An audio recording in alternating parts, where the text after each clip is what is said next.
Pain, pain, pain. Damn to Yun. Next life I'll drive it to Yun too.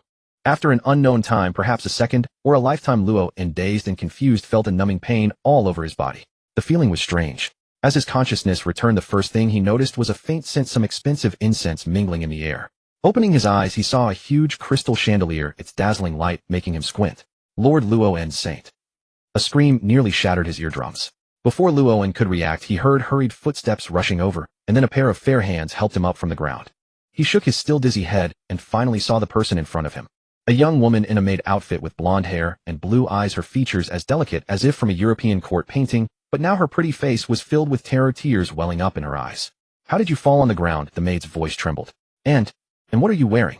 You look as shabby as a beggar. Were you attacked?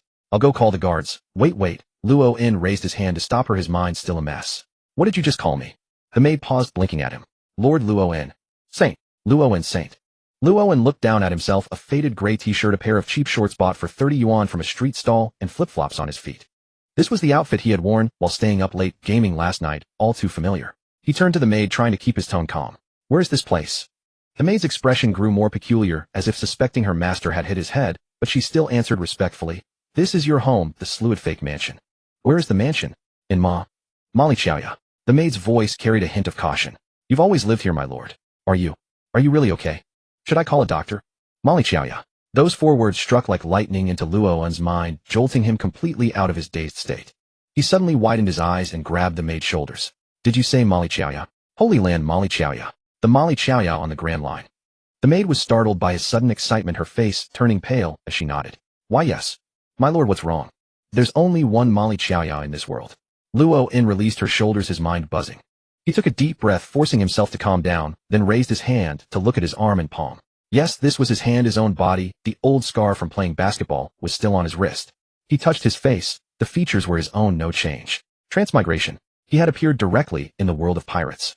My lord, you are really strange today. The maid's voice pulled him back. She looked Luo up and down, her eyes full of confusion and worry. And why aren't you wearing your air filter mask? Aren't you usually most concerned about this? You said the outside air would pollute your sacred body. And this outfit, my lord, when did you buy such coarse cloth? This fabric is too poor, even the lowest slave wouldn't wear such things. Luo followed her gaze to his own pilled t-shirt, his mouth twitching. On Earth this was called casual style. In the eyes of this celestial dragon's maid, it was worse than a slave's attire. The contrast left him momentarily unsure of what expression to make. He was about to say something when his peripheral vision caught a huge photo hanging on the opposite wall of the corridor. It was a half-length portrait set in a magnificent golden frame covering half the wall. The person in the photo wore a nearly ostentatious white robe, its collar and cuffs embroidered with gems and gold thread, and a transparent round head cover on his head, like a miniature astronaut helmet. The face had regular features with a natural arrogance and laziness between the brows, a slight upturn at the corners of the mouth, as if the whole world wasn't worth a second glance. But what truly made Luo's pupils contract was that face was exactly the same as his. The only difference was that the person in the photo had meticulously combed hair and almost pale skin, while Luo himself, due to playing basketball for years, had a wheatish tan and messy hair like a bird's nest. That's... Luo pointed at the photo, his voice dry. That's your portrait taken just last month. What year is it now? It's the year 1517 of the Sea Circle calendar, the maid answered, puzzled. You said this one was the best, and had it enlarged and hung here. Lord Luo, Saint, what is wrong with you today? Luo did not answer her. He stood there staring at the photo for a full 10 seconds, then slowly, deeply took a breath. Transmigration.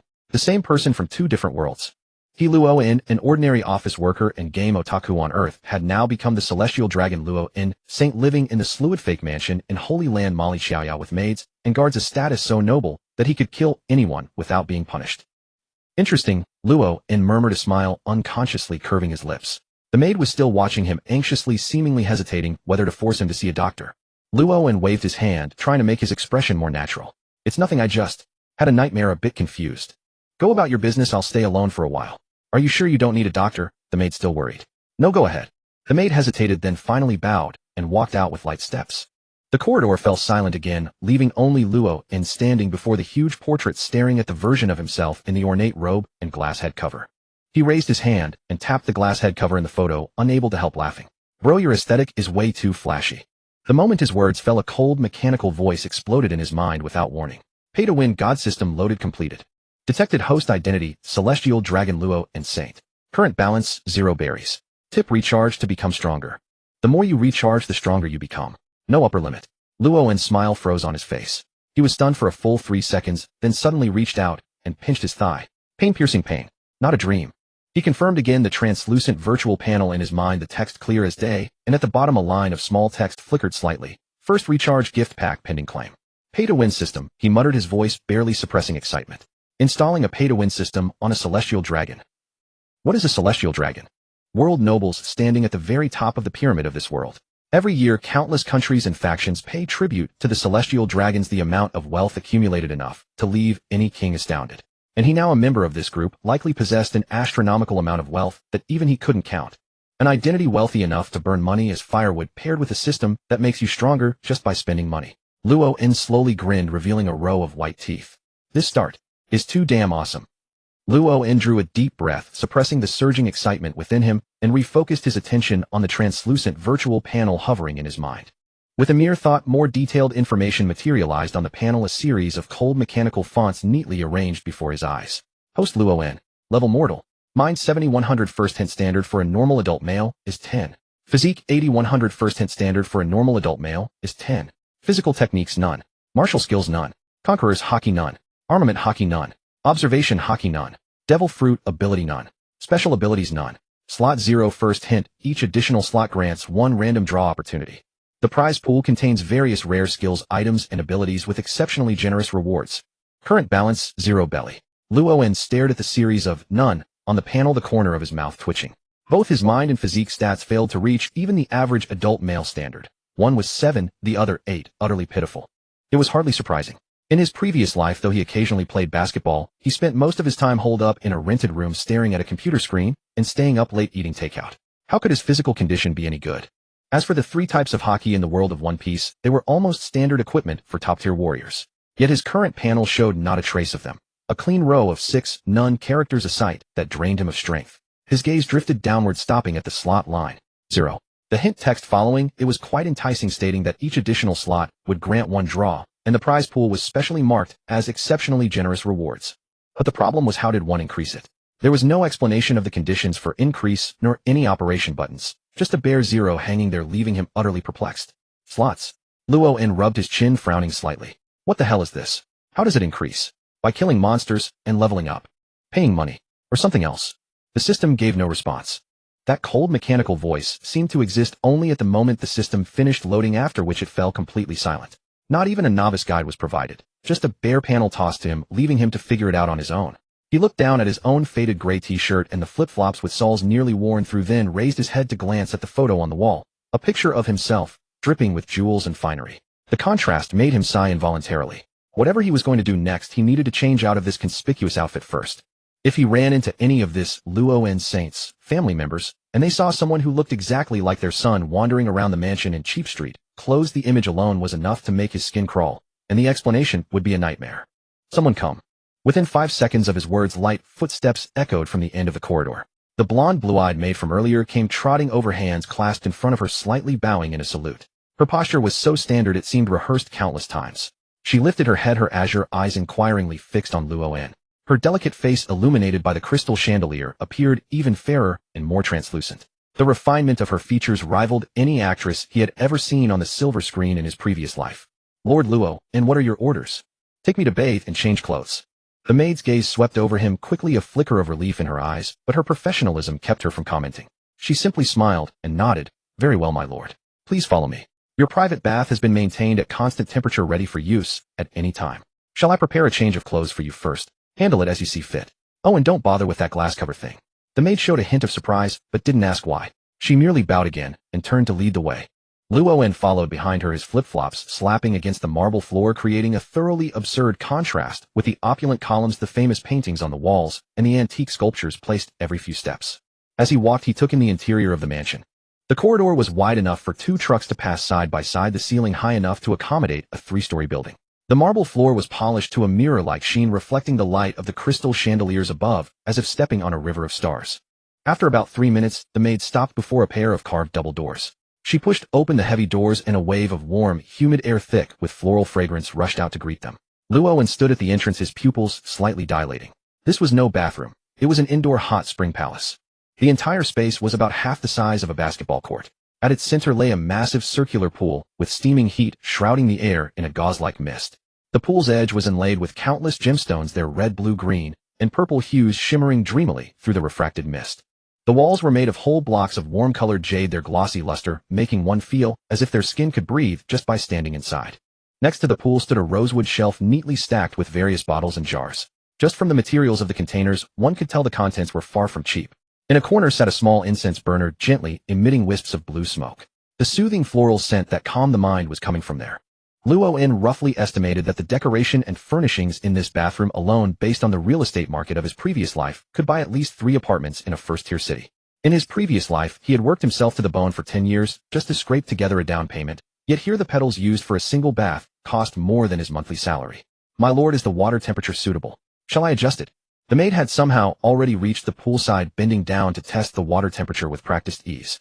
She turned to look at Luo, and her azure eyes, veiled by the steam, appearing even softer and more captivating. "It's fine," Luo-in answered, casually walking to the poolside. He was about to undress when he suddenly noticed. Why wasn't the maid leaving? He turned his head and found that the maid had already fetched a set of clean bathrobes and towels neatly folded on the jade steps by the pool. Then she stood up, hands clasped in front of her, smiling at Luo-in. Her stance and expression clearly indicated she had no intention of leaving. Luo-in hesitated for half a second. He was a modern man from 21st century Earth, and in theory he should politely decline such feudal-style personal service, at least make a token refusal. But when he saw the maid's face, so exquisite she could star in a movie, and the faint curve of her collarbone as she bent slightly, and those blue eyes gazing at him so tenderly. Hell, only a fool would turn down a gift that came knocking.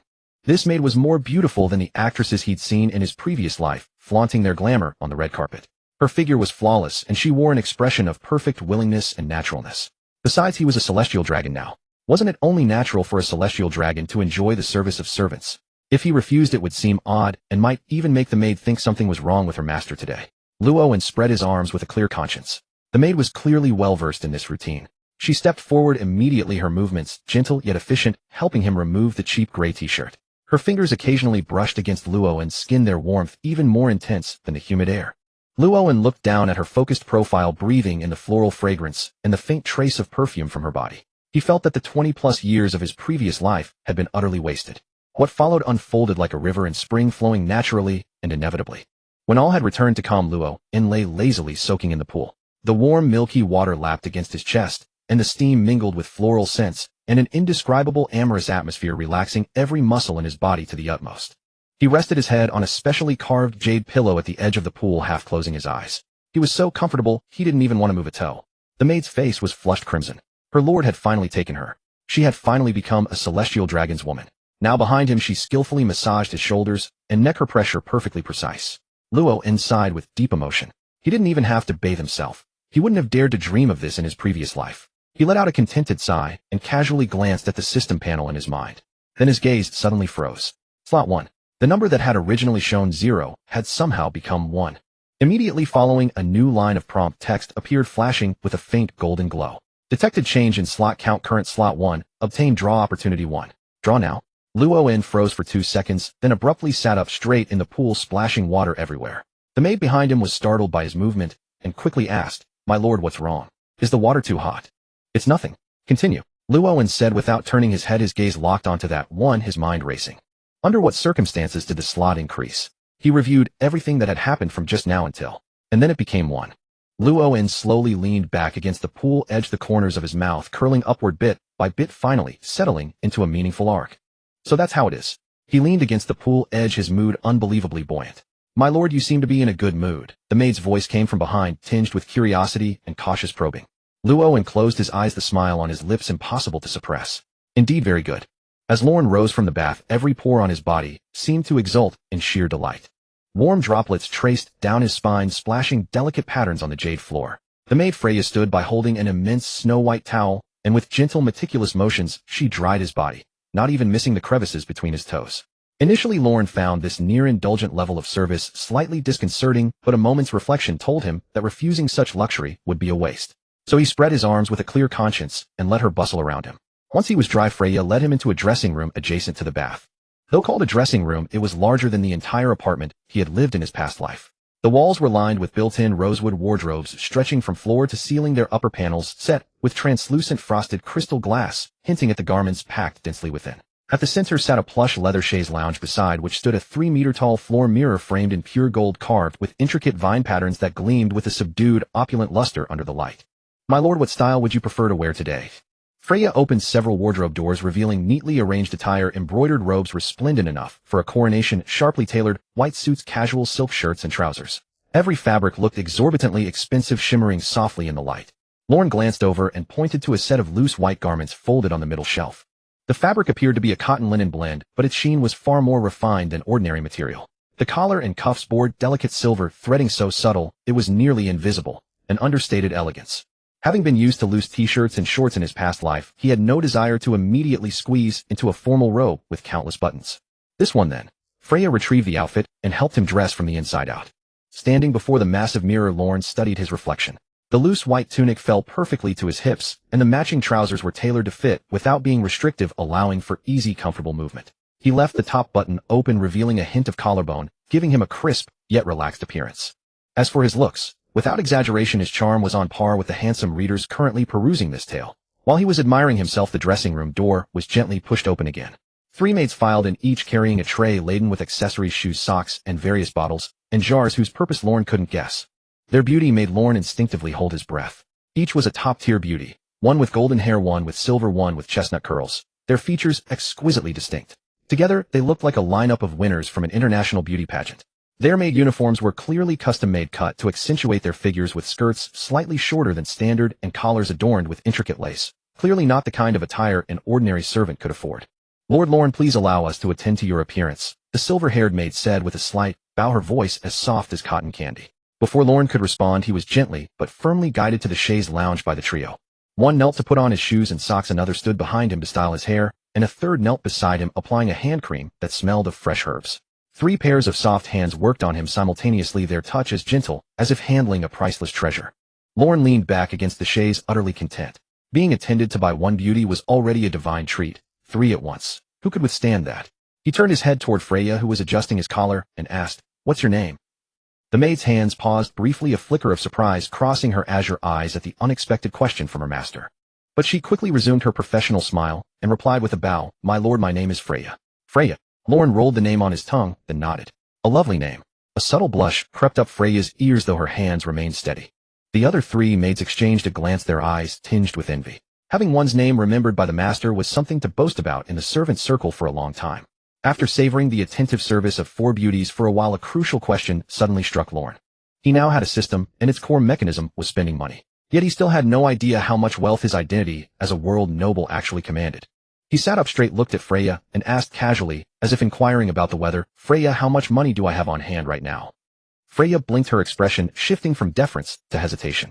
"My lord, I truly wouldn't know. Your finances are managed by the head butler. We servants don't have access to those accounts. But rest assured, the head butler keeps meticulous records of every transaction. He never makes mistakes." "Then summon the head butler." "Yes, my lord." Freya hurried out of the dressing room, while the other 3 maids continued their work around Lorne. Within 3 minutes the door opened again, and an elderly man with graying hair, clad in a crisp black tailcoat, stepped in with quick short strides. He was lean but held himself ramrod straight, wearing gold-rimmed spectacles. His eyes, though small, gleamed with shrewdness and caution. He stopped 3 steps from Lorne, bowed deeply, his head nearly touching his knees, a gesture so precise it seemed measured by a ruler. "Lord Lorne, you summoned me." Lorne found the old butler's reverent demeanor almost amusing, but he maintained a calm, faint smile.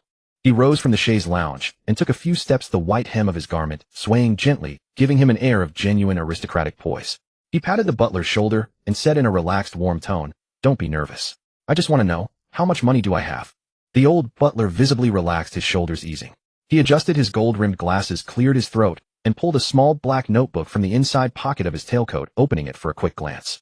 The pages were densely filled with numbers and entries, the handwriting as neat as print, a testament to meticulous bookkeeping. "My lord, your personal assets are as follows," the butler recited in a tone as formal as a military report. "Liquid assets, current cash and bank deposits, total 15 billion berries distributed across 3 exclusive accounts at world government-authorized banks with an annual interest rate of 3.5, yielding approximately 525 million berries in interest per year. Real estate. You own 3 estates in Mary Geo's 12 villas in Sabeti Archipelago and 6 private islands across the West Blue and along the Grand Line. The total estimated value of these properties is approximately 130 billion berries. The butler paused, turned a page, and continued, additionally 20 nations in the West Blue pay you heavenly tribute annually. This is your exclusive right as a world noble accounted separately from the Shrodfak family's public funds. The tribute varies by nation, averaging a total of about 3 billion berries per year. That, my lord, is the full summary of your personal assets. Lorne stood motionless. His mind seemed to hit a pause button, the butler's words echoing in his ears over and over. 15 billion in cash, 130 billion in real estate tributes from 20 nations yearly. These figures felt as distant and absurd as astronomical coordinates within his frame of reference. In his past life, he had worked overtime until 3 a.m. for a few thousand yuan a month, saving for 5 years just to afford the down payment on a 40-square-meter apartment. Now the bespectacled old man before him calmly informed him that his pocket money was measured in billions. 15 billion berries converted to his past life's purchasing power was an astronomical sum he couldn't even be bothered to calculate. And that wasn't even counting the real estate, an annual heavenly tribute. His mind involuntarily conjured the system panel's lonely current balance 0 berries, and then he thought of the 15 billion figure. If he funneled all that money into the system, what would that 0 become?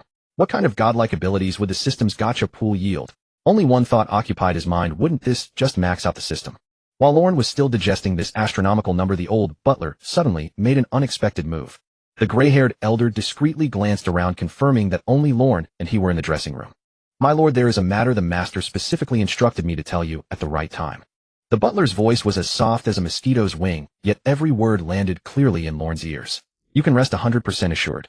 The master has explicitly stated at the family meeting that he will choose you as the next heir of the Shrodfak family.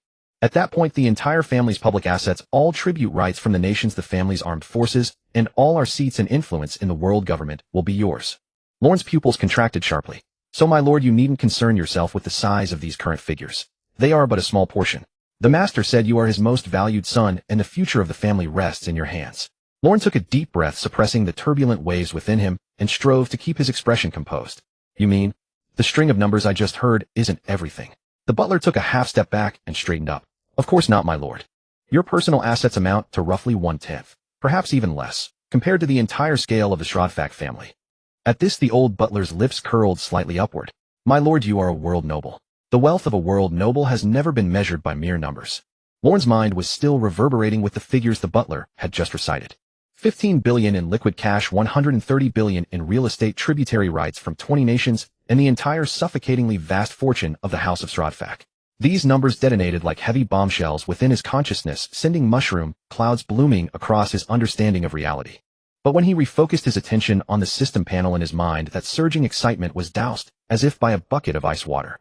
The small line of text stubbornly displayed at the very bottom of the panel: current balance 0 berry. 0. A clean, unblemished 0. The 15 billion in cash the butler spoke of was evidently still sitting in a dedicated account at the World Government Chartered Bank, having absolutely nothing to do with the system in his head. The system demanded cold hard currency for recharging, not mere numerical games on a ledger. Lorne quickly sorted out the logic. The system required him to physically possess the wealth to initiate a transaction. Money locked in bank vaults and real estate listed on deeds didn't count. In other words, he needed to find a place where he could get his hands on actual tangible treasure, hold the genuine wealth in his grasp, and then let the system consume it. Butler, take me to the family vault. The butler blinked, his eyes behind his gold-rimmed glasses fluttering in slight confusion, clearly puzzled by his young master's sudden interest in the treasury.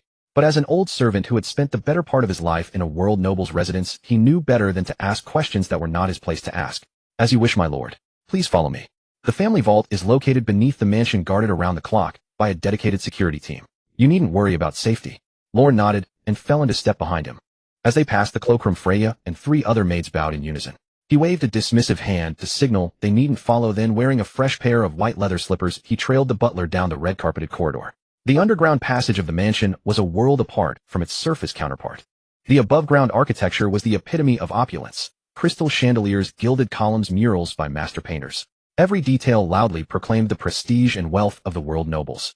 The passage leading underground was the stark opposite. The walls were built from heavy, unadorned bluestone.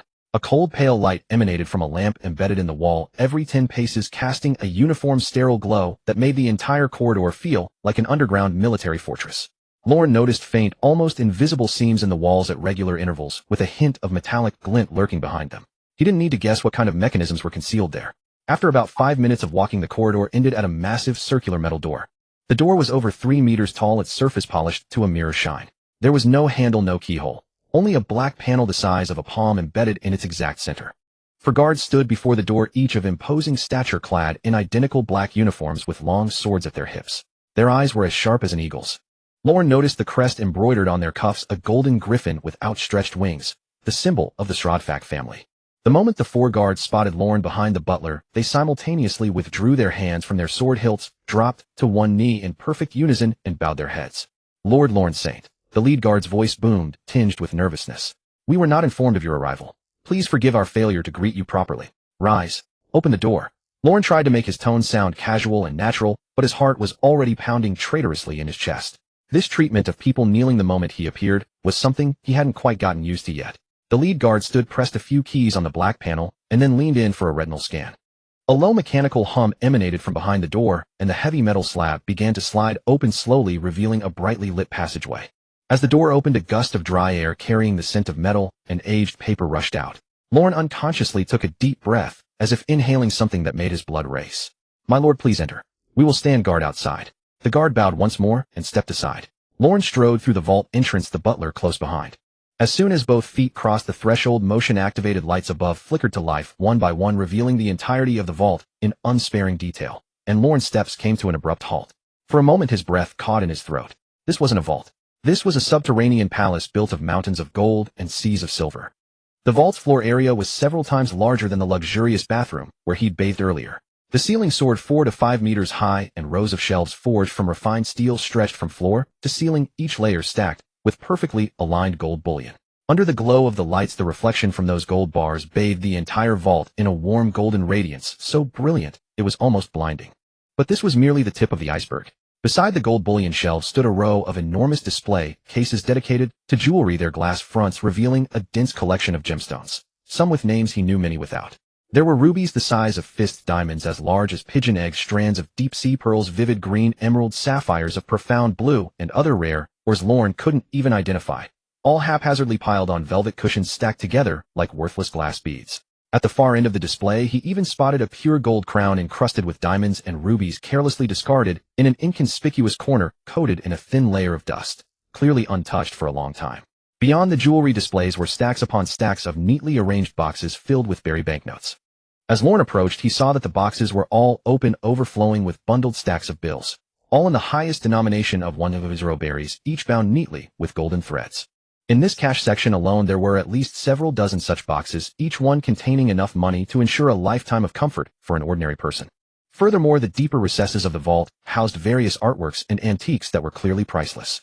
There were half-meter-tall blue and white porcelain vases, golden scepters studded with luminous pearls, a marble statue by a legendary sculptor of antiquity, and an entire row of pure gold relief murals apparently salvaged from some ancient kingdom's palace. There was even a dedicated weapons section with walls adorned by famous swords and firearms. Every hilt was set with gemstones of different colors, and the blades glinted with a cold, sharp light.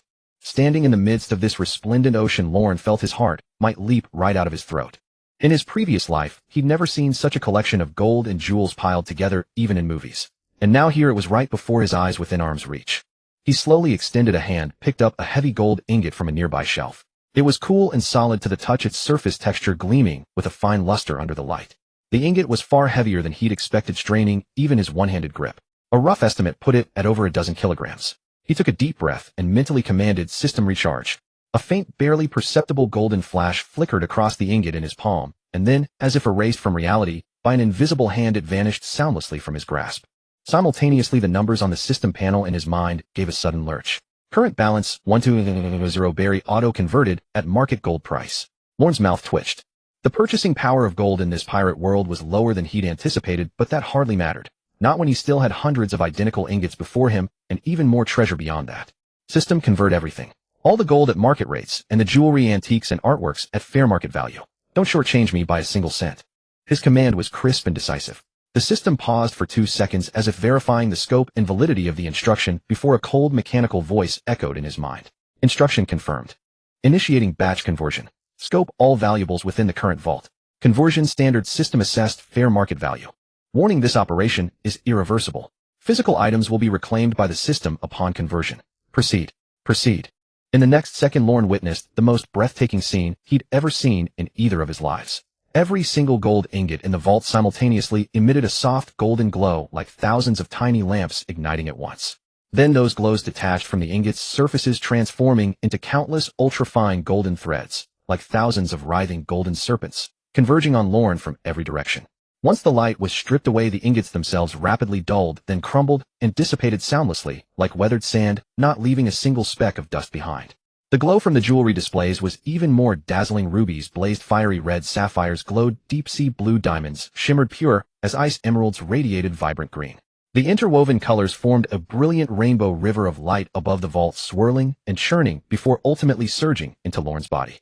The priceless jewels their light extracted also faded into nothingness. The display cases held nothing but empty velvet cushions, their indented impressions the only proof that anything had ever rested there. Then came the crates of buried banknotes, the precious antiques, the exquisite artworks, the famous blades and firearms on the walls.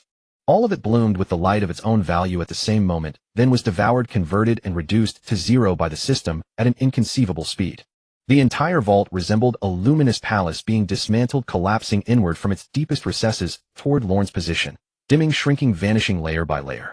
The butler stood behind Lorne, frozen, as if struck by a petrification spell. His mouth hung open wide enough to hold an egg, and his gold-rimmed glasses had slid halfway down his nose without him even noticing.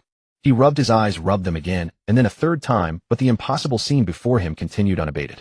In his long life, the old butler had weathered countless storms, but watching an entire vault's worth of treasure transform into light and fly into his young master's body was a sight that shattered his very worldview. He opened his mouth as if to speak, but found he couldn't produce a single syllable. The entire process lasted roughly 30 seconds. When the final ray of light disappeared into Lorne's body, the vault stood completely empty, like a bare, unfurnished room just after construction. Not a single speck of gold dust remained on the polished floor. A faint, lingering metallic scent hung in the air, mingling with the system's mechanical chime, echoing in Lorne's mind. Batch conversion complete. Current balance 15200 berry. Lorne stared at the string of numbers in his mind, momentarily losing count of how many zeros there were. He started counting from the unit's place, one digit at a time. When he reached the 100 billion mark, a jolt like a lightning strike shot through him, sending a tingle from the crown of his head to the soles of his feet. 152 billion berries. That was 2 billion more than he'd expected, likely because the appraised value of the jewelry and antiques had exceeded his own estimates. 152 billion berries, roughly equivalent to 15 billion yuan in purchasing power, and that was just from converting the contents of one warehouse in the family vault. Lorne drew a deep breath, forcing the surging excitement in his chest to subside bit by bit. He closed his eyes, then opened them again, his gaze regaining a measure of clarity. 150 billion. For a celestial dragon family's vault, that figure wasn't actually unreasonable. The butler had made it clear earlier his personal assets alone amounted to nearly 150 billion, and that was only a tenth of the Schrodfak family's total holdings. In other words, the treasure he'd just fed to the system was likely only a fraction of the family's entire treasury. 150 billion all converted. Lorne stood in the empty treasure vault, took a deep breath, and refocused his attention on the system panel in his mind. After the golden light of the batch recharge faded, the information on the panel quietly changed. The originally simple interface now showed several new lines. Host Lorne, level mortal spirit 70, 100 first reminder normal adult male standard is 10, physique 80, 100 first reminder normal adult male standard is 10. Martial arts none, combat techniques none, conquerors hockey none, armament hockey none, observation hockey none, devil fruit ability none, special abilities none, slots 1, current balance 1, berry. Lorne's gaze lingered on the words level mortal for a moment, and the corner of his mouth twitched slightly. Mortal, that label itself carried a whiff of weakness. In the world of One Piece, the gap between mortals and the strong was greater than the gap between ants and elephants. The monstrous beings of the New World could shatter a mountain with a sneeze, yet his current physique value was a mere 8 points, not even reaching the standard for an ordinary adult male. His spirit was even worse at 7 points, in a game that would be the fragile mage who gets knocked out by a single hit from a minor monster. But it didn't matter. He had money. 152 billion berry solidly sitting in the system balance. Just looking at that long string of numbers was reassuring. Lorne silently muttered, add points, in his mind, and the system immediately responded. Attribute point exchange rate 1 berry per point. Please select the attribute and quantity to add. 100,000 berry per point.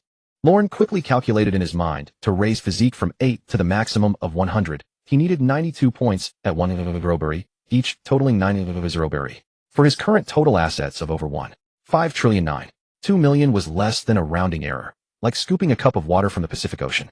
A relaxed smile curled his lips. This feeling of spending money without blinking was something he wouldn't have dared to dream of in his past life. Physique max it out. Command confirmed. Physique attribute 8 100, consuming 90 berry. Continue. Continue. The deducted number flashed on the system panel so fast, it was almost invisible. The next second, an indescribable heat exploded from deep within Lorne's body, like a torrent of magma erupting from his marrow, surging wildly through every blood vessel, nerve, and muscle fiber. Wherever the heat passed, he felt his body like a piece of iron or thrown into a furnace, being reforged by some unimaginable power. His bones emitted a series of crisp cracks, not from breaking, but like bamboo joints growing, strengthening, becoming denser and tougher. His muscles tensed involuntarily, the originally ordinary lines reshaped by invisible hands bulging, stretching, and setting into a smooth, explosive silhouette. A fine layer of sweat emerged on his skin, carrying faint gray impurities, the accumulated deposits of over 20 years of an ordinary physique being forcefully expelled by this power. The entire process lasted less than 10 seconds, but to Lorne it felt like a complete rebirth. When the heat finally subsided, he looked down at his hands. His knuckles were distinct, and the strength between his fingers was unprecedented. When he clenched his fist, the muscle lines on his forearm naturally emerged. His breathing became deep and prolonged, his heartbeat steady and powerful, each pulse like a war drum pumping rich blood to every corner of his body. His 5 senses sharpened dramatically. The metallic scent in the air, the stewards hurried, breathing the faint hum of the overhead light. All of it was clearly perceived, as if the world had suddenly jumped from standard definition to 4K Ultra HD. Physique 100100, mortal limit detected. Physique attribute has reached the current level cap. Consume 100000 berry for realm breakthrough. Breaking through will raise the level cap to the next stage. Lorne's eyebrows rose slightly. Of course, he knew it wouldn't be that simple. A mortal level locked the physique cap at 100 and higher realms awaited. The system's breakthrough prompt perfectly confirmed his guess, and the price was no joke. 1 billion berry per attempt. 1 billion. Astronomical by any ordinary pirate's bounty, but for him merely a fraction of his balance. His 1.5 trillion was meant for this. Spend money to get stronger, then spend until there's no ceiling left.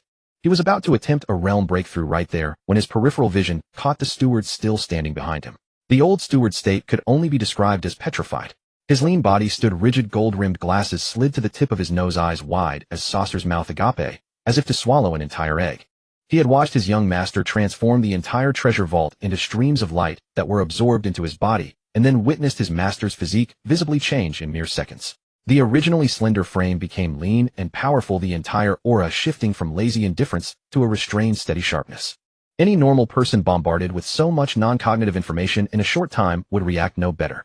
Lorne turned around, patted the old man's stiff shoulder. You saw nothing today. Not a word. The steward shuddered as if slapped awake from a trance. And master, those gold. You. Don't ask. Lorne cut him off. You only need to know one thing. Stick with me, and there will be endless wealth and honor. Not just money, but something far grander than you can imagine. Do you understand? The old steward stared blankly into Lorne's eyes. The young man's eyes were completely different from this morning.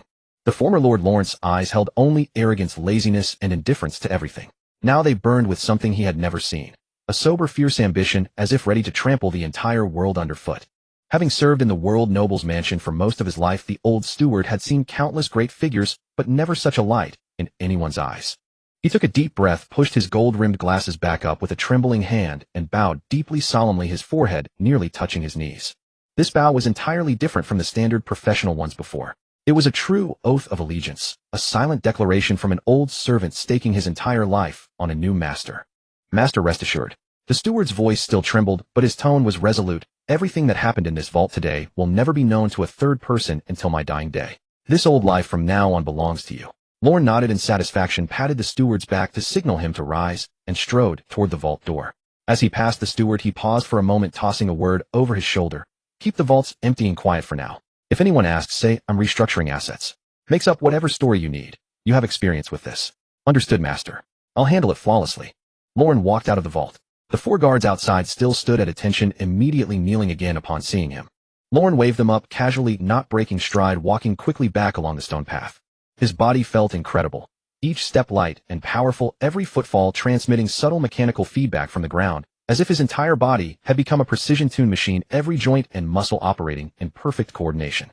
Emerging from the underground passage back into the red-carpeted corridor of the mansion, Lorne headed straight for his room, without stopping.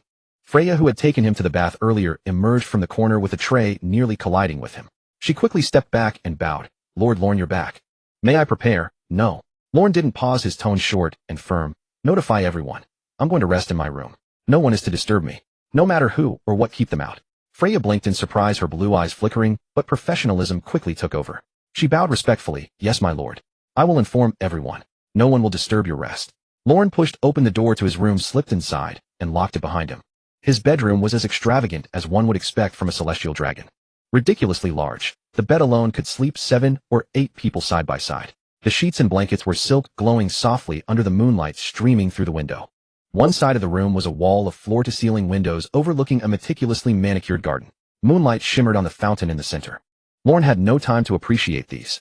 He strode to the center of the room, sat cross-legged, closed his eyes, and focused all his attention on the system panel in his mind. It was time to break through.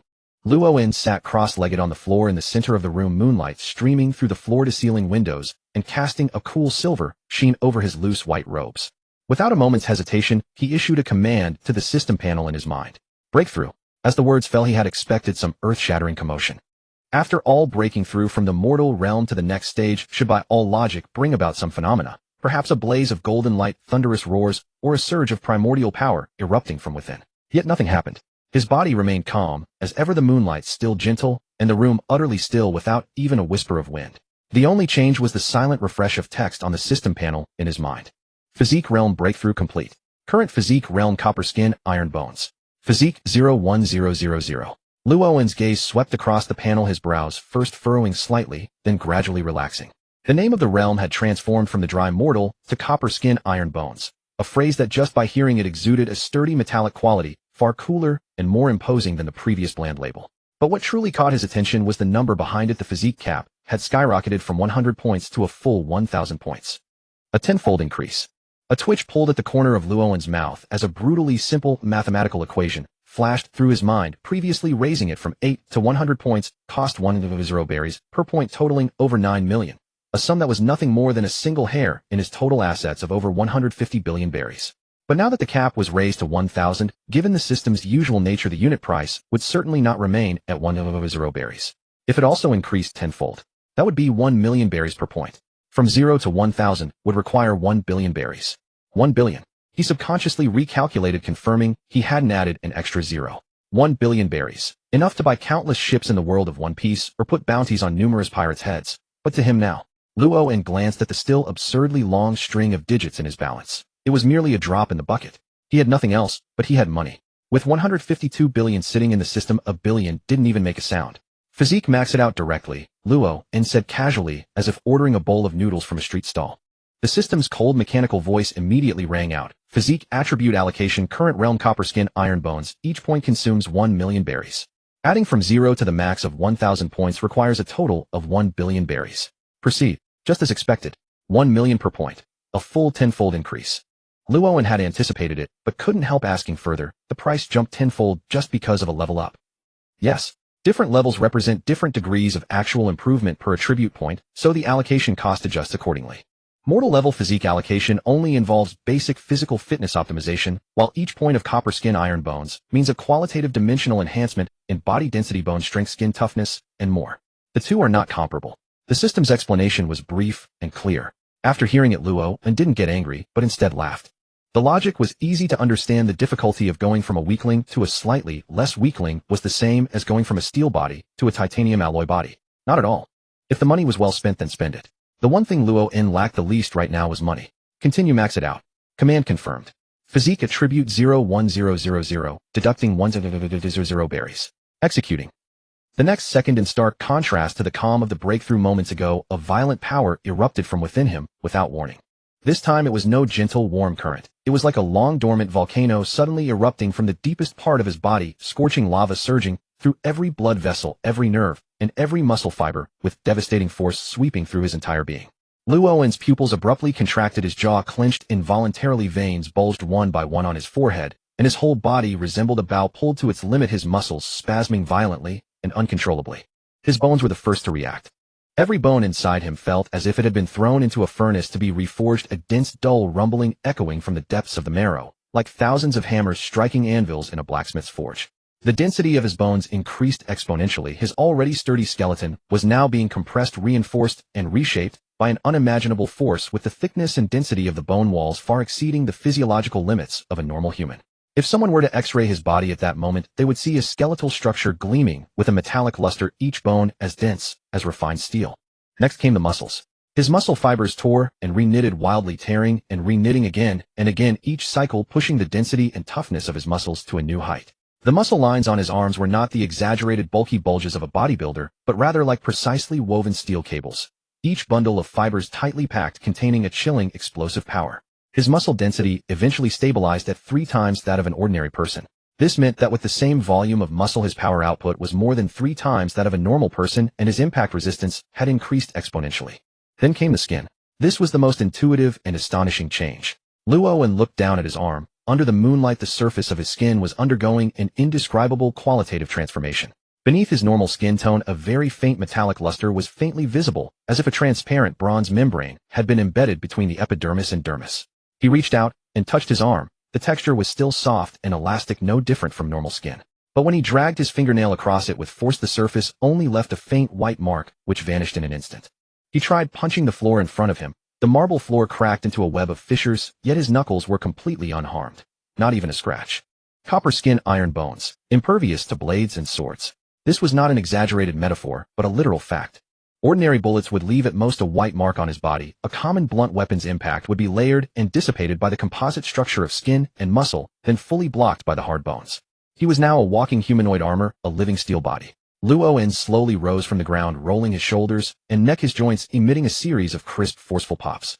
He walked to the full-length mirror in the corner of the room and studied his reflection in the moonlight. His physique hadn't become grotesquely bulky, it still maintained a slender, well-proportioned silhouette. But his entire aura had undergone a fundamental shift, like a blade that had been polished clean of rust, its edge beginning to show. Beneath the loose white robes, the lines of his muscles were faintly visible, not deliberately displayed, but naturally present. Like a crouching leopard, quiet and deadly.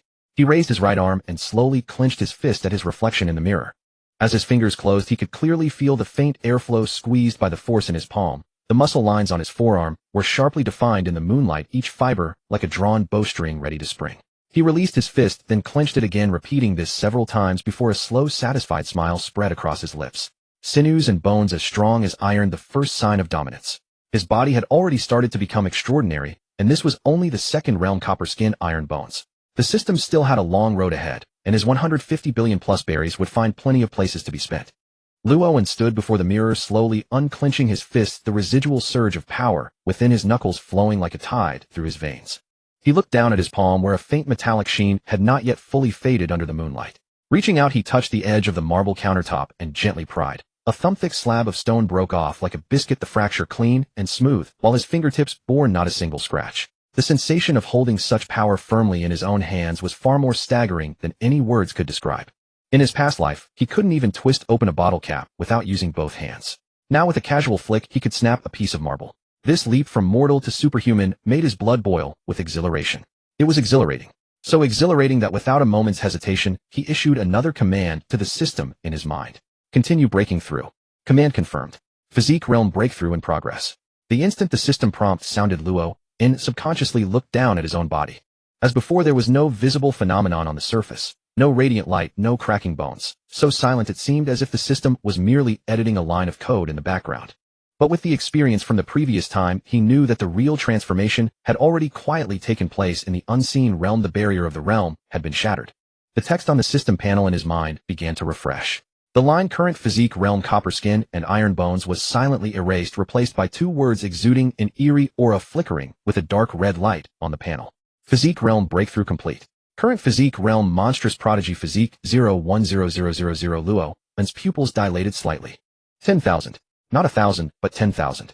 The realm name had changed from copper skin and iron bones to monstrous prodigy. Just hearing it evoked a ferocious aura. The leap in the upper limit was even more spine-tingling, skyrocketing from 1,000 points to 1,000 points, another tenfold increase. Each breakthrough was an order of magnitude expansion, and this geometric growth made him vaguely sense what was to come. As expected, the system's cold prompt followed physique attribute allocation. Current realm monstrous prodigy. Each point costs 10 million berries. From 0 points to the full 100 points, a total of 100 billion berries is required. Continue. 10 million per point. 100 billion for the full value. Luowen took a deep breath. Even for a celestial dragon tycoon like him, this amount was no longer pocket change. He had previously poured all the gold, silver, and jewels from the entire treasure vault into the system, totaling 152 billion berries. The 2 previous allocations had cost less than 10 million and 1 billion respectively, leaving a balance of about 151 billion berries. And this time filling it up required 100 billion, nearly 2/3 of his current balance. What did 100 billion berries mean in the pirate world? Enough to buy a dozen small nations, enough to arm an entire fleet, enough to put a bounty on anyone's head 100 times in the underworld. And now he was going to throw all that 100 billion into his own body. A vicious grin tugged at the corner of Luowen's mouth. Money could be earned again. After all, he was a celestial dragon, and his family's wealth far exceeded what was in that vault. But power once obtained could never be taken away. In this pirate world teeming with monsters, a celestial dragon without strength was nothing more than a living target under a glass dome. He knew this better than anyone. Fill it up. Command confirmed. Physique attribute 010000. Deducting 10000 berries. Executing. This time the change came. It came more violently, more furiously, more incomprehensibly than any time before.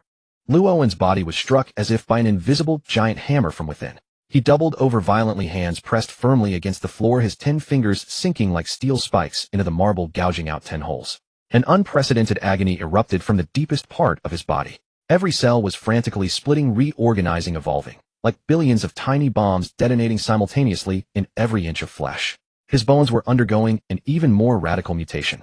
The color of the bones gradually shifted from normal gray-white to a profound dark gold. Bone density, already extremely dense, increased tenfold again. The internal structure of the bones was no longer simple calcium accumulation, but formed an unprecedented microscopic lattice resembling a metallic crystal grid. Every bone seemed composed of countless micron-thick alloy layers stacked together, interlocked in nearly perfect geometric alignment, capable of absorbing and dispersing external impact forces from any direction. If someone struck his shin with sea-stone handcuffs, it would be the sea stone that shattered. His muscle fibers were also evolving synchronously.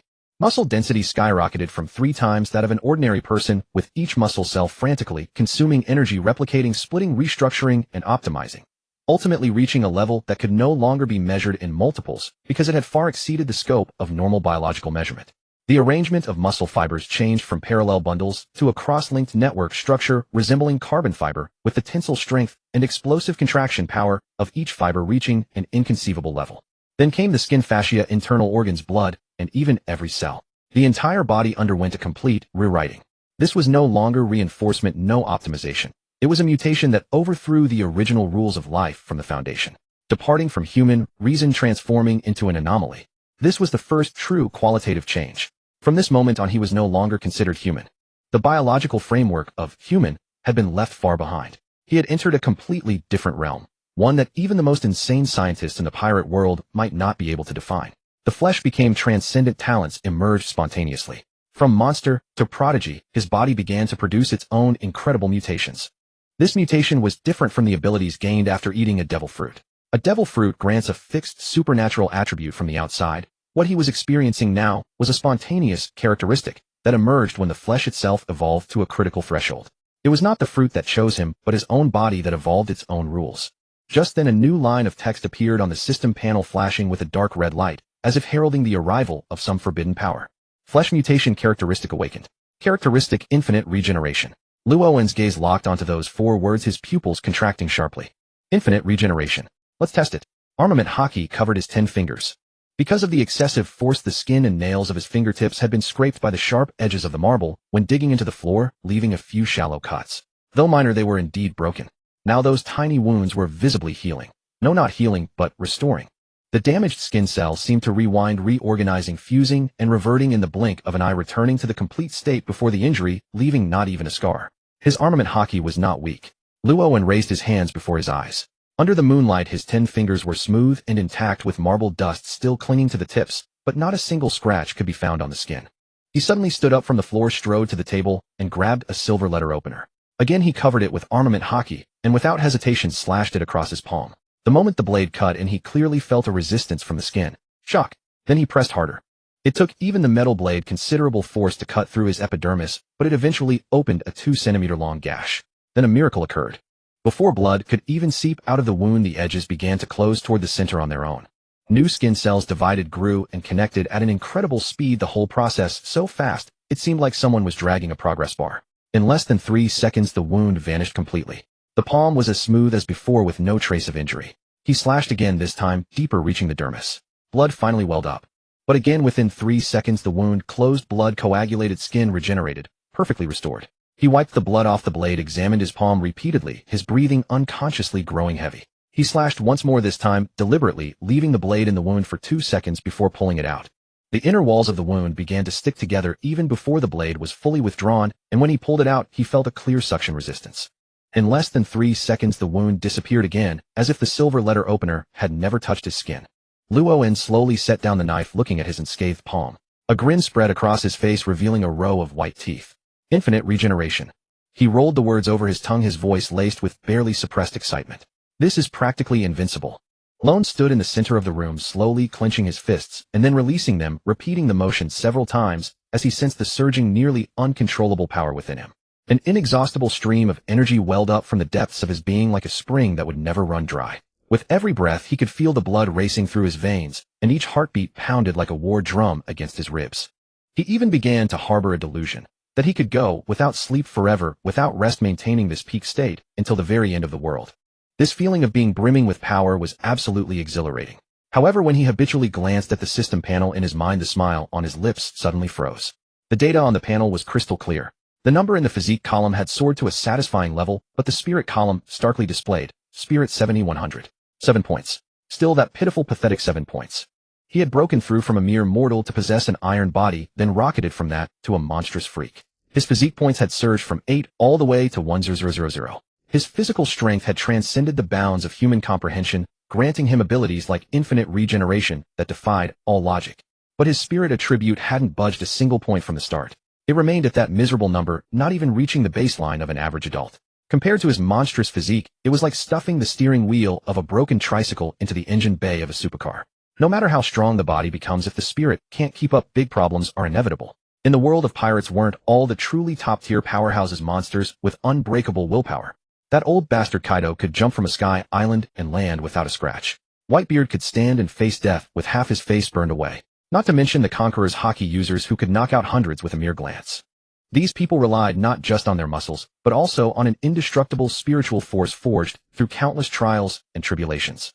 Lone mulled these thoughts over in his mind, then without hesitation issued a command to the system: spirit attribute, max it out. Command confirmed. Spirit 7100 at mortal rank limit. Cost 1000 berries per point. Total cost 9300 berries. Proceed. 1000 per point. A trivial sum. After deducting the 100 billion spent on his physique, he still had over 50 billion left from his balance of 150 billion. 9 million was less than a rounding error. Continue. A crisp, cool sensation spread from the center of his brow, like a clear mountain spring pouring into his crown chakra, flowing gently down through his brain and spinal cord, washing over every neural pathway. It was completely different from the violent volcanic heat of boosting his physique. The increase in spiritual power brought a distinct feeling, quiet, clear, and transparent. His mind felt like a computer that had just been wiped clean of all junk software. The vague sense of chaos, fatigue, and subtle mental sluggishness all dissipated under the cool, cleansing flow. His thinking became exceptionally sharp, as if someone had reorganized and categorized every file in his mind. Each thought surfaced with crisp precision, no longer sluggish or muddled. Closing his eyes, he could clearly perceive every detail of the room. Each droplet of water from the fountain in the courtyard outside the window, the faint footsteps of a servant at the end of the corridor, even the subtle temperature difference where the moonlight touched his skin. Spirit 100100 mortal limit detected. Spirit attribute has reached the current rank limit. Proceed with rank breakthrough. Upon breakthrough, the rank limit will increase to the next stage. Breakthrough. The text on the panel silently refreshed, and the name of his spiritual realm jumped from mortal to the next stage, just like his physique had spiritual realm iron will. The cap expanded from 100 points to 1000 points. Lone didn't pause, immediately saying, max it out again. Adding spirit points. Current realm iron will. Cost 1000 berries per point. To increase from 0 to the 1000 point cap, a total of 1000 berries is required. Proceed. Just as expected, the pricing logic mirrored the physique. The cost per point increased tenfold after the realm breakthrough, jumping from 1000 to 1000. Without a second thought, Lone said, continue. The crisp, cool sensation intensified abruptly. No longer a gentle flow, it became a torrent of icy water cascading from a towering cliff, crashing violently against the depths of his consciousness. Lone's pupils dilated uncontrollably. The world before him seemed to have all its filters stripped away in an instant, revealing its most raw and authentic form. He could hear every systolic and diastolic beat of his own heart and distinguish at least 7 different scents in the air. The fragrance of plants from outside the window, the sandalwood incense in the room, the faint chemical residue of cleaning agents on the marble floor, the light scent of his own sweat, and even the unique, slightly ozone-laden dampness of the water mist from the courtyard fountain. The speed at which his brain processed information also underwent a qualitative leap. Where he once needed seconds to react to a thought, now the entire logical chain would complete automatically before the thought even fully formed.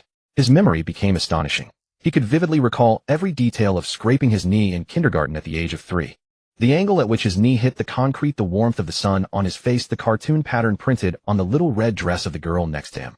Spirit 10001000 Iron will limit detected spirit attribute has reached the current rank limit. Proceed with rank breakthrough. Upon breakthrough, the rank limit will increase to the next stage. Lone took a deep breath, savoring the unprecedented clarity and acuity in his mind. With a full 1,000 points of iron, while his spiritual power had far surpassed the limits of ordinary people. In some respects, it could now rival the willpower of the renowned tough guys on the Grand Line. But he knew this wasn't enough. His physique had already broken through to the monstrous freak level. His spirit needed to at least catch up. Continue breakthrough. Spiritual realm breakthrough complete. Current spiritual realm, transcendent spirit 010000, a cap of 10,000 points, just like his physique. Lone was already accustomed to these numbers and asked directly how much to max it out. Adding spirit points. Current realm transcendent. Cost 10000 berries per point. To increase from 0 to the 10,000 point cap, a total of 100 berries is required. Proceed. Another 100 billion. Lone quickly did the math in his head. He had recharged 152 billion earlier. Boosting his physique 3 times had cost just under 10 million, 1 billion, and 100 billion respectively. Boosting his spirit twice had cost just under 10 million and 1 billion. His remaining balance was roughly 51 billion. But this time maxing out required 100 billion, a shortfall of nearly 50 billion. Not enough. If it's not enough, just add as much as possible. Dump the entire remaining balance and then figure out how to make more money later. Just as he was about to instruct the system to pour in the entire balance, the system's prompt sounded first. Notice detected host is undergoing a massive attribute increase. System reminder growth in power requires a gradual step-by-step approach. A sudden massive increase may lead to insufficient control over one's abilities. It is recommended to add points and stages to ensure stable mastery of power. Furthermore, the current balance is insufficient to max out the spirit attribute to 10,000 points in one go. It is recommended that the host formulate a reasonable spending plan. Lone was stunned for a second, then burst out laughing. This damn system is actually advising him to spend rationally like a nagging old mother hen. But the system wasn't entirely wrong. After boosting his physique to the monstrous freak level, he still hadn't fully adapted to the power of this body. Just earlier, when he tried to break off a small piece of the marble countertop, he ended up tearing off a huge chunk, as if it were paper, nearly dropping it on his own foot. The power increase was too fast, and his control definitely lagged behind. Alright, let's stop here for now. I'll wait until I've digested my current strength before continuing. Lone readily withdrew his command, rolling his neck, which produced a series of crisp pops. He walked to the window, pushed open the French doors, and the cool night breeze from the courtyard laden with fountain mist rushed in to meet him. Moonlight bathed him, and his loose white robes fluttered in the night wind. Standing before the window, he took a deep breath, feeling completely renewed from the inside out. The boundless energy within his body seemed to have been integrated and harnessed by his spiritual power. It was no longer in a state of violent surging, but had become steady, restrained, and perfectly controllable at will. Vibrant spirit. In the past, these two words were just a light descriptive phrase, but at this moment, he truly understood the weight they carried. Every thought was as clear as a mirror, every breath carried the certainty of absolute control. His body and spirit were no longer an awkward combination of a long board and a short board, but had been elevated in tandem to a satisfyingly balanced state. Although the limit of his spirit hadn't been reached, yet at this level at least, it wouldn't hold his body back. Lone stood by the window, gazing at the quiet courtyard under the moonlight, a slight smile curving his lips. This feeling not bad at all. Lone stood by the window, letting the night breeze wash over him, every cell in his body screaming for movement. This body had just undergone a leap from mere mortal to monstrous prodigy, brimming with energy like a volcano on the verge of eruption. Sleeping in bed was nothing short of a fantasy. In his past life, he was a lazybones who would never stand if he could lie down, but now if he didn't vent this excess vigor, he feared he might grind the bed to dust. He pushed open the door and stepped into the silent corridor where wall lamps cast a warm, dim glow. Without summoning any servants, he made his way alone to the private training ground at the rear of the estate. Earlier during his bath, Freya had mentioned that there was a training ground specifically for him behind the mansion, but his predecessor had apparently never visited it, leaving the facility idle for years. The training ground was larger than he had imagined. Half the size of a football field, its floor covered with special court planks and racks around the perimeter, filled with various equipment, stone locks, iron bars, dumbbells, and some odd contraptions he couldn't name. In the corner stood several thick wooden posts, their surfaces scarred with strike marks of varying depths, evidence that guards had once practiced here. Moonlight poured through the open skylight, draping the entire training ground in a cold, silvery glow. Lone stripped off his shirt and tossed it aside, did a few stretching exercises to warm up, then began the simplest and most direct training push-ups. His body felt almost no strain, his palms pressed against the floor, his body straight as a steel plate, rising and falling with astonishing speed. In just a few minutes he had done hundreds, not a single drop of sweat on his forehead. Not enough. Too light. He glanced around, his gaze settling on the wooden posts in the corner. He walked over, picked the thickest one, wrapped his arms around it, and with a sudden heave pulled the entire post out of its socket, like a carrot, shattering the cement base into pieces. Lone hoisted the post onto his shoulder and began doing squats. With each descent and rise he felt the exhilaration of muscle fibers being activated under extreme load, the sheer pleasure making him grin involuntarily. Just as he reached his 300th squat with the post on his shoulder, a sharp gasp came from the entrance of the training ground. A male servant carrying a tray had appeared at the door, his mouth agape wide enough to fit a fist, the water cup on the tray nearly slipping from his hand. His eyes bulged at the sight before him. That master lone saint, who usually complained about walking being too tiring and slept until the sun was high in the sky, was now shirtless, carrying a post thicker than himself, sweating profusely under the moonlight. The master's muscle lines were carved sharp as if by a knife in the moonlight, sweat trickling down the grooves of his back, exuding a beastly, ferocious aura. "And master," the servant stammered, his voice trembling as if he had witnessed something more terrifying than the end of the world. Lone thumped the post onto the ground, the floor vibrating, and turned to the door. "What is it?" "Nothing. I just came to bring water. Sorry for disturbing you, master." The servant set the tray on the rack by the door and scrambled out, nearly tripping over himself. From the corridor came his hushed voice to another servant. "The master has gone mad. Training with a wooden post in the middle of the night. He's even fiercer than the guards. Is that still our master?" Soon a crowd of servants gathered at the entrance, both men and women craning their necks to peek inside, disbelief written all over their faces. Freya had also arrived. She stood at the front, her azure eyes wide as saucers, hands covering her mouth, her usual composed and graceful expression cracking for the first time. She had served Lone Saint for years, yet never had she seen this master appear at the training ground at midnight. In fact, she didn't even recall if he had ever set foot through the training ground's door in his entire life. A bold servant muttered under his breath at the door, "The master is already a celestial dragon, the pinnacle of the world. Why is he still working so hard?"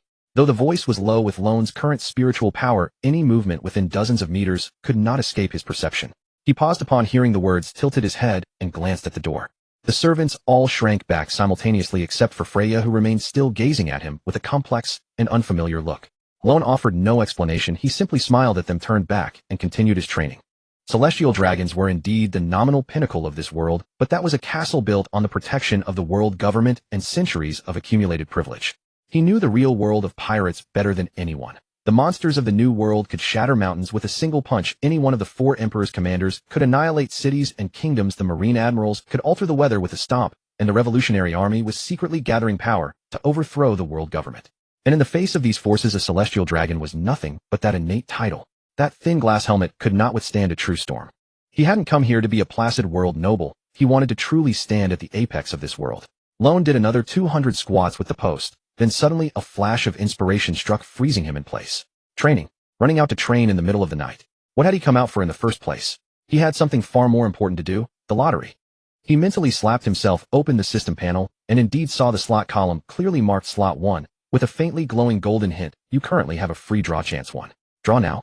Ever since he had been with Freya in the bath and the slot had changed from 0 to 1, the draw chance had been sitting there, but he had been busy. First visiting the treasury to recharge, then upgrading his physique twice, then boosting his spirit, until he completely forgot about it. In a game that would be like letting the first recharge gift expire. Damn, almost forgot the important thing. Lone cursed under his breath, tossed the post aside, and the floor thudded dully. He took a deep breath, suppressing the inexplicable nervousness and anticipation, and confirmed to the system in his mind, "Draw. Do it now." Command confirmed. Consuming 1 draw chance. Starting random selection. A golden light visible only to Lone exploded on the system panel. Within the light, countless shadowy figures whirled at high speed. Weapons, items, scrolls, bottles, jars, and some strange objects he couldn't even identify. The shadows spun faster and faster, then abruptly stopped with a crisp metallic hum. "Congratulations, host. You have obtained Supreme Grey Blade Knight Demon." The golden light faded and a long sword materialized in midair before Lone, slowly descending into his outstretched hands. The moment the blade met his hands, an icy chill shot up his arm from the hilt. The entire sword trembled slightly, emitting a low, lingering hum, like a fearsome beast that had slept for a millennium, finally opening its eyes in the darkness. The scabbard was pitch black, devoid of any ornamentation except for a ring of dark red metal at the mouth, which gleamed with a hint of blood under the moonlight. The hilt was wrapped in some kind of unknown black leather, cool to the touch and non-slip. Each coil of the wrap fit perfectly into the curve of his fingers, as if custom-made for him. The guard was a simple, clean oval made of the same material as the scabbard, dark and lusterless. Lone gripped the scabbard with his left hand and slowly drew the hilt with his right. As his thumb pushed the blade an inch out of the sheath, a piercing cold light burst from the opening, and the temperature of the entire training ground seemed to drop several degrees in an instant. The blade's color was not the silvery white of ordinary swords, but a deep, almost eerie black, as if it absorbed all light around it. Faint, extremely fine patterns flowed across the blade like the veins of some ancient creature flickering with a ghostly luminescence in the moonlight. He suddenly drew the entire sword completely, silently. The blade emerged without a single sound, quiet, as if slicing through water rather than air. Only the biting cold that rushed toward him told him how much this blade craved blood. Lone gripped the sword with both hands and swung it casually at the wooden post before him. The blade passed through the post with almost no resistance, as if cutting through a piece of tofu. A full 2 seconds after he had sheathed the sword, the post, thicker than his waist, emitted a faint crack. The upper half slid off slowly, the cut surface smooth as a mirror, not a single wood chip in sight. The servants gathered at the door collectively gasped. Freya covered her mouth, her eyes wider than ever before. Lone looked down at the pitch-black blade in his hand, a slow grin spreading across his face. Supreme grade blades. There are only 12 in the world of One Piece, the top-tier famous swords on the same level as Mihawk's Black Blade Knight. Such weapons cannot be bought with money. Each is a legend among legends, the supreme existence that countless swordsmen have dreamed of but could never touch in their lifetime. And now a brand new supreme grade blade lay quietly in his hand, the dark patterns on the blade seeming to whisper some ancient secret to him. Night Demon. Lone whispered the name, his fingertip tracing the cold blade, feeling the terrifying sharpness hidden beneath the black edge. Night is Mihawk's blade. Mine is called Night Demon. Sounds even more sinister. I like it. He sheathed the sword and hung it at his waist. The black scabbard formed a stark contrast with his white loose robe, black and white surprisingly harmonious. The servants at the door were completely speechless, exchanging glances, their eyes darting between the black sword at his waist and the broken post, their expressions as vivid as abstract paintings. Lone rolled his shoulders, feeling the steady weight of the long sword at his hip, his mood soaring. Tonight's operations had netted him a free supreme grade blade, a progress like a cheat. The night was still young, and the surging energy in his body was far from exhausted. After the lottery, his spirits were even higher, and he felt like running a few more laps with the post. He turned to the servants still frozen at the entrance, flashed a grin showing his white teeth. What are you waiting for? If you've seen enough, come in and spar with me. The servants exchanged glances, then took a collective step back. Only Freya remained standing, watching the sweaty man with the sword at his waist under the moonlight. In her azure eyes his reflection was mirrored, and deep within her gaze something new appeared that had never been there before. When the morning light streamed through the floor-to-ceiling windows, Luo-in sat cross-legged on the bed, idly playing with the night demon in his hand. The pitch-black blade remained non-reflective even under the sunlight, as if the very rays were swallowed by it. The dark red veins along the edge grew more distinct in the daylight, resembling solidified blood vessels, exuding a faintly sinister aura. A flurry of hurried footsteps sounded outside the door, followed by a lowered but panicked voice. Lord Luo-in, are you awake? The master has returned. He requests your immediate presence in the main hall for an important discussion. Luo-in slowly opened his eyes. Master. The term circled in his mind before connecting with the information the butler had mentioned earlier. The current patriarch of the Sirity family, the man who in this identity was his father, the one who had declared at the family council his intention to name Luo-in as heir. Luo-in searched for information about this convenient father only to find it scarce. But it didn't matter. Soon enough, he would be a dead man. He sheathed the night demon rose through on his coat and pushed open the door. Freya was already waiting at the threshold, hands clasped in front of her, a faint trace of tension in her azure eyes. She quickly glanced at the black blade at Luo-in's waist, opened her mouth as if to speak, but ultimately said nothing. The main hall stood at the center of the estate, a vast chamber capable of holding 100 people. The dome was painted with portraits of every generation of the Sirity patriarchs, each face meticulously beautified by the artist, yet the arrogance and coldness ingrained in their bones were unmistakably identical. At the center of the dome hung a crystal chandelier over 5 meters in diameter, its thousands of crystal facets refracting sunlight into a dazzling brilliance that bathed the entire hall in daylight. When Luo-in pushed the door open, the main hall was already crowded. At the far end of the long table sat a tall, broad-shouldered, middle-aged man, whose features bore a resemblance to Luo-in's, but with sharper, harder lines. A deep, vertical crease between his brows, a mark left by years of frowning. He wore a deep purple embroidered robe, and 7 or 8 gemstone rings adorned his fingers, each one ostentatiously large. This was his so-called father, Sirity Huodlansheng. A dozen or so people sat on either side of the table, men and women, young and old, all dressed in opulent finery, their expressions uniformly haughty. Luo-in's gaze swept over them, piecing together fragments of memories from the original body. The plump, big-eared, middle-aged woman on the right was his aunt. The gaunt, sharp-faced man on the left was his second uncle. Further down were several cousins and distant relatives, each slouching carelessly, Some fiddling with rings, some yawning, others glancing at him from the corners of their eyes before curling their lips in disdain. A bunch of trash. Luo labeled them silently in his mind. Luo, you're here. Huo Lunsheng's voice came from the far end of the table, low and cold. Sit down. I have something to announce. Luo did not sit. He walked to the center of the hall and stood still, hands at his sides, the sheath of the night demon at his waist glinting faintly under the chandelier's light. His gaze swept calmly across everyone present, then settled on Huo Lunsheng's cold, hard face, a faint smile curling at the corner of his mouth. Coincidentally, I have something to announce as well. Huo Lunsheng's brow furrowed, the vertical crease deepening. He was not accustomed to being interrupted, much less to his son speaking to him in such a tone. But before he could open his mouth to reprimand, Luo's right hand had already gripped the hilt of the night demon. The flash of the blade surpassed the visual limits of everyone present. It was a dark arc, silent and soundless, as if a piece of the night itself had been torn away, carving a line that severed light from darkness amid the dazzling radiance of the chandelier. A cousin at the outermost edge of the table, Luo, and didn't even remember his name, just found him irritating. His expression was still frozen in the lazy state of a half-finished yawn, mouth wide open, eyes squinted into slits, when his head slid off his neck, the cut as smooth as a mirror. Blood didn't even begin to spurt from the severed neck until a full second later, splashing onto the priceless crystal chandelier and dotting the thousands of facets with specks of scarlet. A second of dead silence. Then screams. Luo's aunt, the plump middle-aged woman, let out a shrill shriek, launching herself from the chair and scrambling toward the door. Her skirt was too long and too wide. After 2 steps, she tripped over it, her obese body crashing onto the marble floor like a lump of mud, her chin splitting open and blood mingling with saliva spilling across the ground. She lay on the ground, kicking her legs frantically, her nails screeching against the marble as tears and snot smeared her face. The second uncle's reaction was slightly better, but only slightly. He stood up too quickly, his knees slamming into the thick redwood table edge, his face contorted in pain.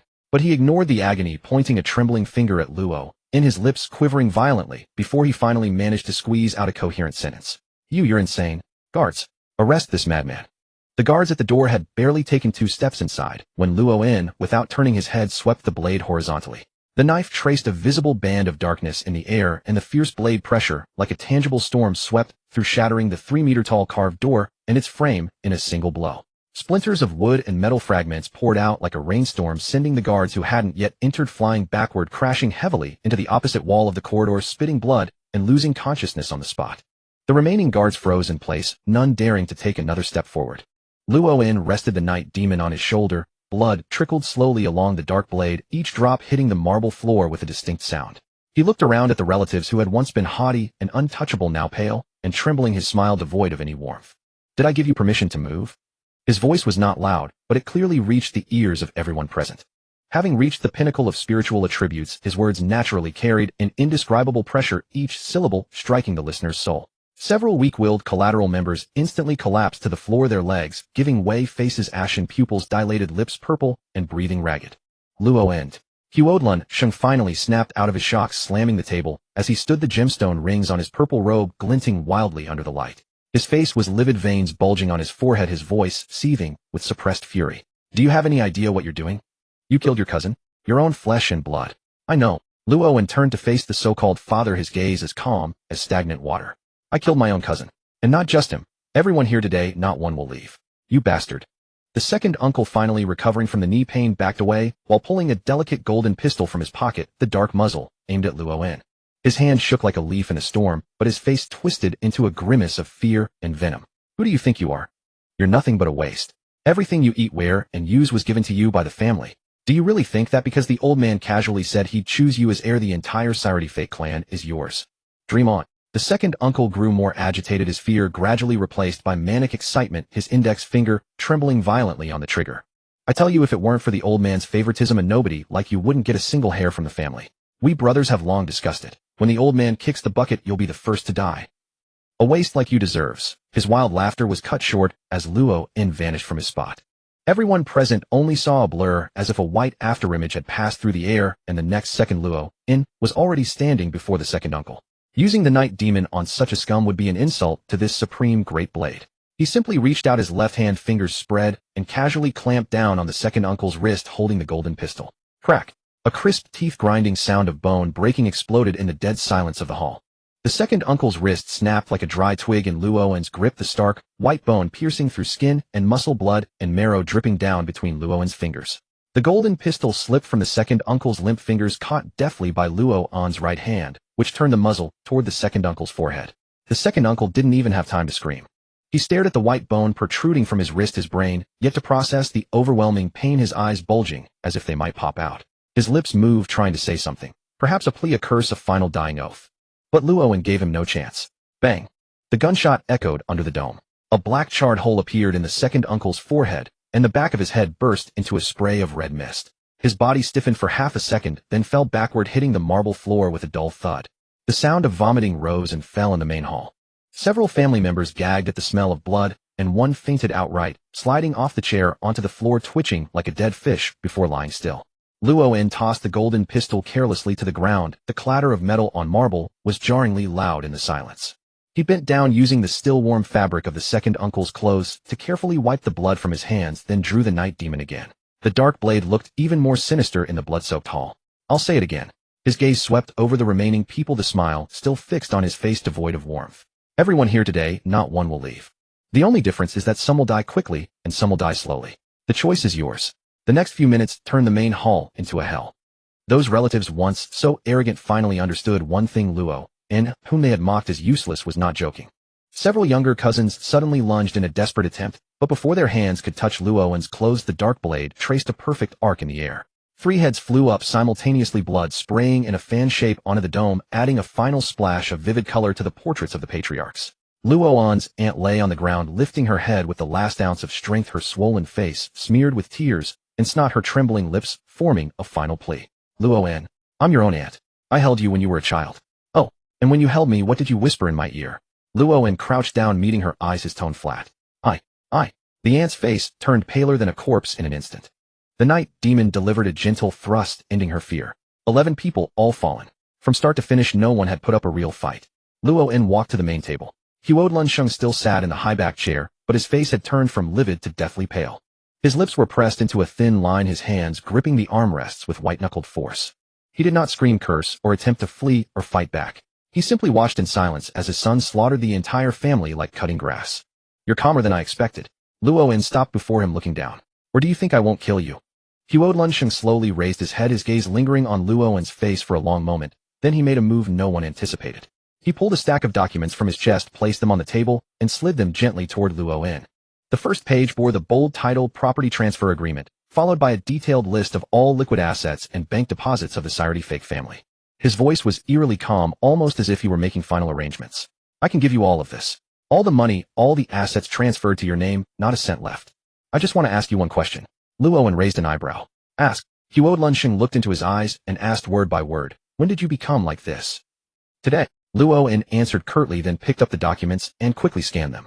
The transfer agreement was clear, listing the total amount of liquid funds in the family accounts, approximately 300 billion belly, along with ownership certificates for dozens of properties and lands. No physical treasures like gold or jewelry. Those were probably stored elsewhere or already moved by his convenient father. But it didn't matter. His purpose tonight was never just money.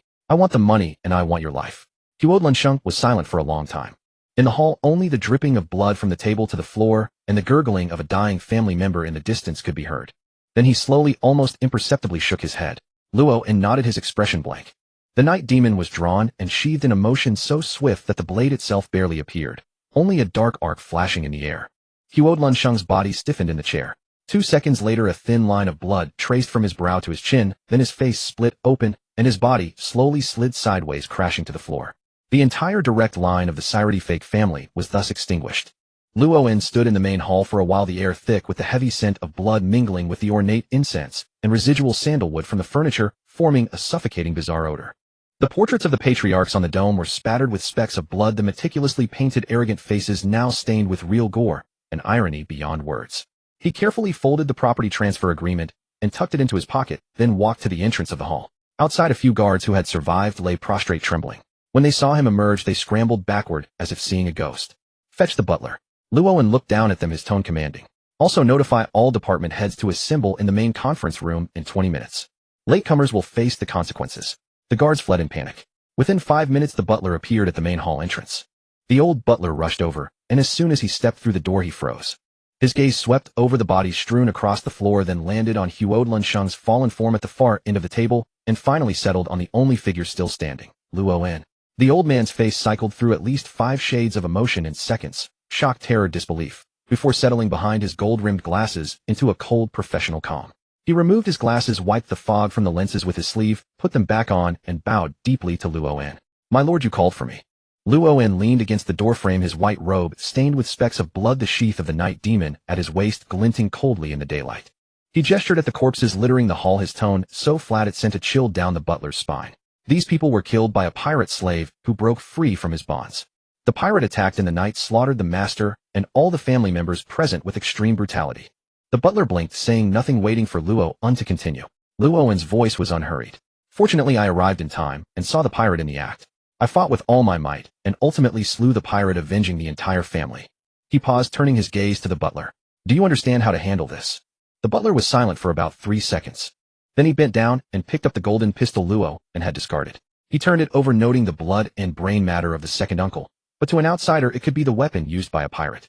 He hurried to a corner of the hall, crouched beside a corpse, pressed the corpse's hand onto the pistol grip to leave blurred fingerprints, and then carefully positioned the pistol next to the body, staging a scene where the weapon had fallen from the killer's hand.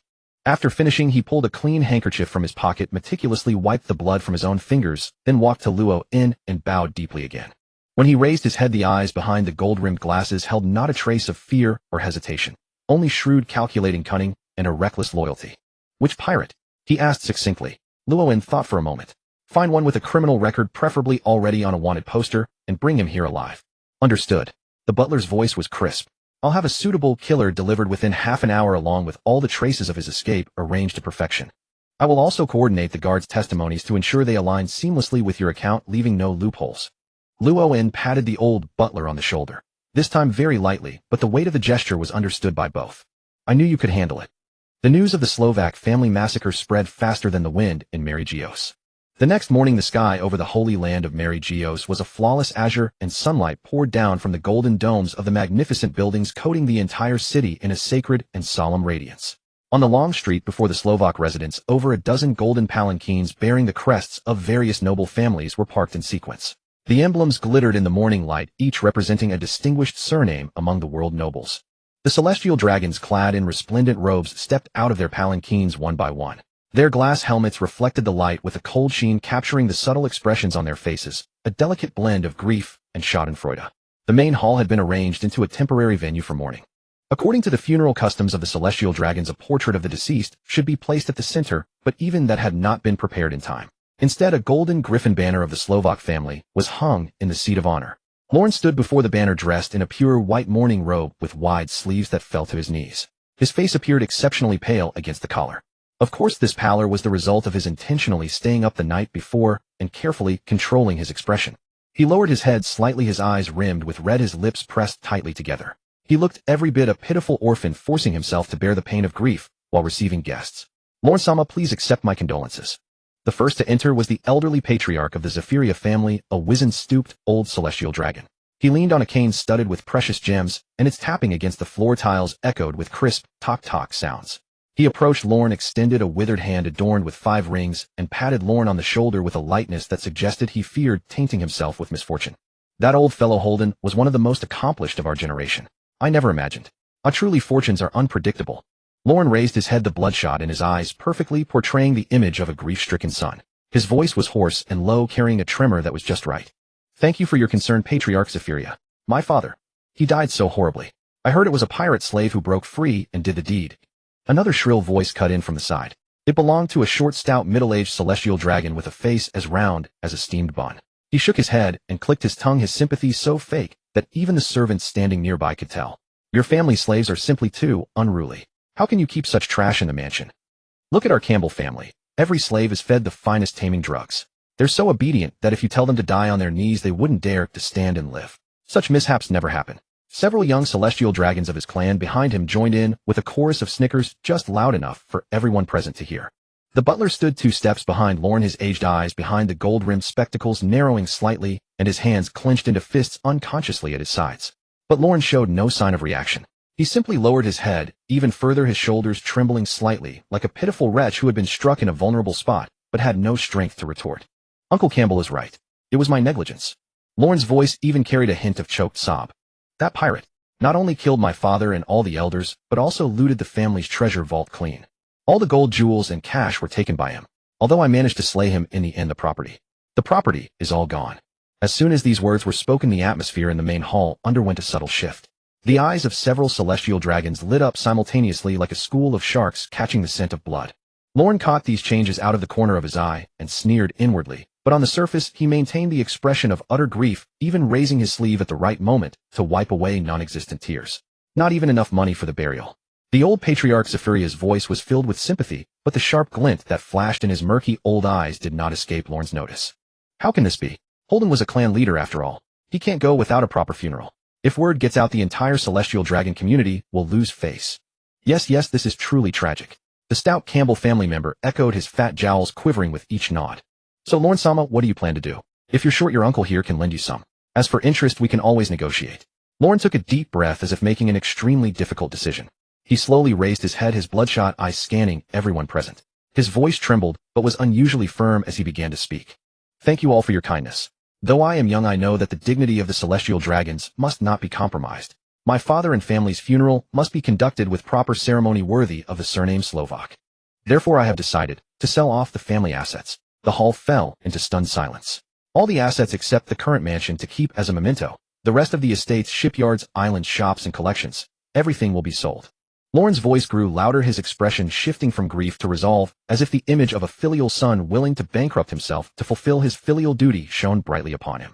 If it can give my father and family a dignified funeral, I will spare no expense, even if it means losing everything. The main hall was silent for 3 full seconds, then erupted in a chorus of praises. Several older celestial dragons stepped forward to pat Lorne on the shoulder, uttering words like, "Good child," and "Holden must be proud in heaven." But the greedy gleam deep in their eyes grew brighter, like vultures scenting carrion.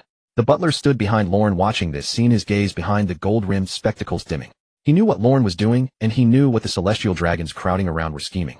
He opened his mouth, but in the end said nothing, only sighing silently in his heart. The entire fortune amassed by the Slovak family was being carved up by a pack of vampires at rock-bottom prices. No one could feel good about that. But he was the butler. He only needed to execute orders, not voice opinions. The news spread even faster than Lorne had anticipated. Within less than an hour, word that the Slovak family was selling off all its assets had spread throughout Mary Geos. The asset transfer was handled by the world government's Special Asset Management Agency, following the standard procedures for transfers between celestial dragons.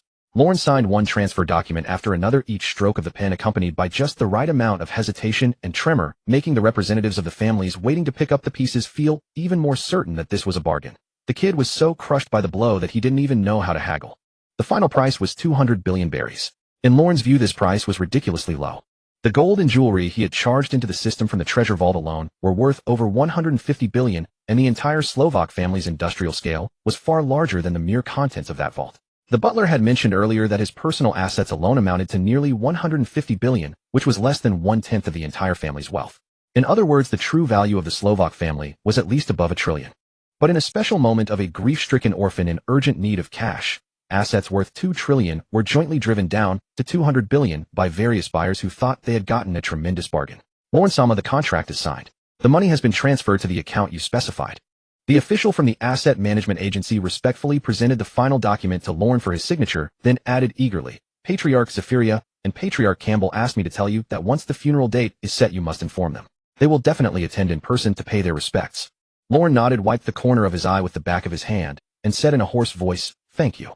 The official withdrew, and the main hall fell silent again, leaving only Lorne, the butler, and Freya, who had been standing silently in the corner. Lorne glanced down at the account balance. 200 billion berries, not a cent less. Then he looked up and met the butler's eyes. The old butler's eyes were filled with pain and reluctance. His lips moved as if to speak, but Lorne spoke first. "Does it hurt?" The butler hesitated, then finally nodded, his voice dry. "My lord, those properties were built up by the Slovak family over generations. Some estates have been, and now they're just taken by them." "Relax." Lorne interrupted him, his grief-stricken expression wiped away as if by an invisible hand replaced by a meaningful smile. He folded the bank account confirmation slip and tucked it into his robe, then stood up, patted the butler on the shoulder, and said in a low voice only the two of them could hear, "Let them laugh. The more they laugh now, the harder they'll cry later." The butler stared at Lorne, blinking behind his gold-rimmed spectacles. He recalled the golden light he had seen in the treasure vault the day before the transformation his young master had undergone overnight, and the black blade that had appeared from nowhere, yet was incredibly sharp. Suddenly, he seemed to understand something. He said no more but bowed deeply, and a slight smile curved at the corner of his mouth involuntarily. Lauren turned and walked toward the door. He paused briefly as he passed Freya. This blonde maid had been standing in the corner the entire time, witnessing everything with a complex look in her azure eyes. She felt pain for the family assets being sold off and for the young master being bullied by those old foxes, but what puzzled her most was that from an angle no one else could see, the corner of the young master's mouth was slightly raised. "What are you thinking?" Lauren asked her. Freya started, then quickly lowered her head. "Nothing, my lord. It's just, those families were a little too much. The worst is yet to come." Lauren gave a soft laugh, lightly lifted her chin with his hand, and then strode out of the main hall. Sunlight streamed down from the dome, casting light on the pristine white folds of his robe and stretching his shadow into a long, upright silhouette. 200 billion berries plus the remaining 50+ billion from before made a total of over 250 billion. That was far more than the amount he had charged into the system from the treasure vault, and the cost was merely the fixed assets that meant nothing to him. The wealth of the celestial dragon families was never built on real estate and land. The true wealth came from the heavenly tribute that poured in from all over the world every year, the various privileges and tributes enjoyed by virtue of their status as world nobles, and the intangible assets that could not be sold. He had traded a pile of dead assets for 200 billion in cash, while simultaneously making all his competitors believe that the Slovak family had completely fallen, lowering their guard against this poor orphan. No matter how he calculated it, he came out ahead. "Laugh, be happy. Soon enough, all your money will be mine." Luo In locked the door, casually placed the bank confirmation slip for 200 billion berries on the table, and sat cross-legged on the floor in the center of the room. Outside the window the night was deep, and moonlight streamed through the French windows, casting a cold silver sheen over his white robe. He unbuckled the night demon from his waist and set it beside him. The pitch-black scabbard gleamed faintly in the moonlight, silent as a lurking beast. He took a deep breath, sinking his consciousness into the translucent system panel in his mind. The spiritual attribute column on the panel clearly displayed the current state: Transcendent Saint 010000. Earlier, due to insufficient balance and the system's rational consumption reminder, he had paused adding points to the spiritual attribute, only pushing his physique to the maximum of a monstrous anomaly. Now, with 200 billion arriving plus the remaining 50+ billion, the balance had returned to a level that put his mind at ease. 1,000 billion berries was enough to push the spiritual attribute to the same peak as his physique. System max out the spiritual attribute. 1 trillion, max it out directly. Instruction confirmed. Spiritual attribute 010000. Current realm transcendent. Saint cost per point 10 million berries. Total cost 1,000 billion berries. Proceed. Proceed. The moment the words fell, an unprecedented impact exploded in the depths of his consciousness. It was completely different from the cool, spring-like gentleness he had felt when adding spiritual points before. If the previous improvement was a trickling stream, this time, it was like an entire ocean pouring into his mind. The spiritual energy converted from 1,000 billion berries stormed into his mind like a tangible gale, rushing and spreading along every neural pathway, every synaptic gap, every inch of his cerebral cortex. His pupils suddenly dilated, and the world before him seemed to have all its filters torn away, revealing the most naked, truest face hidden beneath the surface. He could hear his own heartbeat, but not just that. He could distinguish the precise sequence of the 4 chambers contracting and relaxing, hear the faint sound of blood being pumped from the left ventricle, striking the aortic valve, and feel the subtle resistance of every blood cell brushing against the capillary walls as they traveled. His 5 senses had broken through the limits of human cognition in an instant. Every speck of dust floating in the moonlight within the room was clearly visible, and every arc of water droplets falling from the fountain in the courtyard seemed magnified, as if slowed down. He could even perceive the faint rustle of a maid turning over in the servants' quarters at the end of the corridor beyond the wall, and the rhythm of her breathing as her chest rose and fell. But this was only the beginning.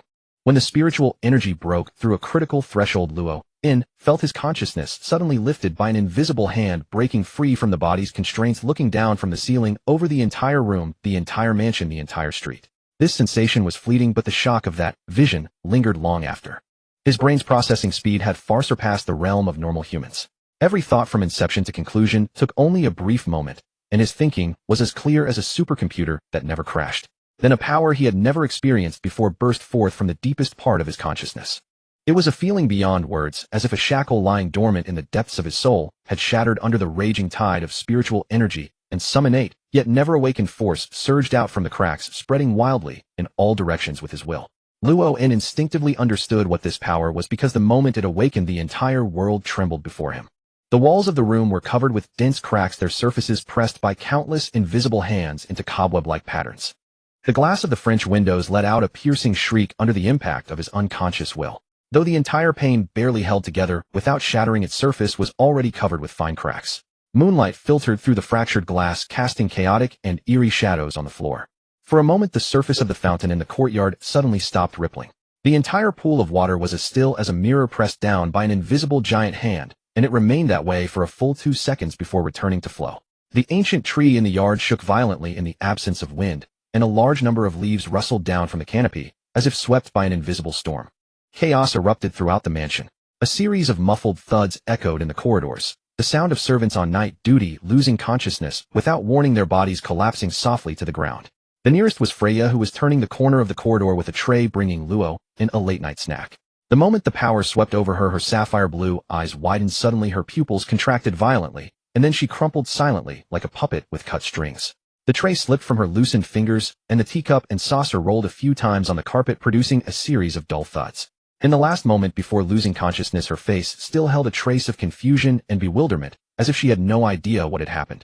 For those few seconds when Luoan's will expanded, the entire Stradvak mansion was as silent as a tomb.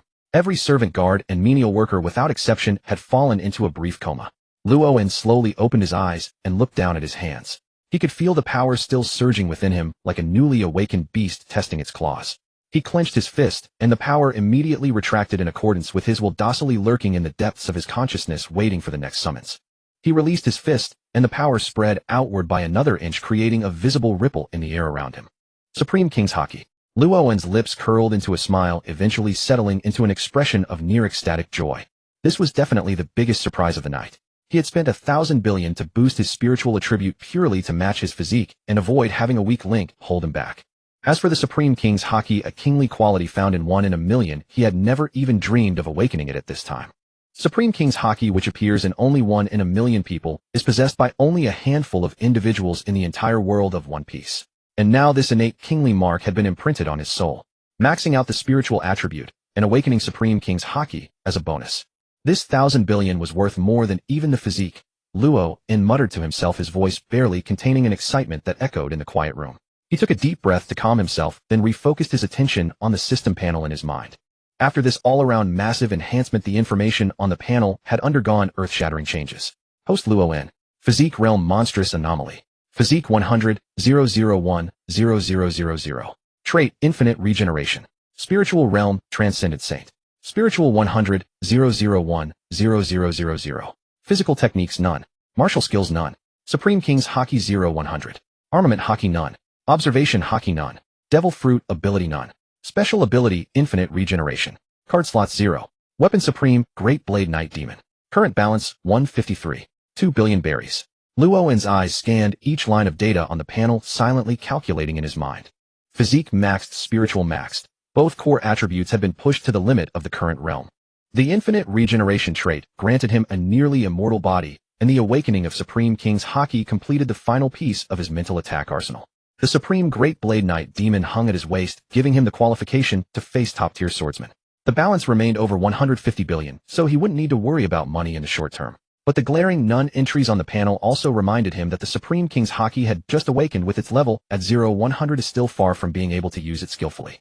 Armament and observation Haki were completely absent, and physical techniques and martial skills were blank. When truly facing top-tier experts, relying solely on physical toughness and mental pressure wouldn't be enough. But that was fine. He had plenty of money and plenty of time. Which of the strong in the world of One Piece hadn't spent dozens or even decades climbing to their current positions? From a mortal who was a waste in both spirit and physique, he had reached this point in less than 2 days. At this rate, catching up to those monsters at the top of the world was just around the corner.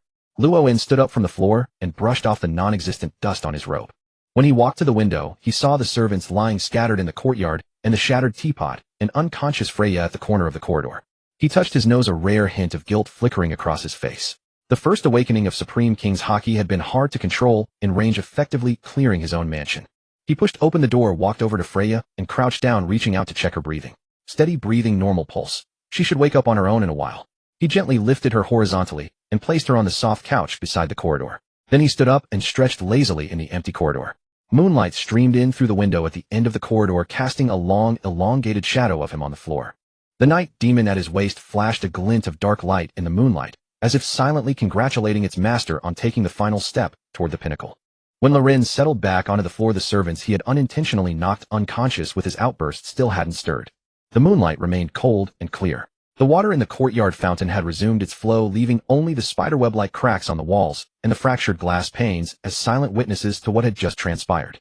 He didn't rush to attend to the unconscious servants. They'd wake up on their own soon enough. There was no need for him to revive them one by one. His focus was entirely on the translucent system panel floating in his mind, his gaze darting back and forth across the lines of data. Conqueror's Hockey 0100. Armament Hockey None. Observation Hockey None. Of the 3 hockey slots, only one was active, and it was in its initial state. Loren stroked his chin, his mind racing. Conqueror's Hockey was indeed formidable, a sovereign's disposition found in only 1 in a million. Its sheer intimidating force could clear out fodder, making its strategic value on the battlefield unmatched. But the question was it truly practical in the early stages, especially at his current level? He recalled the lore from the original One Piece story. Conqueror's Hockey had 2 primary uses: clearing out minor enemies, and at the highest level clashing with the Conqueror's Hockey of other powerful foes. The former was certainly useful. A single glare could knock out thousands. However, when facing truly formidable opponents, its role leaned more towards a contest of will rather than inflicting actual damage.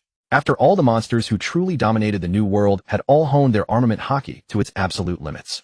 Virgo could coat his entire body in it, turning as black as charcoal. Katakuri's was so hard it could hurt his own machi fists. And for the likes of Kaido and Big Mom, armament Hockey was so deeply integrated into their being that it was a part of every attack and defense. And then there were the advanced applications, internal destruction Ryu, which were essential core abilities for any top-tier fighter. Simply put, in the first half of the Grand Line, Conqueror's Hockey was a luxury, but armament Hockey was a necessity. His physical body was already monstrously strong, boasting iron-like skin and limitless regeneration, making him impervious to ordinary physical attacks. But there were plenty in the world of pirates who could breach his defenses. He couldn't even touch Logia-type users. Masters of advanced armament Hockey could attack his internal organs directly, and some bizarre devil fruit abilities simply ignored physical confrontation altogether. Without armament Hockey, he would forever have a fatal weakness. I can make do with Conqueror's Hockey for now. Even at level 0, it's enough to scare people. Loren muttered to himself. But I need to get my hands on armament Hockey as soon as possible. Ideally, I'd find a master of advanced armament Hockey to teach me directly. The God's Knights spend all their time in Mary Geos, hailed as the Celestial Dragon's ultimate shield. They must have top-tier armament Hockey users among them. I'll see if I can find a way in tomorrow. Having made up his mind, he dismissed the panel and stretched. His body was still brimming with unnatural energy, but the mental state from pushing his mind to its limits was a rare source of fatigue. It wasn't physical tiredness, but the need to digest the sheer amount of information. He collapsed onto the bed, closed his eyes, and was asleep within a few breaths. The next morning, the sun shone brilliantly over Mary Geos, its light glinting off every surface. Loren changed into a simple white robe, strapped the black blade Yami at his waist, and walked alone through the broad, empty streets of Mary Geos towards the headquarters of the God's Knights. Occasionally, celestial dragons from other families passed by in their palanquins. Upon seeing him, they'd stop to offer insincere condolences, their laughter poorly suppressed as he walked away. Loren ignored them, his pace unhurried, a cold smirk playing on his lips that no one noticed. The God's Knights headquarters was located in the central district of Mary Geos, right next to Pangaea Castle. It was a majestic structure built entirely of white stone blocks. In stark contrast to the opulent, gaudy style of the Celestial Dragon mansions, the Knights' headquarters was starkly simple, with clean, hard lines. There were no decorations, not even a statue by the entrance. Only 2 massive bronze doors, firmly shut, bore the engraving of a single upright sword radiating a cold, sharp aura. 2 knights draped in white cloaks stood guard outside the doors. They stood as straight as spears, standard issue, swords at their hips, their faces devoid of any expression. As Loren approached, both knights simultaneously raised their hands to block him. Their movements were perfectly synchronized, as if rehearsed countless times. The God's Knights headquarters. No unauthorized entry. The knight on the left spoke in a cold, emotionless tone. His gaze swept over Loren without a shred of respect or hesitation, despite Loren's status as a celestial dragon. Unfazed, Loren simply smiled casually. I wish to speak with the person in charge of the knights. I have a few things I'd like to inquire about. Regarding hockey training, if possible. The knight on the right glanced at him, his tone slightly more temperate than his companions, but only just. Saint Loren. Selection and appointment to the God's Knights are decided directly by the 5 elders. We do not accept individual applications or recommendations. If you have training needs, I suggest you hire a private tutor through your family's channels. Please turn back. The bronze doors remained shut, and the knights' hands stayed on their sword hilts. Loren stood there, his gaze shifting from the 2 men to the closed doors. He let out a soft chuckle. All right then. I'll be on my way. Thanks for your time. He turned and walked away, his steps light, showing no sign of frustration. In truth, he hadn't held out much hope in the first place. What was the God's Knights? They were the peak combat force of the Celestial Dragons, answering directly to the 5 elders. They were one of the most mysterious organizations in the entire world of pirates. Why would they open their doors for him? a young celestial dragon who had just lost his entire family and was seen by the world as a worthless degenerate heir. If that bronze door had actually opened for him, he would have suspected a trap. But just because this path was blocked didn't mean all paths were. It was true that the God's Knights housed top-tier armament hockey users, but he didn't necessarily need a top-tier master to learn the basics. Armament hockey was practically standard issue in the New World. Plenty of people knew it. Marine officers, New World pirates, bounty hunters, and even some underworld enforcers. Anyone who had reached a certain level of strength would have at least a foundational understanding of armament hockey. Finding someone to teach him the basics wasn't a difficult task at all. What he found truly amusing was something else entirely. Here he was, a celestial dragon, having to go through all these convoluted steps just to learn armament hockey. The celestial dragons commanded the world's resources, enjoyed the highest privileges of human civilization, received tribute from hundreds of nations annually, yet they refused to teach their own descendants any real skills. Those glass-domed fools probably believed the world government's protection would last forever, believing the admirals and CP0 would be their eternal shield. Well, let them think whatever they wanted. The weaker they were, the easier it would be for him, Loren, to carve his own path. Loren walked back to the Slotovac estate. As he entered the main gate, he saw the old steward directing servants to clear away the debris from the wall he had shattered the night before. The cracks had been mostly patched up, but faint traces were still visible. The steward spotted him and hurried over, a hint of anxious concern flickering behind his gold-rimmed glasses, as if he wanted to say something but hesitated. The sudden shockwave last night had knocked out everyone in the estate. Though the steward didn't know the details, he vaguely suspected that his young master, who was more than he appeared, was behind it. "My lord, you've returned."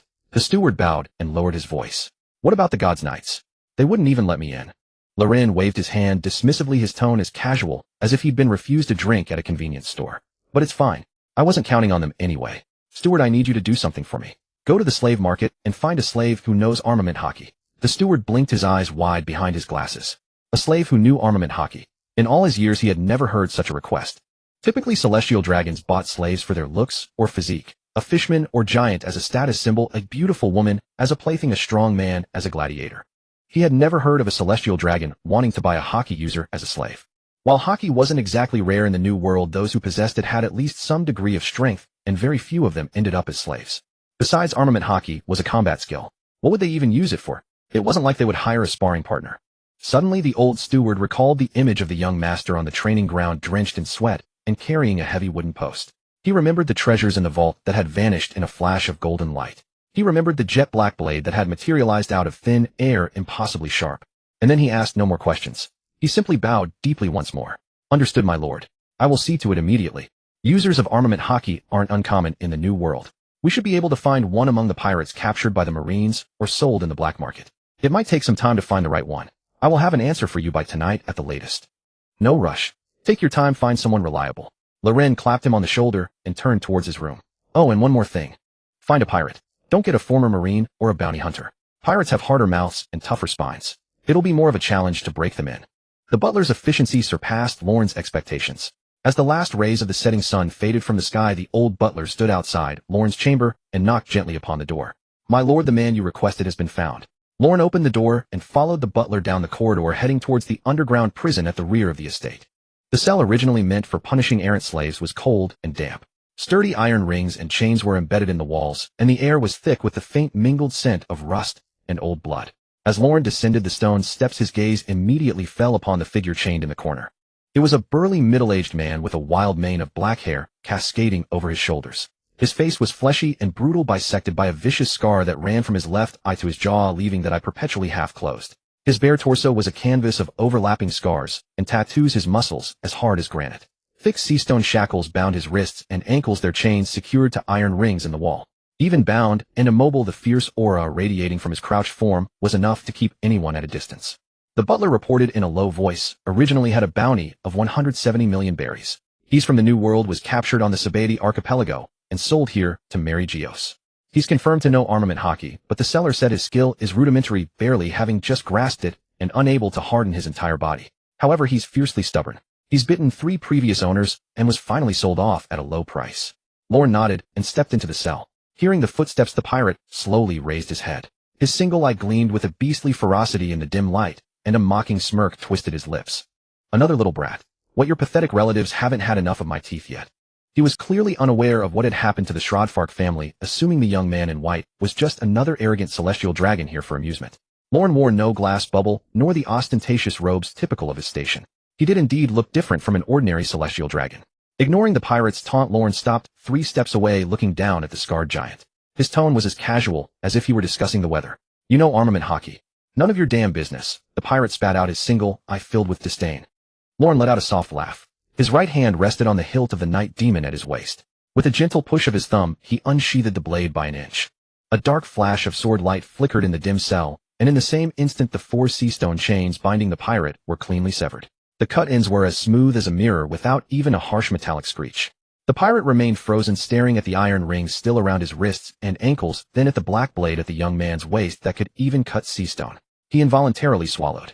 What did you say? I didn't catch that, Lorne said, sheathing the night demon with an air of calm indifference. The pirate's expression shifted rapidly, his fierce demeanor visibly deflating. Anyone who had earned a bounty over 100 million in the New World had at least a modicum of discernment. A sword that could sever seastone chains was either a great grade or supreme grade blade. Who could casually carry a weapon of that caliber? Definitely not some useless celestial dragon. He flexed his numb wrists, staring at Lorne with wary eyes. The contempt in his voice was gone entirely. What do you want? It's simple, Lorne said, extending his right hand and curling his finger in a beckoning gesture, a faint smile playing on his lips. Attack me with your armament hockey. If you can defeat me, I'll set you free. The pirate's single eye shot wide open as if he had just heard the most absurd joke. He instinctively glanced at the butler standing by the cell door. The old man, expressionless, adjusted his gold-rimmed glasses, offering no response. The pirate turned back to Lorne, scrutinizing him, wondering if this young man was mentally deficient. But the certainty and composure written on Lorne's face and the black blade at his waist reignited the flame that had just been extinguished in his heart. Freedom. Those 2 words held more allure for a man locked in a sunless dungeon than any treasure. He didn't care what trick this celestial dragon was playing. He only knew that if his fist could land on that face with his strength and hockey, killing this pampered noble would be more than easy. You're asking for death? Don't blame me. The pirate slowly rose to his feet, his joints popping in a series of sharp cracks. His granite-like muscles bulged into a menacing silhouette in the dim light. He shook off the iron ring remnants on his wrists, crouched slightly, and a deep blue armament hockey emerged from his clenched fists like a pair of dark metallic gauntlets. As the butler had said, his armament hockey was shallow, only covering his forearms and not fully hardened. Still, the pressure exuded by the hockey itself was undeniably real. The air around his fists seemed to distort, and dust on the floor was pushed outward by the invisible force. Lorne stood still, feet planted, even clasping his hands behind his back. The pirate froze for a moment, then his grin turned even more ferocious. Not dodging, not defending. This pale-faced brat must be so used to a life of luxury that he has no idea what armament hockey can do. He had once punched through the side armor of a marine battleship. With this punch he could smash this celestial dragon's head into pulp, bones and all. Die! The pirate roared, his right foot shattering the stone floor beneath him as he launched himself like a cannonball towards Lorne. The hockey-covered fist tore through the air, landing squarely on Lorne's chest with a piercing whistle. The butler instinctively turned his head away, not daring to watch. Thud! It was as if someone had struck a solid iron wall with all their might. The force of the rebound sent a visible ripple through the air. The pirate's savage grin froze on his face. His single eye widened slowly, his pupil reflecting Lorne's expressionless visage, not even a flicker of a frown. His fist had indeed connected, even sinking slightly into the muscle of the man's chest. But was this really a human body? He had punched through marine iron shields, the thick hides of sea kings, and the tough-skinned monsters of the New World. But he had never hit anything like this. The force of his blow had vanished as if he had punched a mountain. The mountain hadn't even trembled, and his own wrist was now throbbing with numbness from the rebound. Impossible. For the first time, fear crept into the pirate's voice. Lorne looked down at the fist still pressed against his chest, feeling the dissipating echo of the armament hockey against his skin. A dull ache radiated from the point of impact, and a dark bruise appeared on his skin. But under the effect of his infinite regeneration, the bruise faded, visibly returning to its pristine state within a few breaths. He closed his eyes, his mind rapidly analyzing all the information he had just received. The sensation of armament hockey wrapping a fist felt more like a flowing, malleable energy armor shaped by will. In the instant the hockey struck his skin, he could clearly discern the energy attempting to penetrate the surface and seep into the deeper muscles and bones. However, his monstrous physique completely overwhelmed the pirate's shallow hockey, neutralizing the energy entirely at the surface. More importantly, he had captured the frequency of the hockey enveloping the pirate's fist. Armament hockey was not static, it flowed like an invisible film driven by consciousness possessing its own rhythm and breath. If he could master that pattern of flow, he could replicate it. Lorne opened his eyes. He slowly raised his right hand, curled his fingers into a fist, and delved his consciousness inward, mimicking the energy flow he had just perceived. His first attempt yielded nothing, but he didn't lose heart. He closed his eyes again, concentrated his mental energy on his right arm, and adjusted the energy circulation. His spiritual realm had reached a transcendent level. For an ability driven purely by will, his comprehension speed and control precision far exceeded that of ordinary people. On his second attempt, a faint dark luster flickered across his right fist. Though it vanished in an instant, the pirate standing opposite saw it clearly, his single eye bulging as if it would pop out of its socket. On his third attempt, the dark luster stabilized, spreading from his knuckles to his wrist, uniform, dense, and gleaming with a cold light in the dim cell. It was deeper and purer than the deep blue hockey on the pirate's fist. The butler was stunned at the door, his gold-rimmed glasses slipping down his nose without him even noticing. He had served the Shroudfark family for generations and had seen many hockey users. But he had never witnessed anyone learn armament hockey, something others spent years, even decades, mastering, by simply absorbing a single punch and watching it happen. The pirate's lips trembled violently. He tried to speak, but only a series of incoherent gurgles escaped his throat. He instinctively sensed the threat of death and wanted to retreat, but his feet were rooted to the spot, completely unresponsive. Thank you for the lesson. Lorne looked at the condensed armament hockey around his right fist, his tone as sincere as if he were thanking a patient teacher. Then, twisting his hips and pivoting his stance, his right fist, now coated in newborn armament hockey, tore through the air and slammed into the pirate's solar plexus. Boom. The power of this punch far surpassed the pirate's earlier strike. Empowered by his monstrous physique, the armament hockey acted like an invisible battering ram, releasing a visible dark shockwave upon impact. The pirate's massive body flew off the ground like a baseball hit by a bat, shattering the cell's iron bars, crashing through the stone wall of the basement, leaving a man-shaped hole, and only coming to a violent stop at the end of the corridor outside. His chest was caved in with a horrifying fist print, the sound of cracking ribs echoing in the confined space, and a long arc of blood sprayed from his mouth. After landing, he convulsed twice. The light in his single eye rapidly faded, a look of disbelief lingering on his lips, and then he was completely still.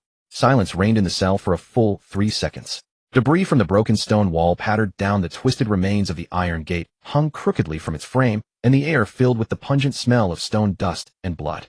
Lorne looked down at his right fist. The armament hockey was still firmly covering its surface, the dark luster gleaming coldly in the dim light. He slowly unclenched his fist, and the hockey naturally receded, revealing perfectly unblemished skin. With his iron-like constitution and the added hardening of armament hockey, he hadn't even suffered a scratch. Congratulations, my lord. The butler's excited voice came from the doorway. The white-haired old man practically rushed into the cell, his usually stoic face now a mask of disbelief and elation. He gestured for the servants behind him to clean up. Several burly manservants filed and dragged away the pirate's body and began clearing the debris and blood with swift, silent efficiency, clearly seasoned professionals. The butler approached Lorne and bowed deeply, his voice trembling with excitement. My lord, you mastered it already. Armament hockey. Just like that. Lorne flexed his wrist, feeling the newly tamed power within him, a slight smile curving his lips. This thing is indeed hard to learn. Without a demonstration, you could study it for a lifetime from books. But taking a punch and feeling it for yourself works better than anything. He patted the butler's shoulder, looking at the old man's flushed face, his tone carrying a rare warmth. Arrange a proper burial for that pirate. Don't just toss him in a mass grave. He was scum, but he taught me armament hockey. Consider him a half-teacher. He deserves that much dignity. The butler was momentarily taken aback, then nodded firmly. A glimmer of pride and approval flashed behind his gold-rimmed glasses. He had served 3 generations of the Shroudfark family and witnessed the true face of countless celestial dragons, arrogant, cruel, treating life like mere insects. No master had ever ordered a proper burial for a dead pirate slave. This young man was unlike any celestial dragon he had ever known. He bowed deeply, once more his voice returning to its usual steady cadence. Rest assured, my lord, I will see to it personally. Lorne lowered his gaze to the layer of armament hockey that had just coalesced on his right fist. The dark luster shimmered faintly in the dim cell, like a flowing metallic membrane clinging tightly to his skin. He could sense the power was still shallow. Just like that pirate, it could only cover up to his wrist, and its hardness was far from pure. But that didn't matter. He had the system. As long as he grasped armament hockey, he could directly max it out. Lorne called up the system panel again, his gaze settling on the armament hockey column. Armament hockey 1100. Just 1 point. The initial value he had instinctively comprehended after taking that punch. He extended his index finger and tapped the plus sign beside armament hockey in the void. Consumed 1,000,000 berries. Armament hockey 1. Lorne didn't even furrow his brow. His finger hammered the plus sign in rapid succession. 100 taps passed in the blink of an eye, and 10 billion berries drained from his account balance like flowing water. The moment the armament hockey value leaped from 1100 to a full 100,100, an unprecedented torrent of power surged from the depths of Lorne's being, as if something long dormant had been thoroughly awakened. It was a sensation entirely different from physical enhancement. Physical enhancement was like forging a body. Each strike was a tempering of flesh and bone, scorching, tearing, and restructuring, every instance agonizing enough to make one curse. But enhancing armament hockey felt more like cloaking his very soul in armor. That power didn't surge from muscle or bone, but from the depths of his will, from the junction of spirit and flesh. It gushed forth like liquid metal flowing through every inch of his body, threading through meridians, seeping into muscles, enveloping bones, and then covering his skin. A dark pitch-black sheen spread from Lawrence's right fist, surging upward like a tide. It covered his wrist, forearm, elbow, upper arm, and shoulder, then climbed along his neck to his cheeks, spread from chest to back, extended from waist to legs, all the way down to the soles of his feet. Every inch of his skin was fully enveloped by armament haki. The jet-black hue gleamed with a cold, eerie light in the dim cell, making him look like a statue cast from black iron. Even the strands of his hair radiated an unyielding hardness. Full body armament. The steward stood at the doorway, his voice trembling beyond control. In his decades of life, he had seen his fair share of haki users, but never once had he witnessed someone jump from a mere beginner to full-body hardening in a single breath within just a few heartbeats. Lorne looked down at the pitch-black armor covering his entire body, slowly clenching his fists. He felt the unyielding hardness and the explosive power contained within. With this layer of armament armor alone, he could now withstand a direct hit from an ordinary cannonball without a scratch. Before he could fully savor this newfound power, the system panel flashed before his eyes once more. Detected armament haki has reached the current stage's limit. Proceed with breakthrough. A faint smile curled at the corner of Lawrence's mouth as he silently uttered breakthrough. Breakthrough condition: consume 1000 berries. Confirm 10 billion. If this number had appeared a few days ago, Lorne might have hesitated. But now with over 150 billion sitting in his account, 10 billion was just pocket change. Confirm. The instant the words fell, the pitch-black armor on Lawrence's body erupted with a visible ring of dark shockwaves. That shockwave radiated outward in all directions, centered on him. The cracks on the cell walls, which had just been repaired, split open once more, sending rubble cascading down. The steward was pushed back 3 full steps before he could steady himself against the doorframe. Armament haki surged through his body like boiling magma at high speed. With each cycle, the density and purity of that power ascended to an entirely new level. When the flow ceased and the light receded, the armament haki value on the system panel had transformed into a brand new format. Armament haki 01000. 1.10 berries. Lorne took a deep breath, then extended his index finger and pressed down on the plus sign without letting go. This time, he didn't tap one by one. He let the numbers fly on their own. From 0 to 1,100 billion berries were devoured by the system in a matter of seconds. The moment the armament haki value hit a full 1000, the pitch-black armor covering Lawrence's body began to undergo a qualitative transformation. The once iron-hard hardening layer suddenly became supple, like a layer of flowing liquid metal gliding across his skin. It was no longer a rigid sheet of iron, but something with its own breath and rhythm. Flow. This was the crucial step for armament haki to ascend from hardening to a higher tier. Ordinary armament haki was static, forming a hard armor on the skin's surface, clashing head-on where the harder haki wins. But flowing armament haki was entirely different. It could shift freely across the body's surface at the user's will, concentrating on the fist's edge for sharper impacts or gathering at the chest and abdomen to form a more resilient cushion. It could dynamically adjust the density and thickness of its defense based on the nature and angle of an attack. With the same amount of haki flowing, distribution could unleash combat effectiveness, far surpassing fixed hardening. But this still wasn't the peak.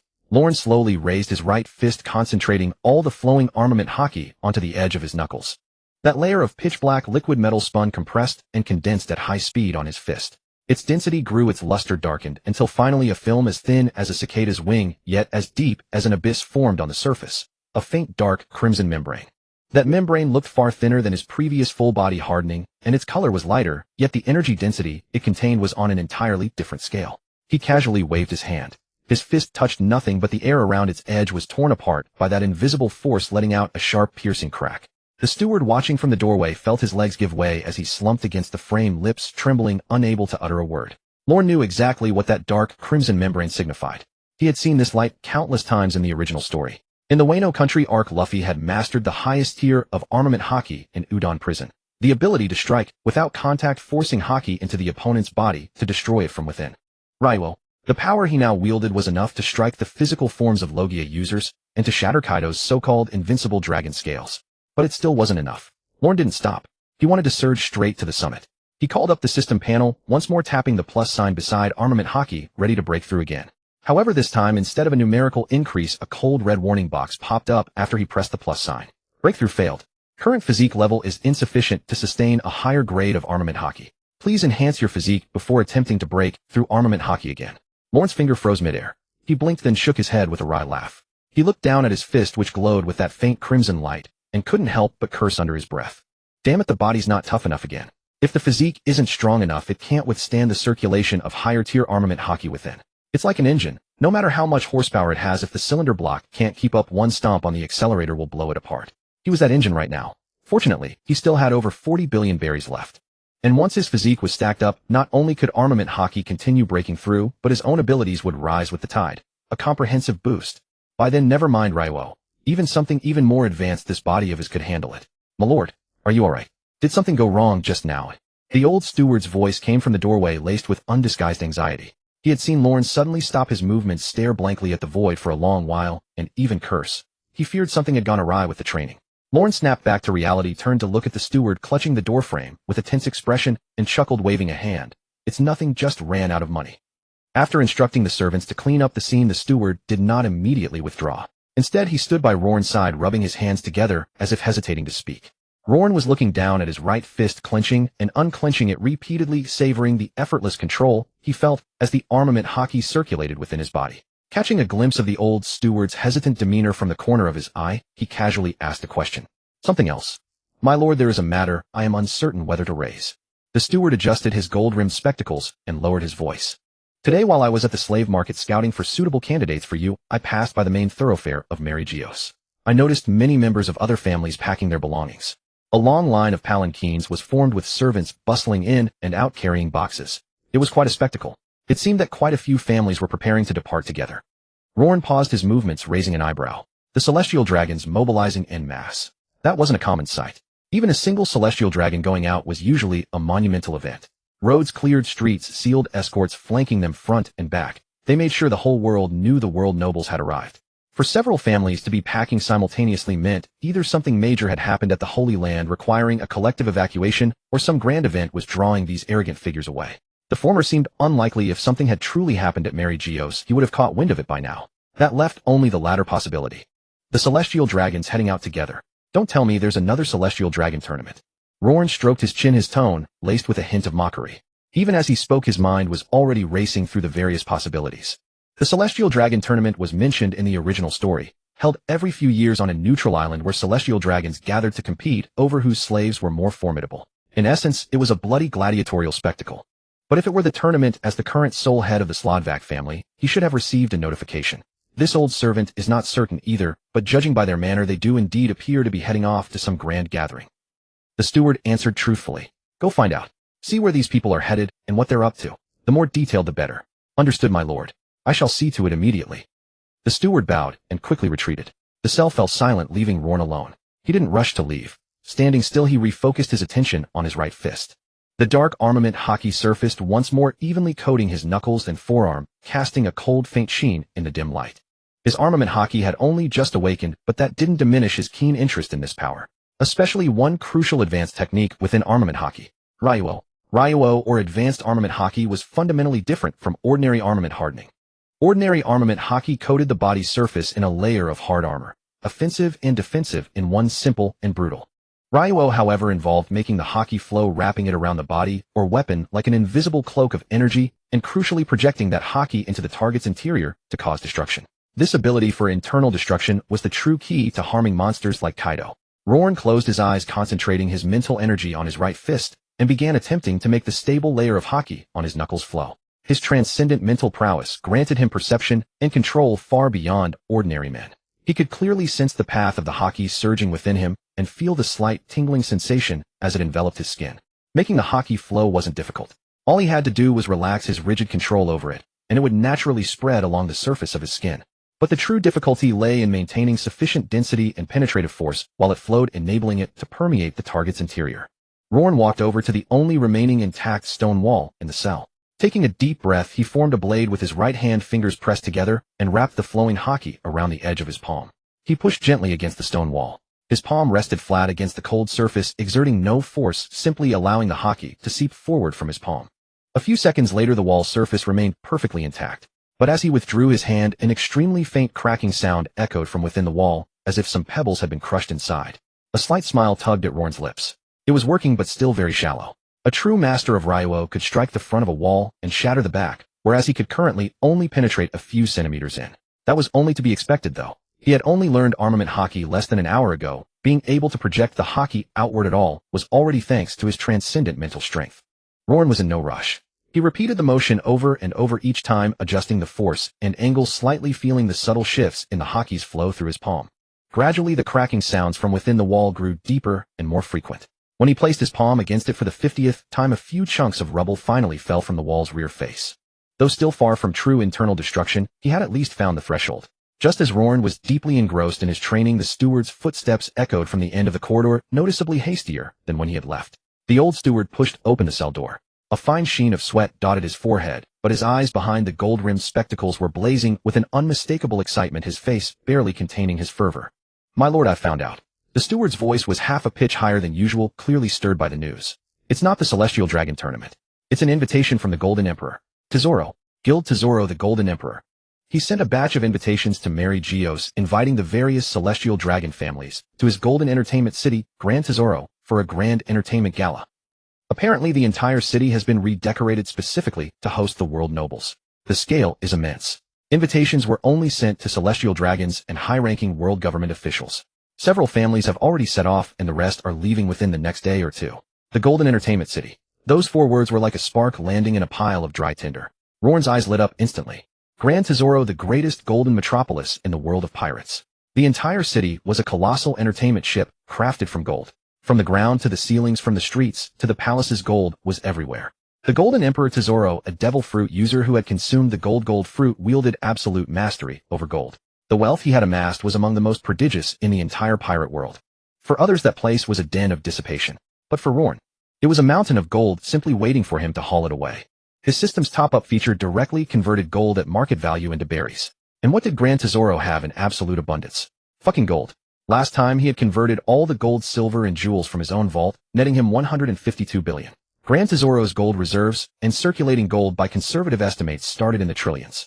Even if he only managed to get his hands on a fraction of it, it would be more than enough to max out every single attribute on his system panel, and likely leave a hefty surplus besides. This trip to Grand Tesoro was a must. The Golden Entertainment City. Roran rolled the words around on his tongue, unable to suppress the smile spreading across his face. "That's a fine place, gold everywhere. We're definitely going." However, the steward hesitated, a note of apology creeping into his voice. "My lord, regarding the invitation. The invitations were only sent to a few established major families. Given our Slodvac family's current peculiar circumstances, Tesoro's people likely caught wind of our family tragedy and thus did not send us one." What was the Slodvac family's reputation in Mary Geos now? A fallen house, its members massacred by a pirate slave, its wealth carved up by various relatives, leaving only a young orphan guarding the ancestral home. In the eyes of a shrewd businessman like the Golden Emperor, such a family clearly had little profit to squeeze. Why waste an invitation on them? Roran was about to speak, but the steward straightened his back and spoke first, his tone almost solemn. "But rest assured, my lord, leave this matter to this old servant. I have been operating in Mary Geos for over 40 years. I still have some connections here and there. Getting a single invitation will be done by tomorrow at the latest." As he spoke, a resolute light gleamed behind his gold-rimmed spectacles, the unwavering determination of a loyal old retainer resolving his young master's troubles. Roran looked at the old steward's earnest, devoted face, and for once a rare warmth welled up in his heart. This old steward had gone from his initial fearful deference to nearly dying of fright watching him devour treasure in the vault, to helping him stage the massacre scene like a seasoned agent, and now to volunteering to procure the invitation. He had completely transformed from a mere property manager into Roran's most trusted confidant. Roran stepped forward and reached out to pat the steward on the shoulder. This time he didn't say anything cryptic or meaningful. Just 3 simple, sincere words. "Thank you." The steward froze for a moment, and his old eyes behind the gold-rimmed spectacles suddenly grew a little red. He had served as a steward in a Celestial Dragon mansion for over 40 years, tending to 3 generations of masters. Never once had any Celestial Dragon said thank you to him. In the eyes of the Celestial Dragons, a servant's service was as natural and expected as air or water. It required no gratitude and no consideration. Yet this young man before him, this ruthless individual who had single-handedly slaughtered his family's entire direct line in one night, had just said thank you to a steward. The old steward bowed deeply, bending lower than he ever had before, his head nearly touching his knees. When he straightened up again, his face had resumed its usual professional composure, though a faint trace of a choked-up emotion lingered in his voice. "Rest assured, my lord, before the sun sets tomorrow, the invitation will be in your hands." The steward had not broken his word. As dusk fell, just as Loren finished his evening ablutions attended by Freya, the steward appeared at the door, cradling an exquisite sandalwood box. When the box was opened, a gilded invitation lay quietly within. Its material was an unknown golden metal thin as a cicada's wing, yet hard as steel. The words Gran Tesoro were engraved upon it in exquisite relief, shimmering brilliantly in the morning light. It was said that the invitation itself was worth a fortune, crafted from real gold mixed with sea stone powder. Holding it granted one the highest tier of VIP privileges at the Golden Pleasure City. My lord, the invitation. The steward presented the box with both hands. Behind his gold-rimmed spectacles his eyes were bloodshot from a sleepless night, yet his spirit was exceptionally high. A hint of restrained pride tugged at the corner of his mouth. Clearly, he had expended considerable effort the night before. Loren picked up the heavy invitation, turned it over in his hand, his fingertips tracing the delicate relief patterns on the metal surface, and nodded with satisfaction. He did not ask how the steward had acquired it. Some things do not require knowing the details, only the result. He tucked the invitation into his robes and patted the old steward's shoulder once more. This time he said nothing, but the weight in that gesture was heavier than any words. The old steward bowed deeply and withdrew. That night Loren had a rare peaceful sleep. Freya attended to him, as usual, her soft golden hair glowing with a warm luster in the candlelight. Her azure eyes held a gentle, hesitant longing. Loren could naturally see what was on her mind. Since the very first day he had arrived in this world, this maid's gaze towards him had changed day by day. From the initial fear, to later confusion, and now to admiration and an indescribable affection. He was also well aware of how the slot was filled. After the passionate encounter with Freya in the bathroom last time, the slot had gone from 0 to 1, granting him a free draw, which had yielded the supreme blade Yasha. If he so wished, given his current status, he could easily raise the slot to a staggering number, drawing prizes daily until his hands grew tired. But Loren was no stallion. He had his own principles. Such things should be left to chance. They would come when the time was right. There was no need to turn himself into a mindless machine just for the sake of drawing prizes. The next morning the sky over Mary Geos was cloudless, and sunlight made the entire white architectural complex of the Holy Land gleam brilliantly. Loren had changed into a sharply cut dark robe Yasha at his waist, and headed with his steward and Freya towards the elevator of Mary Geos. The Golden Pleasure City Gran Tesoro was located in a special sea area on the Grand Line. Departing from Mary Geos required taking the elevator down to the Red Port, then transferring to a dedicated VIP vessel. When he arrived at the elevator plaza, a considerable crowd had already gathered. Over a dozen palanquins of various noble families were neatly arranged on both sides of the square, each surrounded by a throng of servants and guards. The display was grand enough for a reverie. Celestial dragons mingled in small groups, exchanging pleasantries, their glass bubbles refracting harsh glints of sunlight. The air was thick with hypocritical civility and veiled comparisons. Loren's appearance was like a drop of water falling into boiling oil. The noisy square fell silent for half a beat the moment he stepped in, then erupted into hushed whispers and suppressed laughter deliberately loud enough for him to hear.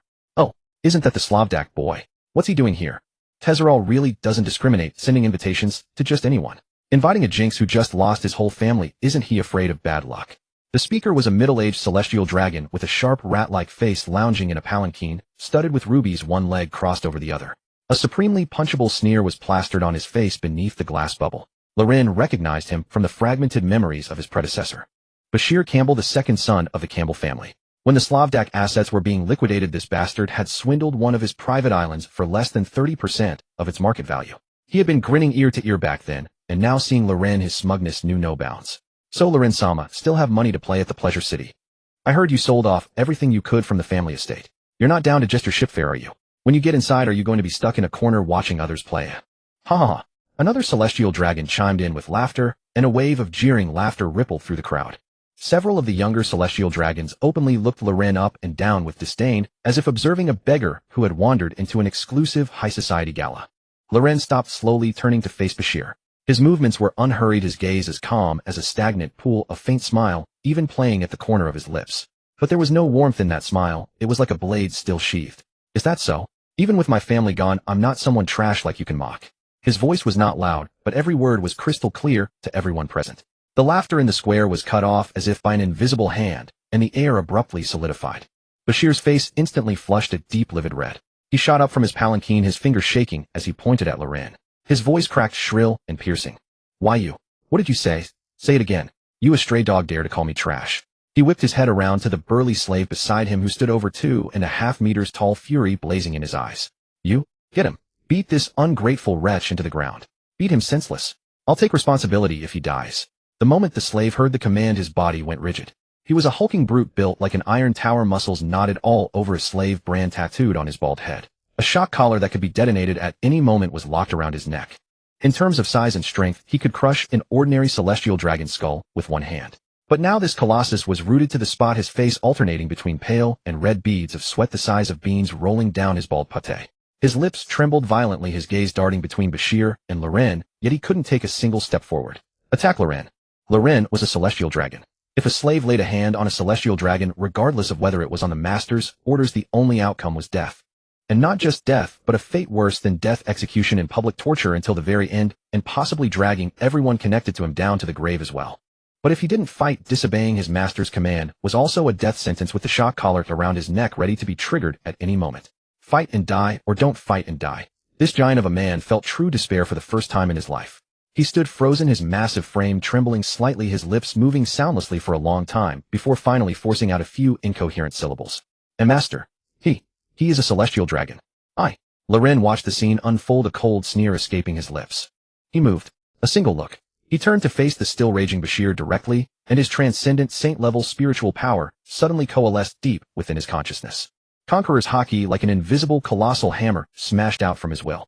He precisely controlled the intensity and range of this power. He didn't clear the area indiscriminately like he had at the mansion before, but instead focused all the pressure solely on Bashir. Bashir's tirade was cut off abruptly. He felt an indescribably terrifying pressure bearing down on him from above, as if an invisible mountain had suddenly crashed onto his shoulders. His knees began to tremble uncontrollably, his bones groaning with a teeth-grinding creak. Then with a heavy thud, this middle-aged celestial dragon, who just seconds ago was arrogantly vowing to beat Loren to death, collapsed prostrate onto the ground like a squashed toad. His glass bubble cracked against the marble floor tiles. His hands desperately pushed against the ground, his 10 fingers twisted and deformed from the excessive strain. His nails scraped against the tiles with a piercing shriek, but even with all his might he could barely keep himself from completely collapsing flat. Why you? What is this? What is this thing? He struggled to lift his head, but the invisible pressure clamped down on his neck like a vice, forcing him to maintain his bowed position. He couldn't see Loren's expression, only the pair of boots standing before him. The dark leather was immaculate, a stark contrast to his own ugly, distorted face reflected in the floor tiles. The surrounding celestial dragons took several unanimous steps back, their faces beneath the glass bubbles a tableau of shock and bewilderment. They couldn't feel the direct impact of the Conqueror's haki, but the sight of Bashir suddenly kneeling and unable to move was enough to throw their minds into chaos. Several younger celestial dragons exchanged bewildered glances, whispers rising and falling. What's going on? Why did Bashir suddenly kneel? That Loren. He didn't do anything, did he? How could? Loren looked down at Bashir, kneeling before him, a cold, detached smirk on his lips. He deliberately controlled the intensity of his Conqueror's haki at a delicate tipping point. Enough to crush the man's dignity and arrogance into dust, but not enough to knock him unconscious. Passing out would be too merciful. Only by staying conscious and feeling the full humiliating weight of being crushed could the lesson be truly complete. Want to stand up? Loren's voice was soft, so soft that only Bashir could hear it, but to Bashir's ears it was like a thunderclap exploding right beside him. You? What did you do to me? Bashir's face was purple with congestion, veins bulging on his forehead, sweat streaming down his cheeks and dripping onto the floor tiles. Foam was beginning to form at the corners of his mouth. His mind was clear, even clearer than usual. He was acutely aware of every muscle in his body trembling and spasming under the invisible pressure. He could feel the cold, sharp pain from his knees pressing against the floor. He could feel the shock, confusion, and schadenfreude in the gazes of everyone around him. Want to stand? It's simple. Loren slowly crouched down, meeting Bashir's bloodshot eyes, and waggled a finger in front of his face. 10 billion berries. Buy your way up. Bashir's pupils constricted violently, his bloodshot eyeballs almost bulging out of their sockets. T10 billion. Are you out of your? You lunatic. Why don't you just rob a bank? He started cursing wildly, but with the Conqueror's haki pressing down on him, his voice was distorted, sounding like a cat with its tail caught in a door. 2 sentences. That just made it 20 billion. Loren's smile didn't change, his tone leisurely, as if he were having tea and a chat with a friend. Go on, keep cursing. I'm in no hurry. I'm quite comfortable squatting here. Whether you're comfortable kneeling, I wouldn't know. Bashir's lips trembled violently, his face contorted beyond recognition, with rage and fear, tears and snot smearing his face. He had never suffered such humiliation in his entire life. He was a celestial dragon, a world noble in existence, standing at the very pinnacle of the world. It was always others who knelt before him. No one could ever make a celestial dragon kneel. But now he was kneeling here prostrate before a young man he had been mocking as a stray dog just yesterday, trembling and unable to move. And he had to pay to stand up. He wanted to keep cursing, but he didn't dare, because his instincts told him that the man in front of him was not joking. If he didn't pay, he would truly kneel here forever, until he dehydrated, until he passed out, until he died. What was even more terrifying was that he didn't even know what method was being used against him. This power, completely beyond his comprehension, was what terrified him the most. I'll pay. Bashir finally squeezed the words out from between his teeth, his throat raw. 20 billion. I'll pay. Let me up. Please let me up. Now that's more like it. Loren nodded, pulling a blank bank transfer form from his robes and slapping it down on the floor tiles in front of Bashir. Bashir's fingers trembled so much he could barely hold the pen, his signature, and the amount scrawled crookedly across the paper. Loren picked up the transfer form and confirmed it. 20 billion berries. Not a cent less. He gave a satisfied whistle, and with a thought the Conqueror's hockey pressing down on Bashir vanished instantly. Bashir collapsed like a heap of mud, gasping for air, his glass bubble fogged up with his heavy breathing. His servants and guards finally dared to rush forward to help him, but he shoved them away, scrambling back to his palanquin in a panic. He didn't even dare look back, leaving behind only a damp stain of sweat and tears on the floor. The square was dead silent. Over a dozen celestial dragons stood frozen, their gazes sweeping back and forth between Loren and Bashir several times. They opened their mouths as if to say something, but when they met Loren's enigmatic, half-smiling eyes, whatever they were about to say got stuck in their throats. No one dared to mock him again. Though Bashir was a piece of trash, he wouldn't have staged such an elaborate, self-humiliating act in front of everyone, just to cooperate with Loren. He had genuinely been forced to his knees by some kind of power, unable to move. Loren carefully folded the transfer note worth 20 billion berries and tucked it into his robes, brushing off some non-existent dust from his attire. He turned and walked towards the elevator with his steward and Freya following closely behind. As he passed the group of celestial dragons, he paused slightly and tossed out a casual remark without looking back. If anyone else wants to save me some money, feel free to speak up. No one spoke. Before the elevator doors, the celestial dragons in their ornate robes automatically parted, creating a path for him. They watched Loren's back disappear behind the elevator doors, the same confusion written on every face beneath the glass bubbles. When had that waste from the Slavdak family become so terrifying? The elevator slowly descended into the shadow of the red line, the golden dome of Mary Geos shrinking above until it vanished behind the clouds. Lone stood on the elevator platform, the salt-laden sea breeze surging up from below, whipping his dark robes. Gripping the railing, his gaze drifted past the clouds toward the azure sea in the distance, a faint, elusive smile playing at the corners of his mouth. Behind him, the celestial dragons huddled on the opposite side of the elevator, maintaining as much distance as possible, not daring to meet his eyes.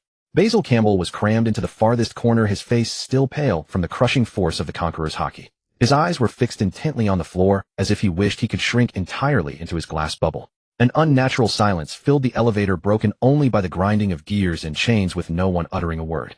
Deep within the Pangea castle of Mary Geos, in a windowless chamber, dim lamplight cast the shadows of several white-robed figures against the cold stone walls. A masked CP0 agent knelt at the center of the room, facing a massive projection screen. The screen replayed the surveillance footage from the elevator plaza frame by frame. Every detail, Basil's sudden collapse to his knees, his trembling, and his signing of the transfer document under invisible pressure, was captured with perfect clarity. Conqueror's hockey confirmed. The intensity and control are precise, no unintended targets were affected. The CP0 agent's voice came through the mask, cold and devoid of emotion. Target Lone, the only surviving member of the Slodovac family. He lost all immediate relatives in the Slodovac family massacre 2 days ago. His behavior patterns have shifted significantly since. Recommend placing him on a high-priority watch list and reporting to the 5 elders. The projection screen flickered, suddenly hijacked by an external signal. A deeper, more authoritative voice came through the communicator, carrying an unmistakable tone of command. This matter ends here. CP0 is to seal all surveillance records internally. Do not report this to the 5 elders. The CP0 agent lifted his head slightly, a flicker of surprise in the eyes behind his mask. But professionalism overrode any curiosity, and he responded with a simple, terse acknowledgement. Understood. However, I must confirm. Who is issuing this order? The Holy Knights. The air in the chamber seemed to solidify. The CP0 agent paused for 2 seconds, then bowed his head deeply. Understood. All records will be sealed immediately. Not a single page will leave this room. The communication cut off, and the projection screen went dark. The chamber was left with only the dim light and the solitary figure of the CP0 agent. He rose slowly, his expression hidden behind the mask. Meanwhile, Lone remained oblivious to the secret deliberations about him in the heart of Mary Geos. He leaned against the elevator railing, idly watching seagulls circle over the sea. After a brief stop at the Red Port, they boarded a luxury liner reserved for celestial dragons, setting course for the Golden Entertainment City along the Grand Line. As the sun dipped below the horizon, a resplendent golden light emerged on the sea line. It wasn't the reflection of the sunset. It was the city itself glowing. Gran Tesoro, the world's largest golden entertainment city. A colossal golden ship 10 kilometers long lay sprawled on the deep blue sea like an ancient beast armored in gold, resting silently in the twilight. The city's outer walls were crafted from pure gold, reflecting a dazzling, mesmerizing brilliance in the setting sun's rays. Every window, every column, every spire was gilded, as if the city had captured all the starlight from the heavens into this maritime metropolis. Even the celestial dragons, accustomed to the opulence of Mary Geos, couldn't help but let out a chorus of astonished gasps as the ship entered the port of Gran Tesoro. Lone stood at the ship's railing watching the glittering city draw closer, the light in his eyes shining brighter than the gold itself. In his eyes, those gleaming golden walls, pillars, and domes were nothing but a string of dancing numbers. They were Barry's attribute points, the level of armament, Hockey the awakening of observation, Hockey the staircase to the summit of the world. The ship docked gently. The port had been cleared. A private pathway lined with red velvet carpet stretched from the pier deep into the city. Attendants in gold uniforms stood in perfect rows along the path, bowing in unison. At the end of the carpet, a tall figure approached with a graceful gait. It was a woman whose presence could make every male in the vicinity forget to breathe. She was tall and slender, with a cascade of fiery red wavy hair reaching her waist, shimmering with a captivating luster in the sunset. Her features were exquisite, as if sculpted by a master artist's lifelong dedication, and a professional smile was fixed on her lips. Yet within that smile lay a hint of languid charm and a touch of aloof, unapproachable coldness. She wore a form-fitting wine-red evening gown that accentuated a breathtaking silhouette. The gold jewelry on her wrists and neck sparkled alluringly under the lights. Most striking were her long, fair hands, nails painted in the same wine-red hue as her gown, each finger like a meticulously polished work of art. Baccarat. Lone's pupils contracted slightly. The right hand of Golden Tesoro, a luck fruit user, and the reigning queen of hospitality for all of Gran Tesoro. Her ability was formidable. Anyone she touched would have their luck drained, becoming disastrously unlucky, while she could store and use the stolen fortune for herself. In the original story, this ability made her nearly invincible. Countless gambling masters lost everything at her hands without ever understanding how. Welcome, esteemed world nobles, to Gran Tesoro. Baccarat's voice was sweet, but not cloying, carrying a perfectly calibrated warmth as she offered an elegant bow. Her wine-red hair cascaded from her shoulders, revealing a graceful snow-white neckline. I am Baccarat, secretary to the Golden Tesoro. It is my honor to serve as your host for this grand event. Please follow me. The Golden Tesoro has prepared the finest VIP suites and a welcome banquet for you all. A suppressed stir rippled through the celestial dragons. Some of the younger celestial dragons eyed Baccarat like starving wolves eyeing fresh meat, but a low warning from those beside them quickly tempered their stares. Careful. That woman is a luck fruit user. One touch, and you'll be cursed with bad luck. There's a 50 billion berry bounty on just one of her fingers on the black market, and no one's ever collected. Rumor has it that a noble once tried to force a kiss on her, and the Golden Tesoro turned him into a golden statue on the spot. He's still standing in some corner of the city as a decoration. The stir subsided instantly. The young celestial dragons unanimously averted their gazes from Baccarat, their budding lust doused by a bucket of ice-cold reality. Clearly accustomed to such reactions, Baccarat straightened up, her gaze sweeping over the celestial dragons with a flicker of habitual disdain.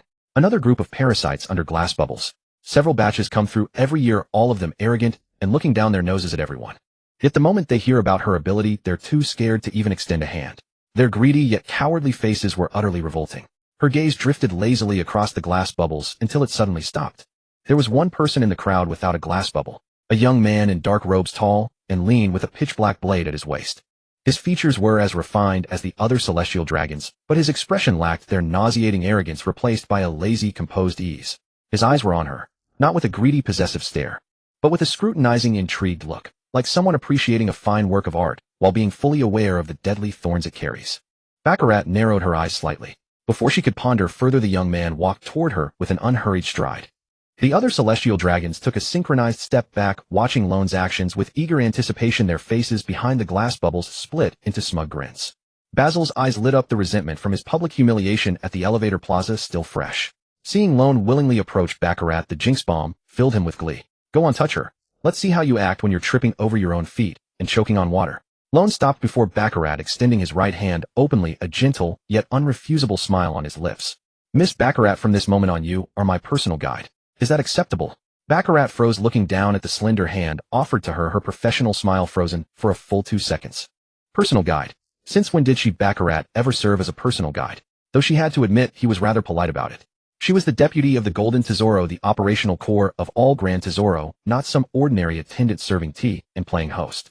Normally, if any guest were so bold as to make such a request, she'd deflect them with a polite smile and a veiled rebuff. But this person was different. More importantly, she was curious. Why wasn't this celestial dragon wearing a glass bubble? And why did he dare approach her for a handshake when the others avoided her gaze? Was he not afraid of bad luck? Or did he simply not know who she was? No. Looking into his eyes, it was clear he knew exactly who she was, and more. The scrutiny and interest in those eyes could only come from someone who understood her ability. Lord Lone, thank you. Baccarat deliberately drew out her words, her gaze playful and probing, not yet offering her hand. She wanted to see what this unconventional celestial dragon was really made of. I said from this moment on you are my personal guide. Lone's hand remained steady before her, his tone calm. The other celestial dragons had already begun whispering among themselves, their gleeful stares practically boring holes into Lone's back. Baccarat scoffed inwardly. Fine. If you're so arrogant, let's see how you handle being plagued by misfortune. She wanted to see if this glass bubble-less celestial dragon could maintain that serene smile when her ability left him a humbled mess. Since Lord Lone Saint is so insistent, I would be remiss to refuse. Baccarat extended her right hand gracefully, her 5 slender fingers gently clasping Lone's palm. The moment their skin touched, she activated her luck fruit ability. An invisible force surged from her palm, like countless fine tendrils probing into Lone's body, frantically draining his fortune. Then she felt it. The force did penetrate, and it did grab hold of something. But before she could pull it out, a violent, suffocating pressure erupted from within Lone. It was a power she had never felt before, entirely distinct from the wealth-derived authority of the Golden Tesoro. This was pure, innate, absolute dominance, like a king looking down upon an ant. The force surged from Lone's body like a slumbering, ancient beast, snapping its eyes open the moment her tendrils touched it. It let out a silent roar against her luck fruit ability. She could feel the fortune she had siphoned from Lone being forcibly shoved back. Not only was the fortune pushed back, but the force also surged along her ability's tendrils in reverse, shredding her luck fruit power attached to Lone into nothing. The smile vanished from Baccarat's face. Her pupils contracted sharply, her breath quickened, and her fingers gripping Lone's hand tightened involuntarily. She could feel her heart pounding wildly in her chest, a sensation she had never experienced since eating the luck fruit. Her ability had failed. You are. For the first time, Baccarat's voice carried genuine shock and a hint of barely concealed fear. She tried to pull her hand back, but Lone's grip tightened gently around hers. Firm, yet not forceful. It was as if he were telling her, don't be afraid. I mean you no harm. Conqueror's Haki. This glass bubble-less celestial dragon possessed Conqueror's Haki, a king's disposition found in only 1 in a million. In the entire world of pirates, the number of people with this power could be counted on one hand. And in her knowledge, no celestial dragon had ever possessed Conqueror's Haki. Those parasites in glass bubbles couldn't even master basic armament Haki, let alone a power that required an innate kingly spirit to awaken. What kind of iron wall had she just run into? The surrounding air went silent for a full 3 seconds. The celestial dragons craned their necks, waiting for Lone to face some misfortune. A stumble, a sneeze, being hit by bird droppings. Anything embarrassing. But 3 seconds passed, and Lone stood there perfectly still, his expression unchanged. Baccarat's face, however, had changed. It was paler, more tense. What's going on? Why did Baccarat let go? Shouldn't she be cursing him with bad luck? I don't know. Did she not activate her ability? Impossible. Baccarat always uses her ability to intimidate guests. It's a rule of the Golden Entertainment City. Then why is Lone completely unaffected? Baccarat took a deep breath, quickly recomposing her expression and reaffixed her professional smile. But deep within that smile was a new, indescribable complexity. She withdrew her hand without a trace, gave Lone a slight bow, and her voice was lower than before. Less formal courtesy, more genuine caution. Lord Lone Saint, please follow me. I will personally arrange the finest accommodations for you. Lone nodded, retracting his hand, the warmth of her palm, and a faint lingering fragrance still on his fingertips. He followed Baccarat through the private red velvet pathway heading into the depths of the Golden Entertainment City. The butler and Freya followed closely behind. The old butler's eyes behind his gold-rimmed glasses gleamed with a thoughtful light. Freya, however, fixed an unreadable gaze on Baccarat's red-haired back, a rare hint of wariness coloring her sapphire blue eyes. The welcome banquet of the Golden Pleasure City was held atop the world-renowned giant Golden Palace. The dome, soaring dozens of meters high, was crafted from over 1,000 perfectly cut crystals through which the starry sky above the ocean was directly visible. Dozens of long tables draped in gold-threaded cloths were arranged in 2 rows along the hall, laden with delicacies from the 4 great seas. Even the wine goblets were masterpieces forged from pure gold, their rims encrusted with a ring of fine diamonds. At the center of the hall, on the grand stage, an orchestra clad in golden attire played a melodious tune, yet the dance floor remained empty. The celestial dragons were all seated in their places, none willing to deign to dance the first step. When Lorne entered, he was accompanied by a figure no one expected, Baccarat. This reception queen of the Golden Pleasure City walked half a step behind him, her fiery red hair shimmering brilliantly under the golden lights. Her face still wore that standard professional smile, but the observant would notice her demeanor today was unlike any reception she had ever conducted. Usually she stood at the forefront, commanding the scene and dictating the pace of the reception. But now she followed quietly behind Lorne like a true personal guide, her gaze occasionally drifting to the black blade at his waist, a lingering curiosity and reverence hidden within her eyes. Golden Emperor Guild Tesoro stood beside the host's seat at the front of the hall, personally greeting every distinguished guest who entered. This man, who controlled 20% of the world's circulating wealth, had donned a meticulously tailored white suit today, paired with a golden shirt and an ostentatious pair of sunglasses. His pink hair towered high under the lights, and his 10 fingers were adorned with rings of various colored gems, making him look like a walking mountain of gold. He wore his signature smile, seemingly warm yet shrewd, as he exchanged pleasantries with the elderly patriarch of a celestial dragon family. Suddenly his peripheral vision caught sight of Baccarat entering behind Lorne, and his smile froze for a fraction of a second. Baccarat was his deputy, the overall head of reception at Gran Tesoro, who never served as anyone's personal guide. Yet here she was trailing behind a young celestial dragon like a little follower, a sight as incongruous as seeing a marine admiral shining someone's shoes. Tesoro's gaze swept over Lorne quickly. No glass head cover a sword at his waist, a youthful face, yet inscrutable depth. His style was utterly different from other celestial dragons. He looked like some impoverished descendant of a fallen family, his status vastly inferior to Baccarat's. Tesoro strode forward with his signature confident gait, readjusting his smile to the perfect angle, his voice high and fervent, as if greeting a long-lost old friend.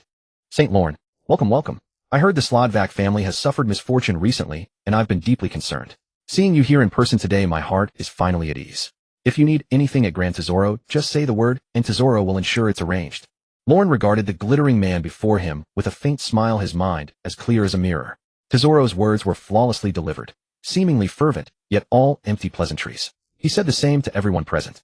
Without beating around the bush, Lorne raised a hand and gestured toward Baccarat, behind him, his tone casual yet firm. Mr. Tesoro, your hospitality has been most attentive. I have but one small request. Miss Baccarat will serve as my personal guide from today onward. She has already agreed. Tesoro's expression froze completely. The corners of his mouth remained upturned, but all trace of mirth had vanished from his eyes, replaced by a sharp, piercing scrutiny. Baccarat was his most capable assistant, not some servant to pour tea and entertain. Did this young man not know Baccarat's position, or did he simply not care, making such a request as casually as asking for a glass of water? What surprised him even more was that Baccarat offered no rebuttal, merely lowering her head slightly to avoid his gaze, her ears faintly flushed. Her wine-red hair cascaded down, veiling half her face. The air in the hall stood still for a full 2 seconds. The surrounding attendants and the orchestra continued their seamless performance, but every covert gaze in the vicinity converged on the Golden Emperor, awaiting his reaction. Tesoro's mind raced through the pros and cons. The man was a celestial dragon, and he had made his demand publicly. By the rules of the entertainment city, as long as a celestial dragon's request didn't threaten his core interests, he never refused one to their face. It was his way of doing business, and the reason he had built such a vast empire under the world government's very nose. Suddenly he burst into laughter, radiant and bright, the gem rings on his 10 fingers sparkling under the lights. He spread his arms in an exaggerated gesture of welcome, his voice resuming its high-spirited fervor, sounding as if he were genuinely delighted for Lorne. St. Lorne has excellent taste. Baccarat is the brightest pearl of our Gran Tesoro. Since you're pleased, it's my honor. Baccarat, take good care of St. Lorne. All expenses are on my tab. With that he turned and strode toward the host's seat, his pink hair bobbing under the lights. Lorne watched Tesoro's figure disappear into the crowd, a hint of amusement curling at the corners of his mouth. The Golden Emperor was displeased, deeply so, but he had buried that displeasure beneath masterful acting. Of everyone present, perhaps only he alone had perceived it. But that hardly mattered. His goal at Gran Tesoro had always been the city's gold. Baccarat was merely an unexpected bonus. Withdrawing his gaze, he began to survey the banquet hall with quiet scrutiny. The vast golden hall was thronged with guests. Besides the invited celestial dragons, there were wealthy merchants in expensive suits and government officials with ID badges hanging around their necks, all clinking glasses at their tables. At the edge of the dance floor stood a row of female attendants in gorgeous gowns holding golden trays, smiling as they refilled each guest's glass. But after scanning the room, he found no sign of the Karina he sought. Lorne nodded slightly, making his assessment. It was the year 1517 of the Sea Circle calendar, still several years before Luffy and his crew entered the Grand Line in the original story. At this point, Karina likely hadn't yet infiltrated Gran Tesoro. He was early, but it didn't affect the bigger picture. The banquet, steeped in an air of false harmony, finally drew to a close after over an hour. The orchestra packed up their instruments and exited while attendants began clearing the dishes. The celestial dragons, sated and content, rose from their seats, faces beneath their glass head covers revealing a knowing anticipation. Having eaten and drunk their fill, the next item on their agenda was the highlight of their visit to Gran Tesoro, the casino. The entire Golden Pleasure City was at its core one colossal casino. The banquet was merely an appetizer. The true feast lay in the Golden Casino Hall below, capable of holding tens of thousands. St. Lorne, would you care to try a few rounds? Baccarat leaned in slightly, her voice carrying a faint probing undertone. She could feel the chill in Tesoro's gaze from earlier, but she was even more aware of the power hidden within the man before her. A power unlike anything she had encountered in her entire career. Lorne rose from his seat, rolling his wrists with a relaxed smile. Play. Of course I'll play. My luck's been pretty good lately. The moment he finished speaking, a faint, barely audible sneer came from a few seats away. It came from Bashal's direction, the one who had been crushed to his knees by Conqueror's hockey in the elevator plaza. The fool clearly hadn't learned his lesson. He instinctively wanted to sneer, "Good luck. Then why gamble?" But as his mouth opened, something flashed through his mind, and his expression twisted briefly. Then, like a duck with its neck wrung, he swallowed the words back down, lowered his head, and took a deep gulp of red wine, pretending nothing had happened. A few other celestial dragons nearby also recalled the bizarre scene at the elevator plaza. They exchanged glances, and by unspoken agreement chose silence. Tesoro stood at the far side of the hall, observing Lorne's every move through the crowd. This young man had been utterly different from the other celestial dragons since the moment he walked in. He wore no glass head cover, no ostentatious white robes, and unlike the others who dared not touch Baccarat, he had taken her, a user of the lucky fruit, as his personal guide. And that blade at his waist. Tesoro had seen countless famous swords in his life, and he could tell at a glance that it was no ornament. The scabbard bore not a single ornament, yet that pure absolute black was more menacing than any jewel-encrusted weapon.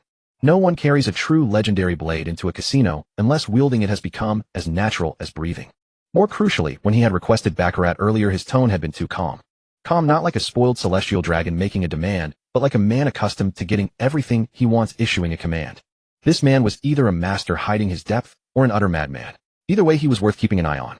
"Since all you distinguished guests are so eager, please follow me." Tesoro raised both hands high above his head and snapped his fingers with a crisp click. The two colossal golden doors at the end of the hall slowly swung open, revealing a resplendent corridor leading to the casino. The casino hall of the Golden Pleasure City lived up to its title of world's finest.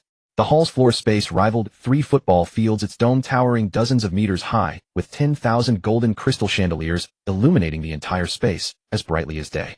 Hundreds of gaming tables were arranged in perfect order, offering everything from the simplest roulette to the most complex baccarat. Beside each table stood a dealer in a golden uniform, smiling as they awaited guests. Huge golden display screens on the walls scrolled, continuously updating the live odds and jackpot amounts of each table, the flickering numbers a dizzying spectacle. At the deepest part of the hall stood a 3-meter-tall statue of pure gold, a life-sized effigy of Tesoro himself, arms outstretched, face wearing a flamboyant, arrogant grin. The celestial dragons dispersed with practiced ease, each finding a favored table and taking their seats. Their servants and guards followed closely, carrying safes stuffed with cash and chips. As the lids opened, neatly stacked berry notes gleamed temptingly under the lights. Guided by Baccarat, Lorne took a seat at a roulette table.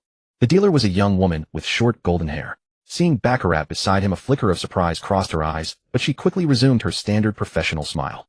Lorne pulled a chip from his coat. Its face value was 10 million berry, one of the 10 complimentary chips Tesoro had gifted to each celestial dragon upon entry. He casually tossed it on to Black 15 on the roulette table. The dealer blinked in slight surprise. 10 million berry wasn't an extraordinary amount in roulette, but betting on a single number on the first spin, an all-or-nothing gamble, was uncommon among wealthy patrons who favored prudence. A few other guests gathered around the roulette table also took notice of Lorne's move. A portly merchant with a greasy face glanced at the placement of Lorne's chip, a sneer curling at his lips, then placed his own bet on the safer red section. The roulette wheel began to spin. The silver ball bounced rapidly through the red and black grooves, producing a crisp, pleasant clatter. As the wheel's speed gradually slowed, the ball's bouncing grew more languid and heavier. The attention of the entire hall was drawn involuntarily. Even a few celestial dragons at neighboring tables craned their necks. The ball bounced in the Black 15 slot, then hopped out and landed on the adjacent Red 22, making everyone's hearts leap with it. Then the ball bounced back, wobbled at the edge of the slot, and settled firmly in the very center of Black 15. The dealer's expression faltered for a moment before swiftly returning to professionalism. "Congratulations, St. Lorne.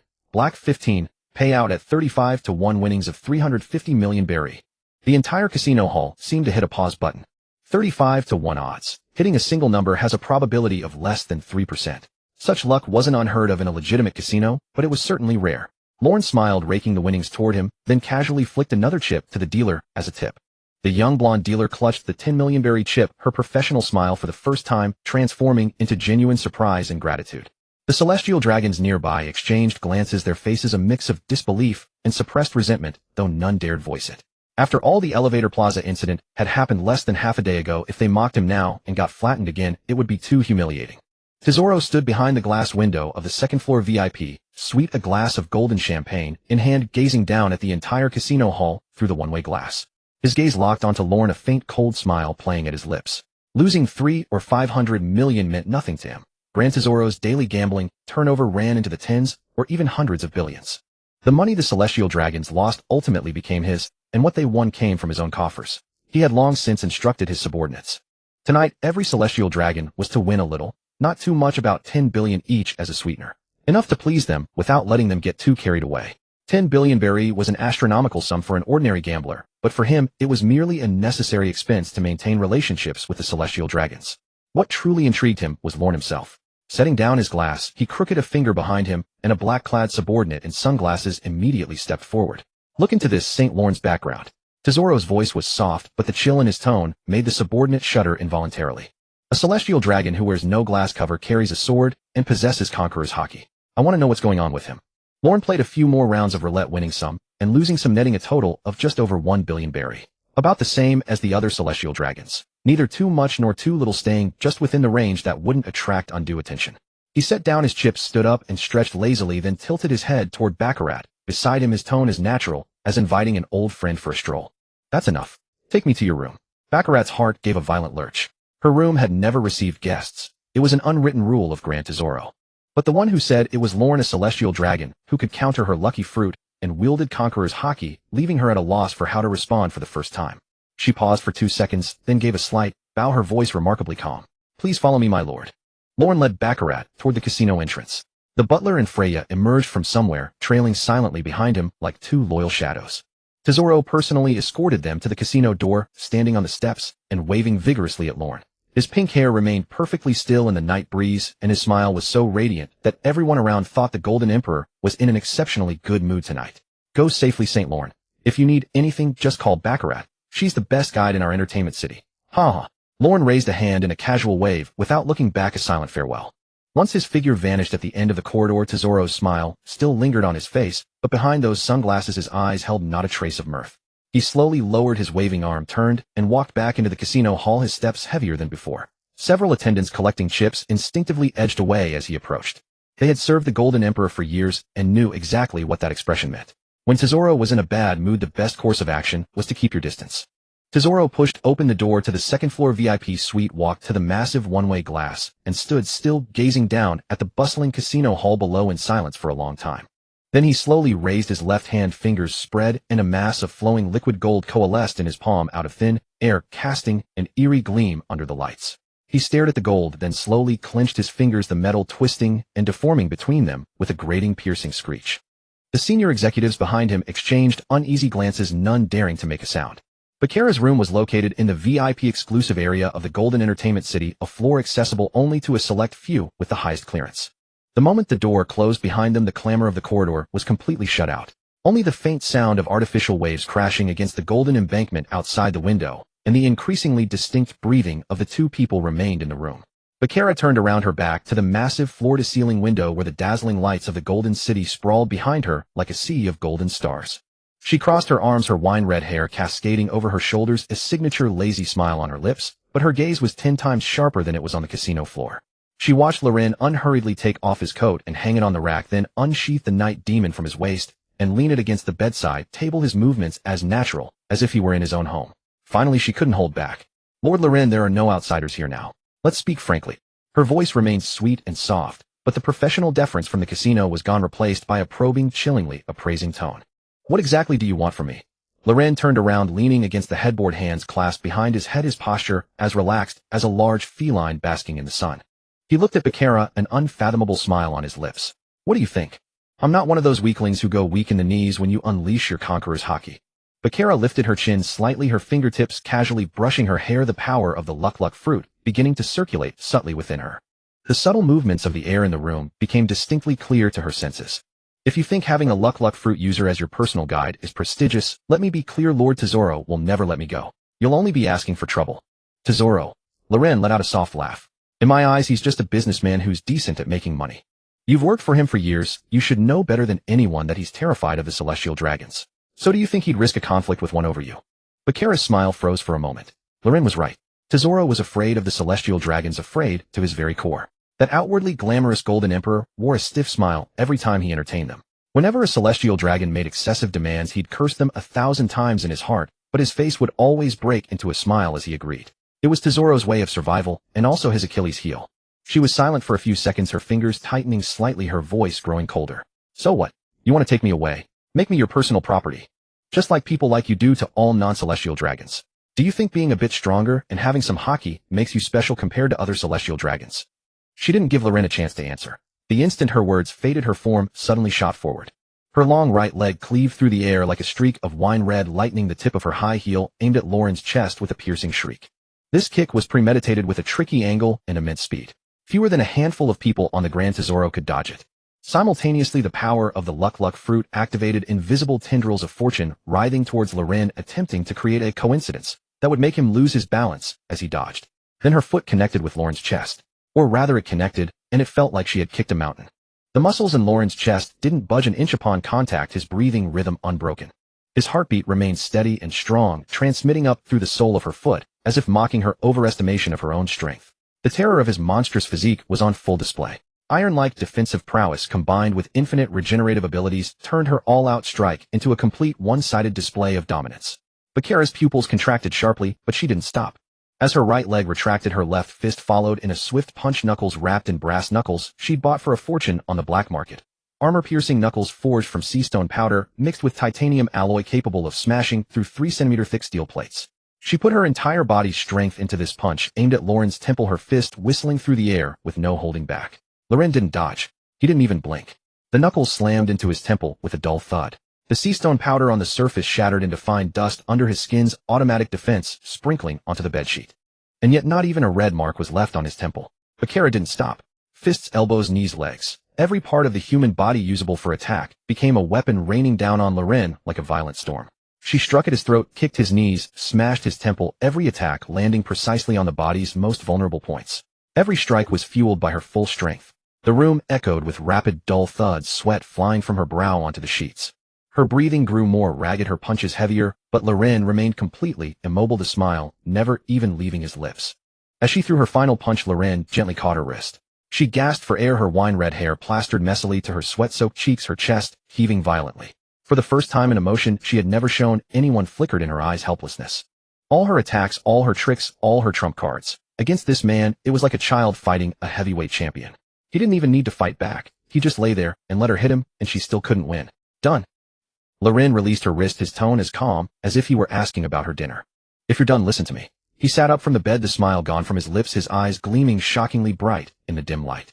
He looked at her, his gaze devoid of conquest, possessiveness, or the innate contempt celestial dragons held for non-celestial dragons. Only a purity of confidence that was impossible to doubt. I am different from those swine. I am invincible. You've kicked and punched, tried everything you could. Now I'm giving you a chance, a once-in-a-lifetime opportunity. Bakera's heart pounded violently in her chest. She had a premonition that what he was about to say would completely change her fate. I will become the king of the world. You can stay under Tesoro being your humanoid luck machine, fake smiling at those clients you despise from the bottom of your heart. Or you can follow me and witness the birth of that king of the world. He extended a hand, his open palm empty. But as Bakera stared at that palm, she seemed to see a future so vast she had never dared to imagine. There's only one chance. Think it over. The room was silent for a long time, so quiet that they could hear each other's breathing and the rhythm of the waves crashing against the golden embankment outside.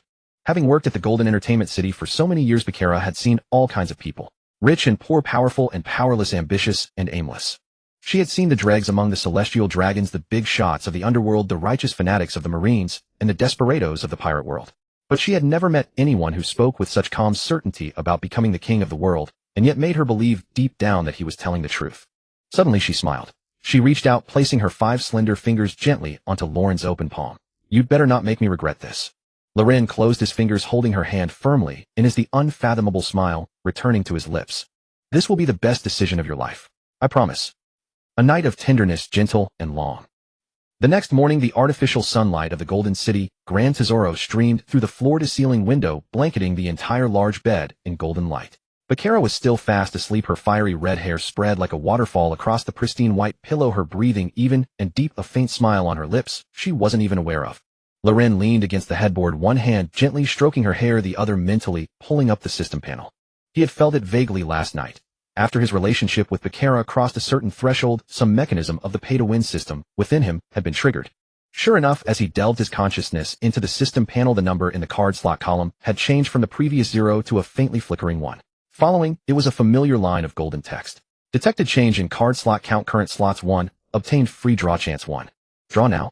Loren smirked. The last time his card slot became 1, he had drawn the Supreme Grade Blade Knight Demon.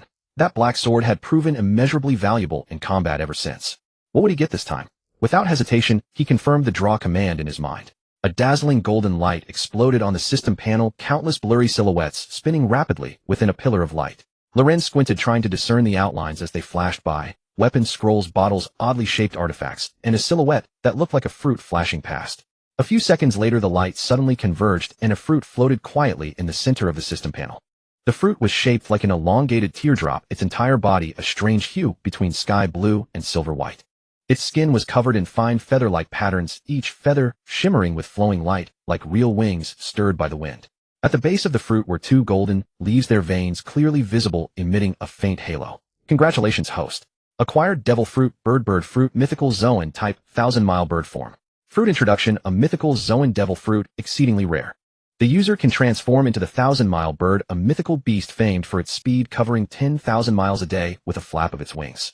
At full flight, the naked eye can only catch a streak of light. Speed is its ultimate essence and its sole belief. Loren was stunned. A mythical zoan. More rare than Logia types, the known mythical zoan fruits in the entire pirate world could be counted on one hand. Marco's Phoenix, Sengoku's Golden Buddha, Kaido's Azure Dragon, Kurizumi, Orochi's Yamada no Orochi. And now the system had gifted him a brand new mythical zoan, and it was an unclaimed fruit edible by anyone. 10,000 miles a day ultimate speed. The strategic value of this fruit wasn't in a direct boost to combat power, but in mobility. The fastest ship in the pirate world was Ace's fire-powered speedboat, and one of the fastest fruit abilities was Kizaru's lightspeed movement. While this 1000-mile bird fruit couldn't reach light speed covering 10,000 miles a day, Minute could traverse most of the Grand Line in a single day. In a way, this was more practical than the Pirate King's ship. Not bad, not bad. Loren nodded approvingly, toying with the blue fruit with its feather patterns. Its touch was warm and smooth like jade, and the feather patterns on its surface would faintly glow when rubbed, like a small bird curled into a ball breathing. Just then a soft murmur came from beside him. Bakera's long eyelashes fluttered, and she slowly opened her eyes, still heavy with sleep.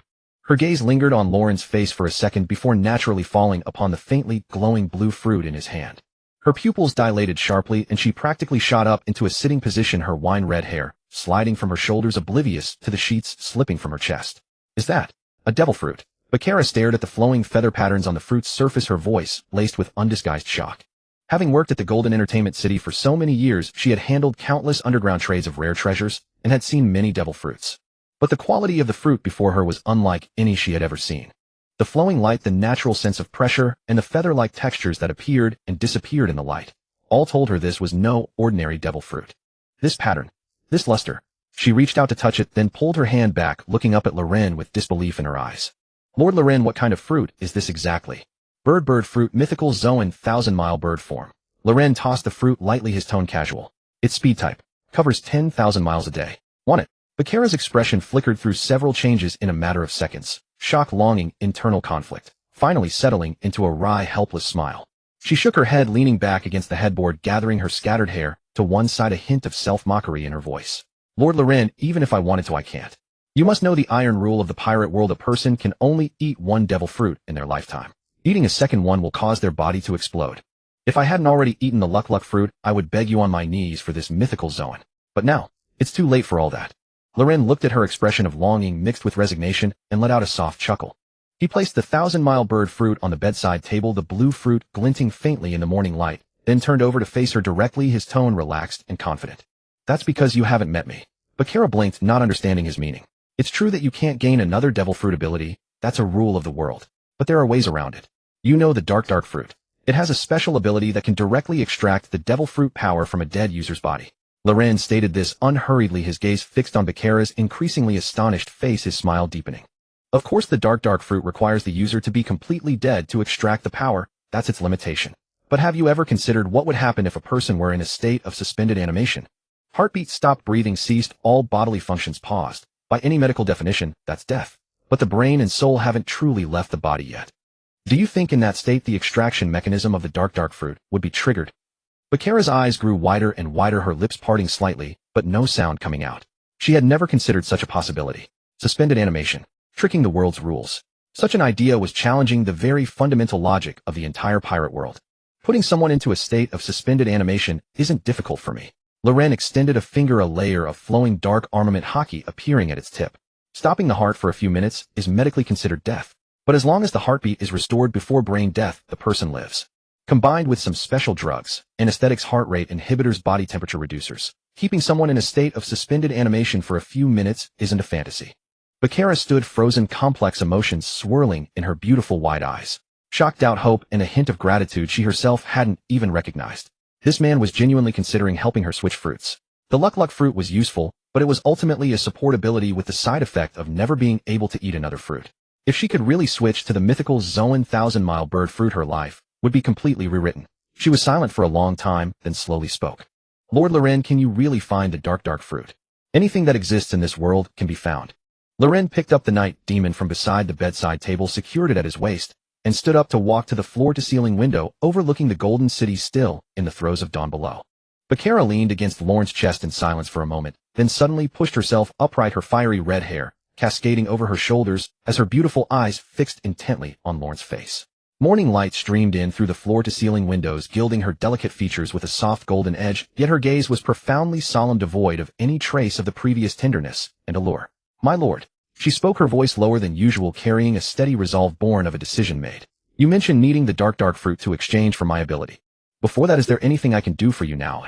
Lorne, leaning against the headboard, watched this woman, who had transformed overnight from the Golden Emperor's right hand into his own ally, a slight smile curling at the corners of his mouth. His words last night had not been in vain. She was genuinely committed to his cause. He stretched lazily, and without being polite, asked directly, I need money. A lot of it. As much as possible. Gold, jewels, cash. Anything that can be liquidated. Where can I get it? Bakara was visibly taken aback, her slender eyebrows knitting slightly, as she looked Lorne up and down, confusion written all over her face. A celestial dragon, even a fallen one, could actually be short on money. The tribute levied by the celestial dragons worldwide each year was astronomical. Even if the Slaughterbeck family had just suffered tragedy and asset liquidation, a lean camel is still bigger than a horse. It shouldn't have come to needing to rustle up gold and jewels on the fly. But looking into Lorne's earnest eyes, she swallowed the question that rose to her lips, simply nodded lightly, and swiftly got out of bed to dress.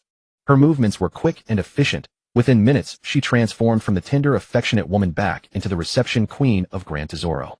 The wine-red tailored dress accentuated a breathtaking figure, and her fiery red hair was hastily tied into a neat high ponytail.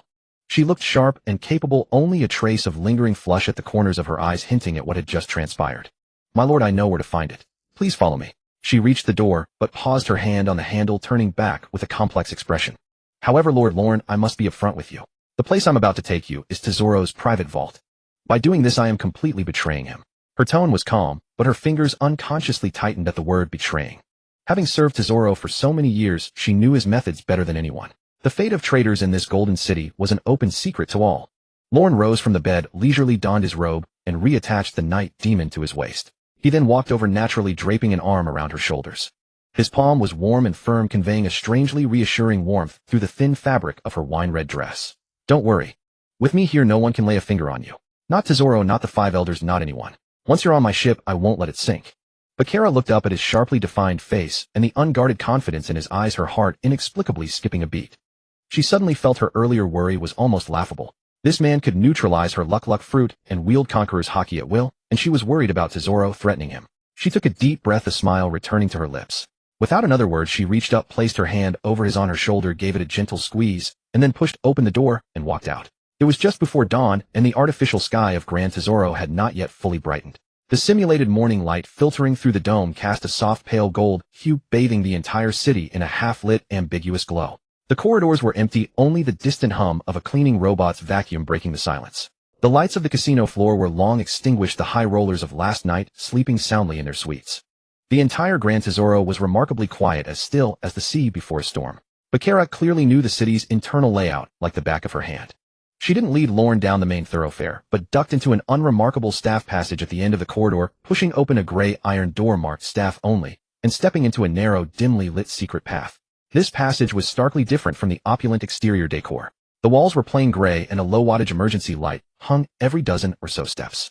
The iron steps beneath their feet were slightly worn in the middle from countless footfalls, clearly well used. Bakara's high heels clicked sharply on the metal stairs, echoing far into the confined space. Her pace was brisk, her familiarity with the route evident. Tesoro has a habit, Bakara explained in a low voice as she walked, not breaking stride. He trusts no bank nor the world government's economic system. He keeps all his wealth himself. Only Tesoro knows the exact locations of his vaults. The one I'm taking you to now holds mainly physical gold and uncut gemstones. It's directly beneath the VIP area. This passage leads straight to the vault's back entrance. Lauren followed behind her, his gaze sweeping over her capable silhouette with satisfaction. This woman's value far exceeded just her luck fruit. Having lurked beside the Golden Emperor for so long, she knew every nook and cranny of this golden city, and that intelligence alone was invaluable. Bringing her over to his side last night was definitely the most profitable deal he'd made in Gran Tesoro. They walked through the passage for about 10 minutes, descending 3 flights of iron stairs and passing through a narrow utility corridor before arriving at a colossal metal door. The door was about 4 meters tall, forged from thick high-density alloy, seamless with no handle or keyhole visible. Embedded in the very center was a palm-sized LCD panel, a red indicator light blinking steadily. The alloy plates extending into the walls on either side glinted coldly under the emergency lights, looking more formidable than the vaults of Marine headquarters. This is it. Bakara stopped, pointing at the sealed alloy door, a hint of resentment in her voice. This vault door was designed by Tesoro himself. The alloy plating is over a meter thick, enough to withstand a direct hit from a Sea King. I know its location, but I have no key or clearance. The panel requires a simultaneous scan of Tesoro's iris and fingerprints to open. Forcing it would trigger the ship's internal defense system, flooding the entire corridor with high-voltage current. No one would get through. Key. Lauren chuckled lightly, stepping up to the alloy door and pressing his right hand against the lock. Not needed. He closed his eyes, sinking his consciousness inward. Armament hockey surged through his right arm, a dark sheen coating his palm. But this application was entirely different from focusing it into a fist for an external strike. His spiritual energy precisely guided the hockey through the surface where his palm met the metal door, like countless fine invisible tendrils seeping into the alloy's interior. He could sense the molecular structure of the alloy. The tightly packed metallic lattice was as orderly and sturdy as a honeycomb, but against Raiwo hockey these were no obstacle. He located the core of the locking mechanism. A complex system of interlocking multi-layered gears, each layer forged from different alloys of varying hardness. The central bolt was cast from sea stone, mixed with corundum, hard enough to resist most physical attacks. Lawrence's lips curled slightly as his armament hockey surged into the lock's core like a silent tide. It precisely enveloped every gear, spring, and point of engagement, then pulsed gently. A series of dense, muffled metallic cracks echoed from behind the door, like the internal gears of a precision timepiece being crushed all at once. Then the heavy alloy door let out a low groan and slowly slid open, a gap of about 10 centimeters. It's open. Let's go. Lauren withdrew his hand and glanced back at Bakara. Bakara stood frozen, her mouth slightly agape, eyes wide with astonishment. She looked from the open vault door to Lawrence, completely unharmed right hand, disbelief written all over her face. She never imagined he could shatter the lock from within using a method she'd never even heard of. Just how many more secrets did this man hold? She snapped back to reality, her shock morphing into an excited smile as she quickly caught up and slipped through the gap into the vault. Motion sensor lights flickered to life as she entered, a row of cold white lights illuminating one by one from near to far, revealing the entire vault before them. Then Bakara heard Lauren inhale sharply. This vault was at least 3 times larger than the treasure room beneath the Sloterdijk estate. The ceiling was 7 or 8 meters high, supported by 4 rows of sturdy alloy pillars. What lay on the floor were mountains of gold. Hundreds of high-purity gold ingots, each cast to a uniform size, half a person tall, stacked neatly together, forming gleaming golden hills that reflected blinding light under the cold white lamps. Beside the gold were rows of sealed display cases filled with rare jewels of every description. Fist-sized star rubies, flawless pigeon egg-sized pink diamonds, strands of exquisite deep-sea pearls, a whole row of uncut emeralds. Each piece was priceless.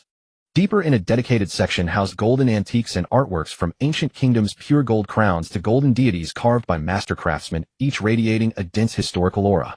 Lawrence's breathing grew rapid. He was a man of the world. He had personally processed the 150 billion in treasure from his own vault and witnessed mountains of chips in the casino hall. But the scale of this vault was on a completely different level. A rough estimate suggested the gold alone was several times that of the Sloterdijk family's entire treasury. He frowned slightly, turning to Bakara. Tesoro claims to control 20 of the world's wealth. This vault is big, but it falls far short of that figure. Where are the rest? This is probably just one of his vaults. Bakara leaned against the doorframe, arms crossed, a hint of sarcasm in her voice. Tesoro is extremely paranoid. He never puts all his eggs in one basket. If we could clear out all of them, that would be the real jackpot. But we're short on time. The city resumes operations after sunrise, and it'll be too late to act then. Lauren nodded, agreeing with her analysis. He knew Tesoro's personality all too well. Growing up in the slums, sold from one slaver to another, his trust in humanity was zero. Even after becoming the Golden Emperor, that deep-seated insecurity never faded. He scattered his wealth across a dozen different locations, both to prevent losing it all at once and to access any portion independently at any time. This level of caution was rare in the pirate world and very much in character for him. Then let's begin. Lauren strode towards the nearest gold mountain, pressing his palm against the smooth, cold surface of an ingot. He took a deep breath and issued a concise, powerful command to the system in his mind. System, convert it all. Gold at real-time market price, jewels, and art at fair market value. Convert everything into berries. Not a single one less. Instruction confirmed. Large quantities of physical gold and jewels detected. Initiating bulk conversion. Conversion standard gold at real-time market average, jewels, and art at system-assessed fair market value. Warning: this operation is irreversible. Physical items will be reclaimed by the system upon conversion. Proceed. Proceed. The next moment, the familiar golden light exploded within the vault. Just as in his own treasury, all the gold jewels and artworks simultaneously glowed with the light of their value. Gold shone warm and golden rubies glowed a seductive crimson, diamonds gleamed cold white, and emeralds shimmered with a deep verdant green. Myriad beams of light converged from all directions like countless colorful rivers of light pouring into Lorne's body. The gold mountains visibly dimmed, crumbled, and dissipated under the light's extraction. The jewels in the display cases, after their light was drained, turned into fine dust, silently settling on the empty velvet cushions. The entire vault was like a radiant palace being dismantled layer by layer, shrinking, dimming, and vanishing from its depths towards where Lorne stood. Bakara, leaning against the doorframe, watched the scene unfold, something entirely beyond her comprehension, and stood as if rooted to the spot. Her pupils contracted violently, her mouth opening and closing soundlessly. She had worked in Gran Tesoro for years, and had seen Tesoro's various spectacular uses of his gold fruit, raising entire streets into golden waves, turning traders into golden statues. But compared to this, those were like children building sandcastles. Tesoro's ability merely controlled gold. The gold remained gold, only its form changed. But this celestial dragon before her was devouring gold. Mountains of treasure were turning into pure light before his eyes, absorbed cleanly into his body, not a single gold flake remaining. She suddenly felt that her decision to follow Lorne last night was the wisest choice of her life. The secrets this man held were far more numerous than she had imagined. So many, in fact, that she began to wonder if the celestial dragons who mocked him as a fallen waste were truly foolish or collectively blind. The entire process lasted about 2 minutes. When the final beam of light sank into Lorne's body, the vault stood completely empty. The 4 rows of alloy pillars stood forlornly on the polished floor. The display case's glass doors were intact, but not a single grain of jewel remained inside. A faint, lingering metallic scent hung in the air along with the system's mechanical chime, which rang crisply in Lorne's mind. Bulk conversion complete. Total converted 503. 2 billion berries. Current balance 552. 1 billion berries. 552. 1 billion berries. Lorne stood in the center of the empty vault, slowly opening his eyes, feeling the solid reassurance of that long string of numbers in his mind. Over 500 billion plus the remaining 40-something billion from before. His balance was more substantial than ever. And this was just the largest of Tesoro's vaults. If he cleared out the rest, the number might get so large he'd need a moment to count the zeros. He turned and walked towards Bakara, who was still stunned in the doorway, waving a hand in front of her face. She snapped back to reality, the shock not yet fully faded from her eyes, but a smile already unconsciously spreading across her lips. The way she looked at Lorne had completely changed. "My lord." She licked her slightly dry lips, her voice barely containing her excitement. "The gold. It's all gone. Just what kind of person are you?" "I'll explain that later." Lorne put his arm around her shoulders, leading her out of the vault, his steps light and powerful, a look of satisfied clarity on his face. Now back to the room. Bakara looked up at him, smiling, as well like a fox that had just found a new patron. She wrapped her arm around Lorne's waist, her high heels clicking sharply on the empty vault floor. "My lord, you're quite impressive. Ready for more?" "Of course, but don't get any ideas. I have things to do." Lorne stepped out of the vault and began retracing their steps through the secret passage. Morning light filtered through the gap of the gray iron door at the end of the passage, casting his shadow against the cold iron walls. The night demon at his waist glinted darkly in the shadows. Luo led Bakala through the silent, deserted corridor at dawn. By the time they returned to the room, the artificial morning light outside the window had just fully brightened. He stopped at the doorway, turned to Bakala, and said, "From now on I have matters to attend to. No one is to disturb me." Bakala was slightly taken aback, but quickly nodded. She did not ask why. Having been with this man for only a day, she had already learned one thing. Every word he spoke had its reason, she did not need to ask the details of everything, only to carry out his orders. She withdrew from the room, gently closed the door, then turned to lean against the doorframe, crossing her arms over her chest. Her fiery red high ponytail swayed gently in the corridor's breeze, a faint, elusive smile playing at the corners of her mouth, while her eyes vigilantly scanned both ends of the hallway. This posture was that of a dutiful doorkeeper. A faint sound of footsteps came from the end of the corridor. The butler and Furia emerged one after another from around the corner. The old butler, still in his immaculate black tailcoat, narrowed his eyes slightly behind his gold-rimmed glasses the moment he saw Bakala standing at Luoin's door. Furia followed behind him, her azure eyes instantly taking on a thin layer of wariness at the sight of Bakala, like a protective kitten spotting a strange rival. "Miss Bakala." The butler walked to the door, bowed politely, his tone respectful, yet measured. You and the master were not in the room early this morning, so we grew concerned and came to check. May I ask where the master is now? The master is inside handling important matters. Bakala's tone was calm, but her attitude resolute. He ordered that no one disturb him. The butler and Furia exchanged glances. Furia opened her mouth as if to speak, but the butler spoke before her. Understood. He adjusted his gold-rimmed glasses, his tone devoid of any displeasure, instead carrying a natural sense of approval. The master has his own thoughts, all we need to do is obey. Miss Bakala, since the master trusts you, we leave this place to you. We'll wait nearby, you call us if you need anything. Bakala looked at the two servants before her, one old and one young, and a strange feeling suddenly welled up in her heart. She had worked as a receptionist at the Huangjin Entertainment City for many years, seeing countless attendants and slaves of the Tianlong people. Those servants were either trembling as if walking on thin ice, or numb and indifferent like machines. None were like these two before her, whose eyes shone with wholehearted loyalty. What magic did this man possess that made those around him so devoted? She said nothing more, merely nodded to the pair and leaned back against the doorframe, resuming her role as the doorkeeper. In the room next door, separated by a wall, Luo In sat cross-legged in the center of the bed, sinking his consciousness into the translucent system panel in his mind. The data on the panel slowly unfolded before him, and his eyes first fell on the physique column. Physique realm monster prodigy physique 100, 001, 0000. Full value. The upper limit of the monster prodigy realm had been filled. To add more, he must break through to the next realm. The last time he broke through from Copper Skin Iron Bones to Monster Prodigy, the upper limit skyrocketed from 1,000 to 10,000 points, bringing about a qualitative change, the incredible ability of infinite regeneration. So what would this breakthrough bring? Without hesitation, he gave the system a command. Physique Realm Breakthrough. Command confirmed. Physique Realm Breaking Through. As before, there was no change on the surface of his body, but the text on the system panel quietly refreshed. The label Monster Prodigy was silently erased, replaced by two dark crimson characters dripping with fierce killing intent, glowing with a deep light on the panel. Physique Realm Breakthrough complete. Current Physique Realm Azura Physique 010, 0000, 100,000. Luo In stared at the number, a slight smile curling at the corners of his mouth. Copper Skin Iron Bones was 1,000, Monster Prodigy was 10,000, Azura was 100,000. Each breakthrough increased the limit tenfold, a very regular pattern. Now that the upper limit was unlocked, the most anticipated part came next. Fill it up directly. He silently estimated in his mind. To go from 0 to 100,000 points following the previous price increase pattern, Monster Prodigy cost 10 million per point, so Azura level should cost 100 million per point. Filling 100,000 points would be 10 trillion. His current balance was over 550 billion, far from 10 trillion. Pouring it all in would only add a fraction. But that was fine. Taizaluo still had over a dozen vaults waiting for him to empty. Money was never a problem. System add points to physique. 100 billion berry until full, or as much as it can. Command confirmed. Adding physique attribute points. Current realm Azura. Each point costs 100 million berry. This investment 100 billion berry, adding 1,000 points. Continue. Sure enough, 100 million per point. Exactly as he had anticipated. Luo In nodded to himself. Although the price increase was steep, it was completely worth it in terms of cost effectiveness.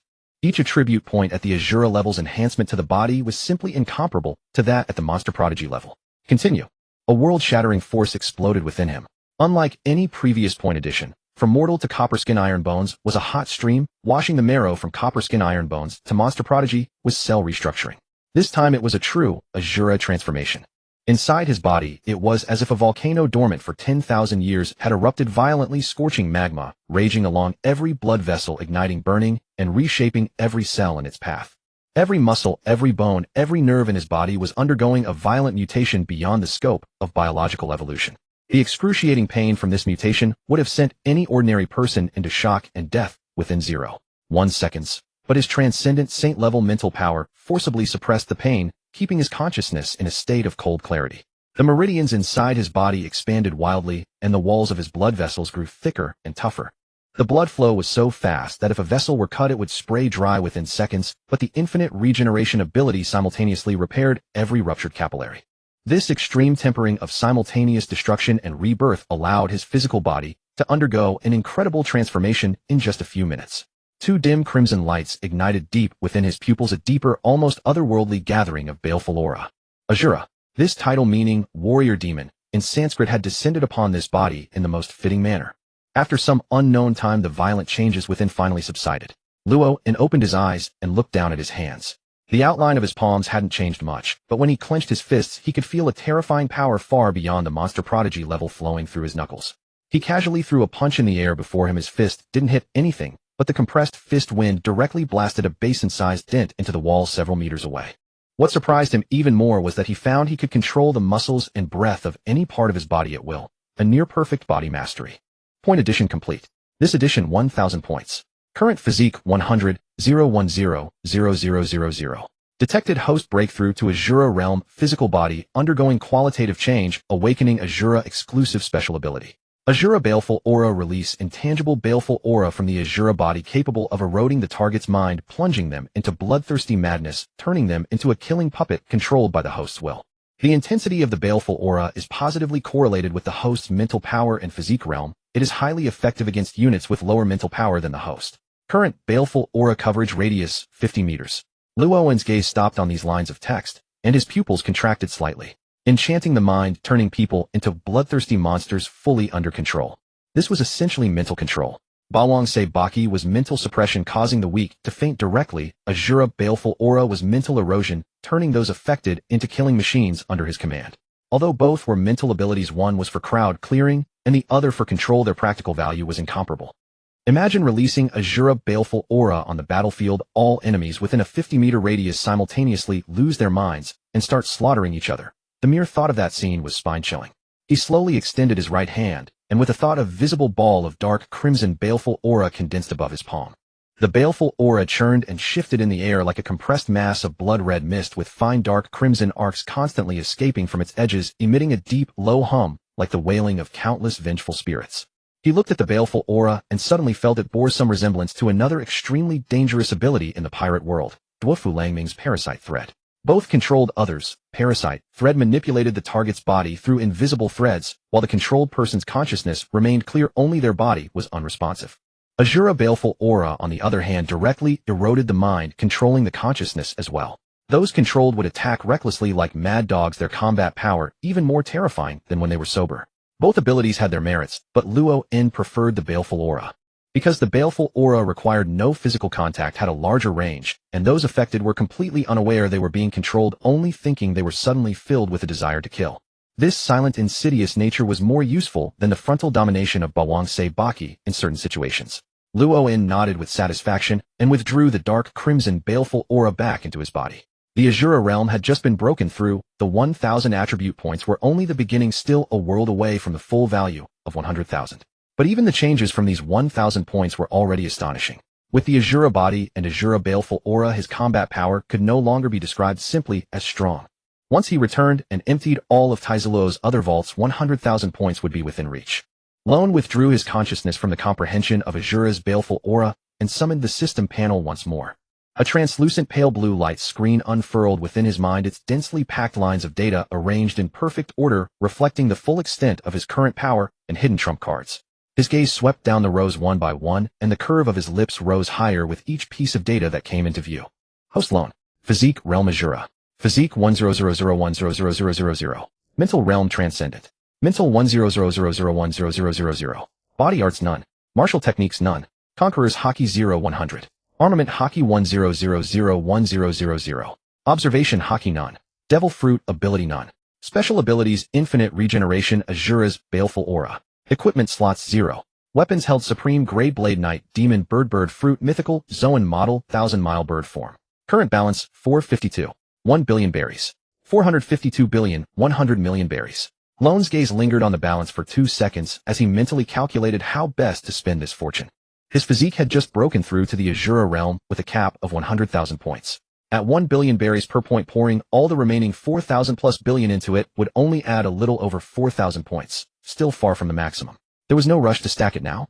His mental power had already reached the transcendent realm's full capacity, sufficient for now. Conqueror's Haki was at 0-100, its cap too low. Moreover, it relied primarily on innate talent and willpower, so prioritizing points there wasn't worthwhile. Observation Haki had yet to awaken, a genuine shortcoming. But with no method to unlock it at hand, he had no way to invest points into it. The direction most worthy of investment was Armament Haki. Currently, Armament Haki was at 100001000, full capacity. This figure was the result of his training and consolidation after he had instinctively awakened Armament Haki when struck by a pirate's punch in that prison cell. But the full cap of 1,000 points was merely the limit of his current realm. He clearly remembered that Armament Haki, like physique and mental power, also had distinct levels. Basic armament hardening was just the entry level. Above it lay internal destruction at the level of Ryuo. What lay beyond that he hadn't been entirely certain before, but one thing was sure. The ceiling of armament hockey was far higher than 1,000 points. Since both physique and mental power could break through their realms, there was no reason armament couldn't. System break through the realm of armament hockey. He issued the command in his mind. Command confirmed. Breaking through armament hockey realm.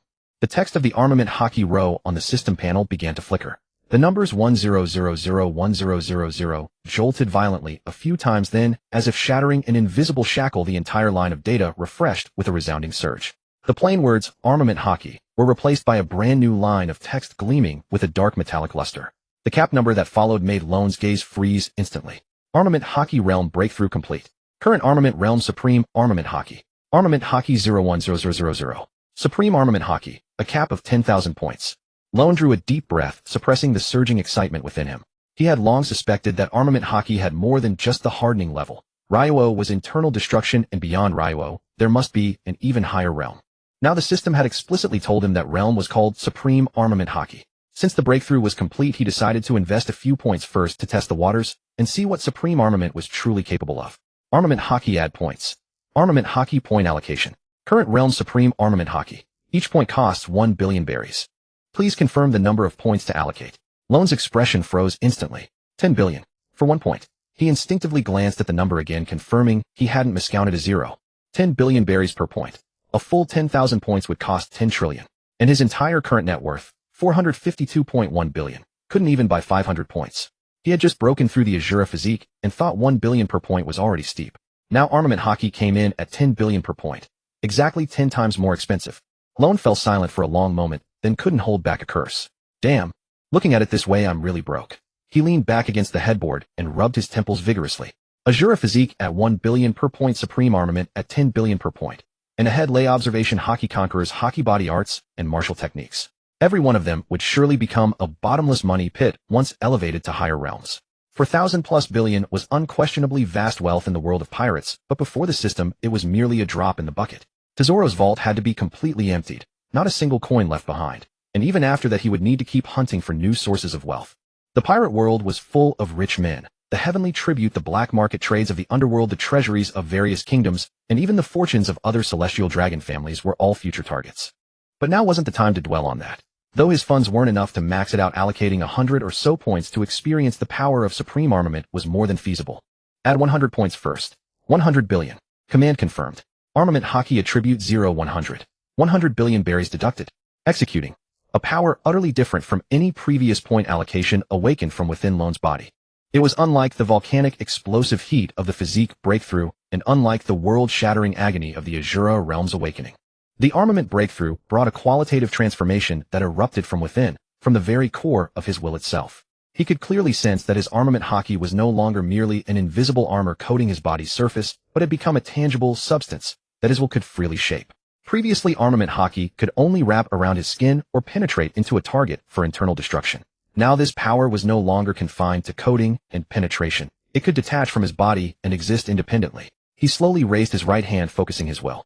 Dark armament hockey surged forth from his palm.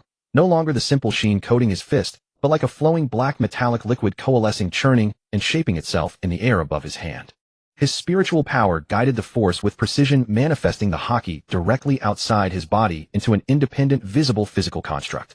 With a shift of his intent, the dark hockey above his palm contracted, abruptly condensing at lightning speed into a palm-sized dark shield. The shield was pitch black with cold metallic luster flowing across its surface. It looked no different from a real shield, yet it was composed entirely of hockey with no physical form beneath. Lone flicked the shield's surface with his left index finger.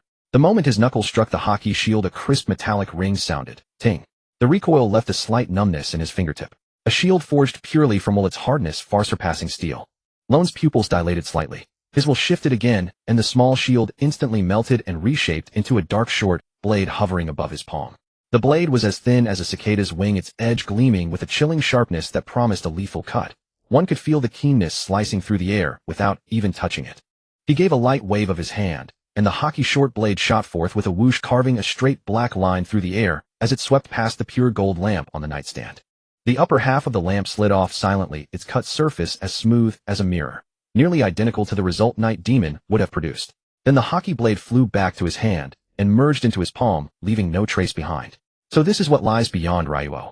Lone slowly rose to his feet and spread both hands. Two masses of dark haki churned and coalesced in his palms, shifting shapes at his every whim.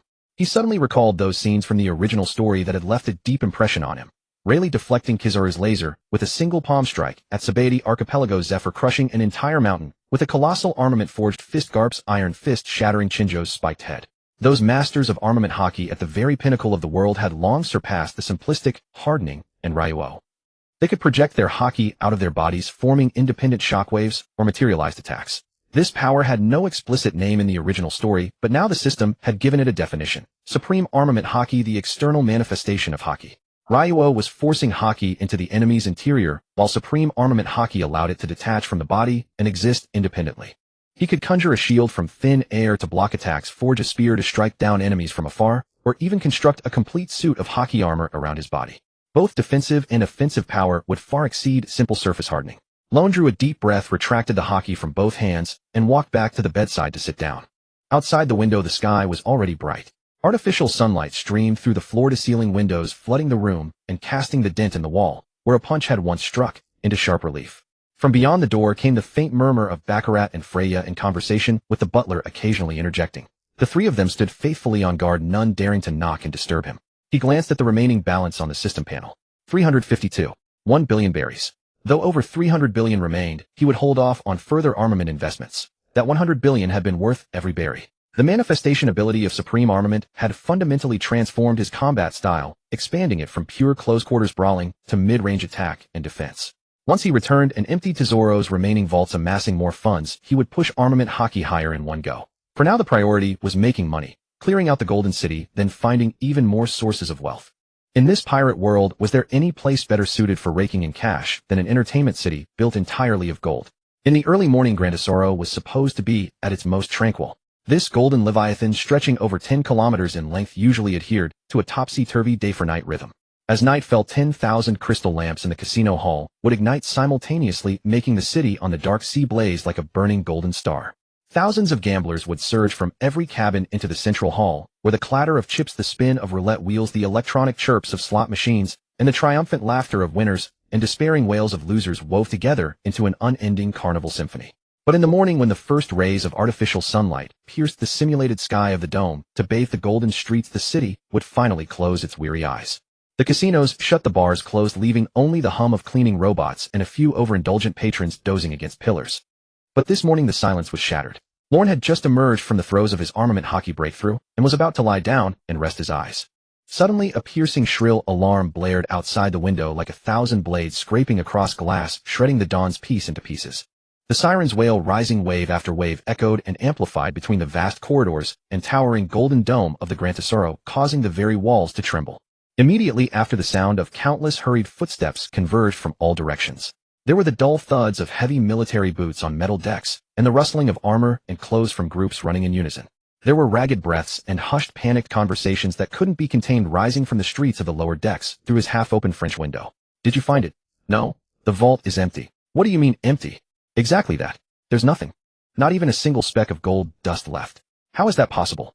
How can a vault that big just become empty? Is it magic? Do I look like I'm joking it? Lord Tesoro has gone there himself. He's at the vault entrance now. Then came another burst of chaotic footsteps mixed with the hoarse roar of a senior executive. Lock down all exits. Review all surveillance footage. Check every deck's recordings. Don't miss a single one. Pull up the list of all personnel with VIP access last night. Cross-reference every single one. The vault's alarm only triggered moments ago, meaning the thief either has top-level clearance or used some unknown method to bypass the security systems. Detain all the guards on duty last night. Don't let a single one go. Lorne walked to the window, pulled a sliver of the heavy golden curtain aside, and peered out through the glass. From this vantage point, he could overlook the entire main street. The golden city below was already in an uproar. Black-clad guards who should have been at their posts scrambled about like ants from a disturbed nest, the static of walkie-talkies punctuated by fragmented reports and curses. Several golden patrol cars screamed past the end of the street, their sirens piercing the air. Further away, several lavishly dressed executives rushed out of a gem-encrusted building, their expressions a picture of utter disgust, as if they'd been forced to swallow a mouthful of flies. Rage, panic, disbelief, and a trace of barely concealed fear. They were probably all thinking the same thing. Whoever emptied Tesoro's vault, Tesoro's wrath would burn a hole straight through the ship, and that fury would likely land on them, the ones responsible for security first. The vault's been robbed. The gold. All the gold is gone. Are you kidding? Lord Tesoro's vault. That alloy door that can withstand a direct hit from a Sea King. Who the hell could pry that open? Whoever did it were screwed. Lord Tesoro is furious. I heard he punched a hole right through the vault's alloy wall. The waves of noise flooded the room. A faint smile touched Lorne's lips. He drew the curtain closed and turned to walk towards the door. He turned the handle gently, and the door slid open silently. Outside, Baccarat was still leaning against the doorframe with her arms crossed, her expression of amusement impossible to hide. The butler stood ramrod straight beside her, a sharp glint flashing behind his gold-rimmed glasses, his mouth twitching slightly, as if he were desperately fighting back a laugh. Freya stood next to the butler, hands folded before her, her perpetually gentle professional smile masking her inner schadenfreude. But her sapphire blue eyes clearly spelled out the words, serves them right. Her worldview had been thoroughly recalibrated, while serving Lorne, witnessing the Golden Emperor's vault being cleaned out by her master no longer faced her. It seemed only natural. After all, he was Lord Lorne Saint, whatever he did was right. Come in, all of you. Lorne stepped aside from the doorway, his tone as casual as if he were calling his family to breakfast. The three filed in.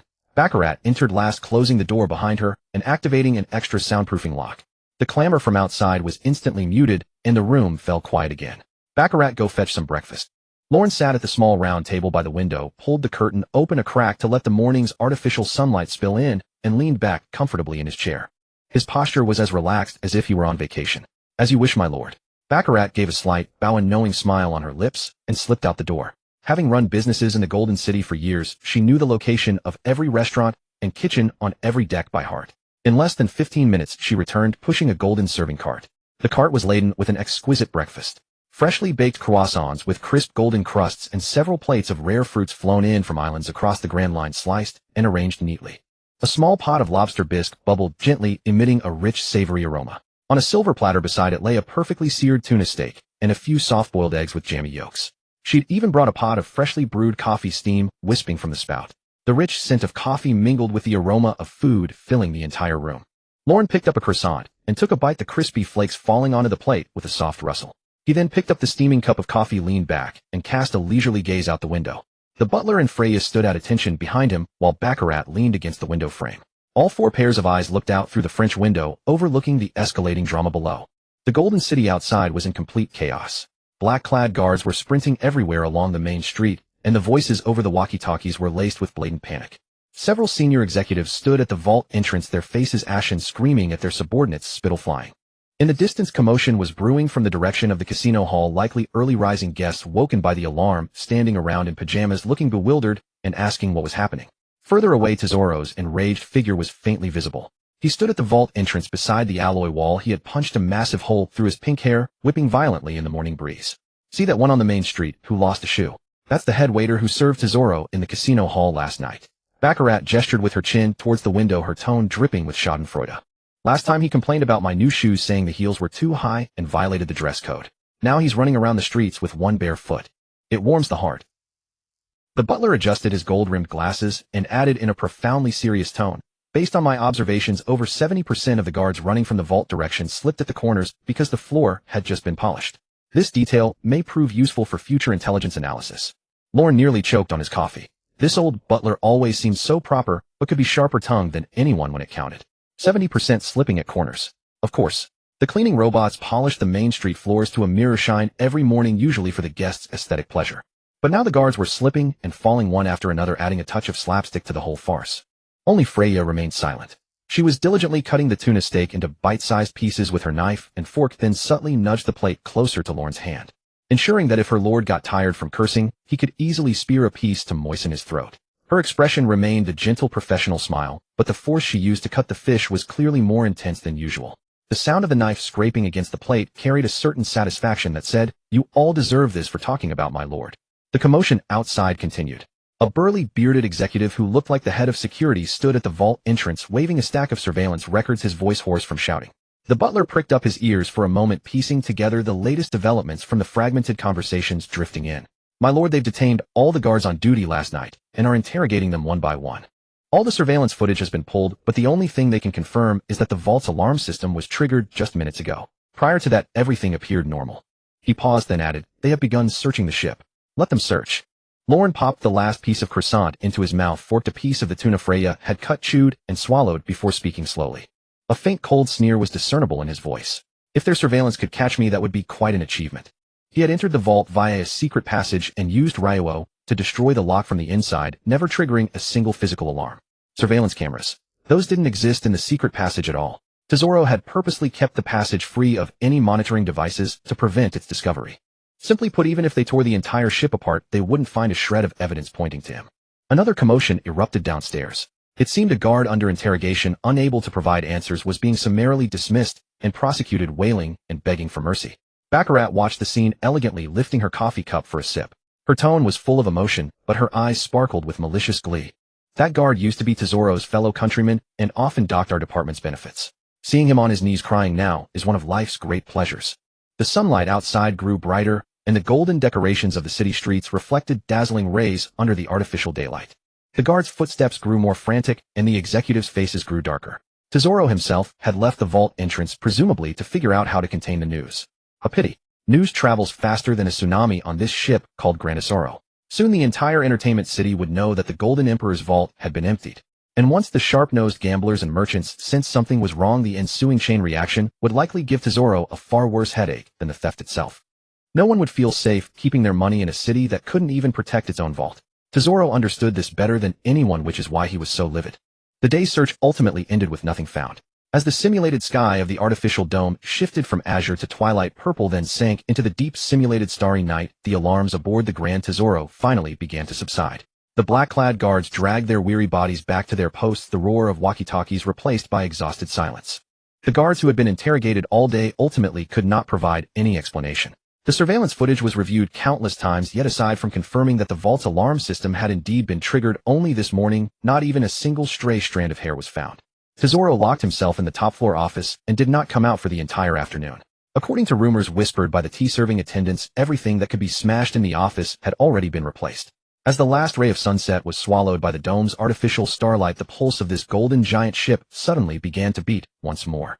10,000 crystal chandeliers in the casino hall lit up simultaneously once again, their golden brilliance piercing the night and illuminating the entire ship as if it were daylight. Men in tuxedos and women adorned with jewels streamed out of the various cabins. The clatter of chips resumed, the roulette wheel began to spin, and the electronic sounds of slot machines once again wove the prelude to a carnival. No matter what happened during the day, the Grand Tesoro at night was always the Grand Tesoro. And tonight's focus lay in the Celestial Dragon's exclusive VIP private gambling hall. This gambling hall was located on the topmost deck of the giant ship, with a full curved floor-to-ceiling window facing the boundless night sky and sea. At that moment, over a dozen golden-laid gambling tables were arranged in a row, each piled with mountain-like stacks of chips. Golden light poured down from the dome, making the chips gleam brilliantly. The air was thick with the smoky aroma of top-tier cigars, and the fragrance of aged whiskey mingled with a faint, elusive scent of sweat born from tension and greed. Those present tonight included nearly all the celestial dragons who had come to the Grand Tesoro for entertainment. When Lorne arrived, 7 or 8 people were already seated in the hall. Basil Campbell was sitting at the most conspicuous table with a tall stack of chips beside him, apparently having good luck at the start.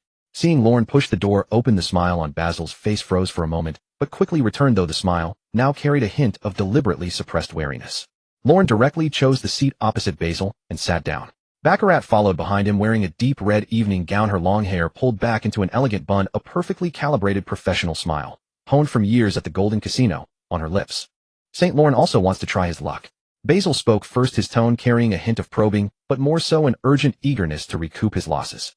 Having lost 20 billion berry for nothing at the elevator plaza last time, he dared not openly cause trouble for Lorne. But if he could win it back on the gambling table, then it wouldn't be him causing trouble. It would be Lorne's own bad luck. Just playing around. Lorne leaned back in his chair, his tone casual. Then let's play. Basil's smile deepened, and he waved to the dealer, signaling to deal the cards. He had specially brought a new pure gold cigar cutter today, its ruby-encrusted handle glittering under the lights, projecting an air of unwavering confidence. The game began. They played a poker variant popular among high-end casinos in the New World, with complex rules and no betting limits. Baccarat stood quietly behind Lorne, her hands folded in front of her, her fingers with light gold nail polish resting gently on her own hands. Her gaze did not fall on the gambling table, but was slightly lowered as if she were distracted or silently counting something. No one noticed that her left index finger was tapping on her right hand with an extremely light and slow rhythm, the sign of the lucky fruit's activation. The true terror of Baccarat's lucky fruit lay not in her ability to make herself lucky, but in her power to drain others' luck, like drawing water clean and thorough, then silently transfer it to another person. Having operated in the Golden Casino for years, she used this ability to help Tesoro drain the wallets of countless gamblers, and those people, until they lost their last coin, only thought they had bad luck. In the act of serving tea, she discreetly touched the other celestial dragons. At this moment, the luck of over a dozen celestial dragons at the table was being drawn away, converged, and funneled into Lorne alone at an invisible speed. In the first round, Lorne won Basil's largest bet of the table with a mediocre hand. Basil shook his head with a smile, said, "Beginner's luck," and raised the bet without concern. In the third round, Lorne stayed until the end with a pair of low cards, and when the last community card was revealed on the river, he suddenly overtook, winning nearly a third of Basil's chips. Basil's smile became strained, but he gritted his teeth and continued to raise. In the fifth round, Lorne's whole cards were so poor that even the dealer frowned slightly, yet he stubbornly stayed in until the end, turning the tables at the last moment once again. Basil's chips were down to less than half. 7th round, 8th round, 12th round. By the time the game reached the 15th round, Basil had no chips left in front of him. Not only Basil, but the chips of several other celestial dragons at the table were also quietly pocketed by Lorne round after round. It wasn't that they never won. They did occasionally win a round or two, but each time they won, their bets were pitifully small, and each time they lost, it was baffling. Even when their hands were clearly stronger than Lorne's, the flop turned the community cards against them. Even when they calculated the odds to call, a moment of hesitation made them fold. Even when they folded a hand that was utterly worthless, the revealed cards turned out to be the perfect combination for a heavenly hand. This eerie feeling made the celestial dragons present increasingly restless. Sweat beaded on their foreheads, their fingers trembled, yet they could not pinpoint what was wrong. Lorne's expression remained indifferent throughout, neither the ecstasy of a novice nor the aggressiveness of a veteran. He seemed as if he had come to attend an insignificant tea party. The chips piled before him like a small mountain, yet he showed no interest in even glancing at them. Baccarat stood behind him, the tapping rhythm of her left index finger never ceasing. Her expression remained that professional smile, but deep in her eyes gleamed an increasingly bright, almost fanatical excitement. She had seen countless winners, but she had never seen anyone win as cleanly and imperceptibly as Lorne. This man had never been nervous, never been greedy from start to finish. Even when he won a bet large enough to buy an entire island, his eyes showed not a ripple. The chips piled higher and higher in front of Lorne. Basil's complexion turned from red to white, from white to blue, and finally to a sickly green. He abruptly stood up, his chair scraping backward with a harsh sound. He looked as if all his vitality had been drained. His lips quivered several times before he squeezed out a complete sentence. I'm done. My luck is off tonight. The other celestial dragons also rose one after another, their faces as sour as if they had collectively swallowed flies. A few young celestial dragons shot Lorne a sidelong glance before leaving, their eyes filled with anger, wariness, and a deep sense of helplessness. They dared not turn hostile, first, because a fight among celestial dragons would be too scandalous, and second, they still couldn't figure out how they had lost. This terrified them more than the loss itself. The gambling hall gradually emptied, leaving only one or two minor nobles who persisted placing low bets in the corner. Lorne stood up and adjusted his collar. Baccarat had already retreated to the door at some point, her smile still perfectly in place, but the undisguised pride in her eyes shone brilliantly under the lights. Just then the door to the gambling hall was pushed open from outside. Tesoro walked in. He wore a brand new white suit, his pink hair styled immaculately, with that signature shark-like smile on his lips. His steps were unhurried, his leather shoes clicking crisply on the marble floor. He appeared elegant and composed, a stark contrast to the madman who had punched through the alloy wall at the vault entrance that morning, pink hair flying and roaring like thunder. St. Lorne. Tesoro opened his arms and approached, his voice loud and warm, as if greeting a long-lost friend. I heard you dominated tonight, winning against all the celestial dragons present. Truly promising, young man, promising. As he spoke, he walked up to Lorne and patted his shoulder, the force neither too light nor too heavy, perfectly balanced between warmth and presumption. His gaze swept over Lorne's face, then glanced at the absurdly high pile of chips on the table, his smile deepening. Just lucky, Lorne said with a smile, his tone light and effortless. Luck is also a kind of strength. Tesoro burst into laughter, the sound echoing in the empty hall several times before fading. Then he turned his head, lowered his voice, and said in an almost intimate tone, St. Lorne, you've won so much tonight. How about we play a few rounds alone? Just you and me. Those celestial dragons are too low level for you. Sure. Lorne raised his eyes to meet Tesoro's unfathomable golden pupils, the corner of his mouth curling slightly. I was thinking the same. I also heard about what happened today, Mr. Tesoro's vault seems to have had a little incident. No matter, I happen to be in good luck tonight. Giving you back the money I've won shouldn't be a loss. See how considerate I am. He spoke at just the right volume, loud enough for the few minor nobles still lingering in the corner of the hall to hear. An almost imperceptible twitch occurred at the corner of Tesoro's eye. The vault theft that day was the greatest humiliation of his life, and now this celestial dragon brat was casually bringing it up in front of others, even saying, giving back the money I've won shouldn't be a loss. These words, seemingly generous, were actually another stab to his heart. St. Lorne really knows how to joke. Tesoro's smile remained perfect, but a trace of forcibly suppressed malice had seeped into his voice. But your words do remind me of something. Today's vault theft, though we investigated all day, has yielded no solid clues. Celestial dragons have the highest authority and can access any corner of the Grand Tesoro. I wonder if St. Lorne noticed anything unusual last night. If you have any clues, please do inform me. At first glance this sounded like a normal inquiry, but a deeper thought revealed its off-putting implication. He said celestial dragons have the highest authority and can access any corner. This was equivalent to saying that all celestial dragons present were suspects in the vault theft, and Lorne was among them. Moreover, he deliberately said this after Lorne had won all the celestial dragons' money, the implication thick enough to drip like ink. Lorne leaned back in his chair and placed his wine glass on the table with a soft clink. He did not answer immediately, but looked at Tesoro with a half-smile, his eyes so calm that they sent a chill down the spine. After several seconds, he finally spoke, his tone as light as if Tesoro had just asked him what he had for dinner. Mr. Tesoro, your words. I went to bed early last night and woke up this morning to hear that your vault had been emptied. As for the celestial dragon's authority, which of us present is not a celestial dragon? Are you suspecting that one of us stole your gold? He deliberately emphasized the word emptied, then added, to be honest, I think it might be an inside job. The vault's security system was supposedly punched through with one fist. That alloy wall quality is really poor. Could it be that you embezzled the renovation funds? Tesoro's smile finally cracked. Though he was still smiling, beneath that smiling face seemed to hide a beast chained with iron chains, and the chains were creaking. His gaze clashed with Lawrence in the air for a moment.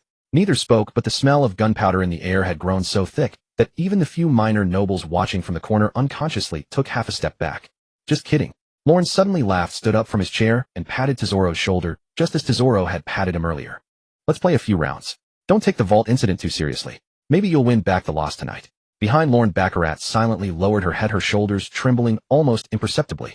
The subtext of this sentence was too obvious. Your vault was stolen by me, I admitted it, but you have no proof, and now you have to be my sucker at the gambling table.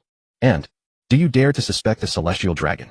Tesoro looked at the harmless-looking young man smiling before him, and the smile on his face slowly returned. But there was no warmth left in that smile, only bone-chilling, killing intent. All right, let's play a few rounds. So what's your pleasure tonight? Texas Hold'em, roulette, or baccarat? Name it, and Tesoro will oblige.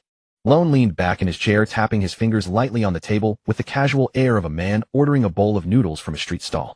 Let's go with Texas Hold'em. Simple. Excellent. Tesoro boomed with laughter, snapping his fingers at the dealer. Just as the dealer was about to deal the cards, Lone raised a hand to stop him. No need to deal. Tesoro's smile faltered for a moment, wondering what this celestial dragon was up to now. Lone reached out with his right hand and flipped over the two whole cards lying face down in front of him. A 2 of spades and a 7 of diamonds. The worst possible starting hand. I'll play with my cards face up, Lone declared, spreading the 2 cards flat on the table in a calm tone. Here are my whole cards. Take a look if you want. A wave of murmurs rippled through the onlookers. Playing Texas Hold'em with your cards exposed. Wasn't that like showing your opponent your underwear? This wasn't gambling, this was throwing money away. Tesoro stared at those 2 terrible cards for a long moment, a slight frown creasing his brow behind his sunglasses, though the smile on his lips remained perfectly still. St. Lone, what is the meaning of this? Because I have no intention of gambling with you. Lone picked up his coffee cup, took a sip, and said unhurriedly, you know full well you don't have a single berry to your name. Your vault is empty. If I win, where are you going to get the money to pay me? He set the cup down, the base clinking sharply against the porcelain saucer. The entire casino hall fell so silent, you could hear a pin drop, broken only by a sharply suppressed gasp from a distant corner. The celestial dragons exchanged bewildered glances, their faces a mixture of confusion and shock. They could understand every word Lone said individually, but strung together it seemed to short-circuit their brains.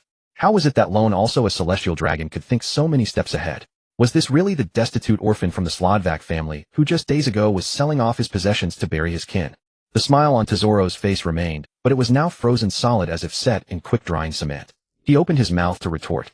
I am the Golden Emperor, owner of 20% of the world's wealth. Claiming I can't afford a wager is a joke. But the words died in his throat. Because Lone was right. His vaults had been stripped bare. The cash flow keeping Grand Tesoro running was barely propped up by casino revenue and short-term loans.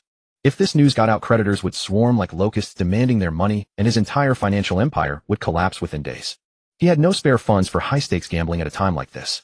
However, Lone said, pulling a single coin from his robes, a one-berry piece, the smallest denomination, and casually flicking it onto the table. The coin spun across the felt before coming to a stop right in front of Tesoro.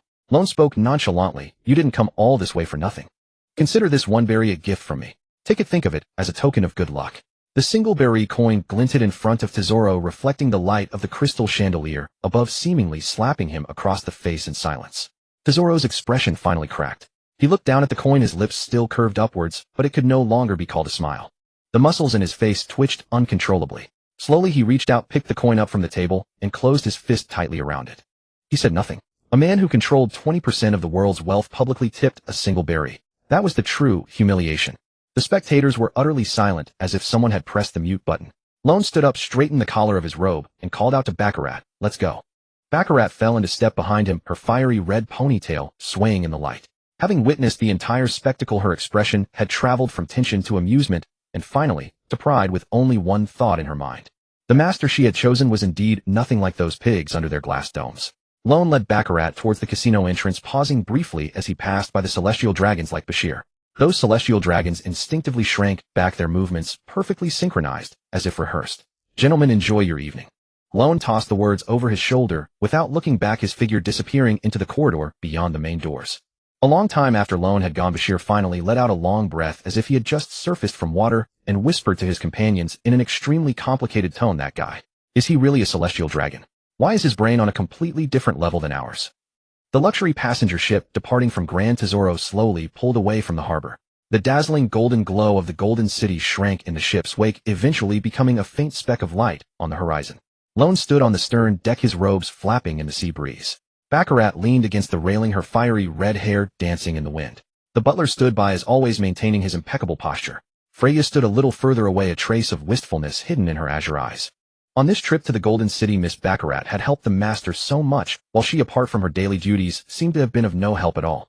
Lone turned around, his gaze sweeping over the three figures on the deck, finally resting on Freya. He could see the little thought hidden deep in those blue eyes.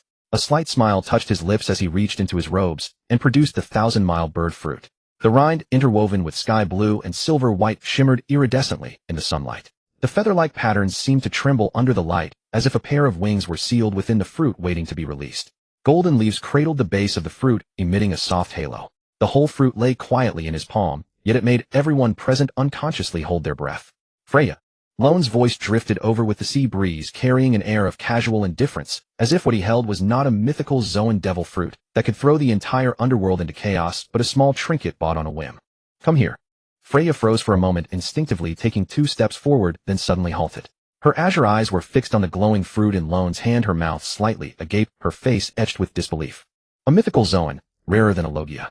She had witnessed the shock and longing on Baccarat's face when the two had discussed this fruit in the room, and had also heard the master promise to find the Yami Yami no Mi for Baccarat to change her ability. She had never imagined this fruit would be for her. She was just a maid servant responsible for pouring tea and making beds. How could she possibly be worthy of receiving a mythical Zoan fruit as a gift from the master? "A master." Freya's voice trembled slightly, her steps hesitant, afraid to move forward. Her hands twisted nervously in front of her, knuckles turning white. This is a mythical Zoan. It's too precious. I'm just a maid I don't deserve. I said it's yours, so it's yours." Lone thrust the fruit forward, his tone brooking no refusal. "You've been with me since the very day I arrived, handling everything from my bath to my clothes to making my bed and managing my daily life. Which of these wasn't your responsibility? So what if you're a maid? Here with me, loyalty is worth 10,000 times more than bloodline. Take it." Freya's lips trembled violently, and crystalline tears began to well up in her eyes. She dared not refuse again.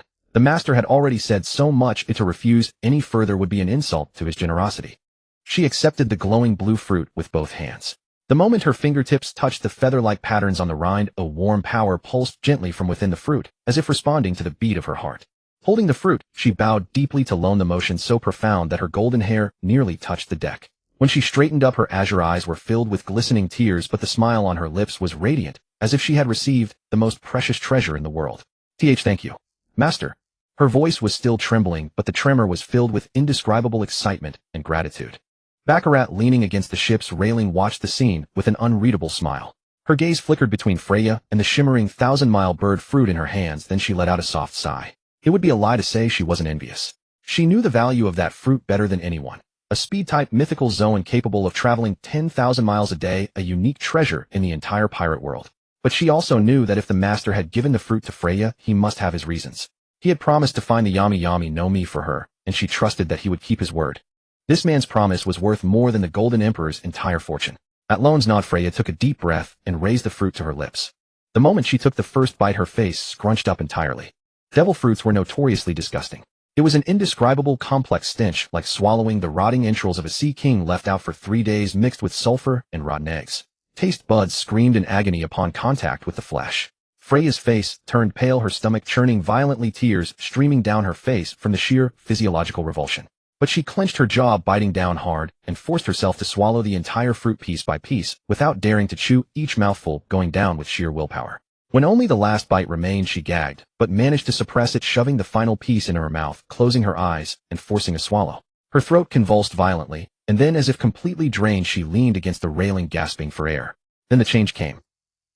A soft pale blue light suddenly emanated from Freya's body, the same color as the feather patterns on the fruit. It began at her chest, and rapidly spread to her limbs and the tips of her hair. Her body began to transform within this cocoon of light. As she spread her arms, translucent sky blue wing silhouettes emerged from the edges of her limbs.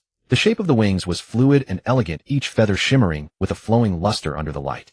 Her feet lifted slightly off the deck as a buoyant force raised her a full half-meter into the air, her skirt gently swaying in the air currents. Her eyes changed too.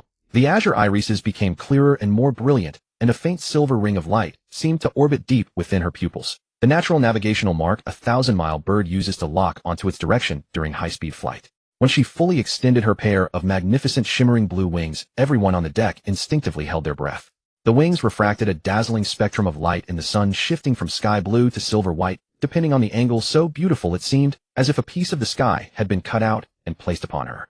"My God!" Baccarat breathed out the 2 words, her expression finally shifting from envy to pure awe. The butler adjusted his gold-rimmed glasses, a rare flicker of emotion crossing his usually stoic face. From an aerodynamic standpoint, the proportions of those wings and the body's weight distribution form a perfect flight structure. Nature is truly a remarkable designer. Lone leaned against the railing, watching with satisfaction as Freya carefully flapped her wings in midair. She was clearly unaccustomed to the feeling of sudden flight, her movements clumsy like a fledgling bird learning to fly. The rhythm of her wing beats was erratic, her body wobbling left and right in the air. But she adapted remarkably quickly. Within minutes, she was hovering steadily, beginning to attempt small turns and ascents. She circled the ship's mast, moving so fast that the ordinary crew members watching only saw a flash of blue light as she zipped from the left side of the mast to the right, the wind itself failing to catch up with her trajectory. The ship's guards were collectively stunned, and a few sailors scrubbing the deck didn't even notice their mops fall to the floor. Lone did a quick mental calculation. Based on the acceleration Freya had just displayed circling the mast, the 10,000 miles a day figure was likely not an exaggeration. The 1,000-mile bird was a mythical beast famed for its speed, said to cover vast distances in a single beat of its wings. Judging from this initial test, the fruit's actual speed limit was probably even higher than 10,000 miles a day. Moreover, considering Freya produced almost no wind resistance during flight, the 1,000-mile bird's ability wasn't just physical speed, it likely possessed a passive trait that reduced air resistance. Otherwise, at such speeds, the sheer wind pressure alone would have torn the feathers apart. Freya slowly descended to the deck. As her wings folded and they dissolved into countless fine particles of light that vanished into the air, leaving only 2 faint blue light patterns at her shoulder blades. Once she was steady on her feet, her first act was to turn to Lone, bend her knees, and kneel directly before him, her forehead pressed against the back of her hands. Her voice trembled with emotion. "Master, Freya's life is yours from this day forward. Wherever you go, Freya will fly. No one will catch us, no one will stop us." Lone stepped forward, bent down, and pulled her to her feet. He didn't say anything sentimental, just patted her shoulder, his tone casual, yet certain. "All right, get up. It's just a fruit. There will be better ones in the future." Then he turned to the butler and Baccarat, standing nearby. "You two head back to Mary Geos. Butler, handle things at the estate. If those celestial dragons come snooping around again, you know how to deal with them. Baccarat, go with the butler, familiarize yourself with the estate. You'll need a place to stay in Mary Geos from now on." The butler immediately straightened his back and bowed deeply. "Rest assured, master. I will manage the estate meticulously and await your return. I will also arrange Miss Baccarat's quarters and all her needs, ensuring she wants for nothing." Baccarat also bowed in salute, her signature lazy smile on her lips, though a hint of reluctant sadness was hidden within it. This time she asked no questions. If the master said he needed to take Freya somewhere alone, he must have his reasons. Having chosen to follow this man, she would have to get used to his ways. Never ask what shouldn't be asked, and you'll know what you need to know when the time is right. After the ship docked, the butler and Baccarat transferred to the line heading for Mary Geos, while Freya stood beside Lone watching them depart. Only when their figures disappeared into the crowd on the pier did Freya turn back, her azure eyes full of anticipation and curiosity, the 2 blue light patterns on her shoulders glinting softly in the twilight. She bit her lip and asked in her usual soft voice, "Master, where are we going?" Lone didn't answer immediately. He stood on the dock at Redport, gazing at the tiny golden speck on the distant horizon, a meaningful smile slowly curving his lips. This trip to the Golden City had earned him Baccarat's loyalty, emptied one of Tesoro's vaults, pushed his armament hockey to the peak, advanced his physique to the Azura level, and he'd even casually pulled a mythical Zoan fruit, turning Freya into a 1,000-mile bird user. Over 500 billion berries sat in his system, which sounded like a lot, but just adding 100 points to armament hockey had devoured 100 billion. And there was still the Azura physique at 10,000 points, peak armament at 10,000 points, observation hockey, conquerors hockey, physical arts, and combat skills. Every single one was a bottomless pit devouring money. Tesoro's vault was empty now, but the world's wealth was far from limited to this one treasure trove. He needed to acquire more money and go to a place where gold was even more plentiful than in Grand Tesoro. And that place conveniently would be the perfect spot to test the true speed of Freya's new ability. He raised his hand, pointing towards the boundless blue sea ahead on the Grand Line, his tone as casual as if he were inviting Freya on a picnic. Freya, take flight. Let me see just how fast those wings of yours can go. The moment Freya spread her wings, Roan felt an unprecedented lightness. Her azure wings unfurled fully above Redport, spanning a width of 5 to 6 meters. Each feather flowed with a gradient luster between sky blue and silver white in the glow of the setting sun. Freya's arms encircled Roan's waist, her body adopting a graceful and stable flight posture. The blue light patterns at her shoulder blades connected seamlessly with her wings, trailing two slender streaks of light during high-speed flight, like the trails left by shooting stars across the sky. My lord, hold on tight. Freya's voice sounded in his ear, gentle, yet carrying a hint of barely contained excitement. Before Roan could reply, she gave a powerful flap of her wings. Then the entire world dissolved into flowing light. Clouds were torn to shreds as they rushed past. The sea below shrank into a blur of deep blue, and islands and ships scattered like sesame seeds on a blue tablecloth, left behind before they could even be identified. Freya's flight speed far exceeded Roan's expectations. He had assumed that 10,000 miles a day was the theoretical limit of the fruit, requiring extensive training for the user to approach. But Freya's rate of adaptation was far quicker than he had imagined. The distance from Grand Tesoro to Redport, which had taken nearly half a day by luxury passenger ship, saw the outline of the Red Line continent appear in less than half an hour under Freya's flight. As Freya folded her wings and landed gracefully on the elevator platform at Marioa, Roan straightened his wind-tossed robes, his estimation of the 1,000-mile bird fruit rising another notch. 10,000 miles a day wasn't just speed, it was a qualitative leap in strategic mobility. With Freya, no location on the Grand Line felt distant anymore. However, the moment he steadied himself, a sharp pressure of wind came slashing down from above. Roan's perception, heightened to its peak under the Azura realm, didn't require him to look up. He extended his left hand, and dark armament hockey coalesced instantly into a small palm-sized shield that hovered above his head. A long sword wrapped in the sound of tearing air stabbed straight down from the sky. The moment the sword tip met the hockey shield, a crisp, piercing metallic clash rang out. Clang! The force of the rebound traveled up the blade into the attacker's arm. The figure spun mid-air to dissipate the force, landing steadily on the railing of the elevator platform. Their white cloak fluttered noisily in the wind. Not a bad reaction speed. The attacker sheathed the long sword at their waist with clean, crisp movements, their tone carrying undisguised admiration. Roan looked up. On the railing stood a man of slender build, around 30 years old, with neatly trimmed silver hair that swayed gently in the sea breeze. His features were stern and well-defined, with high brow bones and deep-set eyes. Within his pupils lurked a sharpness forged only through countless life-or-death battles. He wore a pure white cloak, and on his left chest was a badge Roan had never seen before. It was a silver shield-shaped badge. At its center was engraved a vertical longsword surrounded by a ring of ancient text glinting with a cold metallic sheen in the sunset. The badge of the God's Knights. Someone from the God's Knights.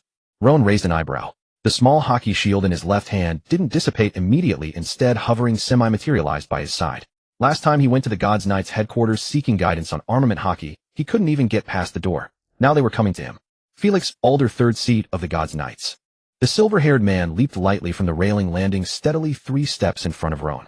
He performed a concise, sharp knight salute, then straightened up, his gaze appraising Roan without any attempt to hide it. His eyes held scrutiny, but more than that, a delight akin to discovering a treasure. Lord Roan of the Stradvac family. We've had our eyes on you for a while now. Releasing Conqueror's hockey on Basil Campbell in the elevator plaza, countering the luck fruit user in the Golden Pleasure Hall, and just now forming a shield with your armament hockey to block my probing strike. These are displays of genuine strength, a stark contrast to those useless fools in Mariewa, who merely coast through life. His tone was calm and direct, devoid of the usual circuitousness among celestial dragons. I'm here today for one reason. On behalf of the God's Knights, I formally invite you to join us. Roan was silent for a moment, appraising the silver-haired knight before him. A formal invitation from the God's Knights. It meant that he, the last surviving scion of the Stradvac family, was finally gaining recognition from true powerhouses. But he didn't answer immediately. Instead, he countered, I visited the Knights headquarters personally last time, and your people wouldn't even let me in the door. Just a few days later, you're actively inviting me. Quite a rapid shift in attitude. A flicker of barely perceptible embarrassment crossed Felix's face, but he quickly regained his composure. He was clearly not one for beating around the bush.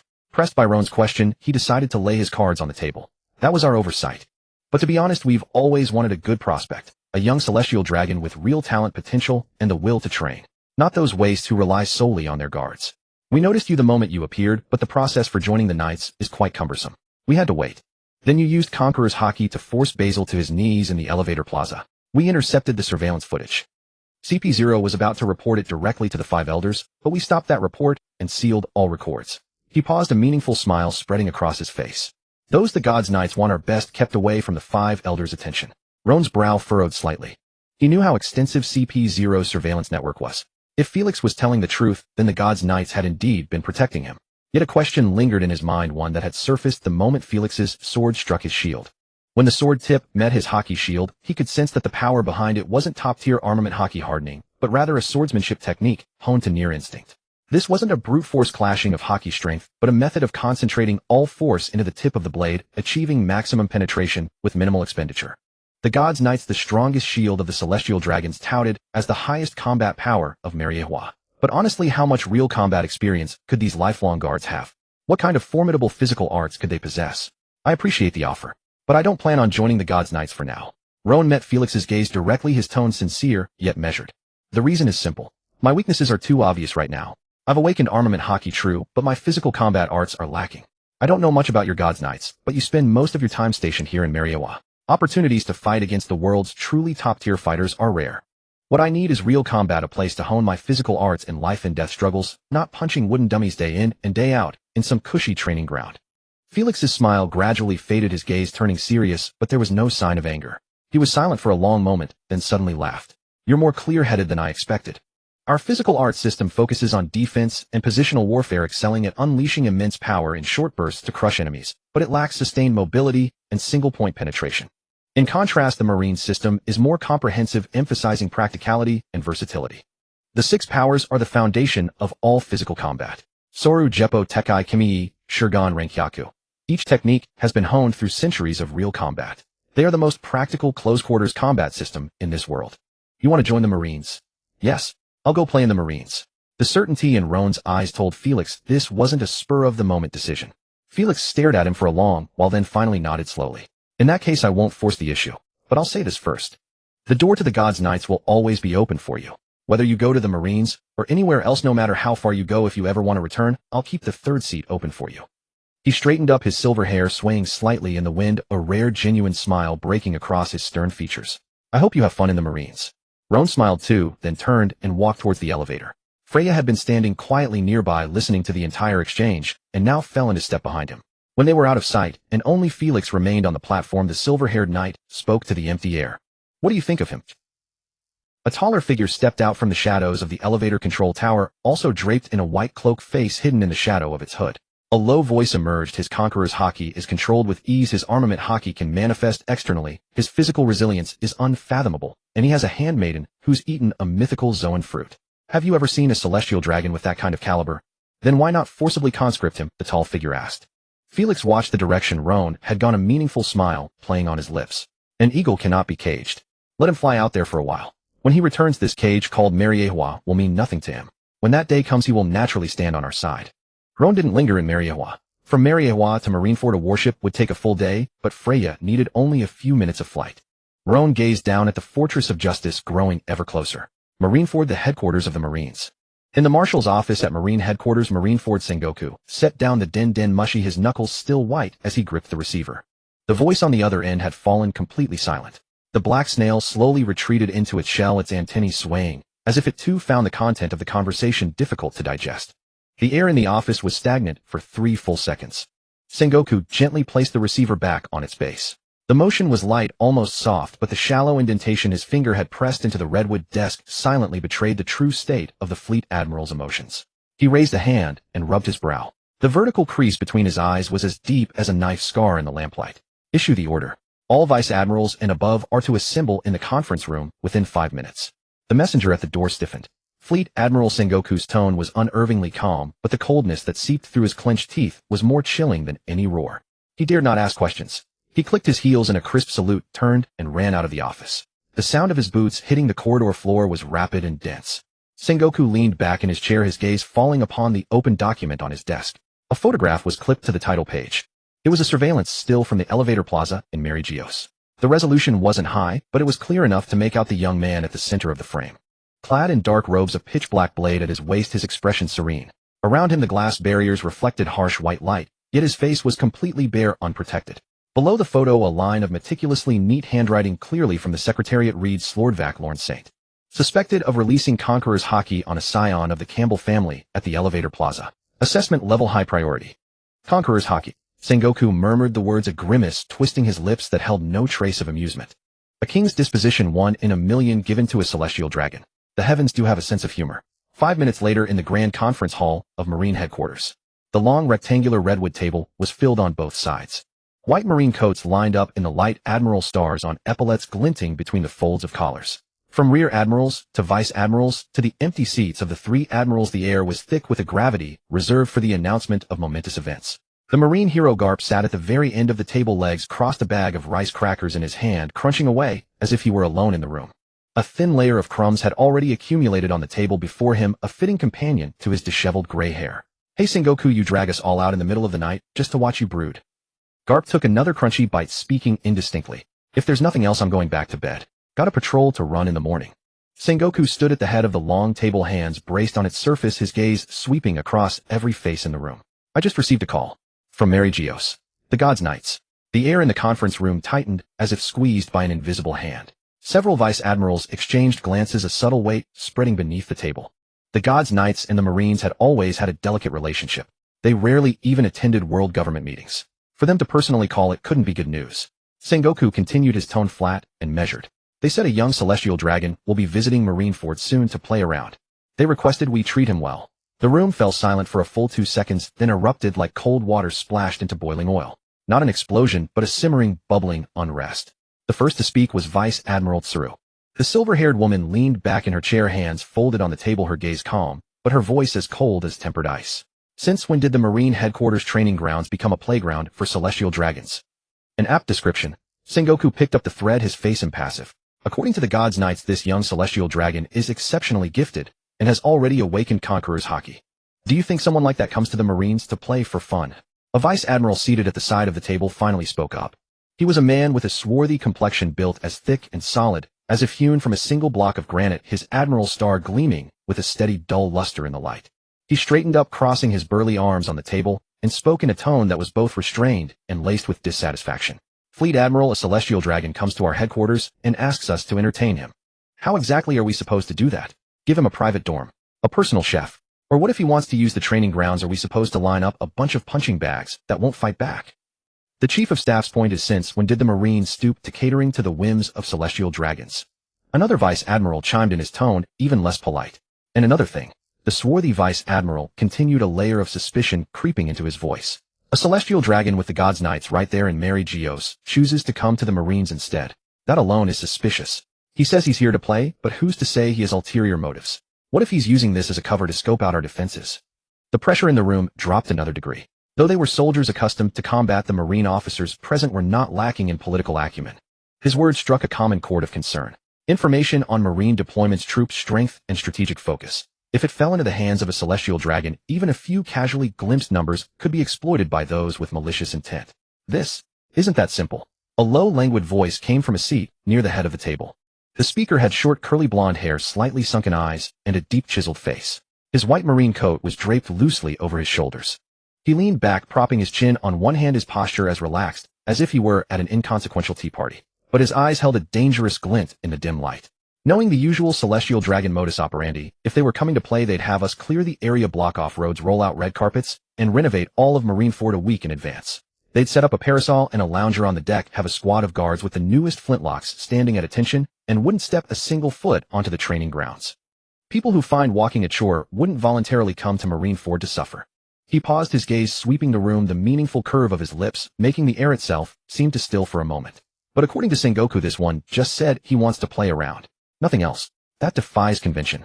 So I'm inclined to believe he's here to play, but not for pleasure, for power.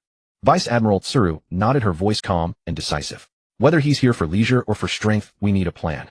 First, establish a clear boundary for his access. He is only allowed in designated areas: the training grounds, his quarters, and the mess hall.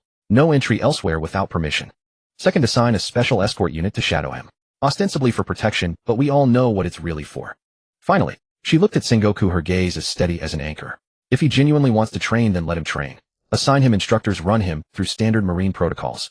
Don't go easy on him because he's a celestial dragon. But if he's here to probe for information, then make sure he finds nothing. Sengoku slowly nodded, his gaze passing over the assembly. We'll do that. Also, he suddenly turned to Garp, who was busily crunching on his third bag of rice crackers at the end of the table, his voice carrying a significant weight.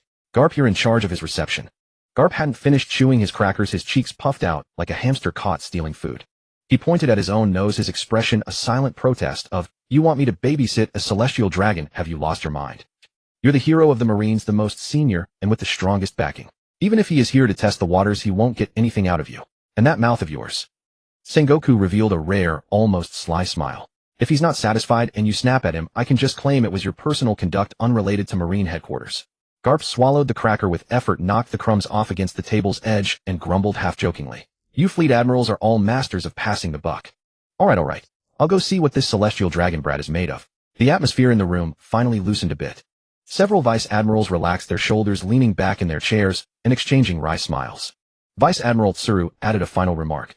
Garp, if the kid turns out to be a good prospect, don't be too quick to chase him off. The Marines need new blood. No matter where it comes from, as long as it's willing to flow into the veins of the Marines, it's useful. The meeting adjourned. The officers rose one by one, their stars receding down the corridor lights. Sengoku stood alone before the long, empty table, his gaze passing through the massive window to the impenetrable darkness of the sea beyond Marineford Harbor. The sea breeze seeped through the window crack, rustling the corners of the document on his desk. The face of the young celestial dragon in the photograph flickered in the light. What did that young man truly hope to gain by coming to the Marines? He stubbed out his cigar, the ash falling into the crystal ashtray with a faint rustle. He had a nagging feeling that the answer to that question would not bring him peace of mind. Above Marineford Marine headquarters, the sky was a deep indigo in the early evening. The sun had sunk below the horizon, leaving only a long, narrow strip of orange-red afterglow like a wound that had yet to fully heal. The sea was calm as a mirror, reflecting the dark silhouettes of the fortress and the warships anchored in the bay. Everything moved to the slow, centuries-old rhythm of Marine headquarters. Then the peace was torn asunder. First, the sentry. A lookout in the harbor tower tilted his head back, trying to pinpoint the source of a strange whistling sound cutting through the air. His eyes grew wider and wider, his pupils contracted sharply. The pipe in his mouth dropped onto his foot, raising a blister, but he didn't even feel it. What is that? His words were cut short. In the next 3 seconds, the entire Marineford air defense system screamed to life, as if every switch had been flipped at once. The piercing wail erupted from the harbor to the fortress to the training grounds, a cacophony of alarms. The piercing wails wove together into a grating web of sound that tore through the night sky. Crimson warning lights flashed frantically at every corner of the watchtower and along the fortress walls, shrouding the entire naval stronghold in a dim-taut pre-war glow. Enemy attack. Unidentified objects approaching at high speed from the sky. Extremely fast. Not 1, 2. No 3. They have wings. They're humanoid. The urgent clatter of footsteps converged from every direction. Soldiers in the training grounds abandoned their iron staffs and weighted sandbags. Officers in the mess hall dropped their trays mid-meal. Sailors dozing in their barracks were jolted upright from their bunks by the blaring alarms. Within seconds, the entire Marine headquarters was brutally shaken from its slumber, as if by an invisible giant hand. Regardless of rank or duty, everyone instinctively rushed toward the nearest cover or armory. And the figure that had appeared in the sky had already streaked into everyone's line of sight like a meteor. He was a young man. His dark robes snapped violently in the high-altitude gale, the hem billowing like a black war banner. His frame was tall and straight, hands resting naturally at his sides. He bore no superfluous defensive posture, nor did he even glance up at the cannon muzzles now trained on him from all directions. His eyes calmly surveyed the colossal sea fortress below. There was no surprise in that gaze, no wariness, only a quiet appraisal. Like a sovereign surveying the lands he was about to inspect. At his waist hung a pitch-black long blade, its scabbard reflecting a cold matte sheen under the red alarm lights. Hovering beside him was a blonde, made with sky-blue wings. The appendages were half-spread, shimmering with a soft luster that shifted between cerulean and silver-white in the darkness. Her arm looped loosely around his waist, her touch gentle yet firm, clearly accustomed to this mode of high-speed flight. Then he spoke. His voice was not loud, but bolstered by transcendent spiritual power, every word cut clearly through the sirens and sea breeze landing on every inch of the deck at Marineford Harbor. Don't be nervous. I'm just here for a look around. From the walls to the harbor, nearly 100 coastal defense guns swiveled in unison to aim at him. Several warships anchored offshore simultaneously sounded their battle stations. Sailors on deck cranked their gun barrels upward, adjusting elevation as ammunition belts rattled through mechanical loaders. Marineford's air defense system was facing its most absurd test since its construction. Here for a look. Who the hell comes to Marine headquarters for a casual visit at a time like this? A major crouched behind his artillery position, panting heavily as he cursed under his breath. Cold sweat dripped from his forehead, falling onto the frigid steel of the cannon barrel. Beside him, a young sailor's hands trembled violently as he gripped his binoculars. The image in the lenses swayed unsteadily, but he caught a glimpse of those eyes calmly looking down from the sky. His lips quivered for a long moment before he managed a broken murmur. Hitch, that person looks so young and so handsome. Farther along the wall, a fully armed escort unit had taken position. Over a dozen officers lined up along the battlements, hands resting on sword hilts, gazes locked onto the airborne figure. Veins bulged on the backs of their hands. Though they had not yet moved, the tense killing intent had already made the surrounding air feel heavy. At that moment, the main gate of Marineford's central citadel opened. The heavy bronze doors slid apart, slowly revealing a passage paved with dark gray stone bricks. A tall man stepped out from within. He wore no hat, and his short black hair was slightly tousled by the sea breeze. A white overcoat draped over his shoulders, its hem swaying gently with each step. Behind him, from the corridor's shadows, one white-clad figure after another filed out, forming a silent procession at his back. Gold threads on epaulets and collars glinted intermittently in the red alarm light, arrayed into a dazzling constellation of admiral stars. Vice admirals, admirals, the chief of staff, department heads. Every officer who had just concluded their meeting was present, not a single one missing. Sengoku led the way. As he stepped out of the main gate, he raised a hand in a simple gesture. The alarm sirens ceased almost instantaneously. The red warning lights still flashed, but the blaring had vanished. The ringing in everyone's ears gradually faded, replaced by a heavier, silent tension. Across the entire harbor, hundreds of eyes simultaneously watched the column emerging from the citadel, then turned as one toward the dark figure in the sky. Lorne tilted his head slightly, his gaze settling on the man in the white coat. He had seen photographs of Sengoku before, in various fan art and manga covers. But the living, breathing Sengoku standing before him was something entirely different from those images on paper. The oppressive aura emanating from his very bones was something no print could ever reproduce. Merely standing there, he could keep hundreds of soldiers in the harbor from daring to breathe too loudly. Interesting. Lorne muttered under his breath, the corners of his mouth curling up slightly. Freya tightened her arm around his waist slightly, her azure eyes tinged with nervousness. My lord, shall we go down? Of course we should. Lorne gently patted the back of her hand. The fleet admiral himself came out to welcome us. We can't just hover above everyone's heads and chat. Land us smoothly. Don't make a clumsy entrance. Yes, my lord. Freya folded her wings, tracing a graceful arc through the night sky as she descended with Lorne. Her landing was impeccably steady, almost without any jolt. Her soft leather boots met the harbor's stone tiles with only a faint, crisp click. Once Lorne's feet touched the ground, she released her hold around his waist, stepped back half a pace, folded her wings, and stood in perfect attendant posture. The blue light patterns at her shoulder blades flickered briefly in the darkness before fading away. Lorne straightened up. He did not rush forward. Instead, he stood still, surveying the surrounding formation. The coastal defense guns on both sides of the harbor still pointed in his direction, but no one was manning the targeting systems anymore. The officers on the walls still had their hands on their sword hilts, yet much of the killing intent had dissipated.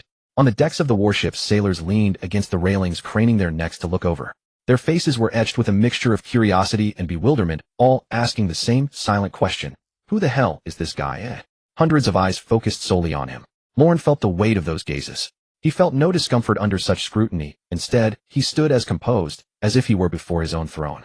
He took a step forward, heading toward the citadel. The hem of his dark robe swayed gently with his stride, and the blade at his waist gleamed with a dim luster under the red warning lights.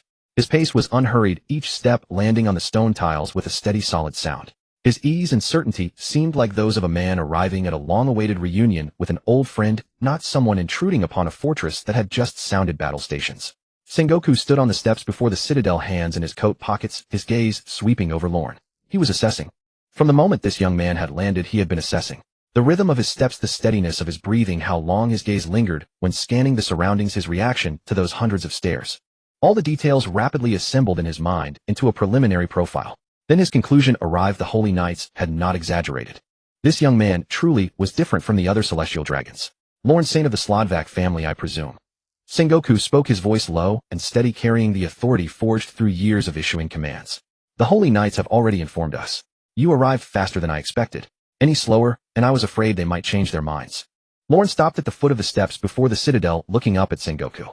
From this angle, he could take in the entire line of figures behind the fleet admiral. A row of white marine coats gleamed coldly under the red warning lights. The admiral stars on their epaulets were arranged in a staggered pattern, from rear admiral to vice admiral all the way to the stern-faced middle-aged man standing beside Sengoku. The core high command of the Marines was almost entirely assembled. Such a grand gathering was likely unprecedented since the age of the Pirate King. Quite the turnout. Lorne surveyed the scene, his tone carrying genuine amazement. Among that row of officers with varied expressions, the one who drew his attention most was a man standing at the edge of the group. His gray-white hair was disheveled, a crumb of rice cracker still stuck to the corner of his mouth. He stood with arms crossed, leaning against a pillar with a posture so relaxed he looked like a neighbor dropping by to watch the commotion in the backyard. Were it not for the conspicuous hero medal on his left chest and the single gold star on his epaulette, Lorne might have mistaken him for a lost old man. But those eyes were anything but relaxed. That gaze had not moved from Lorne since it first settled on him. It was not scrutiny, it was the interest of a hunter. He was observing Lorne's stance, the position of his hands, the rise and fall of his chest as he breathed. As a veteran who had spent his entire life fighting monsters, he knew all too well who was a paper tiger and who was the real deal. Lorne met Garp's gaze and gave a slight nod.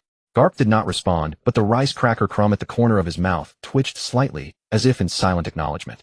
Sengoku turned sideways, making a simple, inviting gesture. Come in. The conference room is ready. Since you've come from so far, you should at least see what Marine headquarters is like. Lorne smiled. He ascended the steps, his stride unhurried. As he passed by Sengoku, he tilted his head and said in a voice low enough for only the two of them to hear, Fleet Admiral Sengoku, I do hope the training grounds of the Marines are more interesting than the cannon barrels at your front gate. The corner of Sengoku's eye twitched almost imperceptibly, but his expression remained utterly unchanged. He merely turned, watching Lorne's silhouette vanish into the shadows of the Citadel's main gate. Then he looked back, sweeping his gaze over the varied expressions of the officers behind him, and said in a lowered voice that only an old comrade could decipher, This kid is more troublesome than I expected. Garp had somehow already appeared at his side, wiping the rice cracker crumb from his mouth with a rare note of seriousness in his voice. Troublesome makes it fun. If he'd been a coward, I wouldn't even bother playing host. The light from deep within the corridor stretched Lorne's shadow long and thin, casting it over the portraits of past fleet admirals lining both walls, an unspoken declaration that the old rules of Marineford were about to loosen. The Marine headquarters meeting room was far more austere than Lorne had imagined. High-backed chairs lined both sides of the rectangular rosewood conference table, their backs embossed with the Marine's seagull emblem gleaming with a subdued luster beneath the cold white lights overhead. Portraits of successive fleet admirals hung on the walls from the first generation to the current one. Each face bore the solemnity and majesty unique to its era, their gazes looking down from their frames upon the person seated at the far end of the long table. Without waiting for anyone's arrangement, Lorne walked directly to the seat opposite the head of the table, pulled out the chair, and sat down. He leaned back, crossing his legs and propping them on the edge of the table. The hem of his dark robe draped down from his knees, and the scabbard of the night demon blade at his waist gleamed with a cold, muted light. The entire meeting room fell silent for 2 seconds.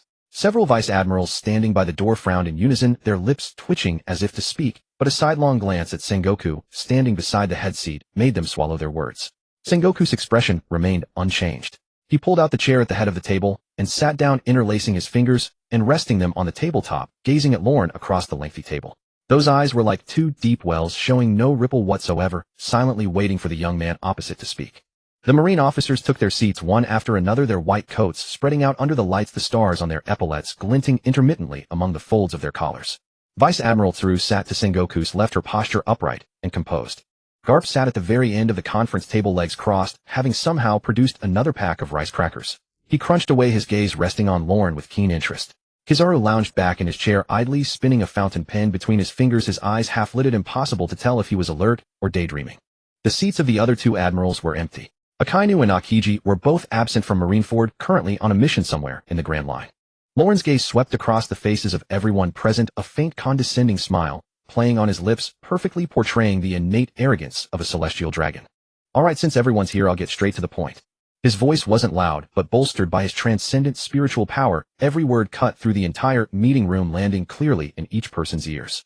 I came to the Marines for one purpose. He paused, his gaze slowly moving from Sengoku's face to Garp's, then back, the smile on his lips deepening.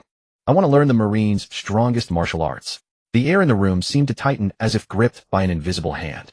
Several vice admirals exchanged glances, conveying a complex message. A vice admiral seated at the side of the table frowned slightly, tapping his fingers twice on the surface. Another vice admiral opposite him tilted his head and whispered something inaudible to his neighbor.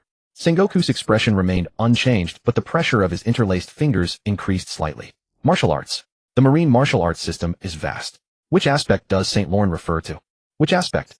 Lorne looked as if he'd heard a funny joke, the curve of his mouth becoming more pronounced. He leaned back, hands clasped behind his head, looking as relaxed as if lounging in his own backyard. I'll learn whichever aspect is the strongest. I don't like wasting time. Since you Marines claim to be the world's largest military organization, you can't possibly lack someone capable of fighting, can you? He tilted his head, his gaze sweeping over the white coats, present a hint of obvious disdain creeping into his tone. I just took a spin above Marineford and noticed quite a few cannons on the city walls lined up in a dense row. I just wonder if the owners of those cannons are any good up close. Surely they don't just know how to fire those things. The moment he said this, the atmosphere in the room visibly dropped several degrees. A vice admiral seated diagonally opposite Lorne with a dark complexion and a build as solid as granite abruptly straightened up. His thick arm rested on the table, and he rapped his knuckles against the wood, producing a dull thud. St. Lorne, your words are somewhat inappropriate. Though his voice was controlled, the indignation of being slighted seeped through his words. No officer at Marine headquarters is a pushover. If you wish to verify, you are welcome on the training grounds anytime. Inappropriate. Lorne brought his feet down from the table edge, leaning forward slightly, his gaze fixed directly on the vice admiral. The smile remained on his lips, but most of the amusement had faded, replaced by the naked, inherent condescension of a celestial dragon towards a non-celestial dragon. I find it quite appropriate. I've spent enough time among the celestial dragons. I've seen more incompetence than there are people in your Marines. But I can tell who's useless and who's got real skill. If you Marines have the skill, great. If not, then this trip was a waste of my time. Silence filled the room for a full 2 seconds. Sengoku didn't speak, merely watching Lorne quietly with a deep gaze. Vice Admiral Tsuru's eyelids drooped slightly, her fingers tapping a rhythm on the table as if counting something. Garp paused mid-chew, cheeks still puffed out, no longer crunching. His eyes narrowed, the look he gave Lorne shifting from keen interest to a sharper, more penetrating scrutiny. Then Sengoku spoke. The strongest martial arts system recognized by the Marines is the 6 powers. The 6 powers consist of 6 core techniques: Soru Jeppo Tekai, Kami, Ishirgan, and Renkyaku. Refined through centuries of Marine combat, it is currently recognized as the most comprehensive and practical close-quarters combat system in the world. The 6 powers? Lorne rolled the term around on his tongue. He was already intimately familiar with the 6 powers from the original story, but he still wore a perfectly measured expression of 3 parts curiosity and 7 parts scrutiny. Sounds impressive. So who created the 6 powers? Sengoku didn't answer. Garp at the end of the table swallowed the cracker in his mouth, brushed the crumbs off his hands, and spoke unhurriedly. I did. Lorne's gaze shifted to Garp as if carefully appraising this gray-haired old man. His look was far more serious than it had been with the other vice admirals, his eyes sweeping twice between Garp's rough, large hands and the hero medal on his left chest. You created it. Lorne raised an eyebrow. You old man don't look like much, but you know this. Garp didn't take offense. He simply fished another cracker from the bag, tossed it into his mouth, crunched down, and mumbled back. You said you wanted to learn the strongest, right? The 6 powers are my creation. If you want to learn, come find me. A glint of sharp light imperceptible to others flickered in Lorne's eyes. Of course he knew Garp had created the 6 powers. Though not explicitly stated in the original, the power Garp displayed with the 6 powers far surpassed any other user. His martial arts mastery was among the very pinnacle in the entire One Piece world. But he couldn't appear too eager. He was a celestial dragon, and a celestial dragon must act like one. Fine. Lorne leaned back in his chair again, arms crossed, chin raised slightly. His gaze swept over the row of white coats and stars on both sides of the table, his tone reverting to that casual yet razor-edged arrogance. I'll give you all a chance. I've decided to learn the 6 powers. Old man Garp, you'll teach me. Garp crunched on his crackers without a word, which was as good as consent. Lorne stood up, straightened the collar of his robe, and his gaze passed over Sengoku, landing on the night-shrouded Marineford harbor beyond the window. How long I stay with the Marines depends on how much real skill you can show. If I'm satisfied, then everything is easy to discuss. His voice was casual, but his next word struck like a poison-tipped dagger, casually piercing the heart of everyone present. If I'm not satisfied, I'll have a nice chat with the 5 elders when I return, telling them the Marines' training standards are concerning. They can't even teach a single celestial dragon. A slight smile curved his lips. Then next year's Marine budget will be halved. That is my prerogative. It was as if a time bomb had been dropped into the meeting room. The countdown ticked loudly in everyone's ears, but no one could tell when the bomb would actually go off. Finally, Sengoku's expression shifted. A muscle in his brow twitched, so slight that had the vice admirals not been watching his face with rapt attention, no one would have noticed. But his 10 interlaced fingers clenched tight in the same instant. He took half a second to rein in his expression, and another half second to relax his hands, resuming his unshakable composure. But that fleeting lapse had been caught by a few sharp-eyed individuals in the room. Garp's chewing stopped, his hand froze mid-air, the half-eaten cracker hovering at his lips, not making it in. Then he turned his head and looked at Sengoku, his gaze carrying an extremely rare, almost solemn inquiry. But the most interesting reaction came from the other side of the table.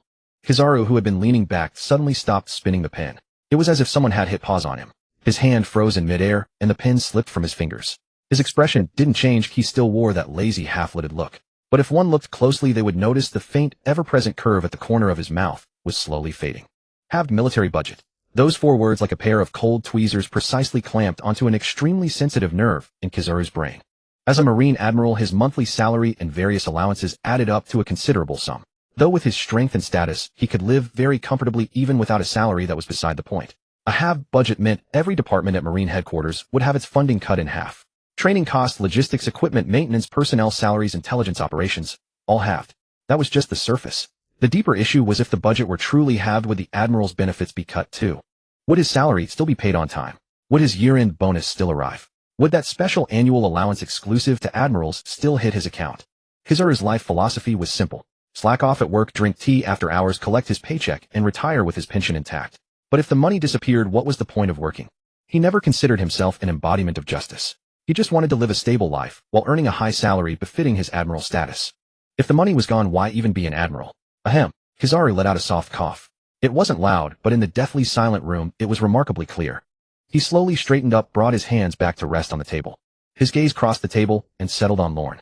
For the first time, those half-lidded eyes revealed an extremely rare, seriously unsettling glint. St. Lorne, cutting the military budget in half is not something to joke about. Tens of thousands of Marines rely on that money for food, clothing, and wages. If it's truly halved, it's no longer a question of teaching martial arts effectively, but whether everyone can afford to eat. Kizaru paused, then added, his tone still maintaining that unhurried drawl, but the coldness at the depths of his eyes was enough to make the vice admiral beside him instinctively scoot his chair away. So, sir, what exactly is your standard for satisfied? If the bar is set too high, we poor soldiers might not reach it, even if we give our all. Lorne looked at Kizaru, at this admiral known for his laziness, now radiating a seriousness so sharp it was almost dangerous. The smile on his lips deepened. He then looked at Sengoku, whose face, though still composed, now had vertical lines between his brows carved deep as knife marks. He looked at Garp, whose narrowed eyes had become exceptionally sharp. He nodded in satisfaction. Good. This was exactly the effect he wanted. Dangling the budget carrot in front of these old Marine veterans was the only way to make them truly take him seriously. If he were just a talented celestial dragon, they'd treat him as an interesting young man, at best entertain him politely for a few days, and send him on his way. But holding the livelihoods of tens of thousands of people in his hands changed everything. He smiled and casually tossed out his final words, turning and walking towards the meeting room doors, the hem of his dark robe swaying gently with his steps. The standard depends on my mood. He paused at the door, tilted his head, and added in a volume only those near the door could hear. Oh right. Where am I staying? Surely you don't expect me to sleep on the street. I want the best room with a sea view and no noise from downstairs. Tomorrow morning, old man Garp, you come knock on my door. With that, he walked out. The meeting room doors slowly closed behind him with a heavy, dull thud. The room was silent for a long time. That silence lasted nearly 10 seconds. No one spoke, no one moved, no one coughed. Even the air itself seemed frozen. Then Sengoku slowly let out a breath. It was squeezed from his chest with a faint tremor, so subtle only Garp and Tsuru could detect it. He rubbed his brow, his voice carrying an indescribable weariness. That kid. Is he here to train, or to collect a debt? Vice Admiral Tsuru shook her head slightly, a faint, almost bitter smile touching her lips. He's both.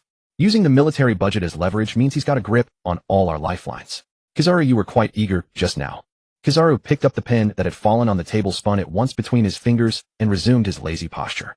His voice had returned to its usual drawl, but the coldness in his eyes hadn't completely faded. That's a matter of money. Matters of money are never trivial. Garp at the far end of the table finished the last of his crackers, crumpled the empty bag into a ball, and tossed it into the trash can in the corner. Then he stood up, rolling his neck, a series of crisp pops echoing from his cervical vertebrae. All right. It's just a brat. Why are you all so spooked? He grinned, flashing a full set of white teeth, but his eyes gleamed with a rare hunter-like excitement. I'll go size him up tomorrow. I want to see if his have the budget, if unsatisfied bluff is backed by real skill, or just an act. He strode towards the door with powerful, steady steps. As he passed Sengoku, he paused, reached out, and clapped his old partner on the shoulder. Don't worry. If he really cuts the budget, I'll share my rice crackers with you. The arrangements for lodging were executed with astonishing speed. No sooner had Rorn stepped out of the meeting room than an adjutant wearing white gloves came hurrying up from behind, holding a brass key in his hands. He presented it respectfully, speaking rapidly, as if reciting a script, fearful that any delay might incur the displeasure of this celestial dragon. Lord Rorn, your quarters are prepared on the top floor of the eastern wing of the main building, with windows facing the harbor offering an expansive view. Below is the archive room, ensuring absolute quiet at night. The bedding was freshly changed today, and the bathroom has hot water available around the clock. Should you find anything unsatisfactory, please do not hesitate to contact the duty office for a change. Rorn took the key, twirling it once between his fingers, and asked casually, "Who resides on the top floor of the eastern wing?" The adjutant's expression stiffened for a moment, his Adam's apple bobbed, and his voice dropped half a tone. "Sir, the top floor of the eastern wing was originally vacant guest rooms. No one is staying there. The room adjacent to yours is the temporary residence of Vice Admiral Momosaji. However, she is currently away from headquarters, and her room remains locked." As he finished speaking, a fine layer of sweat had broken out on his forehead. Vice Admiral Momosaji, one of the youngest female vice admirals at Marine headquarters, renowned for her beauty and formidable strength, she commanded immense popularity among the lower-ranked Marines. Sengoku had indeed hesitated for a fraction of a second when arranging the accommodations. What if this celestial dragon tried knocking on the door next door in the middle of the night? But the top floor of the eastern wing was undeniably the best room in all of Marineford, with the finest view and quietest environment. Given Rorn's status as a celestial dragon, assigning him an ordinary guest room might have created even more complications. After weighing the options repeatedly, Sengoku decided to take a gamble. He gambled that this celestial dragon was different from the others, that he was truly there to train, not for leisure. Rorn glanced at the adjutant, a faint, enigmatic smile tugging at the corner of his mouth. "Understood. Lead the way." The adjutant, immensely relieved, quickly turned to lead the way, his steps noticeably quicker than when he had arrived. Rorn followed him through the long corridor. Passing several open office doors, he noticed the occupants inside deliberately averted their gaze the instant he walked by, pretending to be engrossed in their work. Yet their tense shoulders and deliberately softened breathing betrayed the fact that they were stealing glances at him from the corners of their eyes. A celestial dragon. This status made them more wary than any pirate within Marine headquarters. Pirates were enemies, clear-cut adversaries one could openly draw a blade against. But celestial dragons were allies, at least nominally, yet they were more dangerous than any enemy, for they wielded power and privilege. Rorn ignored these stares. He followed the adjutant onto the elevator, traversed a corridor carpeted in dark gray, and finally stopped before a dark wooden door. The adjutant opened the door for him, stepped aside to clear the path, and after confirming everything in the room was in order, bowed and retreated. Before leaving, he added, "Sir, if you require anything, just dial extension 0. Rorn closed the door and surveyed the room. It was far more austere than he had imagined, and comparable to the bedroom in the Shrodvac estate that could easily sleep 7 or 8 people. However, it was clean and tidy. The window did indeed face the harbor. In the night, the lights of Marineford port twinkled, and the silhouettes of several warships swayed gently in the moonlight. The sea breeze seeped through the window crack, carrying a salty, damp scent. He took off his coat, hung it on the back of a chair, leaned his night demon blade against the nightstand, and collapsed onto the bed. The warm yellow light from the bedside lamp cast a soft glow, and the sound of the waves outside drifted in, faintly rhythmic and soothing. He closed his eyes and soon fell into a deep sleep. The night passed without a single dream. The next morning, as dawn was just beginning to break and the sun over the eastern side of Marineford had yet to fully rise above the horizon, Rorn was awakened by a violent pounding on his door. The force of the knocking was so great that the entire door rattled in its frame. It was less like knocking and more like someone was hammering on the wood with their fists. Get up, get up. The sun is already shining on your backside, and you're still sleeping." Garp's voice boomed from outside. "Celestial dragon brat. Didn't you want to learn martial arts? Sleep any longer, and you'll miss breakfast." Rorn sat up in bed, rubbing his eyes. The sky outside was indeed still early. A thin layer of morning mist hung over the sea. The sentries at the port were changing shifts, and even the morning exercise bugle had not yet sounded. He glanced at the wall clock. The hour hand had just passed 5. Was this old man here to teach martial arts, or to deliver a death sentence? Rorn quickly washed up, changed his clothes, and opened the door. Garp was leaning against the wall across the corridor, arms crossed, a toothpick dangling from his lips. Seeing Rorn emerge, he grinned broadly, revealing a mouthful of white teeth. "Not bad, pretty sharp. Let's go training ground." Rorn followed Garp through the morning Marineford. The morning light gradually spread from the east, gilding the fortress's silhouette with a pale golden outline. The sea breeze was gentler than at night, carrying a moist scent of vegetation. Marines encountered along the way would snap to attention and salute Garp from a distance, but the moment their gaze fell upon the young man in dark robes behind him, that respect would instantly freeze, transforming into a complex mixture of wariness, disgust, curiosity, and fear. The reputation of celestial dragons among the Marines was worse than any pirates. Pirates were enemies, you just killed them. Celestial dragons couldn't be touched, couldn't be cursed, even a glare could get you killed.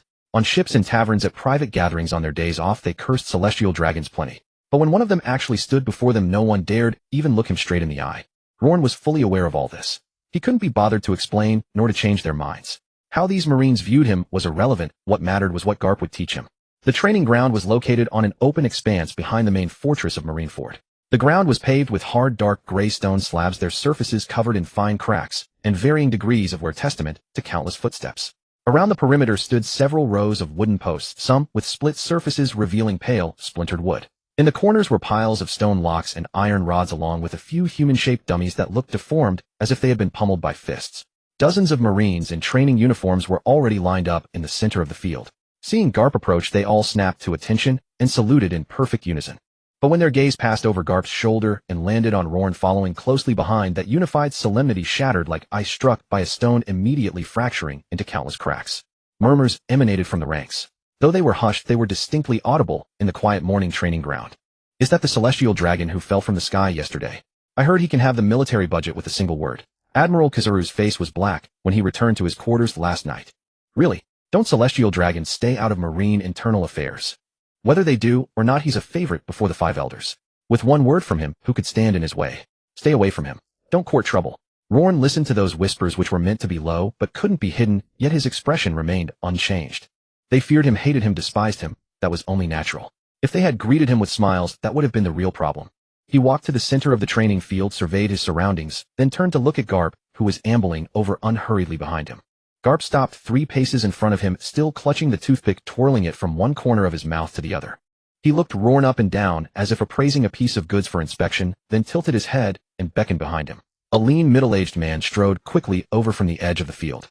He wore a standard Marine training uniform with a regulation longsword at his waist. His expression was stern and silent, his gait steady and powerful, each step carrying the grounded stability of one who has practiced martial arts for years. A long, thin scar ran over his left eye, extending from his brow to his cheekbone, giving his face a more weathered look than his actual age. This is Bogart, my adjutant. Garp gestured towards the lean man with his chin, his tone as casual as if introducing a passerby. He knows the theoretical foundations of the 6 powers better than I do.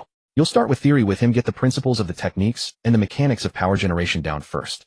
Rorn glanced at Bogart, then back at Garp, his mouth twitching slightly. Theory. He crossed his arms, tilted his head, and looked at Garp, his tone carrying an unvarnished characteristic celestial dragon fastidiousness at having his arrangements questioned. Old man, this saint has listened to theory for over a decade in Marigios. Power generation, muscle coordination, center of gravity shifts. Oh yeah, I've heard it all to the point of boredom. What's so interesting about reading those things in books? If this saint wanted theory, I could just stay in the library in Marigios. Why would I come to the Marines? He took a step forward, closing the distance to Garp, his gaze fixed directly on the gray-haired old man, a hint of obvious provocation creeping into his voice. Old man, you teach. Don't fob me off with an adjutant. The corner of Garp's mouth where the toothpick dangled twitched slightly. He stared intently into Rorn's eyes. In that gaze there was no fear, no hesitation, only an unvarnished, burning desire for actual combat. Garp suddenly burst out laughing. The laugh welled up from deep within his chest, deep and resonant, echoing across the empty training ground several times before gradually fading. Huh. Good. An arrogant brat. With guts. He plucked the toothpick from his mouth and flicked it away, carelessly stuffing his hands into his pockets, his gaze fixed on Rorn. A hint of seriousness had crept into his devil-may-care demeanor. Are you sure you want this old man to teach you? Positive. You should know. Garp pulled his right hand from his pocket, flexing his wrist, producing a series of sharp pops from his knuckles. When this old man teaches, it's usually practical combat training. No gradual progression, no starting light and working up. We go straight to real fighting. If you can't take it and go down, then that's it for today. Whether you can get up and continue tomorrow depends on your own ability. He paused, the smile at the corner of his mouth deepening, carrying the excitement of a hunter about to strike. So, still sure. Rorn didn't answer immediately. He simply turned, walked a few steps toward the open area in the center of the field, then stopped, planted his feet shoulder-width apart, slowly raised his right arm, and crooked his finger at Garp. The gesture was contemptuous and provocative, carrying the unique, reckless audacity of youth that knows no bounds. But to Garp's eyes, that beckoning motion concealed a detail. As Rorn raised his arm, the muscles from shoulder to wrist moved in a single, extremely fluid, coordinated sequence, without a hint of hesitation or wasted motion. This was the instinct of a trained fighter, not the posturing of a mere dilettante. Positive. Come on, old man. Let this saint see just how strong you are.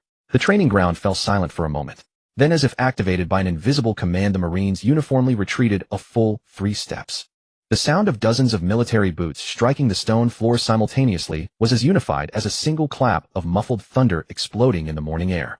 They retreated swiftly and in perfect unison, as if rehearsed countless times, clearing the central area of space over 10 meters in diameter in the blink of an eye, leaving only Rorn and Garp standing opposite each other.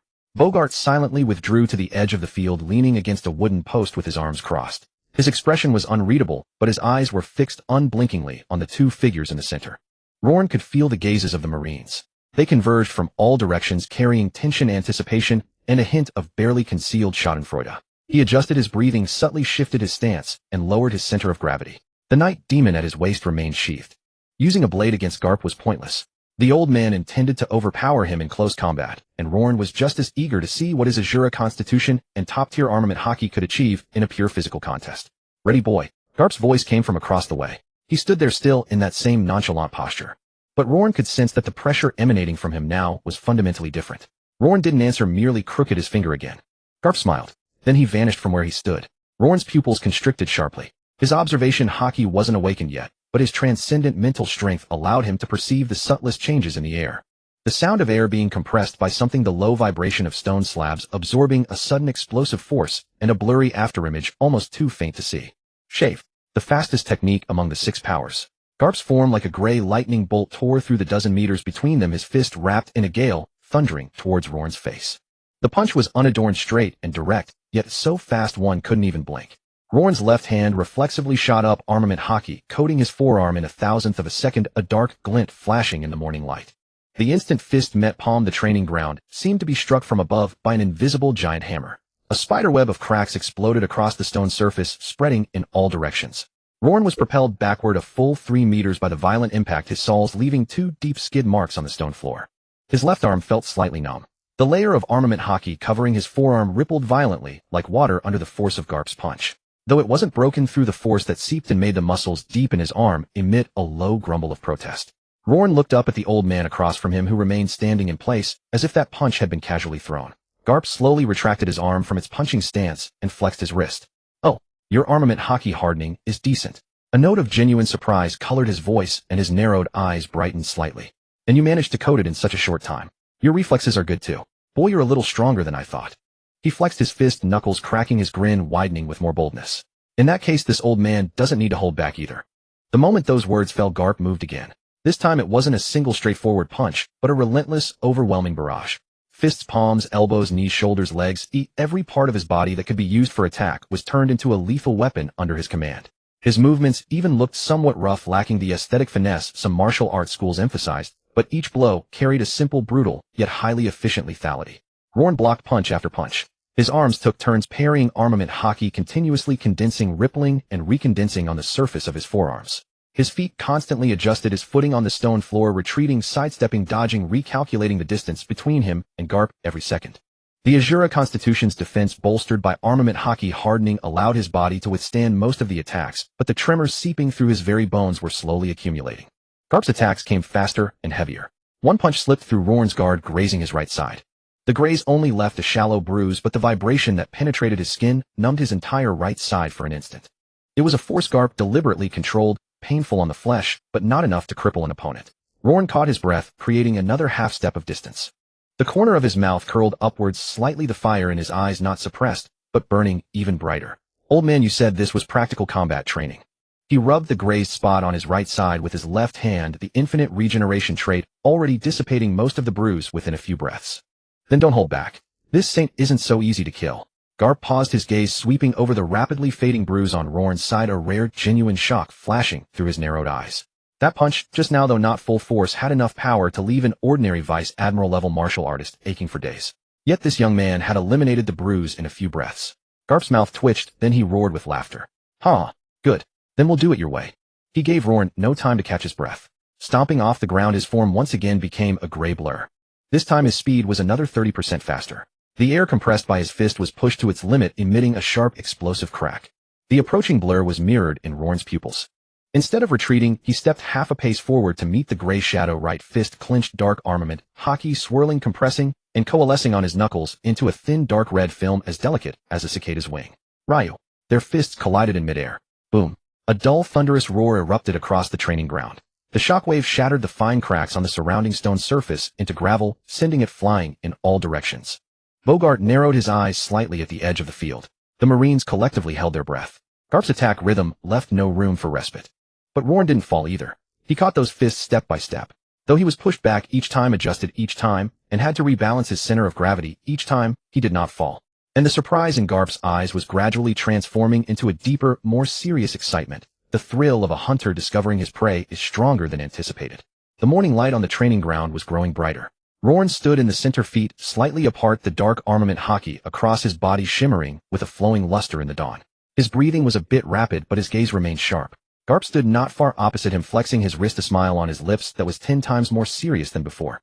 Boy, Garp's voice cut through the morning light, steady and clear. You are far more interesting than this old man anticipated. Old man, your strength isn't even enough to tickle me. A moment of silence fell over the training ground. Then one of the young Marines couldn't hold it in and let out a stifled laugh. The sound spread like wildfire through the ranks. Several young Marines' shoulders shook violently as they buried their faces deep into their collars, biting their lower lips so hard their eyes turned red. They dared not laugh, or their lives would be miserable, but the stifled laughter lasted less than 2 seconds before it came to an abrupt halt. Garp was still standing there facing the celestial dragon. Regardless of who they were laughing at, they couldn't afford the consequences. The training ground snapped back to a state of tense alertness. Garp, however, didn't seem angry. He even joined in the laughter much more freely than the Marines. Ha ha ha, not even fit to tickle me. Kid, your tongue is sharper than your fists. He rolled his right shoulder, eliciting a few dull cracks from his joints, his narrowed eyes gleaming with excitement. All right then, I'll add a bit more force. If you're still standing after this lunch is on me today. Lone didn't respond. He stood his ground, feet planted firmly center of gravity, subtly lowered, his gaze fixed on Garp. Enough talk. Use the 6 powers directly. I came to the Marines for this, don't fob me off with ordinary punches. Garp raised an eyebrow slightly. The 6 powers. This celestial dragon kid had been waiting for him to use the 6 powers this whole time. He dismissed the probing attacks of ordinary punches and demanded the highest level techniques outright. But you're a celestial dragon who knows nothing. Can you really handle it? Garp looked into Lone's eyes and saw no fear, no hesitation, only unvarnished craving. Garp licked his lower lip, the smile on his face deepening. Fine then. Watch closely. His voice was still echoing in the air when his form vanished from where he stood. This time he was faster than ever before. Lone's perception caught the micro detail of the moment Garp's foot pushed off the ground. Fine cracks spiderwebbed across the stone slab's surface, a result of explosive force compressing the air and the ground simultaneously. Then Garp materialized less than a meter in front of him. His right hand formed a spear hand, fingers pressed together, fingertips pointing forward, his entire arm snapping out like a compressed spring released. Finger gun. Lone recognized the technique. A strike of extreme speed, concentrating all the body's power into a single fingertip, piercing the target with penetrating force far exceeding ordinary punches. Garp's fingertip tore through the air with a sharp shriek, like something being ripped apart during high-speed penetration. He didn't aim for a lethal spot like the throat, temple, or forehead. Instead, he targeted Lone's right shoulder. It was a teaching strike. The force was controlled to inflict pain and minor damage, but not enough to truly cripple the opponent's arm. Lone's Azura killing intent instinctively surged to protect his internal organs and bones, but he suppressed it. Only by experiencing the technique firsthand could he learn it faster. So he didn't dodge, choosing to take the hit directly. Still, he activated his Azura physique for defense, as he had no intention of getting a hole poked through him. His Azura-grade physique was fully activated with a mere thought. A faint metallic sheen on his skin flashed briefly in the morning light. Within the same instant, his muscle fibers underwent dozens of minute contractions and relaxations, maximizing the density of the area about to absorb the impact. At the same time, armament hockey enveloped the skin of his right shoulder, layering dark hues one over the other. The moment the coating was complete, Garp's finger gun arrived. Thud. A sharp piercing pain erupted from the surface of his right shoulder, feedback from the direct collision between armament hockey and the finger gun's penetrating power. Layer after layer, the armament hockey cloaking his body collapsed like sheets of paper being burned through one by one against the finger gun's penetrative force. In that instant, he perceived the mechanism behind the finger gun's power.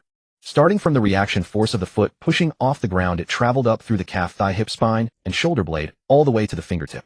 Each muscle segment acted as an independent accelerator, stacking, compressing, and accelerating the force from the previous segment, finally converging it all into that single point at the fingertip.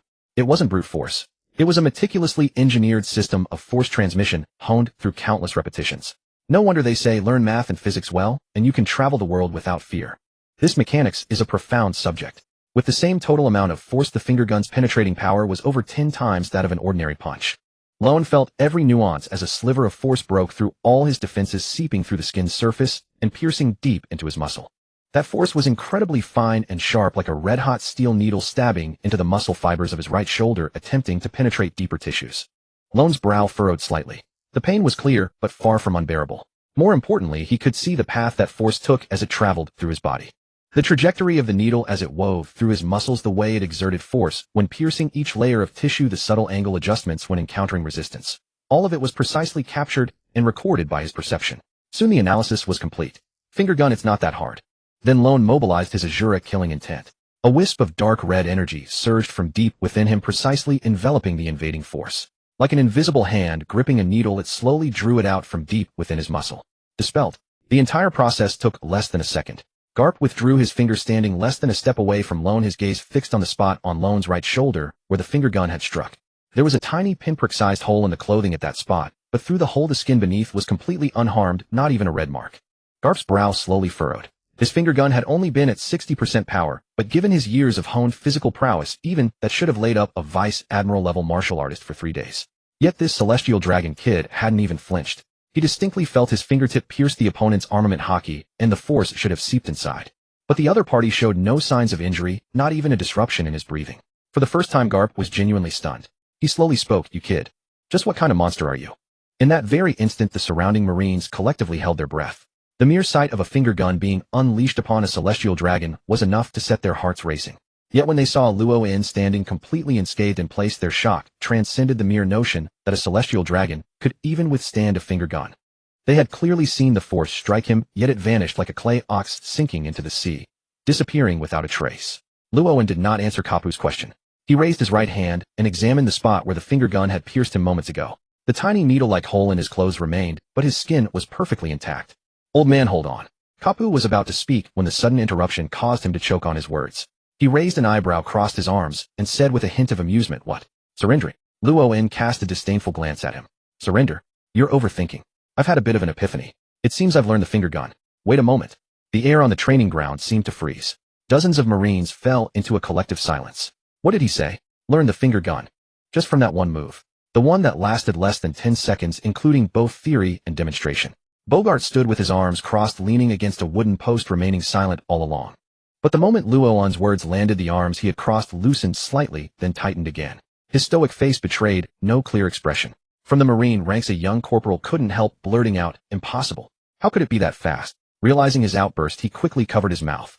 Yet several nearby comrades cast approving glances his way. Kapu did not laugh. He stood there watching Luo In slowly close his eyes, as if savoring the trajectory of the finger gun's force that he had captured in that fleeting moment. Suddenly a scene flashed through his mind. Many years ago, on a distant island in the New World, a young Marine soldier had worn that very same expression after enduring hellish training. He had taken a blow and silently pondered the flow of that power. Then he learned it. That Marine soldier was Monkey D. Kapu, the current hero of the Marines. Kapu gazed at the young man before him with closed eyes, a subtle, almost kindred feeling stirring deep within him. But he did not voice it. He simply stood there in silence, waiting. Luo In replayed every detail of Kapu's move in his mind over and over again. The angle of the foot's push off the path of force transmission, the micro-adjustments when the finger gun pierced through the armament hockey. All the information had been precisely captured and stored by his spirit sense. Now all he needed was to reassemble, replicate, and solidify that information into instinct. He slowly raised his right hand fingers together to form a blade. Muscle memory was being activated. His brain sent commands to his arm, and all the relevant muscle groups simultaneously simulated the force transmission path of Kapu's technique. The initial simulation was fraught with awkwardness and deviation. Some power was wasted midway due to improper muscle coordination, while other parts failed to fully converge at the fingertips due to directional errors. But by the third time Luo In adjusted the force sequence, those deviations began to shrink rapidly. Under the precise regulation of his transcendent-level spirit sense, every muscle required for the strike was activated, coordinated, and synchronized one by one. Just as he was about to complete the fourth simulation, a long-dormant system in his mind suddenly flashed a line of prompt text: body technique, finger gun mastery complete. Current level finger gun beginner 000. Do you wish to begin adding points? A faint smile curled at the corner of Luo In's mouth. He opened his eyes and fixed his gaze on the system panel before him. His eyes habitually swept across the entire panel, quickly confirming all current data. Host Luo In physique realm Azura physique 1 spirit realm transcendent spirit 0 body technique finger gun 01000 martial skill none conquerors hockey 0100 armament hockey top tier armament observation hockey none devil fruit ability none special abilities infinite regeneration Azura killing intent slot 0 weapon held supreme grade blade knight demon current balance 352 1 billion berries. His gaze lingered on the body technique column for 2 seconds. Finger gun 01000. Only 1,000 points maximum, no option for realm breakthrough. System: does the finger gun max out at 1,000 points? It's not that kind of pattern where you fill it up, then need to break through, and after breakthrough the cap multiplies by 10 in an endless loop, is it? The system's reply came swiftly, a cold mechanical voice echoing in the depths of his consciousness. Body technique skills differ from core attributes. Finger gun is a fixed skill. The cap of 1,000 points represents the ultimate proficiency of that skill. Reaching the cap means perfection, no breakthrough required, and there is no progression sequence. The weight lifted from Luo In's heart. A fixed skill one-time completion, no need for repeated breakthroughs, and endless spending. Far more reassuring than the bottomless pit of core attributes. He immediately pressed on, what's the price for adding points? Body technique finger gun, each point costs 1 million berries. 1 million per point. Luo N was momentarily stunned. Completely acceptable. 1 million. After seeing 100 million per point for Azura physique and 1 billion per point for top-tier armament, the figure of 1 million seemed like a roadside stall price. Maxing out 1,000 points would only cost 10 billion berries. 10 billion berries for a fully mastered finger gun, a deal too good to pass up. Without any hesitation, he confirmed the command in his mind. System max it out directly. Command confirmed. Body technique, finger gun 1000, total cost 10 billion berries. Proceed. Proceed. The deduction notification flashed by in an instant. The next second, a brand new, unprecedented sensation burst from the fingertips of his right hand. The 5 fingers of his right hand came together to form a blade. Starting from the fingertips, a warm force traveled backward along the finger bones, passing through the metacarpals radius and ulna, spreading all the way to the elbow-shoulder joint scapula, then down the spine to the hips, thighs, calves, and soles of the feet. A structural inheritance from the skill itself, as if every detail, every trick, every subtle technique of the finger gun was simultaneously implanted into every relevant part of his body. He could clearly perceive that his force transmission path had been completely optimized. Previously, when he pushed off the ground and delivered a punch, a great deal of power was dissipated and deviated along the way. But now with the same amount of force through this newly constructed transmission system, it could converge at the tip of his finger with almost no loss. He slowly clenched his fingers, then relaxed and brought them together again into a blade. The angle of his fingertips adjusted slightly. Muscle memory no longer required his conscious control, as if he had performed this motion tens of thousands of times. He exhaled slowly. If this was the case, were the 6 styles really that difficult? Everyone around was watching him. The Marines craned their necks, their eyes growing wider than each other's. Bogart had straightened up from the wooden post, his hands lowered, his gaze sharp as an eagle's. Kapu stood 2 steps away, his eyes also gleaming with anticipation. He hoped this kid would give him a surprise. Lorne slowly opened his eyes. The moment his vision refocused on reality, he felt the weight of dozens of gazes converging upon him simultaneously. Those gazes came from every direction. The sailors standing in formation at the edge of the training ground craned their necks, eyes wide, as Saucer's lips slightly parted, forgetting even to breathe. Bogart, who had been leaning against a wooden post with his arms crossed, now straightened into a rigid stance. The hand resting on his sword hilt tightened almost imperceptibly. Garp, however, remained standing 2 steps away, munching on rice crackers he'd seemingly conjured from nowhere, watching him with the same intensity. That look was like appraising a roughly polished gemstone, and the sharp shriek from a moment ago made him realize the quality beneath the surface might far exceed his expectations. The training ground fell silent for a few seconds. Then Garp spoke, his voice laced with deliberate nonchalance. Learned it, have you? You're not just putting on an act, are you, boy? How about a demonstration? Lorne shot him a glance, a sneer curling at the corner of his mouth. Demonstrate. He lowered his hand from its blade-like form, letting it hang at his side, his tone dripping with arrogance. You want this saint to put on a performance for you all? Humph. He paused, his gaze locking back on Garp's eyes. Let's go straight to a real fight. This saint wants to know just how formidable this finger pistol really is. A mere show would be far too dull. He wasn't lying. The system had maxed out his finger pistol skill, but he had never used it in actual combat. Garp's earlier strike was a teaching demonstration with deliberately controlled force. Now Lorne wanted to see what the finger pistol could truly do at its maximum level. Only a real battle could put it to the test. Garp froze for a moment, then burst into thunderous laughter. Huh, damn boy, I like you more and more. In all my years of drilling soldiers, this is the first time I've seen someone learn a technique and immediately try to use it on me.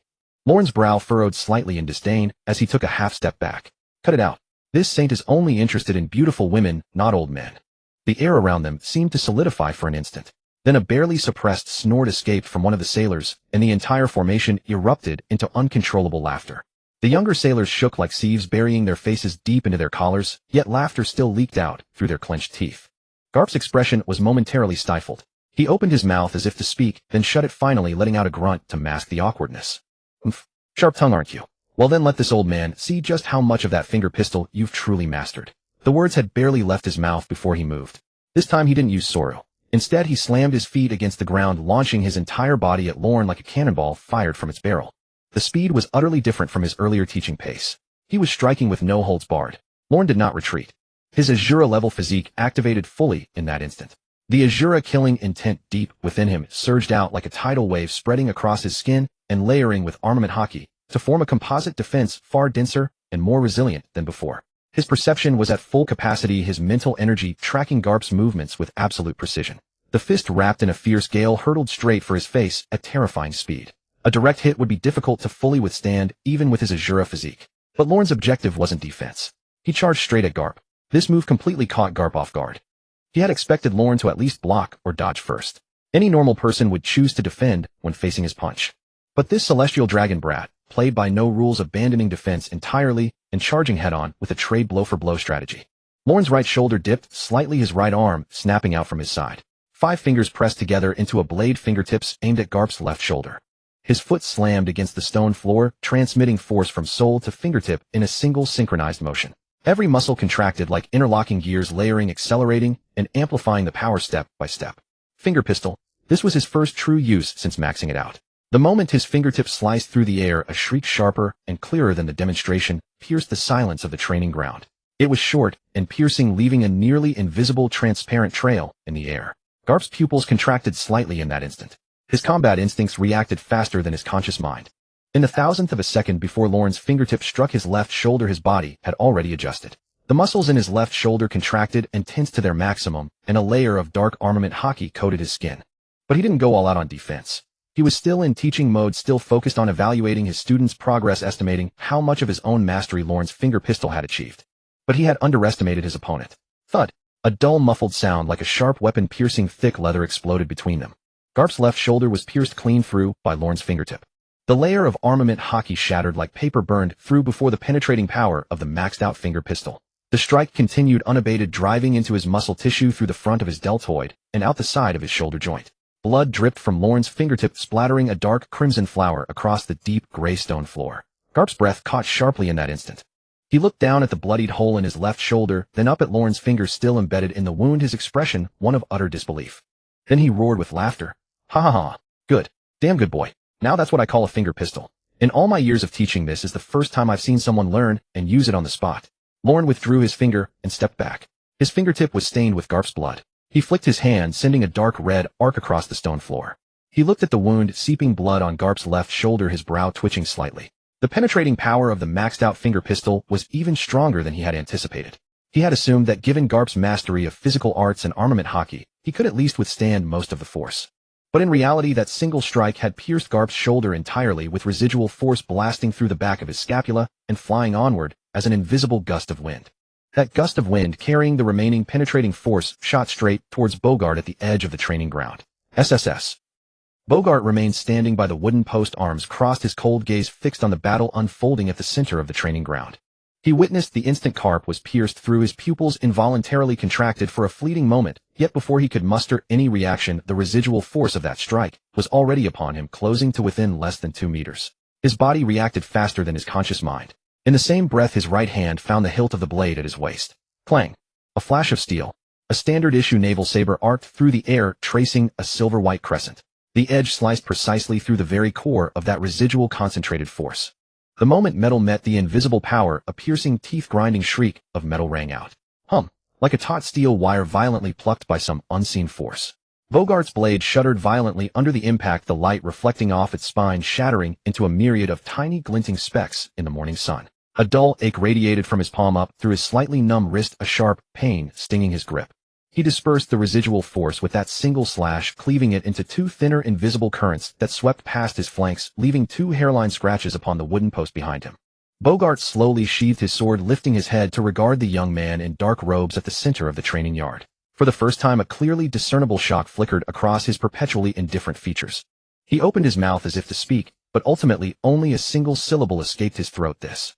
The Marines surrounding the training ground had collectively fallen into a state of speechlessness, their jaws hanging slack, as if dislocated, eyes bulging, as if about to pop from their sockets. No one spoke. No one coughed. No one dared to move. Dozens of figures stood frozen in that petrified stance, their gazes darting back and forth between the wound on Garp's left shoulder, still seeping crimson, and Lorne's right hand, which had just been withdrawn. The wound continued to bleed the vivid red stark against the gray training uniform. And that right hand now hung casually at his side, a faint smear of unshaken blood still clinging to his fingertips. The corporal's lips trembled slightly before he finally managed to squeeze out a few words from his throat. He just learned that. Right. Just now. Right before our very eyes. Didn't he? No one answered him. Because no one knew how to answer. A celestial dragon. A celestial dragon who had only arrived at Marineford yesterday. A celestial dragon they had been privately mocking, wondering how long he could last. And at this very moment, with a finger gun technique he had just learned, he had pierced the shoulder of a Marine hero. Bogart finally found his voice. He fully sheathed his blade, flexing his numb wrist. The force is formidable. Though not at its absolute peak, the unrelenting penetrative power already approaches the level of a vice admiral's finger gun. It's hard to imagine what Vice Admiral Karp just endured. He paused, then added another sentence. And he only saw it demonstrated once. Karp clutched the wound on his left shoulder, blood seeping between his fingers, yet the smile on his face grew increasingly radiant, so bright that the assembled Marines began to wonder if he had been stabbed in the head. He looked at Lorne, his voice laced with rare admiration. Boy, you really know how to surprise this old man. All right, that's enough training for today. Any more, and this old man's blood will run dry. He turned and strode towards the medical bay at the edge of the training ground, his gait still steady, though the gaping hole on his left shoulder continued to seep blood with each step, leaving a trail of intermittent crimson spots on the stone floor. Midway, he suddenly halted, tilted his head, and flashed a grin at Lorne. Lunch at the third floor of the cafeteria noon. This old man's treating you. Make sure you come. Don't keep me waiting too long. Lorne stood rooted to the spot, watching Karp's silhouette vanish behind the half-closed iron door at the edge of the training ground. He glanced down at the residual blood on his right hand, giving it a light flick. The dark red droplets scattered in the morning light, splattering onto the dark gray stone floor. The Marines' gazes were still fixed on him, but the quality of those stares had changed drastically from the morning. The morning looks were filled with wariness, disgust, and fear. Now there was something else in their eyes, something hard to articulate, a mix of confusion and awe. Lorne ignored them all, turning and walking towards the training ground's exit. His right hand was still slightly numb, a normal aftereffect of unleashing a fully mastered finger gun at full power. But a faint smile tugged at the corner of his lips, hidden from everyone's view. After leaving the training ground, Karp did not head to the medical bay as he had claimed. He navigated through 2 corridors, turned at 3 corners, his steps steady and brisk. The blood hole pierced through his left shoulder was still seeping, yet he seemed utterly oblivious, not even a frown creasing his brow. Marines encountered in the hallway snapped to attention and saluted upon seeing him, but then their eyes landed on the rapidly spreading dark red stain on his left shoulder. Their expressions shifted from solemnity to shock. What on earth happened? Ignoring the stares, Karp strode purposefully through the central administrative building of Marine headquarters and with a decisive push swung open the door to Sengoku's office. The moment the door opened, Sengoku was seated behind his desk holding a document, his brows knitted tightly as he scrutinized a particular line on the page. He habitually raised an eyebrow as Karp entered, but then his gaze fell upon the bleeding wound on Karp's left shoulder. He slowly set the document down. What happened? Sengoku's voice carried its usual annoyance at being interrupted during work hours, but was tinged with far more confusion. Weren't you supposed to be teaching that Lorne Saint the 6 powers at the training ground? How are you back so soon? And injured no less. Who did this? His guards. Or, ha ha ha. Karp let out a booming laugh, plopping himself down onto the chair opposite Sengoku's desk. With practiced ease, he slid open Sengoku's drawer, fished out an unopened packet of rice crackers, deftly tore it open, popped one into his mouth, and began crunching away noisily. Sengoku's eye twitched involuntarily at the seamless series of actions. He had never given Karp permission to rummage through his drawers, but ever since the old man had discovered that particular drawer 3 years ago, he had ceased asking for permission altogether. Karp. Sengoku placed the document on the desk, steepling his fingers on the edge, and spoke with exaggerated patience. Could you please answer my question first? Weren't you at the training ground? Why are you back so quickly? Already finished teaching. Karp said indistinctly, his mouth full of crackers. Once it's done, I come back. What should I stay there and sunbathe? Sengoku fell silent for 2 seconds. Done teaching? Done with what? Weren't you supposed to teach him the 6 styles today? You haven't even covered the basics like shave, gun, finger gun. Karp swallowed the rice cracker in his mouth, then tossed another one in, adding in a muffled tone, taught him finger gun.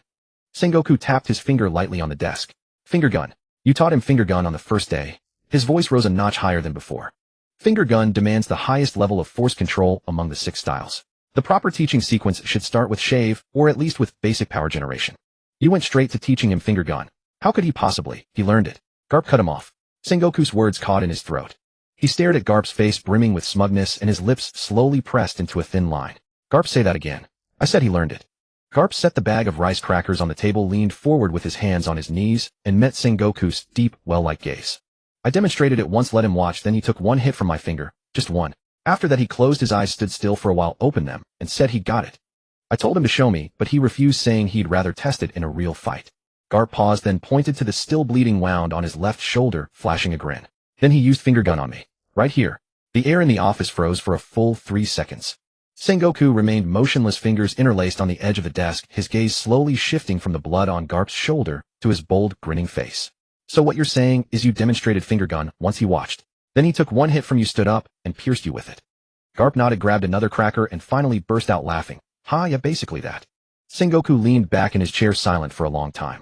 His gaze settled on the dark, gray wall across the office, lost in thought, but unable to piece things together for the moment. The Marines have never seen such a prodigy, he murmured. Since the creation of the 6 styles, the fastest record was Zephyr's 3 days to learn the rudiments of shave back in the day. You taught a technique as advanced as finger gun to someone who'd never touched the 6 styles in a single day, and he learned it on the spot, then turned around and wounded you. He lifted his head, looking at Garp with a hint of bewilderment that only surfaced when facing something truly beyond comprehension. Garp, are you sure he didn't know it before? I'd never even seen him before. Garp chewed on his cracker, sounding utterly nonchalant. But do you think a celestial dragon brat, a guy who'd never even set foot in a training ground back in Mary Geos, would secretly practice finger gun to that level, then come all the way here to put on a show of learning it on the spot for me? Sengoku said nothing. Garp stuffed the last cracker into his mouth, brushed the crumbs off his hands, leaned back, and let his gaze drift to the same gray wall across the room. His voice dropped a notch deeper. Sengoku, we both know what those celestial dragons are really like. They complain about walking need servants to dress them. If they could figure out which way the training ground door opens, that'd already be a miracle of diligence. You think they'd have the patience to secretly master finger gun, then come to Marine headquarters to stage this little act? Sengoku tapped his fingers twice on the desk. His expression didn't change, but the rhythm of his tapping quickened ever so slightly, a subtle tell that he was deep in thought. Even if he truly learned it on the spot, Sengoku began slowly, his voice lowering. Even if he's really that 1 in 10 million genius. Garp, have you considered something? Garp tilted his head, waiting. The celestial dragons have ruled this world for 800 years, and never once has such a prodigy emerged among them. For 8 centuries, every single celestial dragon has been useless.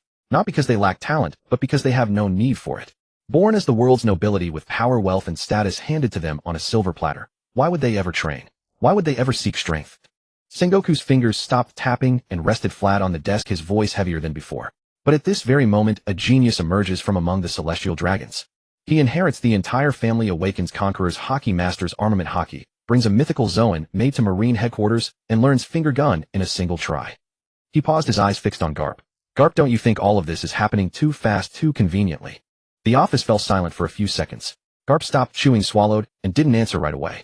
He looked down at the seeping wound on his left shoulder, then raised his head to meet Sengoku's unfathomable gaze. Yeah. His reply was brief. And you still invited him to lunch? Why not? Garp flashed a grin, all teeth, wiped his crumb-covered hands on his trousers, and stood up. No matter how fast or convenient it is, he's my student now. That finger gun sting hurt, sure, but it was my technique he used. The faster he learns, the more I enjoy teaching. He headed for the door, paused at the threshold, and glanced back at Sengoku. I've got lunch with him at noon, 3rd floor of the cafeteria. Come along. You don't believe it, right? Then see for yourself. Sengoku was silent for 2 seconds. Then he slowly rose, closed the file on his desk, took his white coat from the rack, and draped it over his shoulders. Fine. I'll come with you. The 3rd floor of the Marine headquarters cafeteria was a small private room reserved for honored guests. Though called a private room, it was far more modest than Lorne had imagined. No paintings hung on the dark gray walls, a half-dead pothose sat in the corner, and the round table was covered with a cream-colored cloth whose edges had been washed to a frayed softness. 4 wooden chairs circled the table, their lacquered backs peeling in places to reveal lighter wood beneath. Compared to the dining tables in Mary Geos, carved from solid rosewood and inlaid with gold filigree, this room's furnishings felt like they belonged to a different world entirely. As Lorne pushed open the door, his gaze swept the room without a trace of disdain. He naturally walked to the window seat, sat down, and unhooked Yama from his waist, leaning it against the table leg. Sunlight streamed through the half-closed blinds, casting alternating bands of light and shadow across the table. Garp was already seated across the round table, holding a steaming cup of barley tea, legs crossed as relaxed as if he were in his own living room. Right on time. Sengoku sat beside Garp, his white coat draped over the back of the chair, the deep blue uniform beneath buttoned meticulously to the collar. His posture was far more upright than Garp's, yet it was not deliberate. It was the instinct of one who had long held a high position. The door of the private room closed behind Lorne, shutting out the clamor of the Marine soldiers in the dining hall. Through the window, the faint sound of ship horns from the port and the rhythm of waves lapping against the pier could be heard. The midday sun cast a diagonal golden band of light across the floor. Sengoku spoke first. His tone carried a perfectly measured politeness, neither obsequious nor deliberately distant, because the other party was a celestial dragon. Lord Lorne, the headquarters cafeteria, is humble, nothing like the banquets of Mary Geos. Please do not mind. Luan leaned back in his chair, his legs casually crossed, his gaze sweeping across Sengoku's face, his tone relaxed and natural. Whatever is fine. I care little for such things. As long as there's food to eat, that's enough. Garp burst into laughter beside him, took a gulp of barley tea, and when he set the cup down, he slapped the table so hard that the chopsticks in the dish jumped. The moment I saw you, kid, I knew you'd be my kind of person. Your fellow celestial dragons. All of them with those ridiculous glass bubbles, afraid to even breathe the outside air, needing to be carried every step of the way. I get sick of it every time I see them. But you don't wear that thing, you speak without beating around the bush, and you act when you need to. You're far better than those useless soldiers of mine who bow and scrape all day. A faint smile lingered on Luo's lips as he nodded, slightly polite, yet distant. He took a sip of the barley tea before him, his gaze briefly resting on the sea outside the window before he casually withdrew it. He was not here to share a meal with two old men. The tables of Mary Geos were set with gold-rimmed porcelain and delicacies served in silver vessels. This private room held a tablecloth washed to a pale white and a chipped teacup. Yet here he sat facing the Marine Fleet Admiral and the Marine hero. In Mary Geos, he was nothing more than a young orphan from the Shrodovac family, whose entire clan had perished, a celestial dragon in name, only carrying no weight in the true halls of power. The celestial dragons of other families always looked down on him, even when he forced them to their knees with his Bawang Se, they still considered him nothing but a luckless jinx. The five elders would not even deign to glance at him.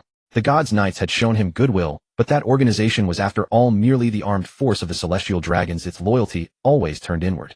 He needed a force truly his own. A force that could stride across this world, obedient, efficient, and unstoppable. Luowen's gaze swept from Garp's smug, weathered face to Sengoku's impassive countenance, maintaining the smile on his lips. Sengoku was evidently still processing what Garp had said in the office earlier. He took a sip of tea, and when he set the cup back down, his thumb gently traced the rim, as if weighing his words. Lord Luon, there's something I'd like to confirm. Had you really never learned the finger gun before? Did you receive any physical training in Mary Geos? Luowen placed his teacup back on the table with a soft click. He leaned back, meeting Sengoku's deep, well-like eyes, the curve of his smile deepening slightly. I've been in Mary Geos all this time, though I never had the chance. His tone carried a casual, offhand quality, the air of a young genius just discovering his own talent. I wasn't interested in those things before. Only recently did I find them somewhat intriguing, so I thought I'd give it a try. Who knew it would be so simple? I learned it at a glance. The air in the private room stilled for a moment. The smile froze on Garp's face, his cup of barley tea suspended mid-air, neither raised nor lowered. Sengoku's fingers halted on the rim of his cup, his fingertip hovering without touching the porcelain, as if someone had pressed the pause button. Simple. Learned it at a glance. Those two short phrases slipped casually from Luo's lips, landing in the simple room like stones plunging into a still pond. Garp recovered first, the corner of his mouth twitching slightly as he brought the barley tea to his lips and took a large gulp, masking the momentary lapse in his expression with the gesture. But when he set down the cup, his eyes still held a complex, almost incredulous look, as if he had witnessed something that defied all logic. Sengoku's fingers returned to the cup's rim. He did not look at Garp, his gaze remained fixed on Luoin, but a deeper, more serious consideration was churning rapidly behind those eyes. Just as I thought. He murmured, his voice so soft it seemed like a soliloquy. Then I am relieved. A faint smile appeared on Sengoku's face. He picked up his teacup, then set it down again, his gaze shifting between Luoin and Garp twice before settling on Luoin. Lord Luon, you're coming to the Marines. Surely it's not just to learn the finger gun. Sengoku finally posed the question. Garp paused in his chewing of rice crackers, swallowed the mouthful, and swept his gaze between Sengoku and Luo, in his eyebrows twitching slightly, but he did not interrupt. He quietly set down the bag of rice crackers, folded his hands on the table, and fixed Luo in with a gaze that was entirely different from before, serious and focused. Luoin did not rush to answer. He picked up the barley tea and took another sip. The tea was slightly bitter, carrying a faint wheat fragrance that left a subtle aftertaste on his tongue. He set the cup back down the bottom, lightly knocking against the wooden tabletop with a soft thud. Then he leaned back in his chair, clasped his hands behind his head, and let his gaze drift past the gap between Sengoku and Garp out to the azure sea beyond the window. His voice was very soft, so soft it seemed like he was talking to himself. But he knew the two men across from him could hear. Among the celestial dragons, I am an anomaly. You must have noticed that by now. He withdrew his gaze from the sea, letting it fall on Sengoku's face, then shift to Garp's. The smile still lingered on his lips, but the amusement had mostly faded, leaving only a raw, unadorned candor. I dislike those wastes. The ones who hide under glass bubbles and wait to die? I want to see what the outside world is really like. So you came to the Marines. Sengoku picked up the thread, his tone steady, as if confirming a fact. Because you want power. Luoin did not answer. He merely smiled, picked up his teacup, and drained the bitter barley tea in one gulp. Then he stood, took up the night demon that had been leaning against the table leg, and walked toward the door of the private room. When he reached the door, he stopped, turned his head slightly, and tossed a remark over his shoulder to the two still seated at the table. Tomorrow, training ground. I want to learn the shave. Old man, be there on time. The door closed behind him with a soft click. The private room fell silent for a few seconds. Garp picked up the bag of rice crackers again, pulled one out, tossed it into his mouth, and crunched loudly as he mumbled, that kid's got big ambitions. Sengoku leaned back in his chair, his gaze fixed on the closed door. He was silent for a long moment before speaking. Big ambitions aren't a bad thing. His voice dropped a few notes, carrying a tone that Garp had heard dozens of times over the decades. The tone he used before making a major decision. The worry is whether he has the ability to back them up. Garp grinned, stuffed the last cracker into his mouth, brushed the crumbs off his hands, and stood up. Whether he's got the ability, won't we find out tomorrow. The shave is far harder than the finger gun. If he can learn that in one go, then the Marines have truly struck gold. He strode toward the door, pausing as he passed Sengoku, and reached out to pat his old partner on the shoulder. A firm, measured gesture. Come on, we've got a meeting this afternoon. The next morning, dawn had yet to fully break. Roran was once again roused from sleep by the pounding on his door. This time the knocking was heavier than the day before, the entire doorframe vibrating as if someone were battering it with a sledgehammer. Wake up, wake up. Today we learn the shave. No dawdling. Garp's booming, gruff voice echoed from outside the door. Roran sat up in bed, rubbed his eyes, and glanced out the window. A faint sliver of pale light was just appearing on the horizon. Harbor sentries were changing shifts. A damp, cool sea breeze unique to the early morning seeped through the cracks in the window frame. He checked the clock on the wall. 5:02 a.m. Does this old man's day start at 4:50 sharp every single morning? When does he even sleep? Roran washed up, changed, and pulled open the door. As usual, Garp was leaning against the wall across the corridor, arms crossed, a fresh toothpick dangling from his lips. But today he wasn't alone. Beside him stood a man of even more imposing stature. His spiky purple hair bristled like steel needles. His face was rugged and stern, marked by a faint old scar on the left side. His physique was even more solid than Garp's, standing there like a silent iron tower. Arms crossed over his chest, his gaze fixed on Roran. A look of appraisal, of scrutiny, the kind of look a teacher gives a new student he is about to mold. This is Zephyr, Garp said, jerking his chin towards the purple-haired man with the casual tone of introducing a neighbor. The Marines' chief instructor. His skill in physical combat is second to none, even compared to me. He'll teach you the shave today. I'll just watch from the sidelines. Zephyr gave a slight, not a minimal acknowledgement. He didn't smile. His resolute face held the specific seriousness of a lifelong instructor. Roran Saint, I heard you mastered the finger gun in a single try yesterday. The shave might prove more challenging. I hope you can maintain that same focus. Roran met Zephyr's gaze. Of course he knew who Zephyr was from the original story. A former Marine admiral, now the chief instructor who had trained countless elite soldiers. But he was also intimately familiar with Zephyr's fate. In the original timeline, Zephyr would become utterly disillusioned with the Marines around a decade from now, following a personal tragedy, and would ultimately take a path of extremism. Looking at the purple-haired man before him, Roran felt a faint stir in his heart. But his face revealed nothing. He simply nodded. Understood. Let's go. The three of them walked through the quiet, early morning marine fort. Sunlight began to spread across the eastern sea, gilding the fortress's silhouette in a soft, pale golden halo. The training ground was as empty and quiet as the day before.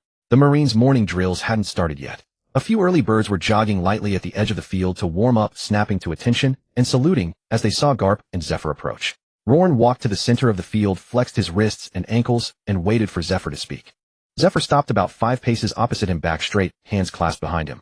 He began in the tone of one accustomed to addressing new students. The shave is the most fundamental and crucial technique among the 6 powers. Its principle is to concentrate all your body's strength into the soles of your feet, using a sudden explosive stomp against the ground to generate a reaction force propelling your body at high speed in an incredibly short span of time. As he spoke, Zephyr subtly adjusted his stance. Watch closely. His foot stamped the ground. Roran's pupils contracted slightly.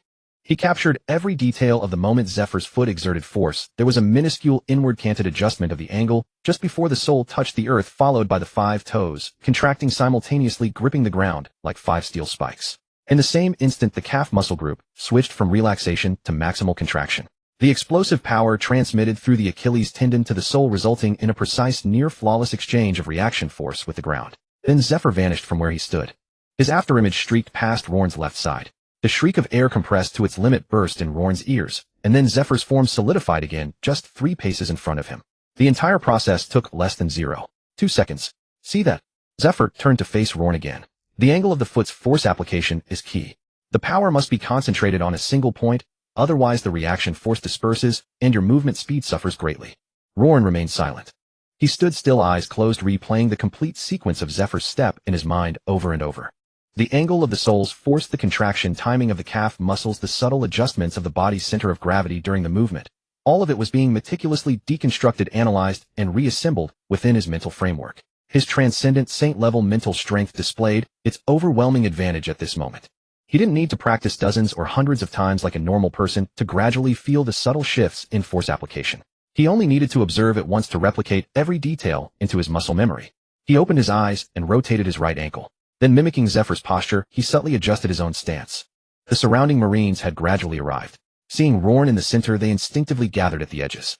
They whispered among themselves about the previous day's events, their gazes frequently flicking towards the dark-robed figure in the middle of the field.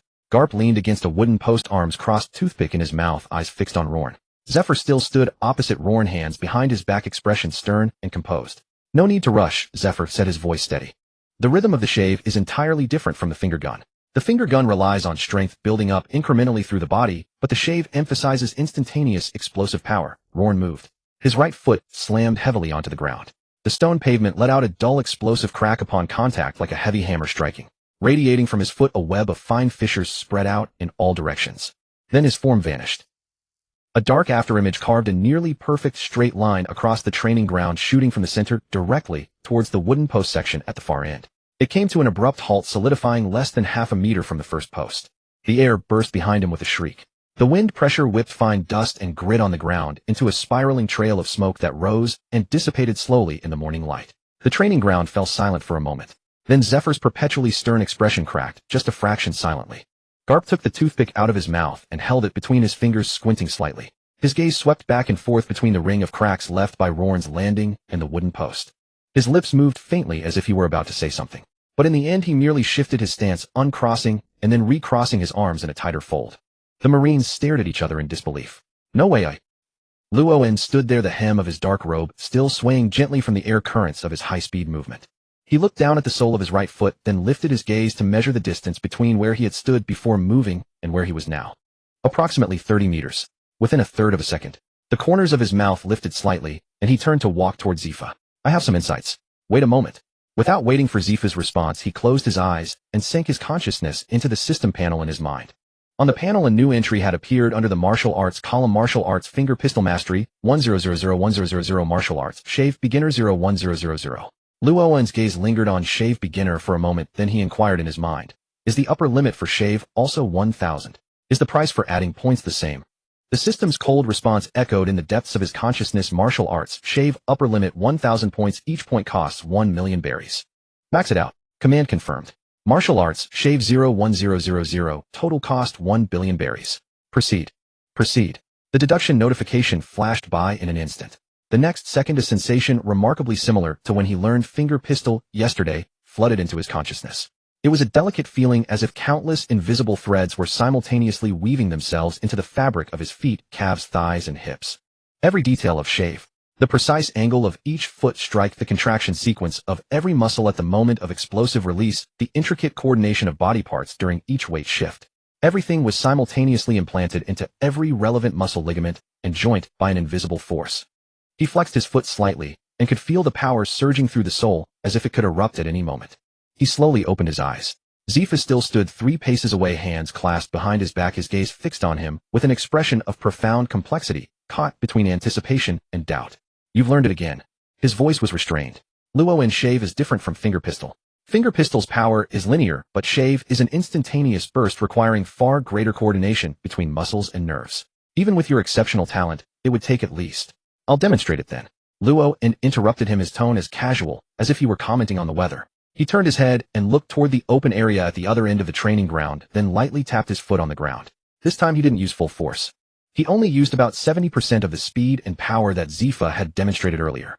But with the mastery of max-level Shave, even 70% force was enough to turn him into a fluid afterimage shooting from the center of the field straight to the far end 30 meters away. He paused there for less than half a second, then tapped his foot again, turning at a sharp angle and shooting toward the western edge of the training ground. Then a second change of direction, a third. His figure made 5 consecutive sharp turns across the training ground, each change of direction executed with such clean precision that it seemed as if inertia did not exist, with no unnecessary deceleration between transitions. When he landed back at the center after the 5th turn, the paths between the turning points left behind clearly visible vortex trails of sliced air, with fine dust swirling around those vortices on the ground, lingering for a long time. The Marine soldiers were silent, barely breathing. Garp had somehow put the toothpick back in his mouth, but this time he didn't chew it, just hung quietly at the corner of his lips, motionless. Zifa blinked slowly. Luoen, are you sure you've never learned Shave before? Luoen glanced at him, a hint of an enigmatic smile on his lips. I only became interested in Shave yesterday afternoon. Do you think I had time to learn it before? Zifa was silent for a moment. He looked Luoen up and down, as if re-evaluating the young man before him. Then he nodded slightly, his voice carrying a rare note of recognition. Your shave in terms of the fluidity of movement and the precision of direction changes has already reached, he paused, as if choosing his words. Surpassed mine. A collective gasp escaped the Marine soldiers at the edge of the training ground. Surpassed Instructor Zifa, the man who had been a chief instructor at Marine headquarters for decades. Zifa renowned throughout the Navy for his mastery of martial arts. Karp took the toothpick from his mouth, twirled it between his fingers, then put it back between his lips, still saying nothing. But the light in his eyes burned brighter than before.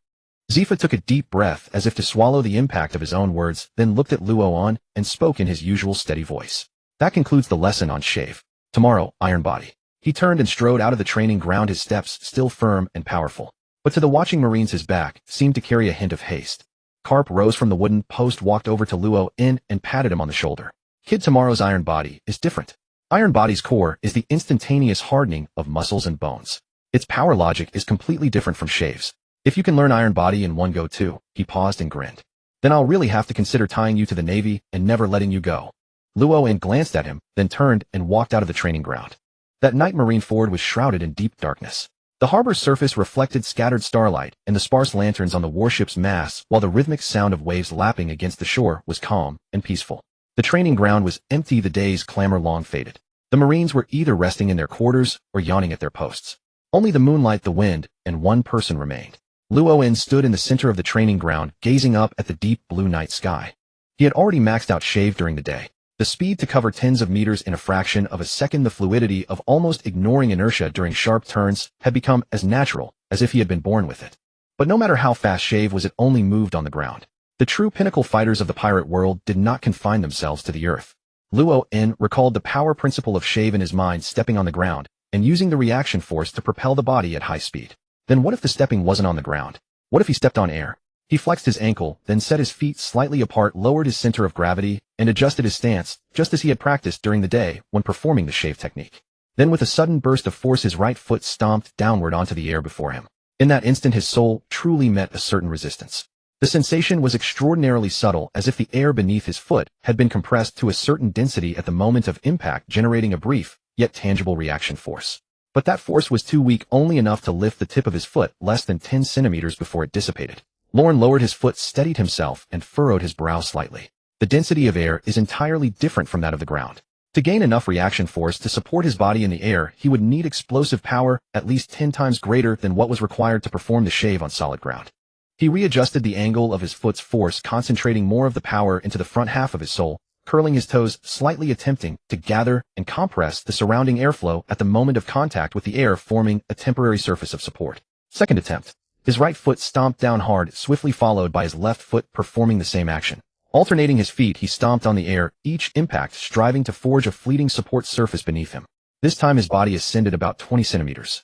Then the reaction force dissipated, and he fell back to the ground, his boots hitting the stone floor with a crisp sound. Moonwalk. This technique was far more difficult than the shave. The shave only required instantaneous explosive power, but the moonwalk demanded a continuous output of explosive force. With each stomp, he had to create a fleeting air surface to support himself, and then complete the next stomp before that surface vanished. His transcendental spiritual perception clearly captured the reason for each failed stomp. The air compression was insufficient, the support surface was too small, and his center of gravity shifted slightly during the ascent. But these were not the real problems. The actual issue was that he hadn't yet had enough time to find the precise rhythm of force application. He closed his eyes, replaying the details of each failed attempt in his mind. The system panel floated silently in the depths of his consciousness. Under the physical arts section, there were only 2 entries: finger gun and shave. The moonwalk had not yet appeared. But Lorne knew in his heart that the moonwalk and the shave belonged to the same system. The shave was high-speed movement on the ground, the moonwalk was high-speed movement in the air. Their underlying logic was fundamentally connected. As long as he truly mastered the rhythm of the moonwalk, the system would record it immediately. He took a deep breath, reopened his eyes, and slightly adjusted his stance. Third attempt. This time he altered the angle of force from his calf muscles, incorporating a subtle inclination downward and backward. This angle ensured that the reaction force from the stomp had not only an upward component, but also a small forward thrust, preventing him from losing balance due to purely vertical ascent while moving through the air. He stomped hard with his right foot, and his left foot followed with a stomp of equal force. His body climbed about half a meter, and this time, instead of losing his balance, he maintained a relatively stable posture, hovering in midair for a brief moment. Then the reaction force dissipated, and he landed back on the ground. Although he had only maintained the airborne state for less than 0.3 seconds, within that brief span, he had fully experienced the essence of the moonwalk. A slight smile tugged at the corner of Lorne's mouth. He gathered his strength once more and stomped again. This time his movements were smoother. Right foot stomp, left foot stomp, right foot stomp, left foot stomp. Like climbing an invisible staircase, his body ascended step by step. His figure rose into the air under the moonlight. 1 step, 2 steps, 3 steps. After 3 consecutive stomps, he was already hovering nearly 10 meters above the ground. Moonlight spilled from behind him, casting a long, slender shadow on the ground. Then his pace suddenly accelerated from 3 steps to 5, from 5 to 10. His entire body, like a streak of black light, traced a smooth arc across the night sky, gliding from the eastern side of the training ground to the western side, then making a sharp turn to ascend even higher. He stomped the air nearly 20 times consecutively, his posture as steady as if he were running on solid ground. When he finally came to a stop and descended slowly to the ground, his boots made a faint, crisp sound against the stone floor. Under the moonlight, his breathing remained steady, and not a single bead of sweat appeared on his forehead. Standing at the center of the training ground, he looked up at the height he had reached. Nearly 40 meters. Even without system enhancements, he had already touched the threshold of the moonwalk. He was about to summon the system panel in his mind to confirm whether the moonwalk had been recorded when he suddenly sensed a faint sound of footsteps from the entrance of the training ground. The footsteps were very light, but with his transcendental level spiritual perception, any disturbance within a radius of dozens of meters could not escape his awareness. He turned around and looked toward the entrance. Under the moonlight, a figure stood there. It was a woman. Her long pink hair drifted gently in the night breeze. Her features were delicate, yet coldly beautiful, with sharp, clean lines that carried a unique spiritedness characteristic of the Marines. She wore a sharply tailored Marine uniform, and the stars on her shoulder insignia glinted with a cold luster under the moonlight. Her arms were crossed over her chest, and she leaned against the doorframe of the training ground entrance, clearly having been watching for some time. The moonlight fell on her profile, illuminating the emotions in her eyes with striking clarity, a complex mix of shock, unwillingness to admit defeat, and a hint of provoked irritation. Lauren recognized her. Tina, Rear Admiral of Marine Headquarters and user of the barrier fruit. In the original story, she was known for her outstanding strength and assertive personality, becoming a Rear Admiral at a young age and being one of the most prominent young officers in the Marines. Tina looked at Lauren silent for 2 seconds, then slowly spoke. Tina saw you flying in the air just now. Her voice was calm, but beneath that calmness lay an undisguised sharpness. Tina heard you learned the finger gun and the shave both within a single day. Now you've learned the moonwalk. Tina didn't believe it, but now Tina has seen it with her own eyes. Her arms loosened slightly for a moment, then tightened again. Tina won't accept this. A celestial dragon coming to Marine Headquarters to steal the spotlight. This is a disgrace to the Marines. Tina stepped into the training ground, halting about 5 paces before Lauren. Her gaze locked directly onto his eyes, her voice dropping deeper than before, carrying an unadorned challenge. Lauren St. Tina challenges you to a duel. Lauren regarded the pink-haired woman before him, tilting his head slightly. He didn't answer immediately, instead giving her a slow once-over, his gaze sweeping past the Admiral's star on her shoulder before settling on her defiant eyes. A duel, eh? He kept his hands in his pockets, his tone as casual as if someone had invited him to a pickup game of soccer on the street. Are you sure? Tina is sure. Tina subtly adjusted her stance, her feet shifting on the ground, and lowered her arms from their cross position to hang at her sides. Under the moonlight, her form leaned forward slightly, and in that instant her entire aura shifted, transforming from that of an observer to one poised for battle. Tina is a Vice Admiral of the Marines. Tina cannot stand idly by and watch a celestial dragon outshine everyone on a Marine training ground. If you truly possess that kind of strength, Tina will concede. But if you're just fooling around on talent alone, then Tina will make you understand today that the Marines are not a playground for celestial dragons. Lauren looked at her earnest expression, and a smile slowly spread across his lips. All right, let's have a match then. He pulled his hands out of his pockets, gave his wrists a slight roll, and then extended one hand towards Tina, beckoning her with a curl of his fingers. Come on, I'll let you make the first move. Tina's brow furrowed slightly. The feeling of being underestimated clearly displeased her. But she wasted no words. She pushed off the ground, her form shooting towards Lauren like a pink bolt of lightning. Her speed was impressive, lacking the explosive burst of Soru, yet she was among the best of the Vice Admirals. Her right hand formed a blade aimed at Lauren's right shoulder, clearly intending to test his defenses at the same spot Garp had struck. Lauren didn't dodge. He stood rooted to the spot, the night demon at his waist remaining sheathed, his hands not even raised to block. Tina's hand blade connected squarely with his right shoulder, producing a dull thud. Then her expression changed. The sensation at her fingertips wasn't like striking a human body, it was more like hitting a solid block of steel. The recoil traveled back along her finger bones, causing a slight tingle in her fingertips. Lauren remained utterly still, the fabric on his right shoulder not even creased by the impact. Decent strength, he commented flatly, as if judging the doneness of a dish. But it can't break my defense. Tina didn't stop. She retracted her hand blade and immediately changed tactics, her left fist shooting towards Lauren's face with a fierce gale, while her right leg swept towards his knee from an extremely awkward angle. Attacking 2 different points simultaneously, high and low, this was a precisely coordinated combo. But Lorne merely shifted his body slightly. The left fist grazed past his ear, its force rustling his hair, and the right leg upon reaching his knee was deflected by an invisible force. He still hadn't struck back. Tina's assault grew faster. Fists, elbows, knees, legs. Every possible attacking appendage was brought into play, raining down on Lorne like a dense storm. Yet Lorne merely shifted his feet lightly between her attacks, his form swaying like a leaf in the wind, each movement perfectly evading the brunt of her strikes, without making any move to counter. A leisurely expression even graced his face, as if he were watching a performance that had nothing to do with him. Tina's breathing grew ragged, a fine sheen of sweat forming on her forehead, her pink hair becoming slightly disheveled from the intense movement. Her attack frequency increased, but her composure was crumbling, for she had been attacking for nearly a minute without even touching a single thread of his clothing. And her opponent hadn't even thrown a punch. You? She gritted her teeth, forcing out a single word, her fist strikes growing heavier. In a brief lull between her attacks, Lorne took a step back, creating about an arm's length of distance. Then he moved. No Shurgan, no Soru, not even a coating of Busashoka haki. He simply raised his right hand fingers together, and in the instant Tina lunged forward with her momentum, he lightly tapped her wrist with the side of his fingers. The tap was featherlight, no harder than his usual knock on a door. But Tina's entire body seemed to hit an invisible break. Her forward charge halted abruptly, and her entire right arm went numb from that single tap, falling limply to her side, fingers trembling slightly, as if the blood flow had been momentarily cut off. She froze, looking down at her temporarily paralyzed right arm, then up at Lorne's right hand, which he had already withdrawn. Under the moonlight, her expression shifted from shock to bewilderment to disbelief, finally settling into a profound, complex frustration, the feeling of being proven weak by the simplest of means. I told you, Lorne said, slipping his hands back into his pockets, his tone resigned. You can't break my defense. You attacked for nearly a minute, and I never fought back. But you still don't see how vast the gap is. He turned and walked towards the exit of the training ground. After a few steps, he tilted his head, glancing at Tina from the corner of his eye.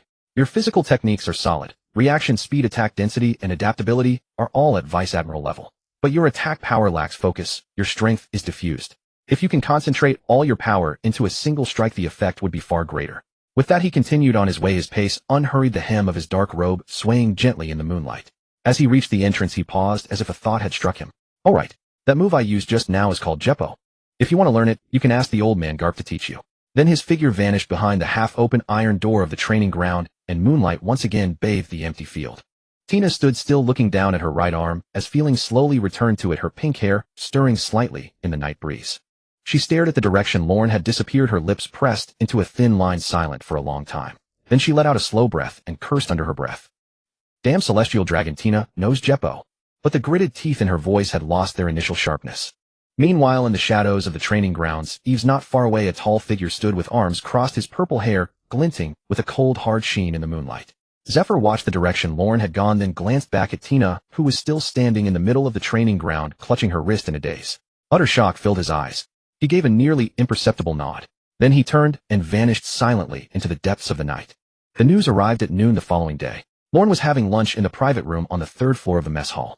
The chair across from him was empty. Karp had disappeared somewhere, leaving him alone with the dishes on the table. When the door swung open, he assumed it was Karp returning.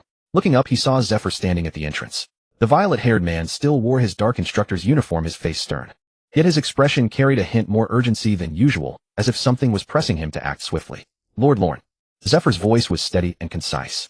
There is a matter that requires your attention. Lorne set down his chopsticks, leaned back in his chair, and regarded him. Speak. Approximately 80 nautical miles southeast of Marineford on Saren Island, a band of pirates is plundering. Intelligence indicates about 40 of them, with the highest bounty at 18 million. Zephyr paused for a moment.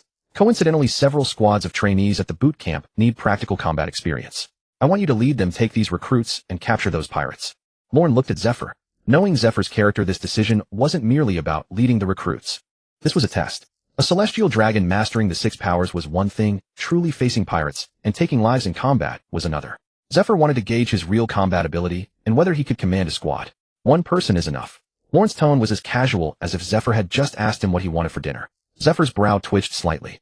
There are 40 of them, though their bounties are low, the numbers. This saint said one person is enough. Lorne rose, picked up the night demon leaning against the table leg, and secured it back at his waist with fluid precision. You can bring the recruits along, just have them watch from behind. When it comes to real fighting, this saint will handle it. Zephyr was silent for a moment, a subtle evaluative glint flickering in his deep-set eyes. Then he nodded. All right, the ship is ready, docked at berth 3 in the harbor. The recruits will assemble at the pier. You may depart whenever you wish. Lorne headed for the door. As he passed Zephyr, he paused, turning his head slightly to look at him. Old man, you just want to see if this saint can truly fight, don't you? Zephyr's lips twitched faintly, neither confirming nor denying. Lauren chuckled and strode out of the room. At Harbor Berth 3, a standard medium-sized warship was docked. Wispy trails of coal smoke rose from its funnel, indicating the engines were already warmed up. Over 20 recruits in white training uniforms stood on the deck, mostly aged 18 to early 20s. Their young faces bore a mix of tension, excitement, and a hint of bewilderment at being thrust so suddenly into real combat. As Lauren stepped onto the deck, all eyes turned to him in unison. Their gazes were starkly different from their first encounter in Marineford days earlier. Days before, their eyes had held wariness, disgust, and an instinctive rejection tagged with the label Celestial Dragon. But now those gazes contained a profound complexity, a subtle reverence like one might reserve for a being beyond their comprehension. Word of the earlier incident had spread through Marine headquarters faster than the sea breeze, reaching every corner of Marineford within a day. Lord Lorne Saint. A recruit who appeared to be the squad leader snapped to attention and saluted, his voice tinged with nervousness but carrying more of the earnestness one shows when chosen for a mission. 3rd Company Boot Camp. 24 assigned, 24 present. Awaiting orders. Lorne swept his gaze over the ranks on the deck and nodded. Just as he was about to tell them to settle, in a voice called out from the direction of the pier. Wait. Tina is coming too. Her pink hair was strikingly vivid under the midday sun. Tina strode up the gangplank, her navy uniform swapped for lighter combat gear, a standard issue, sword at her hip. Her steps were crisp and decisive, carrying an air of unyielding resolve. She stopped before Lorne, hands on her hips, chin slightly raised, her gaze meeting his directly. Tina, heard you're heading to Saren Island to eliminate pirates. Tina requests to accompany you. Lorne looked at her, the corner of his mouth twitching. You're well informed. Tina has her own sources. A smug smile tugged at Tina's lips. Tina isn't satisfied. Last night doesn't count it. Tina wasn't ready, and you caught her off guard. Today Tina will compete with you to see who catches more pirates. Lorne glanced at her without a word, turned, and walked towards the cabin. After a couple of steps, his voice drifted back. Suit yourself. Just don't hold this saint back. Tina stood there watching his silhouette vanish into the cabin entrance. Her pink hair flowed in the sea breeze, and the smug smile on her lips deepened. Tina won't hold anyone back. The warship slowly departed the harbor. The afternoon sun bathed the azure sea, turning the waves into scattered fragments of gold. Over 20 recruits busied themselves on the deck, checking gear, polishing blades, conversing in low tones. Their voices were hushed, but their gazes frequently drifted towards the bow. Lorne stood there, hands resting on the railing, the sea breeze stirring his dark robes. Tina stood at the stern, also gripping the railing, her eyes on the sea, though her peripheral vision kept flicking towards the bow. After roughly 2 hours of sailing, the outline of Saren Island began to emerge on the horizon. It was a small island with a crescent-shaped beach on its western side. Behind the beach lay dense woods, and deep within the trees faint wisps of cooking smoke could be seen rising. Lorne turned from the bow, his gaze sweeping over the recruits on deck. Fall in. Prepare to land. His voice wasn't loud, but bolstered by his transcendent spirit, it reached every corner of the ship with perfect clarity. The recruits quickly assembled into formation, their movements noticeably sharper than when they had set out. Lorne stepped down from the bow, walking past them, his eyes scanning each young face. Listen up. This saint will land first. You follow behind. When you encounter pirates, keep your distance. Don't be reckless. If any slip through, they're yours to practice on. Understood. Sir. Yes, sir. The recruits responded in unison, their voices carrying a tense earnestness driven forward by some invisible force. The warship dropped anchor about 200 meters from the beach, and a small landing craft was lowered into the water. Move out. Lorne was the first to leap onto the landing craft, Night Demon hanging at his waist as the sea breeze stirred the hem of his dark robes. Tina followed closely behind, her pink hair shimmering with a soft radiance under the afternoon sun. The recruits boarded the landing craft one by one, oars cutting through the water as they slowly converged on the crescent-shaped beach. The sand was soft. When Lorne jumped off the landing craft, his boots sank into the damp sand with a faint squelch. His gaze swept past the beach and settled on the forest beyond.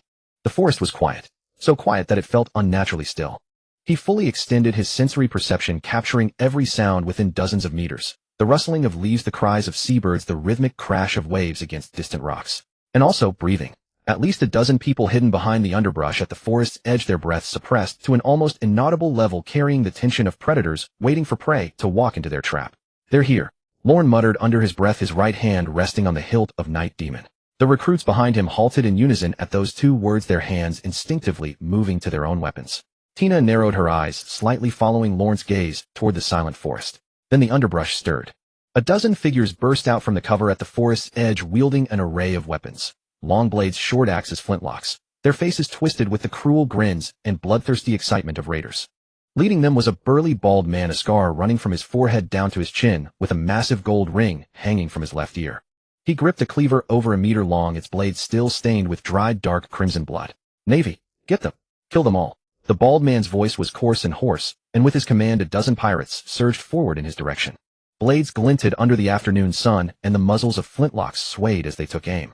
The recruits' breathing grew rapid, and genuine tension and fear flickered across a few young faces for the first time. But Lorne gave them no time to dwell on their fear. He drew Night Demon. The pitch-black blade refused to reflect the afternoon light, as if it devoured the very rays that touched it. Dark crimson veins pulsed faintly along the blade as it traced a silent arc through the air. His form vanished from where he stood. Shave. The terrifying speed of a maxed-out shave was on full display for the first time in real combat. The pirates only saw a blur, a dark afterimage sweeping across the sand, followed by a biting chill that cut through their midst. Lorne appeared behind the bald man, a thin streak of fresh blood clinging to Night Demon's edge. He sheathed his blade with clean, practiced efficiency, the dark steel sliding home with the faintest metallic whisper. The bald man's body froze in place. The cleaver slipped from his fingers and planted itself into the sand with a dull thud. A razor-thin, almost invisible line had appeared on his neck. It started as fine as a hair, then slowly widened and blood began to seep from the slit. He opened his mouth as if to speak, but only a gurgling rasp escaped his throat. Then his body pitched forward, crashing onto the beach, staining the damp sand with a rapidly spreading pool of dark red. The beach fell silent for a moment. Then the pirates at the forefront skidded to a halt.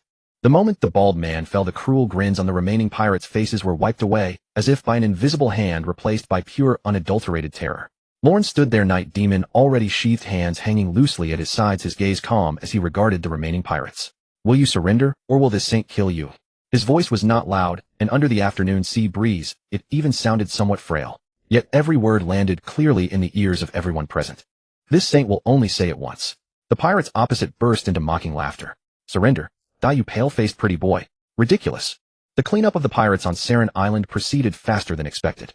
Of the 40-plus pirates, Lorne single-handedly dealt with the majority. The remaining stragglers were cornered by the recruits among the rocky outcrops on the western side of the beach, where they were captured after a brief, unremarkable skirmish. There were no casualties. As the recruits escorted the prisoners onto the ship, a dazed look of disbelief still lingered on their faces. Their actual participation in the fight lasted less than 10 minutes. The rest of the time was spent watching that dark-robed figure weave through the enemy ranks, each flash of the blade felling another body. Tina stood at the stern, her pink hair flowing in the sea breeze, arms crossed, her gaze fixed on Lorne. She had hardly had a chance to act throughout the entire engagement. Every time she locked onto a target and prepared to charge, Lorne's form would already be there, and the target would fall. She bit her lip and muttered something under her breath, but the words were lost to the wind and waves. On the voyage back, the warship's communications room suddenly received an urgent transmission. The communications officer on duty rushed to the deck, saluting sharply before Lorne with a hint of tension in his voice. Lord Lorne Saint. We've just received word of a pirate riot on the Sabaody archipelago. Lorne, who had been leaning against the ship's railing with his eyes closed enjoying the sea breeze, opened them upon hearing this. Give me the details. It's a pirate crew that fled from the New World, about 70 to 80 strong. They're rampaging and looting between zones 1 and 13 on the archipelago. The local garrison is already engaging them, but they're outnumbered and outgunned. They've requested support from the nearest available vessel. We're about 2 hours out from the archipelago, the closest warship. Sabaody archipelago. Lorne searched his memory for the location. The setting for countless pivotal events in the original story, one of the primary areas of operation for the Celestial Dragons, and the final stop for pirates before they ventured into the New World. He rose to his feet, rolling his shoulders, his tone as casual, as if he were suggesting a trip to the corner store for a bottle of water. Change course. Head to the Sabaody archipelago. The warship carved a wide arc across the sea, its bow turning as the engine's roar deepened, plowing through the waves as it accelerated towards its destination. 2 hours later, the silhouette of the Sabaody archipelago appeared on the horizon. The iconic mangrove trees shimmered with an otherworldly hue under the afternoon sun. Thick layers of white resin coated every trunk, and countless bubbles of varying sizes floated from the canopies, refracting the sunlight into a dazzling spectrum of colors. Yet the Sabaody archipelago was far from peaceful at this moment. Thick plumes of smoke rose from several different districts, and the distant echoes of explosions and gunfire mingled with the frantic screams of a panicked crowd. The warship docked at the port of Zone 13. Lorne did not wait for the recruits to fall into formation. He leaped directly off the gunwale. Tina followed closely behind, her pink hair streaming in the wind as she ran. The pirate riot was concentrated mainly between zones 7 and 10. Lorne cut through several streets, witnessing smashed storefronts, overturned stalls, and wounded civilians leaning against walls gasping for breath. A few Marines pursuing pirates spotted him, hesitated for a moment, then their gazes fell upon Tina following behind him. Recognizing the insignia of a rear admiral, they snapped to attention and saluted. Rear Admiral, sir. About 30 pirates are fleeing towards Zone 10. Tina was about to speak, but Lorne had already swept past her. He had no time to waste. 30 pirates scrambled down the main thoroughfare of the archipelago, smashing roadside stalls and toppling stacked goods in a desperate attempt to create chaos and hinder their pursuers. As Lorne turned the corner, he came face to face with them. The pirates, seeing only one man, began to snarl, ready to pounce. But their sneers froze on their faces. They saw the young man raise his right hand, fingers pressed together into a blade-like form, and casually pointed in their direction. The sharp force of the finger gun pierced the air, shooting into the pirate crowd like an invisible spear. The two leading pirates collapsed without even a chance to scream, their chests pierced by thumb-sized holes, blood spreading rapidly across the paved stones. The expressions of the remaining pirates shifted from sneers to terror, and then from terror to despair. Some turned to flee, but Lorne's shave was far faster. His form flickered through the crowd 5 times, each flicker accompanied by the dull thud of a body hitting the ground. Within less than 10 seconds, all 30 pirates lay sprawled on the stone floor of the main road, their blood staining the pavement a horrifying dark crimson. Lorne stood there, his blade Yama not even drawn. He merely flicked the blood off his hand, then turned ready to seek out his next target. Then he heard a voice. It came from the corner ahead, shrill, high-pitched, and brimming with a rage that spoke of interrupted pleasures. Damn pirates! And you useless marines! Why don't you kneel before the saint? Why do you block my path? Blocking the saint's way. You all deserve to die. Every last one of you. Lorne's brow furrowed slightly. He turned the corner and beheld the scene before him. A palanquin adorned with golden filigrees stood in the center of the street. 4 servants in ornate robes knelt around it, trembling violently. Seated upon it was a bloated celestial dragon wearing the iconic glass bubble. He was leaning half out of the palanquin, brandishing a jewel-encrusted cane, shrieking hysterically at a group of marines further down the street. These marines had clearly been chasing pirates and happened to pass through this street only to have their path blocked by the celestial dragon. They stood frozen in their salute, cold sweat beading on their foreheads, lips pressed tightly together. They dared not bypass the palanquin to continue their pursuit, nor did they dare to speak in their defense. Because every word the celestial dragon spoke was true. Under the laws of Mary Geos, anyone who sees a celestial dragon must kneel in reverence or risk the death penalty for blasphemy against the world nobles. But they were on a mission in pursuit of pirates. If they stopped to kneel, the pirates would escape. If they didn't, the wrath of the celestial dragon before them would fall upon their heads. Caught in an impossible dilemma, the faces of the marines were unnaturally pale in the sunlight, their palms slick with sweat, knuckles white as they gripped their sword hilts. One young sailor was already bending his knee ready to kneel, but stopped halfway as a comrade beside him whispered that the pirates were getting away. The pirates who had rounded the corner were already disappearing at the other end of the street. And the celestial dragon's screams grew even more piercing. Still standing. A bunch of dogs. Can't you hear the saint telling you to kneel? He raised the jewel-encrusted cane, aiming a blow at the head of the nearest marine. The cane whistled through the air. The marine instinctively squeezed his eyes shut. Then the cane stopped less than 10 centimeters from the top of his head. The celestial dragon's wrist was firmly grasped by a hand. The hand was slender yet strong, its grip on his wrist perfectly balanced. Not enough to shatter his bones, but more than enough to prevent him from breaking free no matter how much strength he exerted. The celestial dragon froze, turning his head to stare at the hand on his wrist, then followed it up to its owner, meeting a pair of calm, utterly emotionless eyes. You. Lorne didn't let him finish. He raised his left hand, fingers spread, and delivered a resounding slap. Crack. The sound was sharp and clear, echoing far down the empty street. The celestial dragon's bulky form was sent tumbling sideways off the palanquin by the force of the slap. His glass bubble smashed against the edge of the palanquin's armrest, cracking into a spiderweb of fractures. He hit the stone pavement like a sack of potatoes, landing with a dull thud. The jewel-encrusted cane slipped from his grasp, rolling a few times across the stone floor before coming to a stop at the feet of a marine. The 4 servants beside the palanquin simultaneously gasped, burying their faces in their knees, not daring to look up. The marines remained standing at attention, their eyes wide as saucers, jaws slightly agape, their gazes darting back and forth several times between the fallen celestial dragon and Lorne. But then a more complex emotion began to rise from that initial despair. The celestial dragon had been struck down. The celestial dragon who nearly smashed their skulls had been slapped off his palanquin by a single blow, crashing to the ground like a swatted fly. The marine whose knee had been half bent slowly straightened it. You dare to strike a celestial dragon? The bloated celestial dragon struggled to his feet from the ground, his glass bubble riddled with cracks, a trace of blood at the corner of his mouth, his face a mask of incredulous fury. His finger trembled violently as he pointed at Lorne, his voice turning shrill and piercing with rage. Do you know who I am? You lowly piece of trashed air. You mongrel, you don't know who this saint is? Lorne cut him off. He walked over to the celestial dragon, looking down at him with a calm demeanor. Open your dog eyes wide and take a good look. The celestial dragon was stunned for a moment. Through his cracked glass helmet, he squinted to get a better look at the young man before him. Dressed in dark robes with a pitch-black long blade at his waist, his face was young, but his eyes held a seasoned, mature look, a temperament completely different from any celestial dragon he knew. No glass helmet, no ostentatious white robe. Yet the innate, awe-inspiring pressure that radiated from his very bones was more real and more weighty than any he had ever felt from a celestial dragon. His gaze lingered on Lorne's face for a few seconds, then his pupils suddenly contracted. Wait, a black blade? He remembered. The Golden Entertainment City. The banquet on that ship. The young man who had won all the chips from the celestial dragons in the casino and silenced Tesoro, the arrogant Golden Emperor, in just 2 rounds. The monster who with some inexplicable power had forced Basil Campbell to kneel and beg for mercy in the elevator plaza. That. He shuddered violently. Why you? You are Lorne-sama, of the Slothfurk family. His voice trembled violently, the shift from rage to shock to terror, taking less than 2 seconds. His knees began to weaken, the fat on his belly jiggled along with the tremors, and his spine felt as if a bucket of ice water had been poured down it, chilling him from head to toe. Slothfurk Lorne-sama. Even among the most arrogant celestial dragons in Mary Geos, that name had become a symbol not to be trifled with. He had slaughtered his own entire family. Celestial dragons who whispered his name in the Holy Land all said the same thing: don't provoke him. Basil merely said a few harsh words and was forced to his knees in the elevator plaza, coughing up 20 billion just to buy the right to stand up again. The Campbell family hadn't dared to mention the incident since, and he had just pointed his broken cane at Lorne-sama's nose and called him a lowly thing. Thud! The celestial dragon's knees slammed heavily onto the stone pavement. His bulky frame wobbled from the force of the drop, and his glass helmet cracked against the ground, forming a new fracture. His forehead pressed against the ground, hands splayed out for support, fingertips trembling violently with fear. LL Lorne-sama. I was blind. I was a fool. I didn't know it was you. I deserve to die. I deserve to die. His voice had devolved from arrogant shouting to incoherent pleading, his forehead thudding loudly against the pavement. Please spare me. I won't do it again. I swear I won't.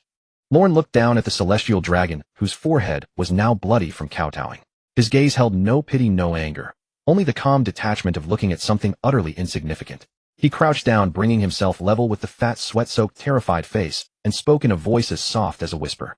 You know what to do now? Yes. Yes. I'll get out of here right now. I'll go far away. I won't block the Marines' path. From now on I'll avoid them whenever I see them. I'll never hinder their pursuit of pirates again. I swear. Lorne stood up, not sparing him another glance. He turned and walked towards the Marines, who were still standing at attention. As he passed them, his steps paused slightly, and he said casually, continue the pursuit. The pirates should be heading towards Sector 10. You can still catch them if you go now. The Marines kept their saluting posture, mouths slightly agape, eyes wide with astonishment. They watched Lorne's figure disappear around the corner at the end of the street, then looked back at the celestial dragon, still kneeling on the ground, forehead bleeding, trembling uncontrollably. Then they exchanged glances in unison. That look was a mixture of shock, gratitude, and exhilaration. The young corporal slowly lowered his saluting hand, his eyes filled with admiration. An older veteran beside him swallowed hard and added in a hoarse voice, well done. Then they turned and sprinted off towards Sector 10. The streets of Sector 10 were far more chaotic than Sector 7. Lorne moved quickly along the main road. The stone pavement beneath his feet went from smooth to potholed. Shop signs hung crookedly, and a few ransacked stores still had wisps of smoke rising from them. The air was thick with the smell of burning blood and that familiar, distinctive pirate stench, a mix of sweat and cheap liquor. Passing several corners, he encountered scattered Marine patrols. The soldiers initially tensed up in caution, but their eyes fell on the black blade at his waist and the figure of Tina following behind him. They relaxed and quickly pointed him in the right direction. Central Plaza of Sector 10. At least 30 of them. Some are still fleeing towards Sector 11. Lorne nodded, his pace unwavering. Tina followed behind him, her pink hair streaming into a smooth arc in the wind. You're going to take them all on yourself? And what if I am? Tina can fight too. I never said you couldn't. Lorne replied without looking back. Stay close. Don't fall behind. The Central Plaza of Sector 10 was an open space surrounded by a few low-rise buildings. It was usually a spot for vendors and weary travelers to rest. Now, however, about 40 pirates had gathered in the plaza. They wore a motley assortment of clothes. Some were bare-chested, showing off full-body tattoos. Others had long swords at their hips, and a few carried flintlock rifles on their shoulders, shouting loudly in the middle of the square. At the edge of the plaza, 7 or 8 Marines were pinned down behind a low wall. Outnumbered and outgunned, they could only manage a defensive exchange of fire, not daring to charge out. As Lorne emerged from the alleyway on the east side of the plaza, the pirates were busy looting the goods from several overturned stalls. They didn't notice him at first until a pirate on the outermost edge turned his head and saw a young man in dark robes strolling unhurriedly out from the alley. The pirate had just let out a confused syllable when Lorne vanished from his spot. The next second, the sound of the night demon Yama being drawn from its sheath almost overlapped with the sound of it being sheathed, as if 2 opposing actions had been completed in the same instant. The pirate didn't even feel any pain. He just felt a sudden chill on the side of his neck, and then his vision began to tilt. The world spun half a turn, and finally the ground rushed up to meet his face. Lorne's figure materialized in the center of the plaza, a trace of blood staining the blade of Night Demon. His speed was so immense that most of those present hadn't even registered how he'd crossed the distance. The pirates who had been scrambling for loot looked up, their gazes shifting from their fallen comrades to the young man standing among them. In a fraction of a second, their expressions morphed from bewilderment to shock, then to sheer terror. Who the? His answer was a silent black arc of light. Lorne's form vanished once more. Using Soru, he moved through the dense crowd like a sleek black fish, each change in direction accompanied by a flash of dark steel. The pirates had no time to react, falling one after another. Their weapons were still in handguns, not yet raised, blades not yet turned, when they felt a mere touch on their neck or chest. Then strength drained from their bodies, their legs grew heavy, and they crumpled uncontrollably to the ground. One pirate finally managed to grab the flintlock at his waist, clumsily raising it, and pulling the trigger at Lorne's retreating back. Bang! The gunshot echoed across the plaza as the bullet tore through the air. Lorne did not look back. He merely tilted his head slightly at the sound, the bullet whizzing past his ear less than a finger's width away. He could feel the faint disturbance of air as it passed. Then he was standing before the shooter, the tip of Night Demon pressed against the man's throat. The pirate's gun clattered to the ground. His lips trembled, attempting to speak, but the blade offered no chance for words. As Lorne sheathed his sword, he casually wiped the blade clean on the fallen body. Fewer than 20 pirates remained in the plaza. They had completely abandoned resistance. Some turned and fled towards the far end of the square, while others dropped to their knees, raising their hands and shouting desperate pleas for mercy. Mercy! Mercy! We surrender. Lorne paused mid-step. He glanced at the kneeling pirates, then at the backs of those fleeing in the distance. Tina, the runners are yours. A reluctant voice echoed from the alleyway. Tina understands. A blur of pink hair swept past the plaza's edge, chasing after the fleeing figures. Lorne's gaze returned to the kneeling pirates before him. How many shops did you rob on this street? And not many. How many did you kill? And no one. We swear we didn't kill anyone. We only took things. Lorne raised Night Demon, pointing it at the first pirate, who had spoken, his voice flat. No kills. A pirate who doesn't kill dares to call himself a pirate. Is this a game? Trash. All color drained from the pirate's face in an instant. Lorne didn't lower his blade. He tilted his head slightly, his gaze sweeping over the kneeling pirates' faces, a faint cold smile playing on his lips. This saint does not care for leaving survivors. 5 minutes later, silence fell over the plaza. 41 pirates lay dead, not one left alive. Lorne sheathed Night Demon, flicking the blood from his hand, and surveyed his surroundings from the center of the square. The Marines who had been hiding behind cover slowly rose, their eyes scanning the bodies littering the ground before settling on Lorne. Their expressions were a mix of shock and the kind of awestruck silence that follows witnessing such efficient and absolute annihilation. They opened their mouths as if to speak, but the stark contrast between these corpses and the fierce resistance they had encountered during their own pursuit rendered any words utterly inadequate. Lorne turned and walked towards the edge of the plaza. After about 20 steps, he heard rapid footsteps. Tina emerged from around a street corner, her pink hair slightly disheveled, clutching a pirate by the collar. She paused at the side of the plaza, then released her grip. The pirate's body hit the ground with a heavy thud. Tina caught 3. This one ran the farthest. She glanced at Lorne.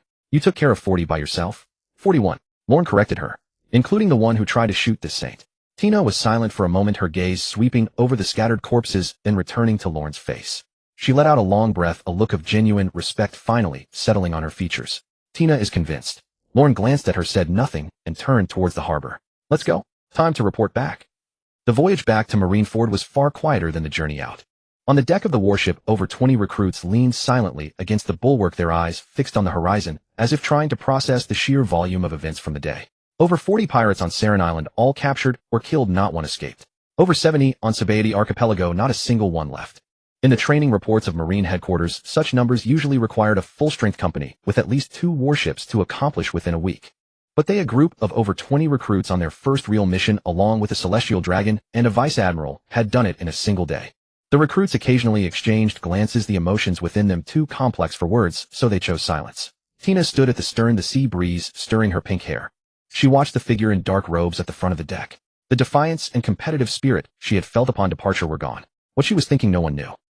As dusk fell, the warship slowly entered the port of Marineford. The setting sun painted the entire fortress in warm orange hues, the sea reflecting the fragmented light of the evening glow. Marines on the dock were forming up for evening roll call.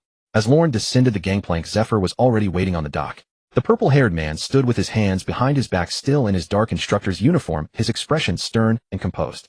But his gaze lingered on Lorne for a moment, then swept over the faces of the recruits, and finally settled on Tina. Tina gave him a slight nod, offering no further explanation. Zephyr asked no questions. He turned and walked towards the headquarters building with steady strides. Lorne followed. They walked in silence through the harbor corridor, across the central plaza, and into the headquarters building. The corridor lights were dim, and even their footsteps echoing in the empty hallway. Zephyr pushed open the door to his office and entered Lorne following and closing the door behind him. Zephyr stood before his desk, his back to Lorne, silent for a moment. His gaze rested on the sea and the twilight outside the window. Not one left. Not one left. Lorne leaned against the opposite wall, arms crossed, his gaze calmly fixed on Zifa's back. Over 40 on Saren Island, over 70 on the Sabati archipelago, a total of over 110 pirates, all dealt with. No survivors. Zifa remained with his back turned, silent for a long moment. His fingers resting on the edge of the desk tightened almost imperceptibly. A minute detail, yet Lorne's transcendent spiritual perception caught it. Master Zifa, do you pity them? Lorne asked without reservation. Do you know how much those pirates plundered on Saren Island, how many people they killed? Do you know how many homes they burned on the Sabati archipelago, how many civilians they harmed? Zifa's shoulders tensed for a moment, then slowly relaxed. I know, but the Marines' principle, the Marines' rule, is to prioritize capture. Arrest when possible, kill only when necessary. Lorne cut in with a scoff. This saint knows. I also know what you learned and taught in the Marines in your youth. But I have a question for you. He pushed off from the wall and walked to Zifa's desk, meeting the man's gaze across the dark wooden surface. If your wife and child were killed by pirates, would you still let those pirates live? The air in the office seemed to freeze solid. Zifa's pupils contracted violently in that instant. Given his composure and years of teaching experience, few things could elicit such an expression from him. He said nothing, his lips pressed into a thin line, his breathing heavier than before. His deep-set eyes fixed on Lorne as if searching for confirmation. Lorne did not press him. The office fell silent for nearly 10 seconds. Then Zifa spoke. No, I would not let them go. Lorne nodded, offering no further words. He turned and walked toward the door, pausing at the threshold to glance back at Zifa from the corner of his eye. This saint knows you dislike ruthless decisiveness, but this world has never been gentle to the kind. You don't want to kill, but pirates won't spare your family because of your mercy. Besides, the world of the celestial dragons is far crueler than this. With those words, he pushed open the door and stepped out. The door closed softly behind him with a faint click. Silence reigned in the office once more. Zifa stood still, maintaining his posture, hands braced on the desk edge, his gaze fixed on an aged document lying before him. It was an old report on some pirate crew in the New World with a photograph clipped to it, a portrait of a mother and daughter. His fingers unconsciously tightened on the desk, then loosened, then tightened again. Twilight slowly sank into the sea outside the window, the office dimming with the fading light. Lorne walked down the corridor toward his quarters, his pace unhurried. The words he had spoken to Zifa today were not merely a casual question. He knew well the value of this man, the Marines' chief instructor, a veteran who had trained countless excellent soldiers, held in immense esteem among the junior officers. If he could bring Zifa to his side, combined with Garp's natural affinity toward him, he would possess true influence within the Marines. And Zifa's weakness, his mercy toward pirates, had ultimately been his undoing in the original narrative. Rather than regret after tragedy strikes, it was better to make him see the truth of this world now. Winning over Zifa was the first step in his plan within the Marines. Lorne pushed open his door, entered, and leaned against the headboard, closing his eyes. Outside, night was descending upon Marineford. The sea breeze seeped through the window crack, carrying a faint salty tang. He closed his eyes, waiting for the next day to arrive. The next morning, the thin mist over the training ground had not yet fully dissipated. When Lorne arrived, Zifa was already standing at the center of the field. The purple-haired man still wore the dark instructor's uniform, his back as straight as a pine, hands clasped behind him, with a row of training posts and targets set before him. Seeing Lorne approach, Zifa said nothing, merely giving a slight nod, his gaze lingering on him for a moment. Lorne noticed faint dark circles beneath Zifa's eyes, deeper than yesterday. Clearly he hadn't slept well. But he didn't mention it, simply stopping 3 paces in front of Zifa. You're earlier today. I thought about your question all night. Zifa got straight to the point, his deep eyes fixed on Lorne. You're right. Some things cannot be protected by mercy alone. He paused, then added, so today's training I will not hold back. How much you can learn depends on your own ability. Lorne nodded, a slight smile curling at the corner of his mouth. Perfect. There's something this saint wishes to discuss with you today. What is it? The 6 styles. You can teach this saint all of them. Lorne's tone was casual. No need to go one by one. Soru, Shirgan, Tekai, Kamiii, Rankyaku. Anything else you think can be taught, teach it all at once. There's no need for this saint to make a separate trip to the training ground for each technique. Zifa's expression underwent a subtle shift in that instant. An eyebrow arched and remained suspended, not settling for a long while. He stared at Lorne as if verifying he had heard correctly. What did you say? All 6 styles taught together. Lorne, saint, do you know that each of the 6 styles corresponds to a different principle of force generation and muscle usage? Shirgan is linear penetration, Soru is explosive mobility, Tekai is instant hardening, Kamiii is flexible evasion, Rankyaku is the external projection of leg strength. The core logic of these 5 techniques is completely distinct. For anyone to master even one in a short time requires extensive targeted training. This saint knows. Lorne interrupted him. This saint already knows Shirgan and Soru. As for Tekai, Kamiii, and Rankyaku, just explain them, and this saint should understand upon hearing. At the edge of the training ground, a few Marines who had come early for extra drills had stopped their movements, their gazes unconsciously drifting toward the center of the field. When they heard the words, all taught together, their faces froze in place. Zifa remained silent for a long time. He stood there, his gaze resting on Lorne, as if re-evaluating every possibility that this young man before him held. Finally, he slowly, almost imperceptibly shook his head, not in refusal, but more like an instinctive reaction to something beyond his comprehension. Fine, then all of them taught together. Zifa took a deep breath, walked to the row of wooden posts in the center of the training ground, and turned to face Ron. His voice regained its usual steady and clear tone, as if he were addressing a group of new recruits in a classroom, beginning his explanation methodically. Iron body. The core principle is the instantaneous hardening of muscles. By tensing every muscle in the body to its limit at the same instant, the body achieves a hardness close to steel used for defending against physical attacks. Its force generation is exactly opposite to shave. Shave is about instant explosive release of power. Iron body is about instant explosive locking of power. Ron did not interrupt, listening quietly. Zifa continued, paper drawing. The core principle is the ultimate relaxation of muscles.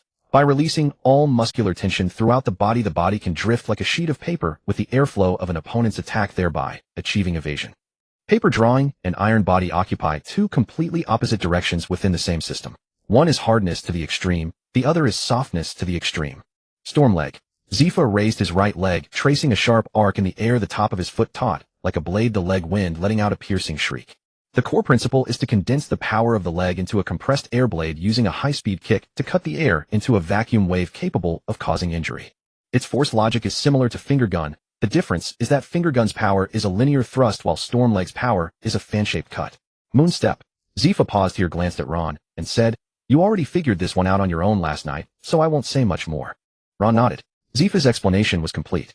3 new techniques plus the finger gun, shave, and moon step he had already mastered. The 6 styles were now fully presented before him.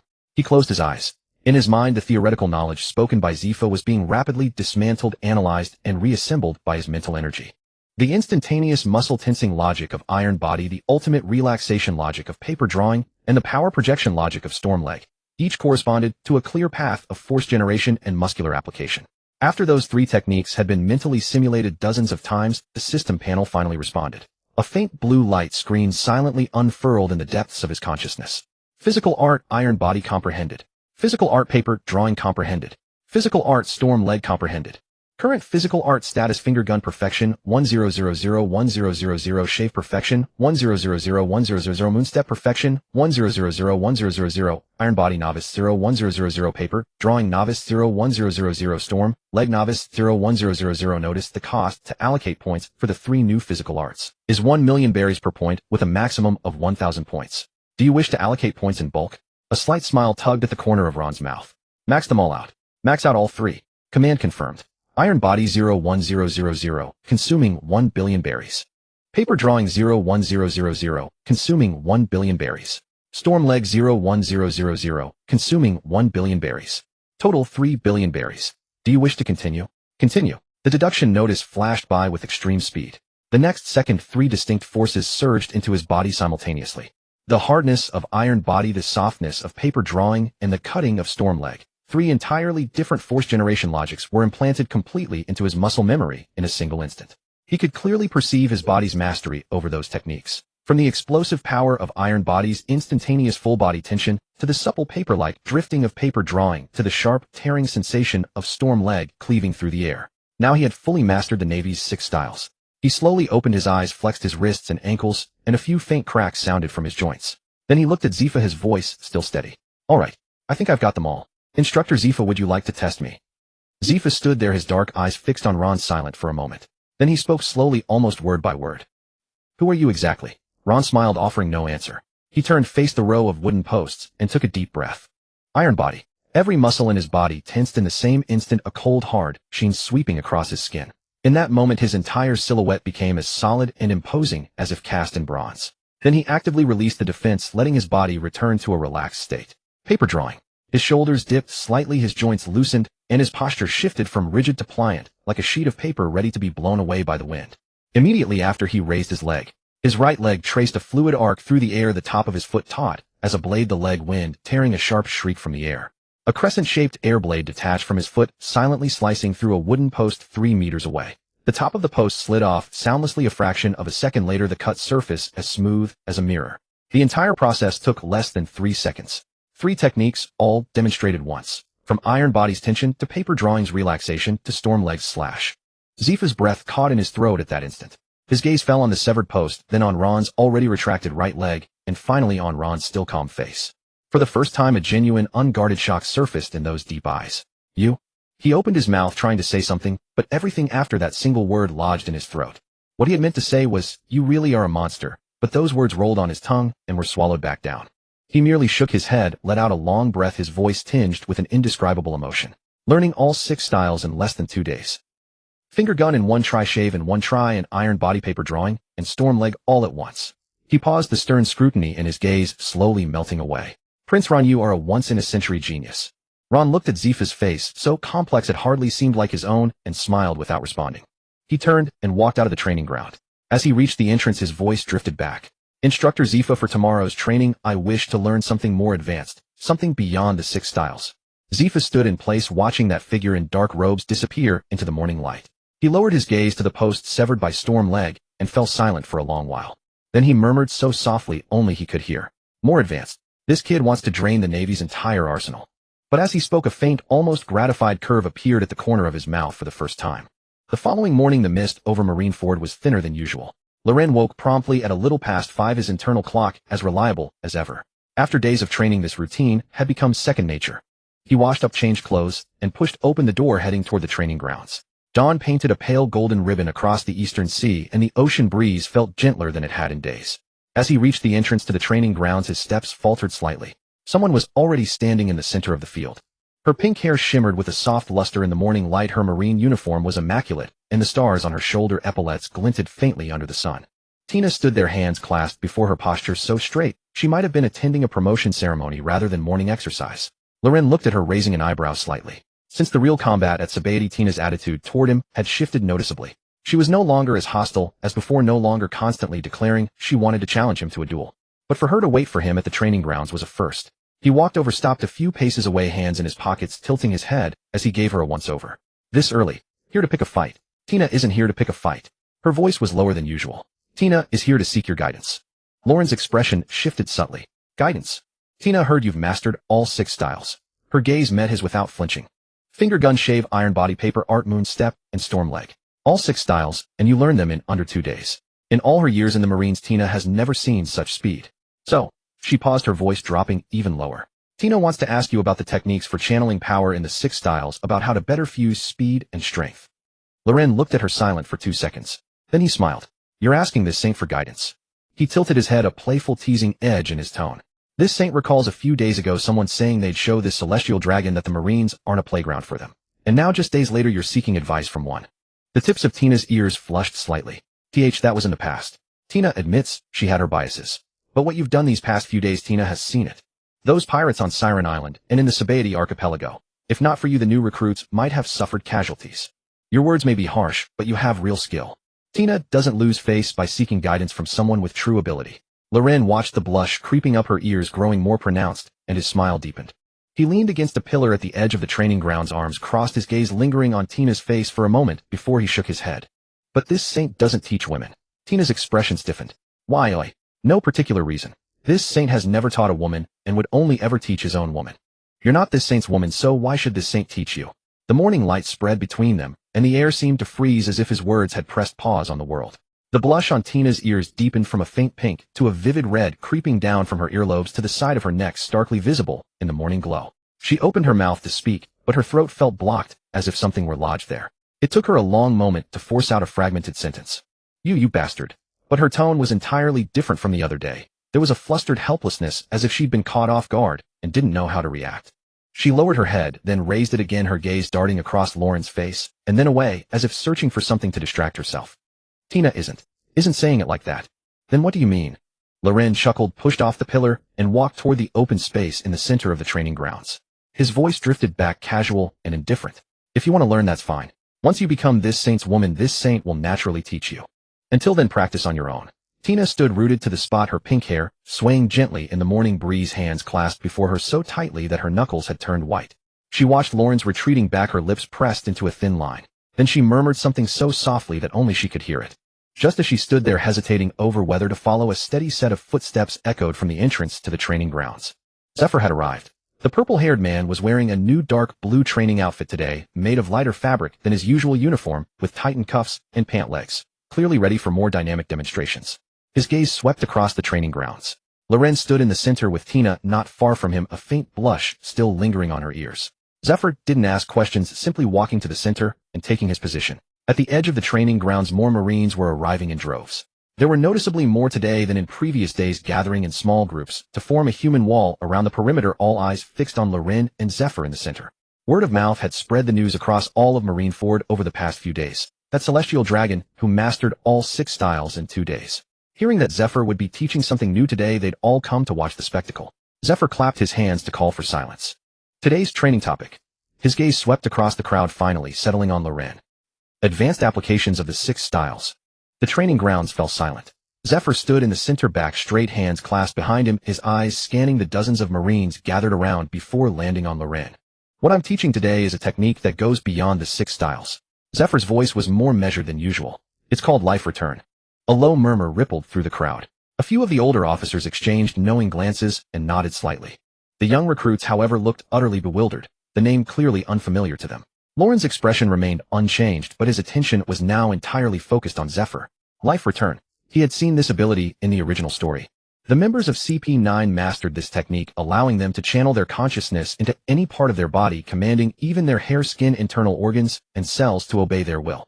It was an extremely advanced application of physical arts, far more refined than the mere 6 styles, and far more difficult to master. Zephyr continued, the core of the 6 styles lies in releasing the body's power through different means. Saru is explosive movement, Shurgon is linear penetration, Tekai is instantaneous hardening, Kimii is extreme flexibility, Rankyaku is projecting power outward, and Jeppo is aerial mobility. Each technique has a clear method of execution and suitable application. However, life return is different. It is not a technique, but a state. A state of control that allows one's consciousness to delve deep into every single cell of the body. Those who master life return can wield any part of their body as a weapon, rapidly recover their stamina, and even control their heartbeat, breathing, and metabolism under extreme circumstances. Zephyr paused, his gaze shifting to the side of the training ground. Enigmo, come and demonstrate. The crowd parted, creating a path. A lean, formidable man with a stern expression stepped out from the crowd. He wore a dark training uniform similar to Zephy's, a standard-issue longsword at his hip, his dark gray short hair looking exceptionally sharp in the morning light. A thin old scar by his eye made his face appear more weathered than his years. Enigmo, Vice Admiral of Marine Headquarters. He was renowned for his mastery of physical combat, especially his use of life return. Loren's gaze settled on Enigmo. In the original story, this Vice Admiral's physical prowess was indeed impressive, particularly his ability to turn his hair into extra limbs to wield weapons, creating multi-angled attacks in battle. Enigmo walked to the center of the field, gave a slight nod to Zephyr, then turned to face the crowd. He slowly flexed his wrists and closed his eyes. After about 2 seconds, he opened them again. What happened next made everyone present instinctively hold their breath. The dark gray hair at the back of Enigmo's head began to move. The hair trembled slightly at first, then, as if imbued with life, strands stood up one by one, slowly extending, twisting, intertwining, and coiling until they formed 6 tendril-like bundles of varying thickness. The tip of each strand curled slightly, like fingertips ready to grasp something. A wave of muffled gasps rippled through the crowd. Several young recruits gaped, eyes wide as saucers. Enigmo tilted his head slightly, and the 6 hair bundles shifted in unison, slithering slowly above his shoulders like 6 obedient serpents. This is the most direct application of life return, Zephy's voice echoed across the field. By injecting consciousness into the hair, it can be controlled directly by the will, just like an arm. Enigmo can use these 6 hair bundles to wield 6 swords simultaneously in battle, creating an 8-sword style. This is not talent, it is a skill mastered only after long, arduous training.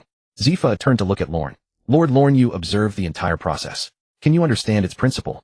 Loren did not answer immediately. He had indeed seen it. His transcendent saint-level mental strength allowed him to capture every detail of the moment Enigmo activated life return. From the fluctuations of consciousness sinking down to the feedback of cellular activation to the strange surge of energy like bioelectricity as the hair extended. But he saw more than just the surface. He saw that within each strand of hair the cells were activated by a single command simultaneously, like sleeping soldiers awakened by a single horn call. Those cells began to rapidly divide, extend, and reorganize, forming functional structures capable of contracting and relaxing like muscle in an incredibly short time. He closed his eyes, replaying the process in his mind. Consciousness sinking to the cellular level, then activation, then control. It felt like piloting an incredibly precise machine where the state of every component was clearly laid out before his eyes and every control lever was within reach. He opened his eyes. I can understand it. What? Zifa's brow furrowed slightly. I can understand the principle. Lorne's tone remained steady. By sinking one's consciousness into the cellular level, one can directly control the body's microstructure. The hair can move like an arm because the consciousness issues commands to each hair follicle at the cellular level, prompting them to rearrange into structures that can gather and release power. An extremely subtle change flickered across Zifa's face at that moment. He opened his mouth as if to speak, but restrained himself. He glanced at Enigumo. Enigumo's eyebrow twitched slightly as the 6 hair bundles retracted, reverting to normal short hair. You. Zifa paused as if reorganizing his thoughts. You understand quickly. Indeed, the essence of life return is the utilization of cellular energy. Every cell in the human body contains energy, but usually it lies dormant and cannot be directly mobilized by consciousness. The training of life return is to awaken these cells and make them obey the will's commands. He paused, his gaze lingering on Lorne's face for a moment. But understanding is one thing, truly executing it. Let me try. Lorne interrupted him, then closed his eyes. The training ground fell silent. Dozens of eyes fixed upon him. Lorne sank his consciousness into his body. At this moment, his transcendent saint-level mental strength revealed its true power. He could perceive the subtle state of every cell within him, each one like a tiny star flickering faintly in the darkness. He took a deep breath, letting his consciousness penetrate deeper. The moment his mental energy touched those cells, they seemed to awaken, emitting an extremely faint static-like feedback. He constructed a crystal-clear command in his mind, make the hair move. Then he transmitted that command in the form of mental energy like a current surging from the depths of his consciousness to the surface of his scalp. On the training ground, everyone witnessed what happened next. Lorne's jet-black short hair trembled slightly in the morning light. The tremor was so subtle that had everyone not been watching him with rapt attention, it would have gone unnoticed. But then the tremor became more pronounced. A few strands of hair lifted gently, as if caught by a breeze, then slowly, tentatively extended a few millimeters outward to the sides. Then they retracted, returning to their ordinary appearance. Lorne opened his eyes. The training ground was dead silent. Zifa's lips parted slightly, then slowly closed again. Oni Spider's fingers clasped around his arms unconsciously tightened, his nails digging into the fabric of his sleeves. Tina stood at the front of the crowd, her pink hair gently swaying in the morning light, her eyes wide open, at least a full circle larger than usual. A slightly older Marine commander murmured under his breath, his voice drifting. Did he just move his hair?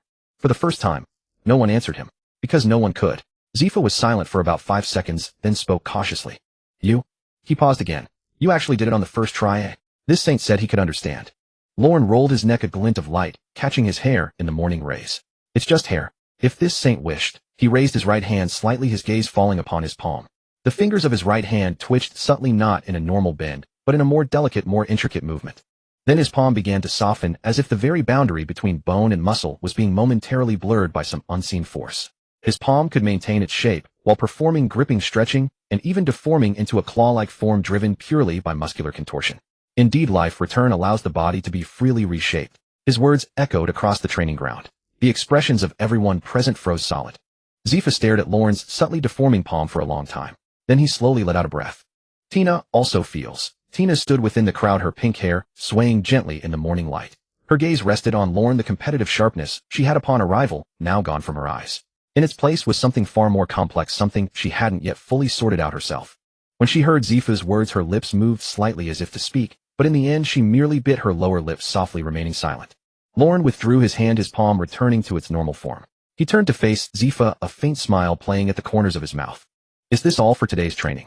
Is there anything more advanced? Zifa looked at him silent for a long moment. Then he shook his head, his voice carrying a rare, utterly overwhelmed resignation. No, life return is the pinnacle of the Marine's physical art system. Everything you need to learn is right here. The training ground fell quiet for a moment. Then someone started clapping. The applause was sparse at first, but quickly spread like wildfire, swelling into a unified and resounding ovation. The Marines looked at the young man in dark robes at the center of the field, the initial wariness and hostility in their eyes gone. Their faces showed pure, heartfelt admiration.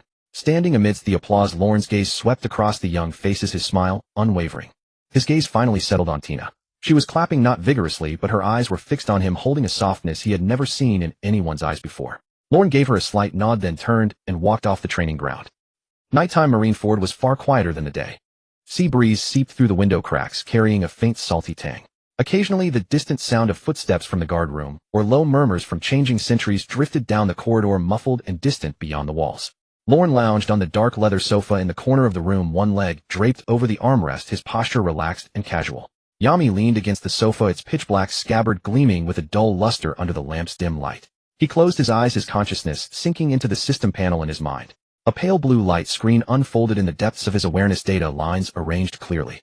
Host Lorne, physical realm Azura, physique 100, spiritual realm, transcendent spirit 100, 001, 0000, physical arts, Shurgon mastery 10001000 Sur mastery 10001000 Jeppo mastery 10001000 Tekka mastery 10001000 Kimi mastery 10001000 Renkyaka mastery 10001000 life, return beginner 01000 martial skills, none conquerors Haki 0100 armament, Haki top level armament 100100 observation, Haki, none, devil fruit ability, none special abilities, infinite regeneration, Azura killing, intent slots 0. Weapon supreme, grade blade Yami, current balance, 348. 1 billion berries. Lorne's gaze swept across the panel line by line, calculating silently in his mind.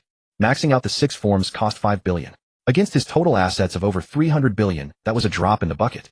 His physique was still at the Azura realm, needing 99,000 points to reach the cap of 100,000. Filling it completely would require 9,900 billion, far beyond his current balance. Top-level armament Haki had a cap of 10,000 points, but he'd only added 100. The remaining 9,900 points at 1 billion, each totaled 9,900 billion. Like his physique, another astronomical figure. Conqueror's Haki remained at 0,100, and observation Haki hadn't even awakened. He only had over 300 billion on hand. Not a small amount, but in front of the system, it wasn't even enough to fill a gap between teeth. He'd cleaned out one of Tesoro's vaults for over 500 billion, and after spending his way here, he had just over 300 billion left. But Tesoro still had over a dozen vaults waiting for his visit. If he could find another opportunity to raid one, that would be another few hundred billion in income at least. Just as Lorne was about to continue his thoughts, a knock sounded at the door. Rap, rap, rap. 3 knocks, even in rhythm, not heavy, carrying a faint nervous hesitation, as if the knocker had to muster up courage. Lorne straightened up from the sofa, his gaze turning to the door. Who would come knocking at this hour? That old man Garp wouldn't knock, he'd just break the door down. Zifa wouldn't come looking for him at this time either. He walked over and pulled the door open. The corridor light outside was dim and soft, casting a slanted band of light across the wall. Tina stood at the door. She wore a dark gray casual jacket over a white shirt with the top 2 buttons undone, revealing a small patch of fair skin below her collarbone. Her pink hair, instead of being tied in a neat ponytail like during the day, cascaded naturally over her shoulders, shimmering softly under the light. In her hands, she held 2 bottles of liquor. An amber liquid swirled gently inside the glass with no labels on the bottles, looking like aged stock from some private cellar. Tina looked at him, her eyes softer than during the day, but holding more of a determined seriousness, as if a decision had been made. She took a deep breath, as if swallowing all her hesitation in that single breath, then spoke. Lorne sama, Tina won't beat around the bush. What Tina said this afternoon, she meant it. Tina wants to be your woman. The corridor fell silent for a moment. Lorne leaned against the doorframe, arms crossed, his gaze lingering on her face for a few seconds. Are you serious? Does Tina look like she's joking? Tina raised the bottle in her hand and gave it a gentle shake, the amber liquid catching faint glimmers of light under the dim yellow glow. Tina brought some drinks. If you feel you need a couple of sips before discussing this, Tina will join you. But Tina's words won't change just because of the alcohol.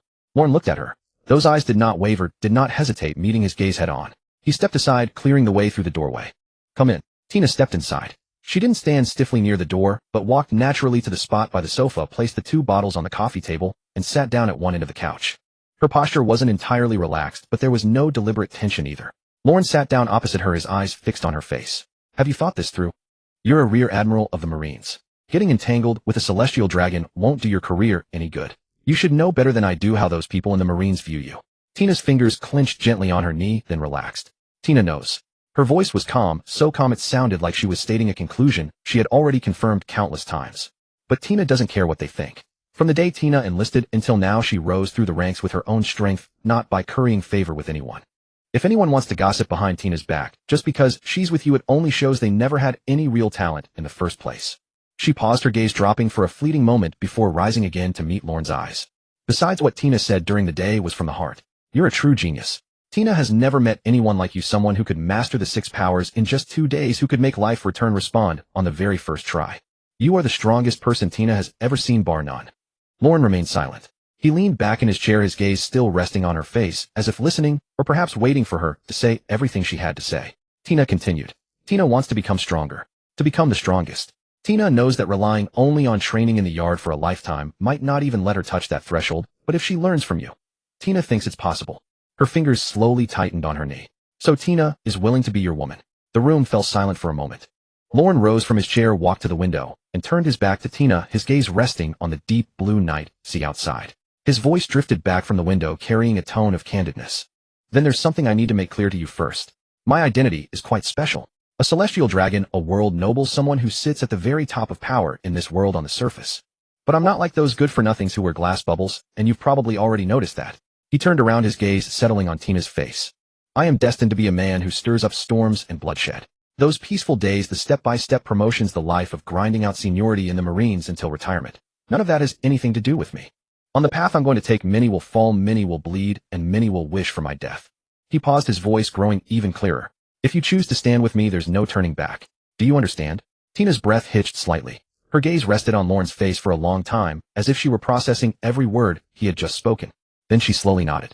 Tina understands. And what if I were to go to war against the celestial dragons in the future? Would you still follow me then? The room seemed to freeze instantly. A fleeting change crossed Tina's expression in that moment. Her pupils contracted slightly, her lips parted a hair's breadth, then closed again. She was silent for a few seconds. The only sound in the room was the faint whisper of the sea breeze leaking through the window crack. Then she spoke, her voice still calm. Tina will follow. Lorne looked at her, saying nothing. Tina met his gaze and spoke word by word. Tina doesn't care who you go to war with. Whether it's the celestial dragons, the world government, or pirates, it's all the same to her. Tina has chosen you, and she will walk with you. She paused, her voice dropping half a note, but the certainty in her tone did not waver in the slightest. No matter what lies ahead, Tina will be with you. The room was quiet for a long time. Lorne stood by the window, moonlight streaming in from outside, casting a cold silvery sheen over his dark robes. He looked at Tina, at those eyes that remained clear and resolute even under the dim yellow light. Then he smiled. That's enough. He didn't utter any long-winded vows. He simply walked over to the sofa, sat down beside her, picked up one of the 2 bottles from the coffee table, twisted off the cap, and raised it in her direction. From this moment on, you belong to me. The tips of Tina's ears flushed slightly, but she didn't look away. She picked up the other bottle, twisted off the cap, and gently clinked it against the one in Lorne's hand. A crisp sound of glass meeting glass echoed through the quiet room. The amber liquid glowed with a warm luster under the light, reflecting the shadows of the 2 sitting side by side on the sofa. Outside the window, the night over Marineford stretched vast and deep. The next morning, morning light filtered through the curtain gaps into the room, casting a slanted band of golden light across the wooden floor. The sea breeze outside was gentler than the day before, carrying a moist, faintly salty scent that slipped through the window crack, softly stirring the hem of the curtains. When Lorne opened his eyes, the first thing he saw was the ceiling. Then he felt the warm weight on his arm. Tina was nestled in the crook of his arm, her pink hair spread across the pillow and over her shoulder. Her breathing was steady and long, her sleeping face much softer than during the day, less spirited, carrying more of the gentle warmth a woman has only in peaceful slumber. He turned his head, his gaze resting on her face for a moment. The 2 bottles from last night hadn't been drunk excessively, but once the atmosphere reached a certain point, things naturally took their course. Tina was far more candid when the wine had loosened her tongue. Her eyes, stripped of their usual defiance and stubbornness, held a newfound softness and certainty as she spoke words she would never dare utter in the light of day. He responded in kind, with actions. Tina was not the first woman to share this intimacy with him. Freya was the first, Bacala the second, and she was the third. But the previous 2 encounters had been born more from circumstance. This time, despite the influence of alcohol and atmosphere, Tina had been fully sober when she knocked on his door. Her words were premeditated, not drunken ramblings. She knew what she wanted. Loren gently slid his arm out from beneath her neck, his movements as slow and careful as possible. Tina's eyelashes fluttered slightly, but she didn't wake. She merely turned over, buried her face in the pillow, and fell back into a deep sleep. Loren sat up in bed, rolled his shoulders, and leaned back against the headboard. Closing his eyes, he delved his consciousness into the system panel within his mind.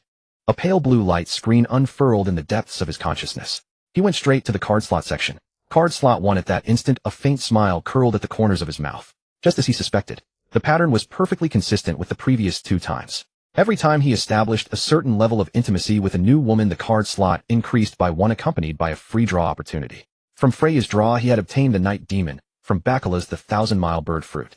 Each draw's reward was nothing short of heaven-defying supreme grade blades and mythical Zoan devil fruits, treasures that would spark desperate bloody wars in the world of One Piece. So what about this time? He took a deep breath and confirmed the command in his mind. Draw. Command confirmed. Consuming draw opportunity 1, commencing random selection. A golden light visible only to him erupted on the system panel. Within the radiance, countless blurred silhouettes spun at dizzying speeds, their edges blurring into a flowing band of light. Loren narrowed his eyes, focusing on the fleeting shadows, trying to discern their outlines as they flashed past. There was the shape of a sword, a book, a badge, a crystal, and a silhouette that looked like a ball of light, its edges constantly flowing and shifting. Seconds later, the light abruptly converged. A brand new line of text popped up on the system panel, every character gleaming with a dazzling golden luster. Congratulations, host. Acquired special ability, infinite stamina. Ability description: host's physical stamina consumption will be permanently reduced to 0. Regardless of the intensity of physical activity, combat, running, training, sustained fighting, the host's physical condition will always remain at its peak, free from fatigue caused by stamina depletion. This ability is a passive trait. It requires no activation and takes effect automatically. Note, this ability only affects physical stamina, not mental or spiritual energy. Loren's expression froze for a moment. He remained leaning against the headboard, his eyes fixed on the golden text on the system panel, his breath catching briefly. Infinite stamina. The meaning of these words surged, expanded, and settled within his mind. Stamina consumption permanently reduced to 0. In other words, from this moment forward, his body's energy output would have no upper limit. No matter how long he ran, fought, or how many explosive techniques he used, his body would never be forced to stop due to energy depletion.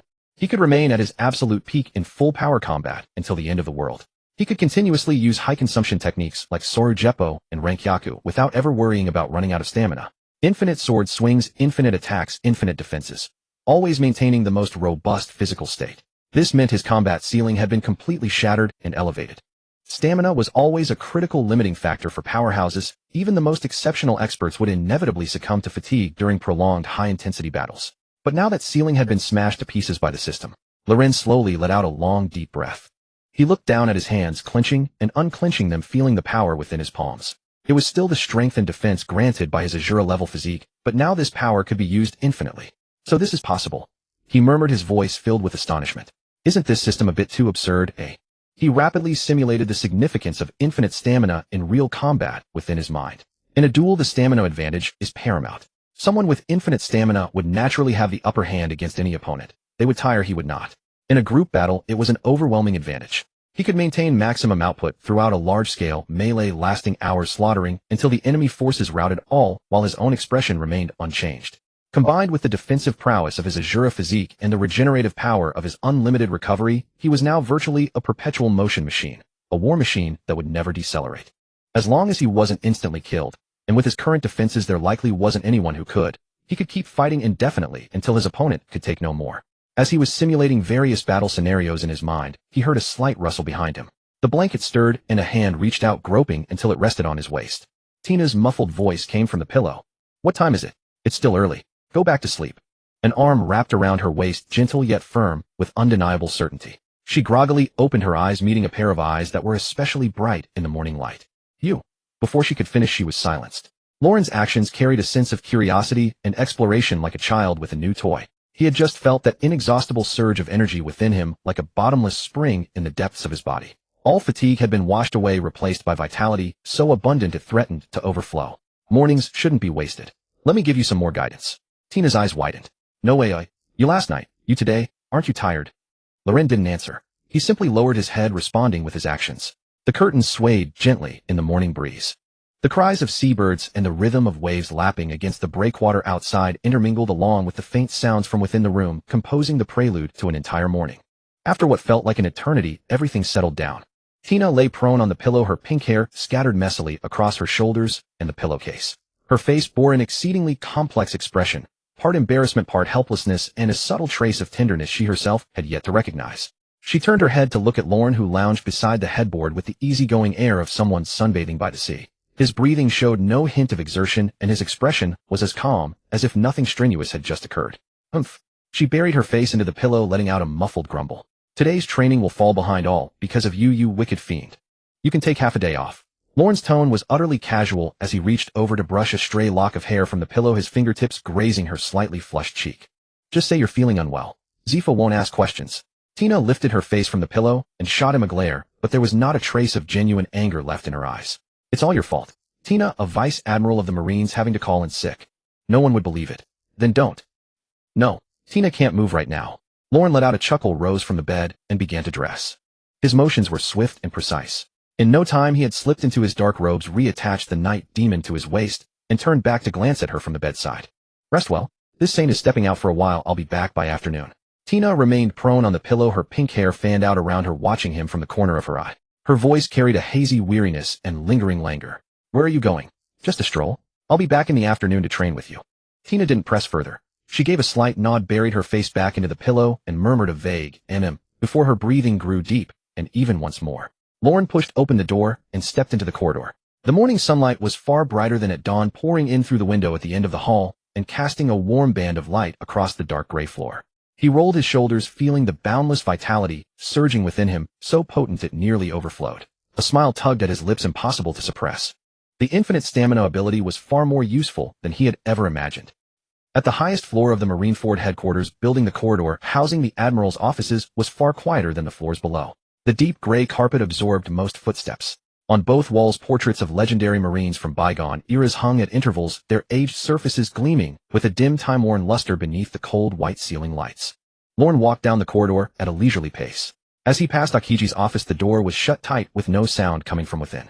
Kizara's office was on the other side of the corridor, equally silent. Only from beneath the door of Sakazuki's office at the far end did a sliver of light seep through. Lauren didn't knock. He simply turned the doorknob and pushed the door open. The office was spacious but furnished with extreme minimalism.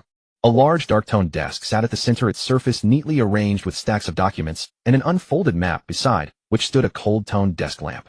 Opposite was a wall of floor-to-ceiling windows framing a view of Marineford Harbor. The masts of moored warships glinted white under the afternoon sun. Sakazuki sat behind the desk, a fountain pen in hand, head bowed as he signed a document. He wore a deep crimson suit jacket over a black shirt, his collar fastened with meticulous precision. His posture was upright and composed, shoulders squared and back straight. Even in the mundane act of signing paperwork, he carried the solemn bearing of a soldier. Hearing the door open, his brow furrowed slightly. The pen paused on the paper. He lifted his head, his gaze carrying the habitual displeasure of someone interrupted during work, ready to issue a reprimand. Then he saw the figure standing in the doorway. Dark robes, a pitch-black long blade at his waist, a tall and straight frame, and a youthful face that belied a composure far beyond his years. Sakazuki's gaze lingered on Lauren's face for a moment before recognition dawned.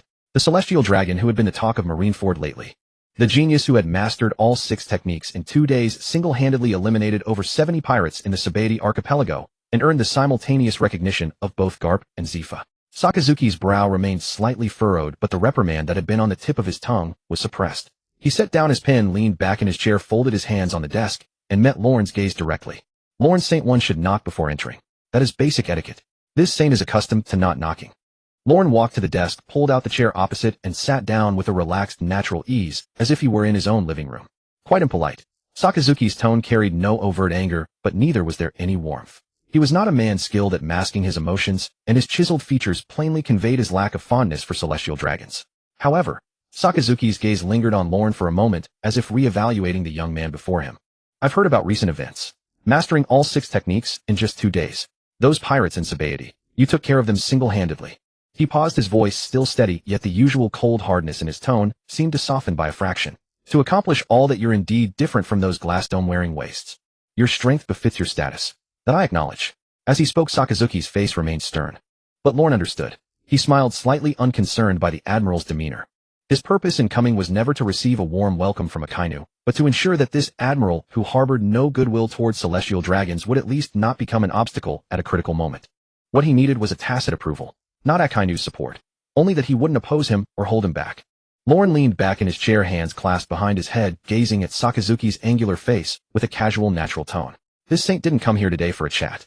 This saint simply wants to confirm one thing. Sakazuki's brow twitched slightly. Speak. In the future, this saint will likely do things that deviate from the norm, things that might make some people uncomfortable. This saint hopes that when that time comes, you won't stand on the opposing side. Sakazuki regarded him in silence for a long moment, his eyes sharp beneath the cold white light. You're a celestial dragon. What you do or don't do theoretically is none of my concern. But as long as you don't violate Navy discipline or harm Navy interests, I won't interfere with you. Sakazuki paused for a moment, then added another sentence. You just said not quite conventional. What exactly do you mean? Lauren stood up, adjusting the collar of his robe. You'll find out soon enough. He turned and walked toward the door. As he reached it, he paused, glancing back at Sakazuki. Admiral Sakazuki, His Holiness thinks highly of you. I hope you won't disappoint me. Then he pushed the door open and walked out the office door, gently closing behind him with a soft click. Sakazuki sat behind his desk, maintaining his posture with hands crossed on the surface, his gaze fixed on the now closed door. He was silent for a moment, then picked up his pen again, opened the next document, and continued signing. His movements remained steady and forceful, but after that brief silence the pressure of his signature was slightly heavier than before the nib, leaving a deeper indentation on the paper. The office fell silent once more. Outside the window the afternoon sunlight over the sea remained bright, casting the entire fortress in a warm glow. Lorne walked down the corridor with a brisk step, a faint satisfied smile on his lips. Akainu's attitude was within his expectations, cold but non-interfering. That put him at ease. Among the three admirals, Kizaru cared about his salary and pension, as long as it didn't affect his pay or retirement, he wouldn't cause trouble. Akiji was always laid back and had no interest in the celestial dragons. Akainu was the most likely obstacle, but after this visit at least Akainu had made his stance clear. That was enough. All he needed was quiet inaction. Next he had more matters to attend to. After leaving Sakazuki's office, Lorne walked about 20 steps down the corridor and stopped in front of another door. This door was vastly different from the dark wooden one of Sakazuki's office. It bore no number, no nameplate, only a small metal sign hanging above the doorknob with a scrawled handwritten note. Working, do not disturb. Resting, even more so, do not disturb. Lorne looked at the sign, chuckled, and turned the doorknob. The scene inside the office matched his expectations. Kizaru lounged in a spacious office chair, legs crossed, and propped on the desk, holding a steaming cup of tea. His golden short curly hair gleamed softly under the lamplight. His eyes were half-lidded, as if dozing off or savoring the rare leisure of the afternoon. A half-read magazine lay open on the desk, beside it a plate of unfinished snacks. The entire office's atmosphere mirrored his demeanor, perfectly languid, relaxed, and utterly detached from worldly concerns. Hearing the door open, Kizaru's eyelids lifted slightly. "Oh, my lord Lorne, what brings you here today?"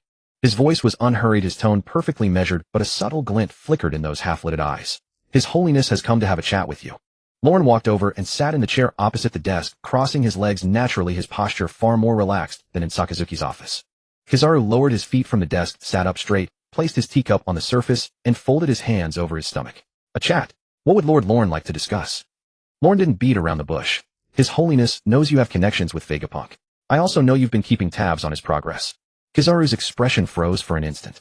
He maintained his reclined posture, his gaze still calm. But the fingers holding his teacup paused almost imperceptibly on the rim before resuming their normal rhythm. Lord Lorne must be joking. Vegapunk is a scientist for the world government. As a Navy admiral, isn't it only natural that I follow his research? Natural. Lorne nodded, a faint, inscrutable smile on his lips. Then do you know about Kuma? Bartholomew Kuma, a warlord, former king of the Sorbet Kingdom, recently conscripted by the world government and undergoing some kind of human modification experiment. Kizaru's fingers holding the teacup came to a complete stop. The steam from the tea rose in wisps above the cup, forming a thin white mist in the warm yellow light, but his gaze was no longer on the teacup. The office fell silent for 2 seconds. Kizaru inhaled slowly and deeply, then set down the teacup, leaned forward slightly, folded his hands on the desk, and fixed his gaze directly on Lorne's face. The languor faded away in an instant, replaced by a dangerous focus. "Lord Lorne, where did you hear all this?" "Where I heard it doesn't matter." Lorne leaned back in his chair, his tone still airy and calm. "What matters is what His Holiness knows. I know you've been monitoring Vegapunk's experiments, that you have reservations about Kuma's modification plan, and that you worry one day the consequences of those experiments might come back to haunt you." Kizaru's gaze lingered on Lorne's face for a long moment. Then he slowly, almost imperceptibly shook his head, his tone complex. "Who exactly are you?" "His Holiness is a celestial dragon." Lorne's smile deepened. "Just one who's different from those fools in their glass bubbles. You know that better than anyone, which is why I came to talk to you about this today." He leaned forward slightly, his gaze meeting Kizaru's half-lidded eyes. "His Holiness can make you a promise. As long as you support me when I need it, when the day comes that Vegapunk does something that seals his doom, I will step in and spare his life." Kizaru's pupils contracted slightly. He was silent for a moment, then laughed. "Lord Lorne, do you know what you're saying? Behind Vegapunk's experiments stand the 5 elders. You're a celestial dragon, gifted as you may be, but do you think you can contend with those 5? Who can say what the future holds?" Lorne stood up, adjusting the collar of his robe, looking down at Kizaru.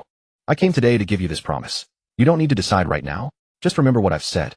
If one day Vegapunk truly reaches that point, come find me. I'll do exactly as I say." He turned and walked toward the door. At the threshold, he paused and glanced back at Kizaru. "Also, my status among the celestial dragons isn't actually that high. So what I intend to do is grand. Grand enough that I aim to ascend to a higher position. Grand enough that the entire world will bend to my will." Kizaru leaned back in his chair, his gaze resting on Lorne without a word. Lorne pushed open the door and walked out the office door, closing softly behind him. The office fell silent. Kizaru maintained his reclined posture, his eyes fixed on the closed door, remaining quiet for a long while. He picked up the cup of tea that had gone slightly cold, brought it to his lips for a sip, then murmured softly, "That kid, he's got some nerve." He set the cup back on the desk, slowly tracing the rim with his finger, his gaze drifting to the vast blue sea visible through the window. But what if what he said is true? The sunlight in the office remained warm, the magazine still lay open on the desk, and 2 untouched cookies remained on the plate. Kizaru picked up one of the cookies, popped it into his mouth, chewing slowly and deliberately, his eyes fixed on the window. A faint, inscrutable smile tugged at the corner of his mouth. After leaving Kizaru's office, Roran did not return to his quarters. He took 2 turns down the corridor, descended 2 flights of stairs, crossed the central plaza with its sun-warmed stone pavement, and headed toward the training grounds. The training grounds were sparsely populated in the afternoon. A few new recruits practicing basic moves in the corner paused in unison as Roran passed, their gazes trailing his silhouette until he vanished through the exit on the far side. He finally found his target in the lounge on the first floor of headquarters, a room Zephyr often used. Zephyr sat in a dark wooden chair, a cup of tea long gone cold set before him. Garp sat across from him, legs crossed, clutching his customary bag of rice crackers, crunching away noisily. The two seemed to be in the middle of a conversation, but stopped simultaneously as Roran pushed the door open. Garp swallowed the cracker in his mouth and gave Roran a once-over. You're a busy one today. Akainu in the morning, Kizaru in the afternoon, and now us 2 old men. Planning to visit every top official in the Marines. Word travels fast. Roran walked over to an empty chair beside them, sat down, leaned back, and swept his gaze across both their faces. Zephyr regarded him with those dark eyes carrying the same cautious scrutiny Roran had come to recognize. Garp, with half a cracker dangling from his lips, watched with a look of amused anticipation. The lounge fell quiet for a moment, broken only by the distant blare of harbor sirens and the occasional cry of seagulls. Roran spoke. This saint is leaving tomorrow. Zephyr's expression barely shifted, but his fingers holding the teacup paused briefly on the rim. Garp's chewing halted for a split second, then he finished the bite and brushed the crumbs off the table. That's soon. About time. I've mastered the 6 powers and life return. Everything that needed to be done is done, and everyone worth seeing has been seen. Roran leaned back, hands clasped behind his head, his gaze alternating between the two. Besides, this saint has other matters to attend to. I can't stay here forever. Zephyr set his cup down, paused for a moment, then gave a slight nod. I knew this day would come. With your talent and ability, Marineford couldn't contain you for long. Where do you plan to go? Not sure yet. I'll roam around for now. The Grand Line has far more to offer than this place. As he spoke, Roran leaned forward slightly, hands resting on his knees, his gaze turning noticeably more serious. Since there are no outsiders here, I'll speak plainly with you. Garp set the cracker bag on the table, folded his hands over his knees, and met Roran's gaze. Zephyr also straightened up, placing his hands on the table, his habitual stern expression layered with an even deeper focus. Roran looked at them and spoke deliberately, 1 word at a time. This saint will go to war with the Celestial Dragon elites in the future. The lounge fell completely silent for a full 3 seconds. Garp's mouth remained half open, the cracker he had yet to pop and suspended motionless between his fingers. Zephyr's gaze froze instantly, his hand gripping the teacup, tightening ever so slightly, the knuckles on his fingers turning a faint white. Then Garp shoved the cracker into his mouth, chewed twice, and swallowed. What did you say? This saint said this saint will go to war with the Celestial Dragon elites. Roran repeated himself. Not trash like Bashir. I mean the 5 elders in the Holy Land, and those who truly wield power in this world behind them. Zephyr let out a slow breath. His gaze lingered on Roran's face for a long time, as if trying to confirm he hadn't misheard. Why, oi, you're a celestial dragon yourself. You hold the highest status and privileges in this world. Why would you? Roran smiled. Simple. Because this saint intends to become the king of the world. The lounge fell silent once more. This silence was shorter than the last. Garp was the first to laugh. He leaned back in his chair, shoulders trembling with laughter, the sound continuing for nearly 5 seconds before slowly subsiding. King of the world. What a kid. Blunt as can be. He jabbed a finger in Roran's direction. You boy are exactly the type this old man likes. But you can't just say you want to be king of the world and go to war with the celestial dragons without giving us 2 old men a solid reason, can you? Otherwise, why would we throw in with you? Zephyr said nothing, but his gaze was also waiting. He needed a reason substantial enough to move him. Roran looked at the two, the smile still on his face, but his eyes had grown sharper. You think the world government really lacks the power to wipe out all pirates? Garp's expression flickered slightly. The Marines have 3 admirals, hundreds of thousands of troops, the most advanced weapons technology, and bases scattered across the globe. If the world government truly wanted to eradicate every last pirate, they would have done so long ago. But they haven't. Roran paused, shifting his gaze to Garp. Garp, old man, you know this world isn't fair, right? The reverie, the so-called joint deliberation of nations, it's all a facade.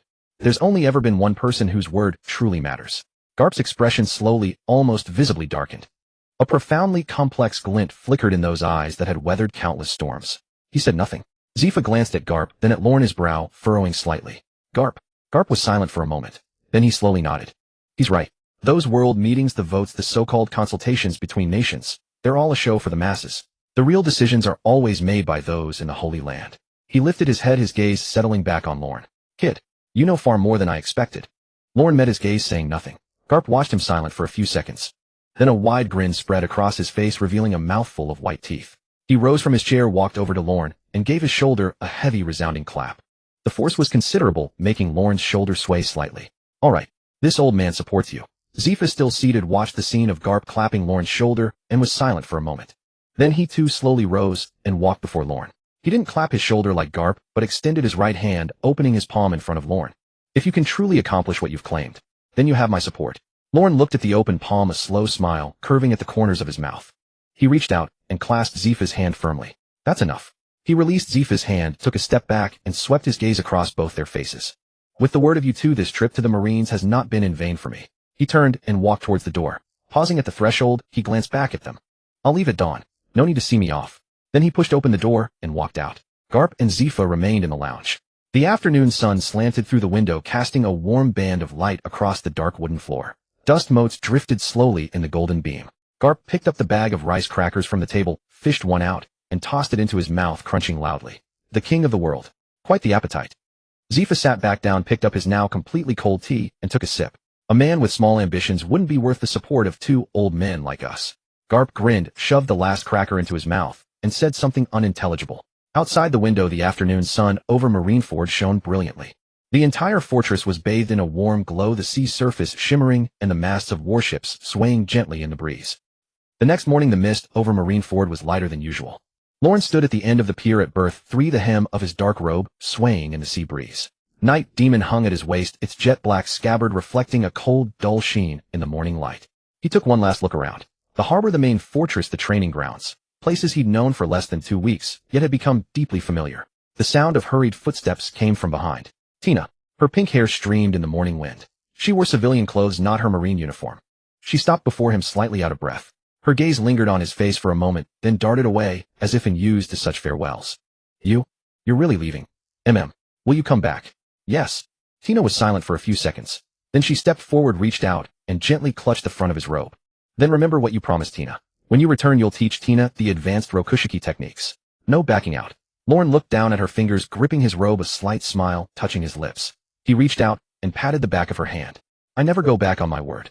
As he spoke, the morning sun fully crested the horizon, bathing the entire harbor in a warm golden halo. A clear, piercing cry echoed from the sky. A streak of sky blue light dove down from the heavens, tracing a smooth arc over the harbor before folding its wings and landing gracefully at the pier's end. Freya. She wore a more streamlined outfit than she had in Mary Geos, a white belted dress and a short light blue overcoat to reduce wind resistance during flight. She folded her wings, the blue light patterns at her shoulder blades flickering faintly in the morning light before fading. My lord. She walked before Lauren and gave a slight bow. Then her gaze shifted to Tina, and she offered a gentle smile and a small nod. Tina met Freya's gaze, startled for a brief moment, then gave a slight nod in return.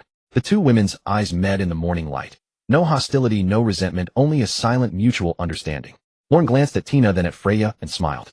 Let's go. Freya moved to his side, wrapped her arms around his waist, and her sky blue wings unfurled once more. She looked back and nodded at Tina. Tina watched her, then turned her gaze to Lauren. Her lips moved slightly as if to say something, but in the end she simply waved at him.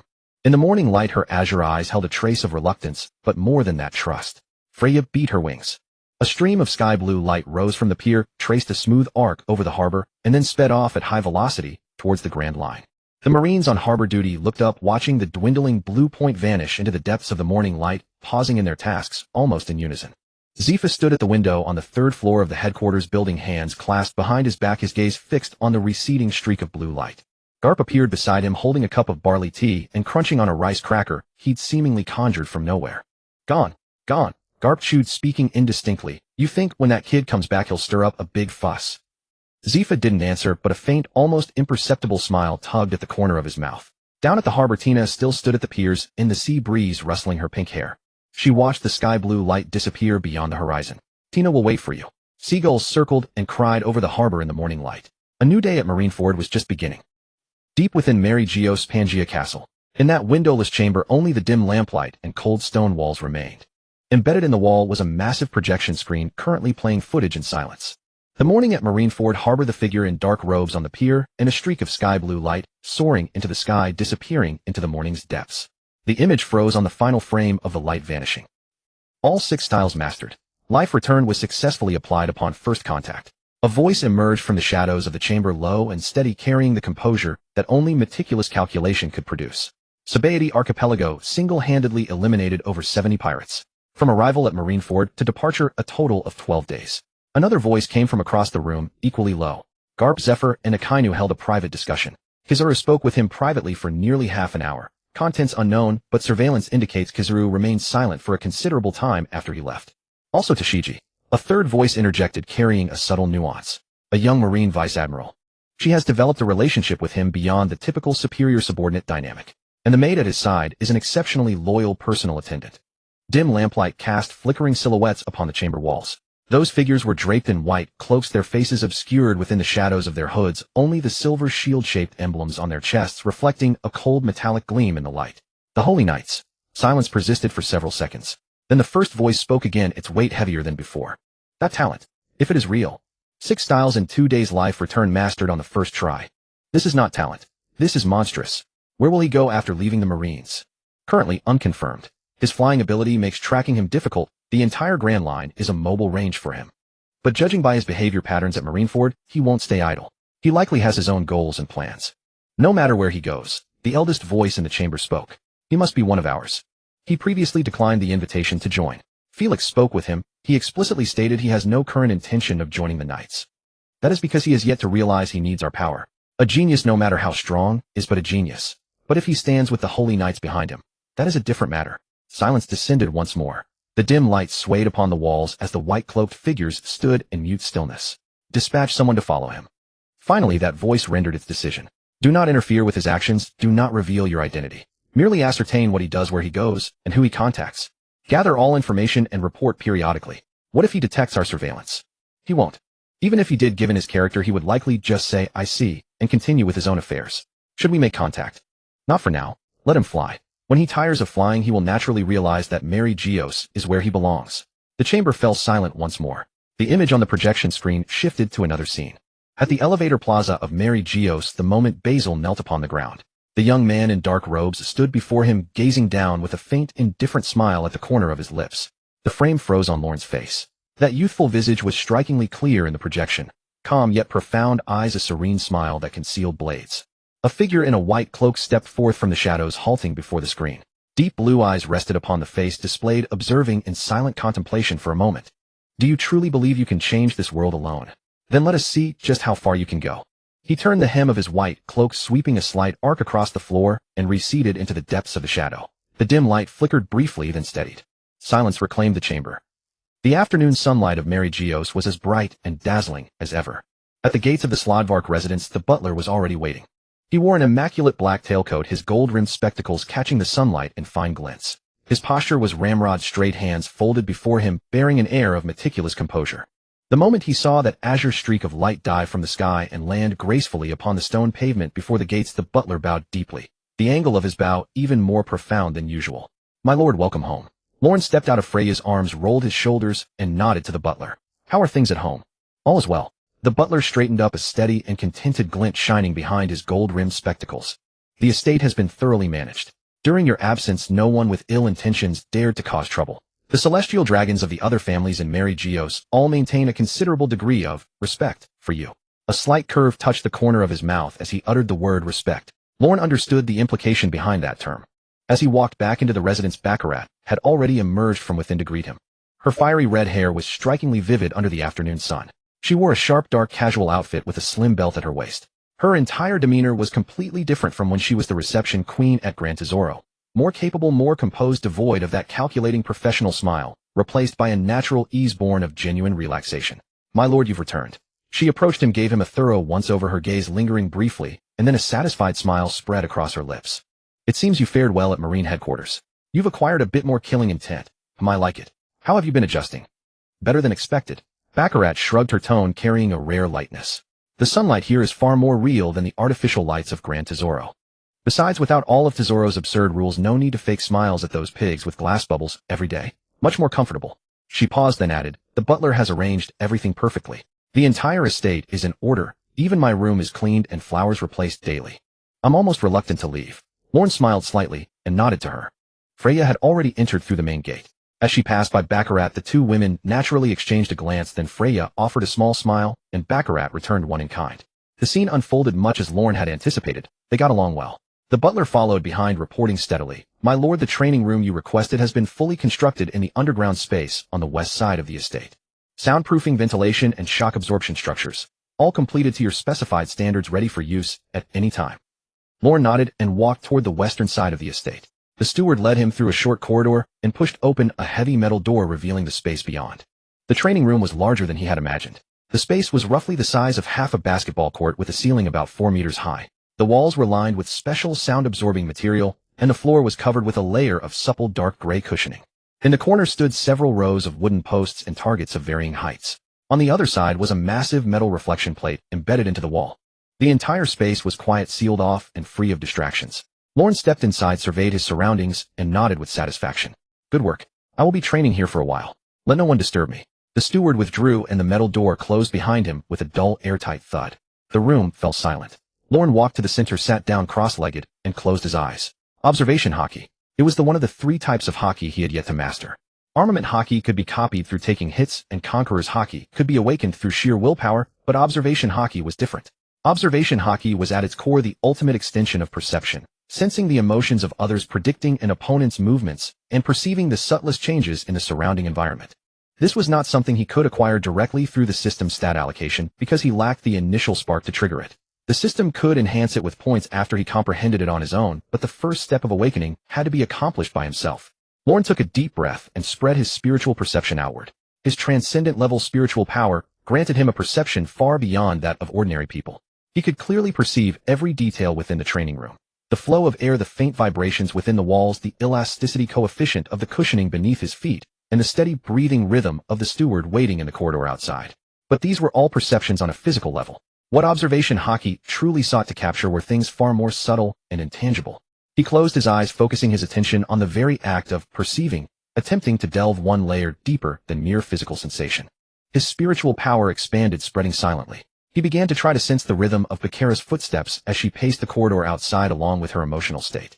After a few seconds, his consciousness caught an extremely faint shift, a signal entirely different from pure physical perception, as if something was flowing on a far more concealed plane. He continued to concentrate. Those signals began to grow clearer. He could perceive the precise interval between Bakera's footsteps and the faint rustle of her turning a page. This was already an incredibly precise physical perception. But more importantly, he found himself beginning to vaguely sense her emotional state, a blurred silhouette that flickered at the edge of his awareness. Could this be observation hockey? The corner of Lorne's mouth twitched slightly, but he kept his eyes closed, not interrupting his training.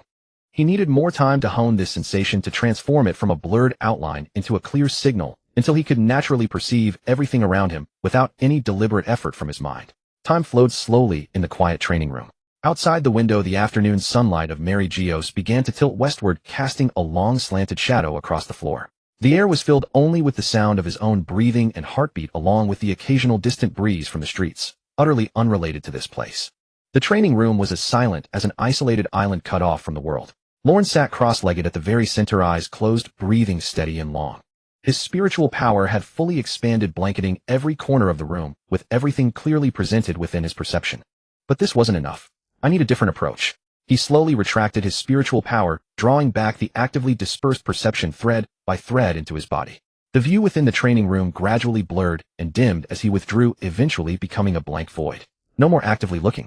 At that very moment, several hidden mechanisms behind the training room's walls slid open silently.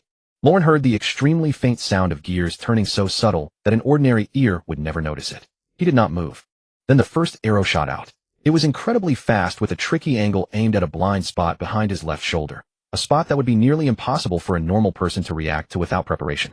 The sound of the arrow slicing through the air was captured by his body in that instant.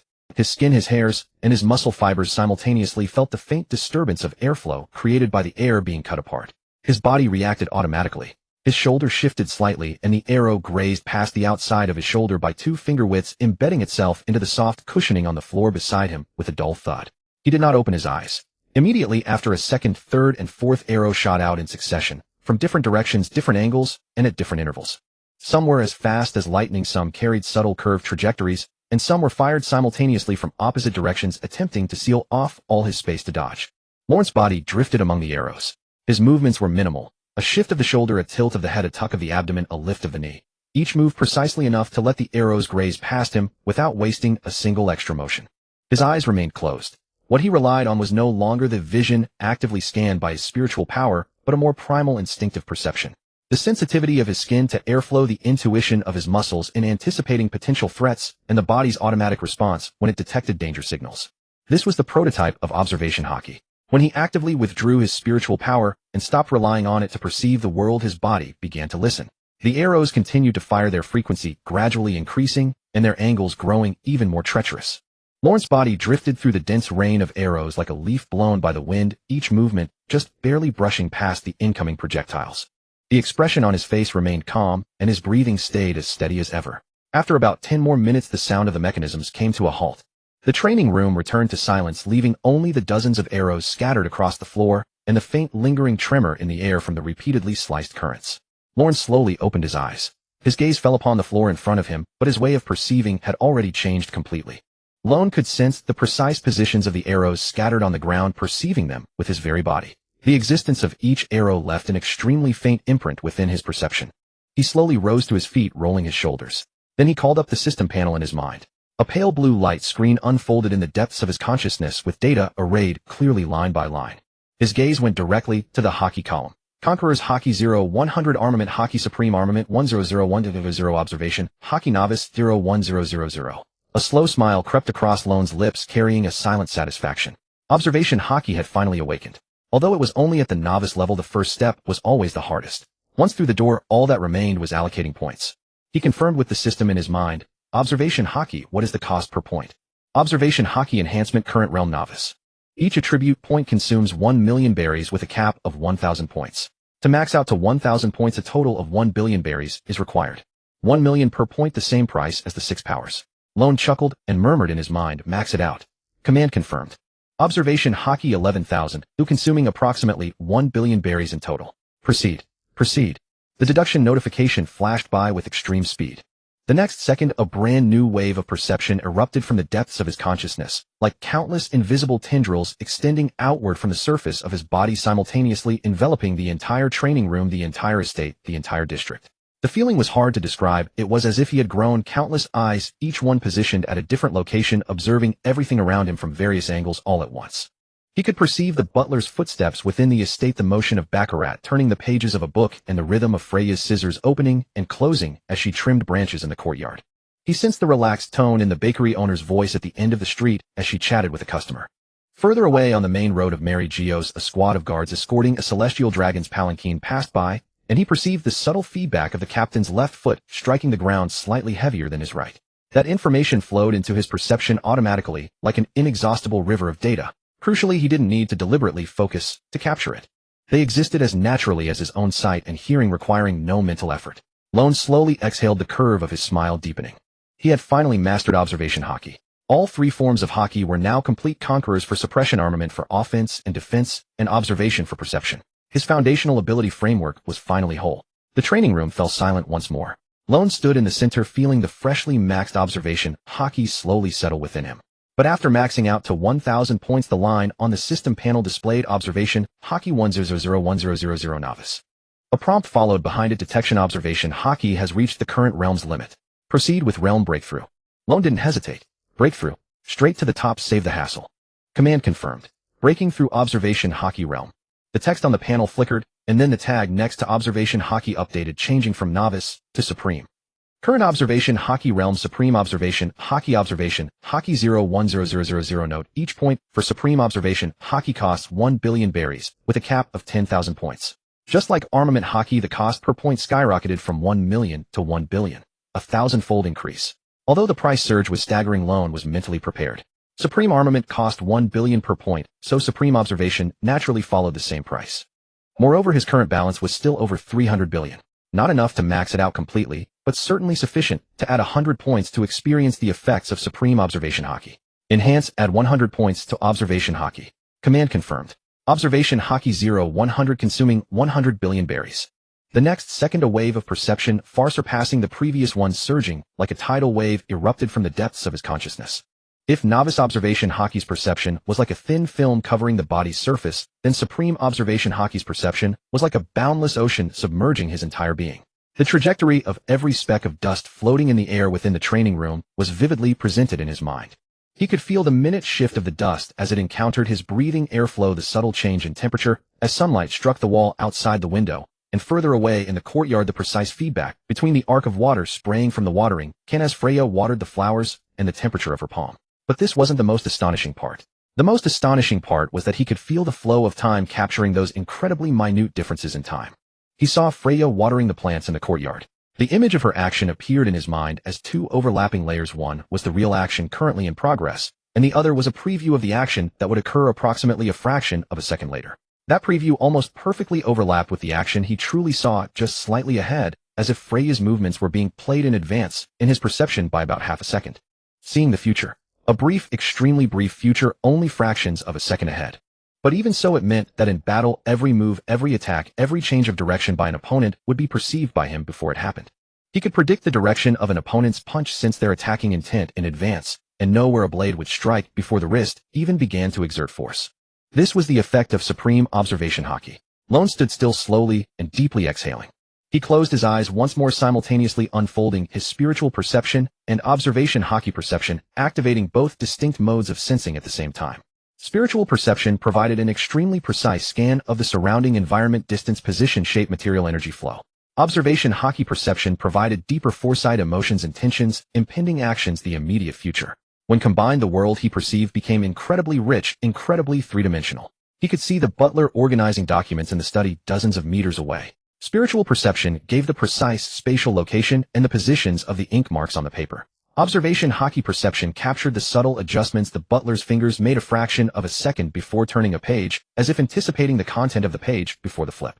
This overwhelming advantage in perception was invaluable in combat.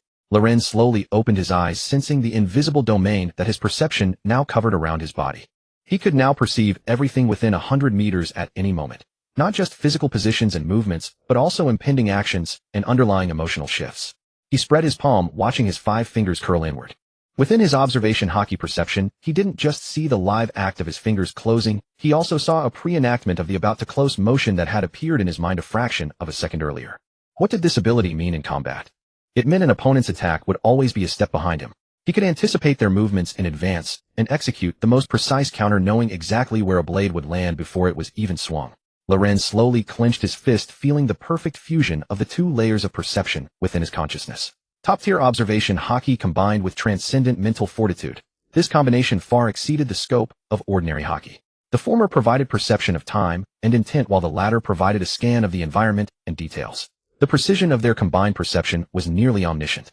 Not bad, Loren muttered softly, then rolled his neck, eliciting a series of crisp cracks from his joints. He then steadied his breathing rhythm, letting the surging perception within him settle back down. The awakening of top-tier observation haki had elevated his perceptive abilities to an entirely new level. This fleeting ability to glimpse the immediate future gave him a clearer understanding of his own combat potential. But he didn't stop. He called up the system panel, his gaze shifting away from the observation haki section to rest on another line of text. Conqueror's Haki 0100. Loren looked at the number and narrowed his eyes slightly. Conqueror's Haki, a king's disposition found in only 1 in a million. He had awakened it, but it was only the initial state. 0100, like a child just learning to walk, still far from true mastery. Conqueror's Haki was different from the other 2 types of haki. Armament and observation haki could be gradually improved through training and combat. Conqueror's Haki, however, was an innate kingly aura whose path of growth depended far more on one's willpower, ambition, and vision. But he had the system. Allocate points. Conqueror's Haki, max it out. Loren commanded in his mind. Command confirmed.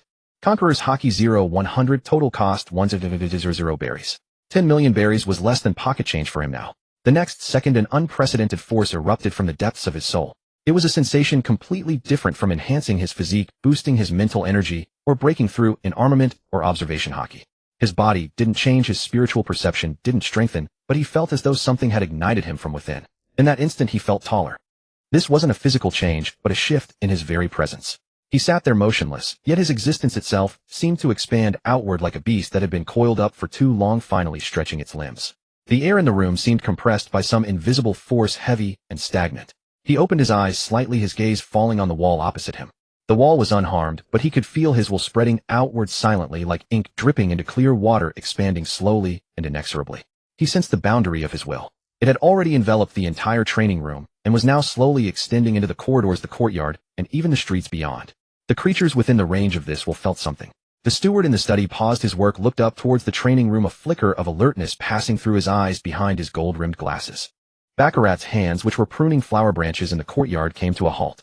She frowned and looked around, as if sensing a subtle shift in the air. Freya let out a soft huh at the end of the corridor, her gaze turning towards the metal door of the training room. They didn't faint or feel suppressed, because he hadn't actively released the pressure of his conqueror's haki. But the mere unconscious diffusion of his will was enough for those with keen senses to detect something unusual. The number on the system panel jumped to 100,100. Detected Conqueror's haki has reached the current stage limit. Proceed with realm breakthrough. Breakthrough. Conqueror's haki realm breaking through. The text on the panel flickered, then refreshed. Current Conqueror's haki realm, intermediate Conqueror's haki, and the limit number expanded from 100 to 1,000. Notice intermediate Conqueror's haki, each attribute point costs 1,000 berries. Loren didn't pause. Max it out. Command confirmed. Conqueror's haki 0,1000, consuming 1,000 berries. Continue. Continue. An even more turbulent and violent force surged from the depths of his soul. If the first max out felt like being ignited, this time it felt like being completely burned through. His presence expanded dramatically in that instant, as if invisible flames were burning outward from within his body, propelling his will to a higher dimension. He could feel his aura solidifying, a pressure that was almost tangible. This pressure caused visible distortions in the air around him, rippling outward in all directions. He could clearly sense his will's boundary expanding several-fold, now covering the entire mansion, the whole district, and even reaching the main thoroughfare of Mary Geo's far away. The training room floor let out a faint groan under the impact of his will, and several hairline cracks spread silently across the tiles. He closed his eyes, regulating his breath. Detected Conqueror's haki has reached the current stage limit. Proceed with breakthrough. Continue. Break through to the top tier in one go. Conqueror's haki realm breaking through. The system's notification chimed within his consciousness. When the text on the panel refreshed again, the line intermediate Conqueror's haki had transformed into top tier Conqueror's haki. Current Conqueror's haki realm, top tier Conqueror's haki. Limit 10,000 points. Top tier Conqueror's haki, each attribute point costs 1,000 berries. Huh. Loren let out a long breath, standing in the center of the room, feeling the newly settled, tangible, kingly aura within him. The breakthrough to top tier Conqueror's haki had elevated his will to an unprecedented height. This qualitative change in his presence made him feel as though he had been completely reforged. But he didn't stop. Conqueror's haki at 100 points. Command confirmed. Conqueror's haki 0,100, consuming 100 billion berries. Proceed. Proceed. Instantly, a force far purer and more condensed than before surged from the depths of his soul. This time it did not expand outward, instead it settled inward. That intangible kingly aura seemed to be compressed, condensed, and molded by an invisible hand, transforming from an ethereal presence into a more tangible existence that could be perceived and touched. He could feel an extremely thin, yet incredibly resilient invisible force enveloping the surface of his skin. This layer of power was like armor forged from his very will, clinging to his skin, perfectly synchronized with his breath, heartbeat, and every minute movement. He slowly extended his right hand and looked at his palm. To the naked eye there was no change. His skin was still its normal color, and his silhouette remained clear. But when his finger gently touched the ground, it didn't connect directly. His fingertip stopped about a millimeter above the floor, supported by an invisible force. He pressed down slightly, and the force contracted subtly, with his will maintaining that gap of less than a millimeter, like an unseen cushion, separating his body from the world. This is... Lone narrowed his eyes, sensing the invisible armor covering his body. He stood up, walked to the metal reflection plate in the corner of the training room, and observed himself in the smooth, mirror-like surface. In the reflection, he looked exactly the same as usual, a young man in a dark robe with a blade at his waist. But he could feel that invisible force flowing slowly over his skin, expanding and contracting as naturally as breathing. He extended his palm towards the metal plate and pressed it gently against the cold surface. His palm didn't touch the metal directly, it was stopped about a millimeter away by that invisible force. He could sense the temperature and hardness of the metal, yet his skin never truly made contact. He withdrew his hand and looked down at his palm. Then he clenched his fist and threw a light punch at the metal plate, not with much force, only about 30% of his usual warm-up strength. When his fist struck the metal plate, it made an extremely dull thud. A clear fist imprint appeared on the surface, with the surrounding metal slightly dented, forming a shallow pit about 20 centimeters in diameter. And there was no mark on his knuckles, not even a hint of a friction burn. Interesting. He unclenched his fist, looked at his undamaged fingers, and a slow smile curled at the corners of his mouth. This was the qualitative change brought by maxing out Conqueror's haki to 100 points. Haki body protection. A protective aura forged from kingly spirit capable of isolating physical contact. Its defensive principle was completely different from armament haki. Armament haki hardens the body's surface, with willpower forming a hard shell, Conqueror's Haki Protection uses spirit to create an isolation layer blocking or dispersing attacks before they touch the body. That force would automatically adjust its defensive direction and density according to his will. When an attack came, it would automatically converge towards the point of impact, without his conscious control, instantly forming the densest defensive layer. In other words, even if he remained completely still without defending or dodging, ordinary physical attacks couldn't touch his body. And this was only at 100 points. If he increased it further, even maxing it out at 1000 points, how powerful would that protective aura become? Lone stood before the dented metal plate, his gaze fixed on the indentation, his mind racing with calculations. The emergence of Haki Body Protection added an entirely new layer to his defensive system. Infinite regeneration repaired internal damage, iron body resistance, absorbed external impacts, armament Haki hardening provided active defense, and now Conqueror's Haki Protection served as an automatic barrier. These 4 layers of defense stacked together made him a true mobile fortress. And it wasn't just about defense. The essence of Conqueror's Haki was kingly spirit. When this spirit was compressed and condensed into solid armor, the oppressive presence also became more tangible. Even if he did nothing, just standing there, the aura radiating from the protective layer alone was enough to make weaker individuals around him feel a pressure as immense as a mountain. Top-tier Conqueror's Haki plus Haki Body Protection. Lone murmured to himself. It seems I can now attempt things even more daring than I imagined. He rolled his shoulders and slowly withdrew the invisible force from his body surface. Under his will, the protective aura receded from his skin, vanishing silently into the depths of his body, like the tide retreating into the sand. The training room fell silent once more. Lone sat cross-legged on the cushion in the center of the room, and the system panel's pale blue light screen expanded, displaying all his stats clearly before him. His gaze swept across the lines of information, finally settling on the last entry under the physical arts section. Life Return Beginner 01000. He narrowed his eyes, recalling the description of this skill in his mind. Life Return, an advanced technique beyond the 6 powers, allowed one to extend consciousness deep into the cellular level of the body, achieving precise control over every part. Zifa had made it clear at the time those who mastered Life Return could control their hair, skin, internal organs, and even their heartbeat and metabolism under extreme circumstances. But he hadn't invested points immediately, because there was one thing he wanted to confirm first. System, does Life Return have a breakthrough limit? Or does it just end after maxing out at 1,000 points like other skills? Life Return is a fixed skill with a cap of 1,000 points. Maxing it out means mastery. It belongs to the same physical arts system as the 6 powers with no realm breakthrough sequence. Lone nodded. In that case, maxing it out would only cost 1 billion berries. He glanced at his balance, 48. 1 billion berries. Not a huge amount, but more than enough to max out Life Return. Max it out. Command confirmed. Life Return 01000, consuming 1 billion berries. Proceed. Proceed. The next second, a sensation akin to countless ultrafine threads weaving simultaneously within his body flooded his consciousness. It was similar to when he learned finger gun and shave, but far deeper and more microscopic. Lorne could clearly perceive every cell in his body being activated by some kind of directive. From the surface of his skin to the depths of his organs, from within his bones to the tips of his nerve endings, every part was adjusting its state according to some precise rhythm. He could control his own heartbeat now. With a single thought, his pulse dropped from a normal 70 beats per minute to 40, then surged to 120 before settling back into a regular rhythm. It was entirely effortless, as if he were fine-tuning a delicate instrument. He could sense the remnants of food being digested in his stomach, the matter slowly pushed along by the gentle peristalsis of his intestines toward the next stage of the digestive tract. Every minute movement was vividly clear within his consciousness. If he wished, he could accelerate or decelerate that process. He could also feel the velocity of the blood flowing through his veins. The trajectories of red blood cells navigating the blood vessels, the peaks of blood flow propelled by each heartbeat, the extremely subtle pressure changes at the tips of capillaries.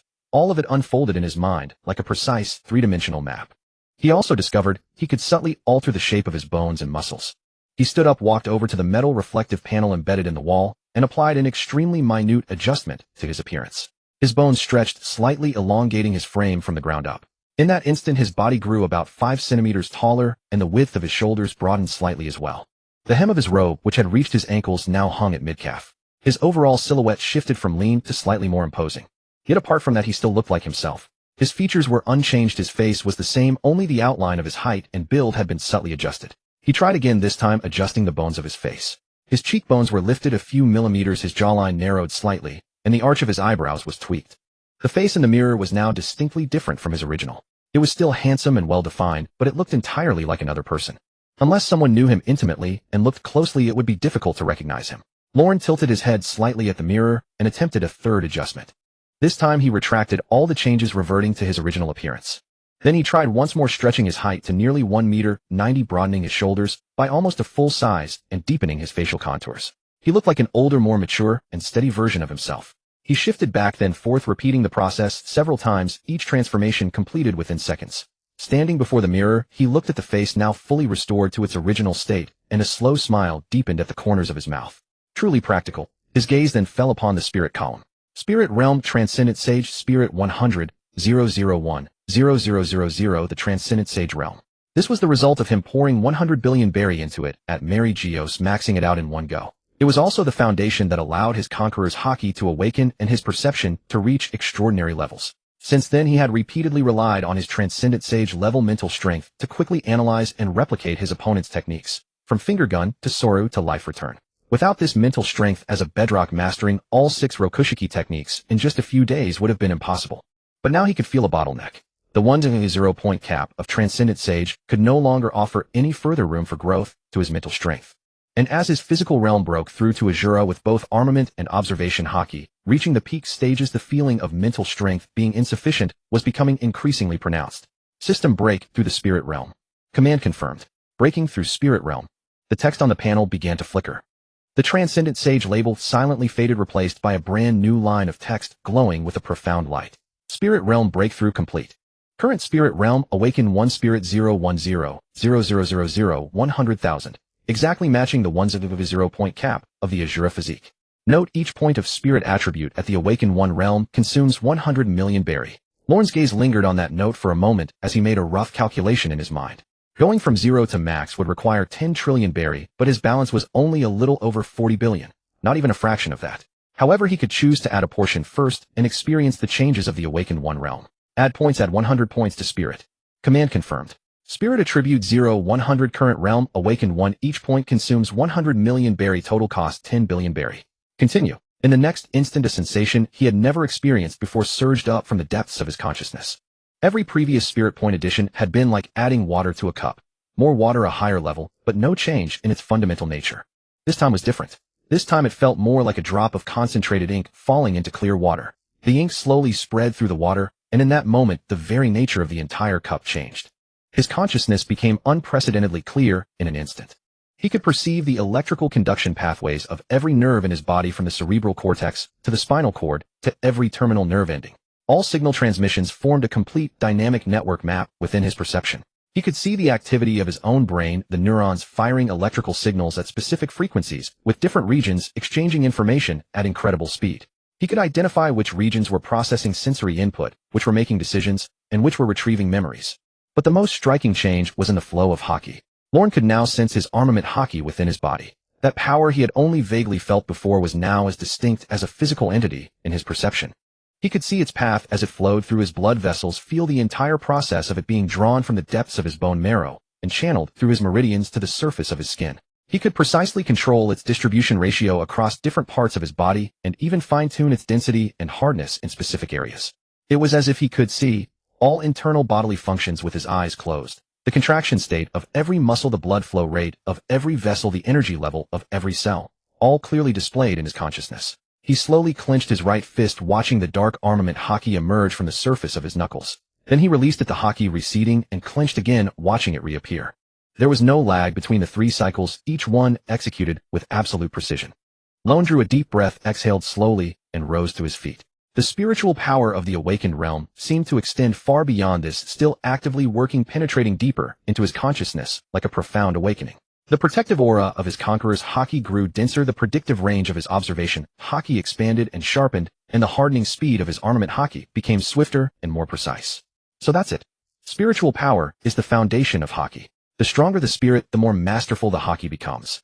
With the enhancement of his spiritual power, the manipulation of haki became unprecedentedly fluid, as natural as breathing. Standing in the center of the room, the 3 forms of haki flowed freely within and around him. The hardening layer of armament, the sensory field of observation, and the protective aura of conqueror, all activated, operated, and harmonized simultaneously. Instead of conflicting, they resonated with a subtle synergy. His spiritual perception deepened in that moment, like an invisible hand slowly pushing open a heavy door. Lone stood there for a long while before finally retracting all his haki and letting out a long breath. Excellent. Once I get more money, the first thing I'll do is max out my spirit again. This feeling, it's addictive. Lone pushed open the metal door of the training room, and the warm air of the corridor laced with a faint hint of incense rushed to meet him. The steward had been waiting outside for some time. Seeing Lone emerge, he immediately bowed, slightly a hint of unusual solemnity in his eyes behind the gold-rimmed glasses. In his hands he held a letter sealed with silver wax embossed with the shield and sword emblem of the God's Knights. "My lord, a knight from the God's Knights has arrived, and has been waiting for about half an hour." The steward's voice was steady and low. "He wears a silver insignia, and claims to come on the orders of Lord Felix. I've had him wait in the main hall with tea, and have taken no liberties." Lone took the silver-sealed letter, twirled it between his fingers, and a slow smile curled at the corner of his mouth. The God's Knights. He had known they were watching him even before he left the Marines. Back in Marineford, Garp had vaguely mentioned that someone up in Mary Geo's has been asking about your whereabouts. Though he didn't say it outright, given Garp's intelligence network, the direction was hardly difficult to guess. He just hadn't expected them to come knocking so soon. And right at this moment, as he stepped out of the training room, Lone spun the letter once more, tucked it into his robe, and said, "Lead the way. Let's go see them." In the main hall, silence had reigned for nearly half an hour. Two dark wooden chairs sat in the guest seats, occupied by two figures in white cloaks similar to Felix's, though the cuts were slightly simpler at the shoulders. Less of the knight's solemn austerity, more of an attendant's practicality. The elder of the two appeared to be around 30, with a composed but unremarkable face, the kind that would easily fade into a crowd. He sat upright, hands resting on his knees, his gaze sweeping slowly over the hall's decorations and furnishings with a calm expression. The younger one beside him, roughly 23 or 24, was handsome, but carried a barely concealed restlessness in his brow. His posture was far more casual than his companion's. One leg crossed over the other, fingers tapping lightly on the armrest, his eyes repeatedly scanning the entrance path. "How much longer do we have to wait?" The younger one finally spoke, his voice low, but his impatience nearly spilling over. "Lord Felix just sent us to deliver a message. It's not some major mission. He's just a celestial dragon from a fallen family. How much prestige can he possibly command?" "Lone Saint." The elder corrected him flatly, his gaze still fixed on the tapestry on the wall. "What? His name is Lone Saint, not a celestial dragon from a fallen family." The younger one let out a scoff and shifted his crossed leg. "Isn't he the one rumored to have slaughtered his own entire family? Everyone in Mary Geo's is talking about it, saying he's mad, saying he used some unknown means to make that bastard Bashir kneel and beg for mercy. I'll admit he has some skill, but so what? An orphan who just lost his family awakened conqueror's hockey by sheer luck, and now he dares to make the God's Knights wait half an hour. Luck?" The elder finally turned his head to look at him, his tone subtle and laden with meaning. "A man Lord Felix personally went to recruit. One who mastered all 6 forms in 2 days at Marineford and earned the recognition of both Garp and Zephyr. You think that's luck?" The younger man's expression stiffened slightly. He opened his mouth to retort, but swallowed the words. Of course he had heard those rumors. Lone Saint's deeds at Marineford had already spread throughout Mary Geo's. Even the celestial dragons, who usually paid no mind to such matters, had begun whispering about that name in private. But knowing something was one thing, personally experiencing the sting of this wait was quite another. "Still, that doesn't mean we should just be kept waiting, does it?" The elder didn't answer, shifting his gaze back to the tapestry. After a moment he spoke again, his voice still steady. "Lord Felix sent us here, and he surely has his reasons. This Lone Saint's actions at Marineford prove he's not someone to be summoned and dismissed at will. Since that's the case, waiting a little longer does no harm." The younger one pursed his lips and fell silent. The hall settled back into quiet, broken only by the murmur of the courtyard fountain and the occasional distant sounds of the streets. The elder knight leaned back in his chair, his gaze resting on the half-closed door of the hall, waiting in stillness. And though the younger man no longer voiced his complaints, his fingers still drummed softly on the armrest, his eyes darting toward the doorway from time to time, carrying a suppressed, yet not truly extinguished, restlessness. When Lone stepped into the main hall, in that instant the entire world fell silent. He had not yet spoken a word. He simply walked in the night demon at his waist, its pitch-black scabbard gleaming with a dark luster under the afternoon light streaming through the windows. His gaze swept from the doorway to the center of the hall, settling calmly on the 2 figures in white cloaks in the guest seats. Then he stood there and looked at them. The moment his gaze fell upon the 2 knights, both their bodies stiffened simultaneously. That gaze was like an invisible sword of pure condensed spirit, slicing cleanly through their psychological defenses, piercing straight into the deepest recesses of their minds.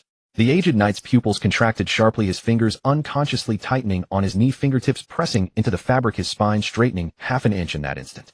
The young knight's reaction was more direct. His body instinctively recoiled half an inch, the leg he had been crossing lowered, at once his toe tapping the floor to steady his balance. Neither of them spoke. They looked at Lorne, whose eyes remained calmly fixed on them, devoid of any intimidation. They were merely eyes, yet they felt as though something had laid them bare from within, leaving no secret concealed.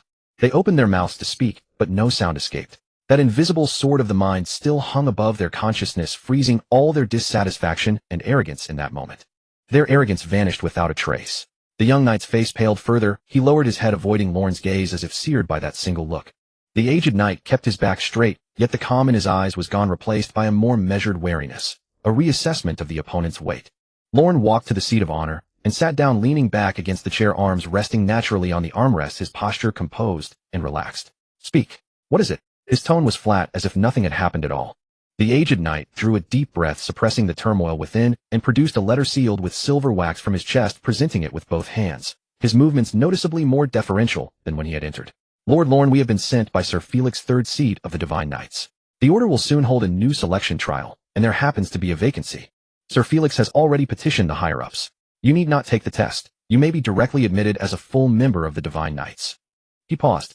The arrogance that should have laced his tone had been stripped clean, replaced by a formality born of being thoroughly cowed. Congratulations, Lord Lorne. The hall fell silent for 2 seconds. Lorne leaned back, a faint smile curling at the corner of his mouth. Privilege. Not needed. Since I happen to be here during the trial, I might as well take the test. Lest. He tilted his head slightly, his gaze sweeping over the young knight's face. Certain people think I am unworthy of the title. The young knight's face turned a shade paler in that instant. He knew precisely who Lorne meant. Half an hour ago, he had been complaining impatiently in this very hall, calling Lorne a celestial dragon from a fallen house. Now seated there, his thoughts exposed by Lorne's words, he dared not utter a single word of rebuttal. The aged knight was silent for a moment, then nodded respectfully, the last trace of probing gone from his tone. If that is your wish, Lord Lorne, we shall proceed accordingly. The selection trial is set for 3 days from now at the Order's training grounds west of the Pangu City. Someone will come to guide you there. Lorne gave a slight nod. Understood. The 2 knights rose, gave a slight bow, and turned toward the hall's entrance. Their steps remained steady, but in the silhouette of the young knight trailing behind, one could discern a tightly restrained tension. As he passed Lorne's side, Lorne turned his head and glanced at him, his gaze lingering on the young knight's face for less than a second before looking away. That brief glance made the young knight's steps quicken instinctively. Only after he crossed the threshold did his posture relax slightly. In the corridor, the two walked in silence for a stretch until they were certain they had left the estate's grounds. The young knight's face was still pale in the sunlight. He clenched his fist and muttered a curse under his breath. That bastard. Those eyes. Quiet. The elder cut him off. If you speak within his estate, are you certain he won't hear? The young knight opened his mouth, then shut it in frustration. But after they had walked a few dozen more steps at a corner, he couldn't help but speak again. This isn't over. He made us wait half an hour and then gave us that treatment. The Divine Knights have never been subjected to such humiliation. Sooner or later he'll pay for this. The aged knight gave no response. He didn't look back, his pace unwavering. Yet his brow furrowed in deliberation. He neither echoed his companion's anger nor refuted it, simply walking in silence toward the depths of Mary Geos' afternoon streets. When Lorne turned back into the hall, the steward Freya and Bakara had already come forward. The three stood at the center of the hall, their gazes fixed on his face, each wearing a different expression, yet sharing the same curiosity. The steward spoke first, his voice cautious. My lord, those 2 knights. Do you truly intend to take the Divine Knight's trial? I've changed my mind. Lorne walked to the seat of honor and sat down, leaning back with a relaxed and composed air. The Divine Knights might be worth joining after all. Bakara raised an eyebrow, her fiery red hair swaying as she tilted her head. I thought you weren't interested in them. You turned Felix down flat when he invited you. That was before. A slight smile tugged at Lorne's lips. Back then I thought I'd build my own force from scratch, piece by piece. But now, he paused, his gaze sweeping across the 3 faces, his voice growing steadier. I've come to see it differently. Rather than build from nothing, why not take over something ready-made? The Divine Knights have legacy, structure, and privileges, and their loyalties to the 5 are far from unanimous. Some serve them with genuine devotion, while others are just in it for a living. Once I'm inside, I can sift through them, keep the useful ones, and clear out the obstacles. He leaned back, tapping his fingers twice on the armrest, his tone brooking no argument. Once I join the Divine Knights, will become mine. The hall fell silent for a moment. Freya, standing slightly behind the steward, had her sapphire blue eyes light up at those words. She opened her mouth as if to speak, then swallowed it back, a smile curving at her lips instead. Bakara's reaction was more direct. She crossed her arms, tilting her head slightly as she looked at Lorne. So, how do you plan to turn the entire Divine Knights into yours? By fighting your way in? Or by infiltration? Infiltration, Lorne said casually. Go and first get a foothold, then take it slow. Within the God's Knights there are those like Felix who are willing to recruit me, and also those 2 who came to deliver the message today. One of them can hold his composure, the other is restless. Wherever there are people, there are cracks. Wherever there are cracks, there's a way in. He paused, then turned to Freya and Bakara, his gaze sweeping between the 2 of them. But before that, do you 2 want to join the God's Knights? Freya was stunned. My lord, I can too. I mean, I'm just a maid. What about being a maid? You are the maid of this saint, a Zoan-type ability user, and your loyalty is far higher than those knights of the God's Knights. Lone stated it as a matter of course. You followed this saint to the Marines to the Sabaody archipelago and flown across half of the Grand Line. You've seen more than those knights who've guarded the gates of Mary Geos their entire lives. Freya's ears turned slightly red and her fingers unconsciously twisted together. Is it really okay? The God's Knights are the guard organization of the Celestial Dragons. Once the God's Knights become this saint's God's Knights, letting you join is as easy as a word. Lone waved his hand dismissively, then turned his gaze to Bakara. What about you? Bakara leaned against the pillar, her arms still crossed over her chest, her expression far more composed than Freya's. The Holy Knights. She repeated the name as if savoring its weight. This is no ordinary organization. Joining the God's Knights grants the authority to directly execute anyone who disrespects the Celestial Dragons, including common Celestial Dragons. You're right, it's indeed a position above all others, second only to the highest. She fell silent for 2 seconds, then the curve of her lips deepened, her voice carrying a barely concealed anticipation. If you can truly achieve that, then I have no reason to refuse. In the Golden City, I was just an employee. In Mary Geos, I'm an idler. If I can join the God's Knights, then things will finally get interesting. The butler had been standing quietly by the side, his gaze behind gold-rimmed glasses sweeping back and forth between Lone and the 2 women twice. He cleared his throat and spoke, his tone still steady, but carrying a bit more seriousness than before. My lord, there is a matter this old servant feels it necessary to confirm with you. Lone looked at him. The God's Knights hold the power of life and death over Celestial Dragons. It is a privilege granted to them by the laws of Mary Geos. Even if ordinary Celestial Dragons have conflicts, they rarely escalate to a life or death struggle, because once a Celestial Dragon's life is involved, the world government must intervene. But the God's Knights are different. They possess adjudication authority independent of common law. The butler paused, his voice lowering, but the solemnity in it became even clearer. If my lord truly becomes a member of the God's Knights, you would hold the power of life and death over the majority of Celestial Dragons. This means you would no longer just be a Celestial Dragon from an ordinary fallen family. You would become one of the truly powerful figures in Mary Geos. Lone looked at him, the smile at the corner of his mouth slowly deepening. You're right, that's exactly why this saint wants to get in. He stood up, adjusted the collar of his robe, and his gaze fell upon the bright afternoon sky outside the window. The test is in 3 days. When the time comes, this saint will make those in the God's Knights know who is truly worthy of that position. The setting sun was like blood dyeing the sky of Mary Geos a dark gold. In the private hunting grounds behind the Shrodfak estate, cleared by the butler, no living creature existed within a 5-kilometer radius, all driven away by that faint, elusive Azura killing intent. Lone stood bare-chested in the center of the hunting grounds. His physique was completely different from 3 days ago. After mastering life return, his muscle lines were sculpted like a work of art, each muscle perfectly fitted to the bone, neither bulky nor thin. A killing machine meticulously calibrated by the creator himself. Life return is truly a wonderful thing. Lone looked down at his palm and clenched his 5 fingers lightly. Crack! A crisp sound burst through the air. With just the action of clenching his fist, the air in his palm was compressed to its limit. Body of Azura, spirit of the enlightened top tier, all 3 types of hockey mastery of the 6 powers, limitless stamina, limitless regeneration. The corner of his mouth curled up, revealing a row of white teeth. This saint feels he might be a bit too overpowered. He closed his eyes. After his spirit stepped into the enlightened realm, the entire world seemed different. The direction of the wind, the density of the air, the growth speed of plants, the movement of insects deep within the soil. Within 100 meters, all information flooded into his consciousness like a torrent, yet it was no longer chaotic, but automatically organized into clear patterns by his spiritual power. Observation hockey unfolded as naturally as breathing. So that's how it is. Lone opened his eyes, a dark red light flickering deep within his pupils. The essence of top-tier observation hockey's brief future sight is the ultimate form of information processing. When the speed of conscious information processing surpasses the flow of time, the future becomes the known. He simulated it in his mind. 0.3 seconds. That was his current limit for foresight. It sounded short, but in a battle between top-tier powerhouses, a 0.3-second prediction was enough to determine life and death. More importantly, Conqueror's hockey, Lone muttered. An invisible wave erupted from within him, not just hockey, but a product fused with the spiritual power of the enlightened. The air began to distort. With Lone at the center, all vegetation within a 50-meter radius fell silent. The spiritual structure at the cellular level instantly shattered, losing the instinct to stand. Azura's killing intent. Within a 50-meter radius, any weak-willed being who steps in dies on the spot.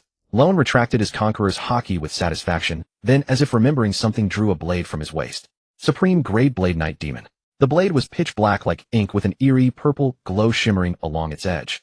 Armament hockey. Lone gripped the hilt, and dark red armament hockey surged from his palm, like a living thing flowing up his arm and spreading across the blade. In an instant, Night Demon was enveloped in a layer of dark red armor. The armament hockey left his body, forming a second edge on the weapon's surface. The hardness of this edge far surpassed steel, and it could change form at Lone's will. A sword edge, a spear tip, a shield, or even a full suit of armor. Slash. He swung it casually. A dark red sword beam shot through the air, silently cutting into a massive boulder 50 meters away. The surface of the boulder showed no change, but Lone knew its internal structure had been permeated and shattered by the armament haki. Raiwo, the pinnacle of striking through a mountain to hit an ox. He sheathed his sword, and only then did the boulder collapse with a thunderous crash, crumbling into a pile of dust. One slash. Lone commented flatly. I still need to hold back a bit more. Night fell. In the mansion's bathhouse, steam billowed. Lorne leaned against the edge of the hot spring pool, his eyes closed in repose. After a full day of intense training, soaking in the hot spring was one of the few moments he could feel fatigue, even though it would be erased by his infinite regeneration within seconds. The psychological satisfaction, however, was genuine. Footsteps echoed. Lorne didn't open his eyes, but his observation haki outlined the newcomer's form. A slender figure, waist-length hair, and that familiar scent of delicate floral fragrance. It was Freya. Master. Freya's voice carried a hint of worry. You've been training all day. Lorne opened his eyes, looking at his personal maid. Freya wore a thin bathrobe, her long hair damp and draped over her shoulders, clearly fresh from a bath. Her cheeks were flushed from the steam, but her eyes remained bright as stars. The 1,000-mile bird fruit had granted her not only the power of flight, but also vision that could perceive all things. What worried? I'll wear myself out. Lorne smirked. Master is quite mischievous even without being tired. Freya hummed softly, stepping directly into the pool and sitting down beside him. Tomorrow is the Holy Knight's test. I know you don't care about their recognition, but... Who said that? Lorne interrupted, a playful tone in his voice. I care very much. Freya was taken aback. Lorne reached out, tilting her chin up to meet his gaze. The Holy Knights are the world government's strongest armed force, a blade directly under the celestial dragons in existence. Even the 5 elders dare not underestimate. He paused, a dangerous glint flashing in his eyes. And my goal is to hold that blade in my own hands. Freya's breath hitched. She knew her master too well. When Lorne spoke in this tone, a detailed plan was already forming in his mind.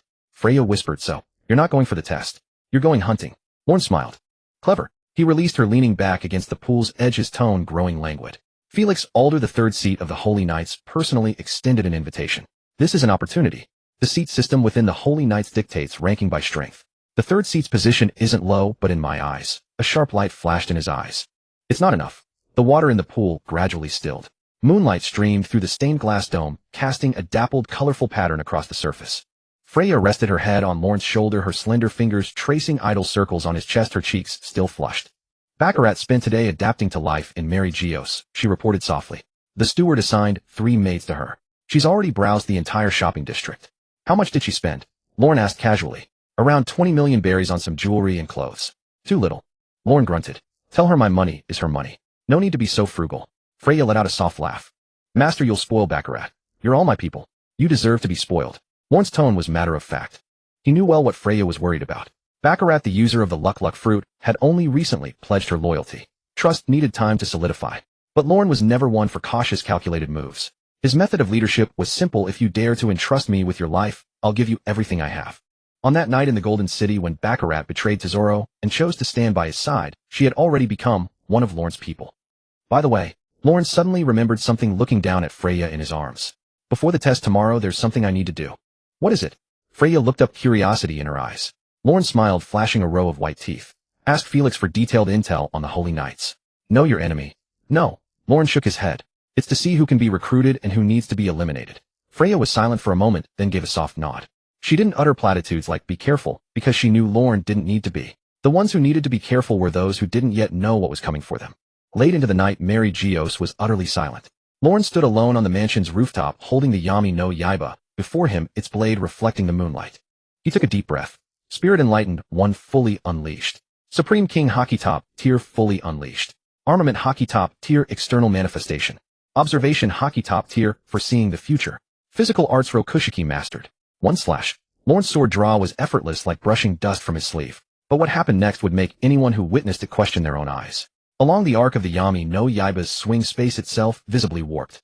The spiritual impact of Supreme King Haki fused with the physical destruction of Armament Haki. The mental erosion of Conqueror's Haki merged with the physical force of Armament, a single slash tearing apart both matter and spirit.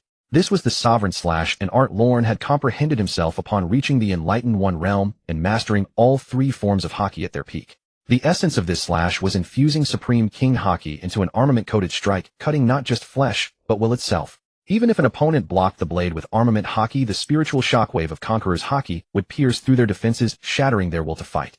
A pity the system didn't register this slash as a technique. Lorne sheathed his sword with a hint of regret. The rooftop beneath his feet was completely undamaged. His control over the power was so precise that not a single ounce leaked out. Yet on the blade of the Yami no Yaiba, the eerie purple glow seemed even more intense. Almost there. He looked up at the night sky, moonlight reflected in his eyes like twin flames of cold fire. 3 days have been enough to fully integrate my power. Tomorrow, a dangerous smile curved at the corner of his mouth. Holy Knights, prepare to welcome your new member. The next morning, just before dawn, Freya was startled awake by the sound of metal scraping against metal. She threw on a robe and went to the window, pushing it open to see Lorne in the courtyard. He had his back to her, bare-chested, polishing the blade of the Yami no Yaiba with a soft cloth. Morning light spilled from the east, gilding the sculpted lines of his muscles with a golden edge. Freya unconsciously held her breath. This man was a completely different person from the one who had returned from Sabati 3 days ago. 3 days ago, Lorne was like a newly forged blade, sharp and dazzling. But now Lorne was more like an ancient sword sheathed in its scabbard, calm and unassuming on the surface, yet harboring the power to shatter heaven and earth within. Awake. Lorne did not look back. Freya was not surprised. With her master's current level of observation haki, every rustle within the mansion was within his perception. Master, you haven't slept all night. At my current realm, I have no need for sleep. Lorne sheathed the night demon and turned to face her. Though I was indeed too occupied to rest last night. A faint smile tugged at the corner of his mouth, revealing a meaningful grin. Freya's cheeks flushed slightly as she recalled the events following the bathhouse last night, and she lowered her head. Go wake Bakara for breakfast. Lorne walked toward the main building, and as he passed, Freya casually patted her on the head. Today will be a busy day. Yes, master. Freya raised her head, a gleam of anticipation shining in her eyes. She knew today was no ordinary day. Today was the day Lorne the Celestial Dragon would bare his fangs to the world. Mansion dining room. When Bakara shuffled into the dining room with the young Lorne was already enjoying his breakfast. The user of the Luck fruit wore a slightly loose silk robe, her hair a tousled mess. She had none of the seductive allure she displayed in the Golden City, but instead carried a lazy, homely charm. Lord Lorne, up so early, she muttered as she sat down, shoving a piece of bread into her mouth. Didn't sleep well last night? Lorne asked casually. Bakara's movements froze for a moment before she continued chewing with feigned composure. In truth, both she and Freya had been up until the wee hours of the night. Though Lorne had been as gentle as possible, the sheer intensity of his Azura physique was undeniable. Freya, with her sturdier constitution, could endure it, but Bakara, being a support type reliant on her devil fruit abilities, still had legs as weak as jelly. It was fine. Bakara mumbled. Lorne chuckled, but didn't call her out. Today His Holiness will be heading to the God's Knights to take their test. Freya will accompany me. You will stay at the mansion. If you need anything, just tell the steward. Bakara was taken aback. You don't need me. My luck fruit could. No need. Lorne cut her off, his tone calm. You've only just arrived here. His Holiness will not force you to do anything you do not wish to do. Besides, he picked up his napkin and dabbed at the corner of his mouth, a cold glint flashing in his eyes. If His Holiness can't even handle a simple test, then I wouldn't be fit to be your master. Bakara opened her mouth, but ultimately said nothing.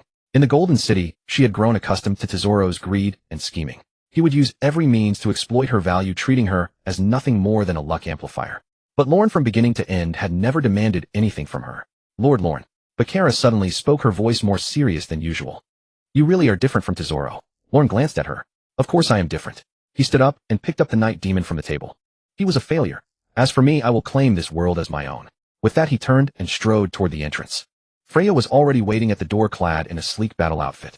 Her long hair was tied into a high ponytail, and 2 short blades were secured at her waist.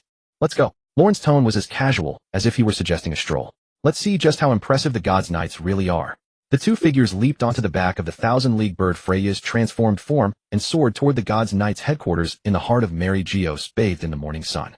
God's Knights headquarters. Lorne stood before the palace for the first time, understanding what it meant to feel the weight of divine authority. It wasn't the garish opulence of gold and jewels. It was sheer pressure. The entire palace was constructed from an unknown dark silver stone, its surface devoid of any ornamentation, featuring only cold, austere geometric lines. It didn't resemble a building so much as a colossal greatsword thrust upside down into the earth, its hilt lost in the clouds, and its tip pointing defiantly at the heavens. Standing before it, one instinctively felt an illusion. It was looking down on you. Master. Freya's voice came from behind, unconsciously tense. The pressure here. It feels much like when you release your conqueror's haki. Lorne narrowed his eyes slightly. Freya was right. The palace itself emanated a pressure akin to conqueror's haki, though not as intense. It was relentless and omnipresent. An ordinary person's spirit would break after spending half a day in such an environment. A slight smile curled on Lorne's lips. Seems the God's Knights enjoy a good intimidation tactic. He stepped forward. 2 or 3 dozen people had already gathered in the plaza before the palace. All young faces ranging from their teens to their 30s. Lorne's gaze swept over them. All were of celestial dragon blood, no doubt, but not all wore the glass bubble helmets. A significant number like himself chose to breathe this commoner's air with their own lungs. Interesting. Lorne made his assessment. Those with helmets and those without naturally formed two opposing factions. The helmeted ones were the traditionalists, the purity of the celestial dragons etched into their very bones. The unhelmeted were the pragmatists, either confident in their power or disdainful of such rigid formalities.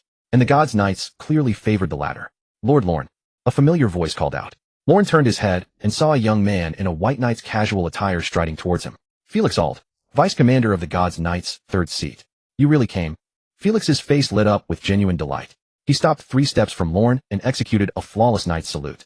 I was worried you might change your mind after all. He lowered his voice, a meaningful smile flashing in his eyes. With your strength and cunning you have no need to prove anything to the gods' knights. His Holiness didn't come here to prove anything. Lorne said indifferently. Then what is your purpose? Lorne looked at him, a dangerous curve forming on his lips. My mansion has recently been short a few doormen. Felix was stunned for a moment, then burst into hearty laughter. Huh. Lord Lorne, you truly are as amusing as the rumors say. His laughter drew sidelong glances from those around them. A few of the helmeted traditionalist celestial dragons frowned, clearly displeased with such unseemly behavior. But no one dared to voice their objections. Because the one laughing was Felix Ald, third seat of the gods' knights. Here one seat was everything. Speaking of which, Felix's smile faded as his gaze swept over the applicants in the plaza, his tone turning meaningful. Quite a crowd today. 37 in total, nearly double the usual number. All vying for a seat in the gods' knights. Lorne asked casually. Not entirely. Felix shook his head. Some seek to gild their reputation, some are bound by familial duty, and some. He paused, his gaze settling on Lorne. Some simply wish to walk out of this palace alive. Lorne caught his meaning. The trials can be fatal. The divine riders do not harbor the weak. Felix's reply was blunt. And this year the first trial is personally devised by Limosive Chilingam. A flicker of sympathy crossed his eyes, a silent acknowledgement for those unaware of what awaited them. He is a rather troublesome, mythical Zoan awakener. The palace gates swung open. The dark silver doors slid noiselessly apart, revealing a deep, shadowed corridor within. Ornate candelabras lined the walls, their dancing flames casting flickering, uncertain light across the space. The examinees filed in one by one. Lorne walked in the middle back of the crowd with Freya close behind. Felix, as vice captain, had already proceeded into the inner sanctum. At the corridor's end stood an even grander door engraved with an intricate emblem, a sword crossed with twin scepters surmounted by a radiant sun. The crest of the divine riders. Lorne's gaze lingered on it for a second. The sword signifies martial might, the scepter's authority, and the sun the supreme status of the celestial dragons. One day this emblem will be beneath my feet. The great doors slowly creaked open. A blinding radiance spilled from the widening crack, forcing many to shield their eyes. As the light subsided, the scene within came into view. A colossal domed hall that seemed to stretch beyond sight. The dome soared 100 meters high, constructed from countless transparent crystals. Sunlight streamed through, casting a kaleidoscope of dappled light and shadow on the floor below. At the hall's center lay a passage draped in a dark crimson carpet leading to a 3-tiered stone dais. Several figures stood upon it. Lorne's pupils contracted slightly. His observation hockey activated, instinctively capturing the presence of those on the dais. The central figure had a neck as slender as a Chilin's, wearing the standard celestial dragon air purification helmet. Yet unlike typical celestial dragons, the lower half of his exposed face was partially bestial, marked with a pattern of interwoven scales and fur. Limosive Chilingam, the mythical Zoan dragon fruit model Chilin.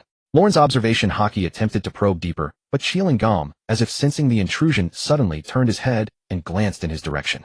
A pair of vertical pupils with an eerie golden light flickering deep within. Lorne withdrew his hockey without changing his expression, offering only a single mental assessment, a speed bump. Beside Chilingam stood a petite woman in a sharply tailored white military uniform. She had short dark blue hair and a face as cold and sharp as a blade. Mamaya, the military palace. The arrow fruit user. Im's close aide. Lorne's gaze rested on her for a moment before moving to the next individual. The next man appeared quite casual, chewing thoughtfully on a strip of dried meat he had procured from somewhere.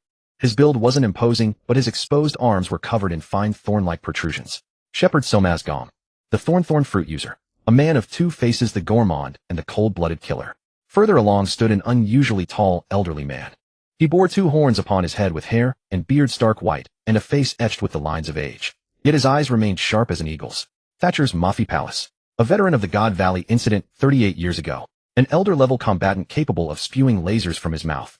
Besides these 4 core members standing at the front, several other figures clad in knight armor were dispersed on either side of the dais. Based on their presence, they seemed to be survivors from the old guard of 38 years ago. Their weapons varied: lances, rapiers, scythes. but their combined aura was one of unified, formidable pressure. 10 in total. The core combat strength of the Divine Riders was assembled in full force. A sudden absurd thought crossed Lorne's mind. If he were to draw Nightmare now and unleash his Conqueror's Blade at full power, how many could he cut down? The answer was, not a single one. He judged calmly. Unless he could shatter the fighting will of all of them simultaneously, any attempt at a single-point breakthrough would be instantly sealed off by the other 9. Furthermore, these beings all possess immortal bodies, making them quite troublesome. This is the true foundation of the Divine Riders. A faint smile touched Lorne's lips. I'm growing more and more interested. The examinees came to a halt in the center of the hall, 37 of them standing in loose rows with whispers rising and falling like waves. Such an overwhelming pressure. Is that Chilingam? The legendary mythical Zoan Awakener. My father said the first trial of the Divine Riders changes every year. I wonder what it will be this time. I hope I can pass. Lorne stood amidst the crowd, his expression unchanged. Freya whispered behind him, master the presence of those individuals. I felt it. Lorne interrupted her. Relax, they're just a bunch of trash speed bumps. Freya gasped in astonishment. Just how powerful is Lord Lorne Saint? Silence. Chilingam spoke. His voice was not loud, yet it echoed clearly in everyone's ears, as if an invisible force had directly pressed the sound into their eardrums. I am Limosive Chilingam, a current member of the Divine Riders, and the chief examiner for your first trial. The hall fell into absolute silence.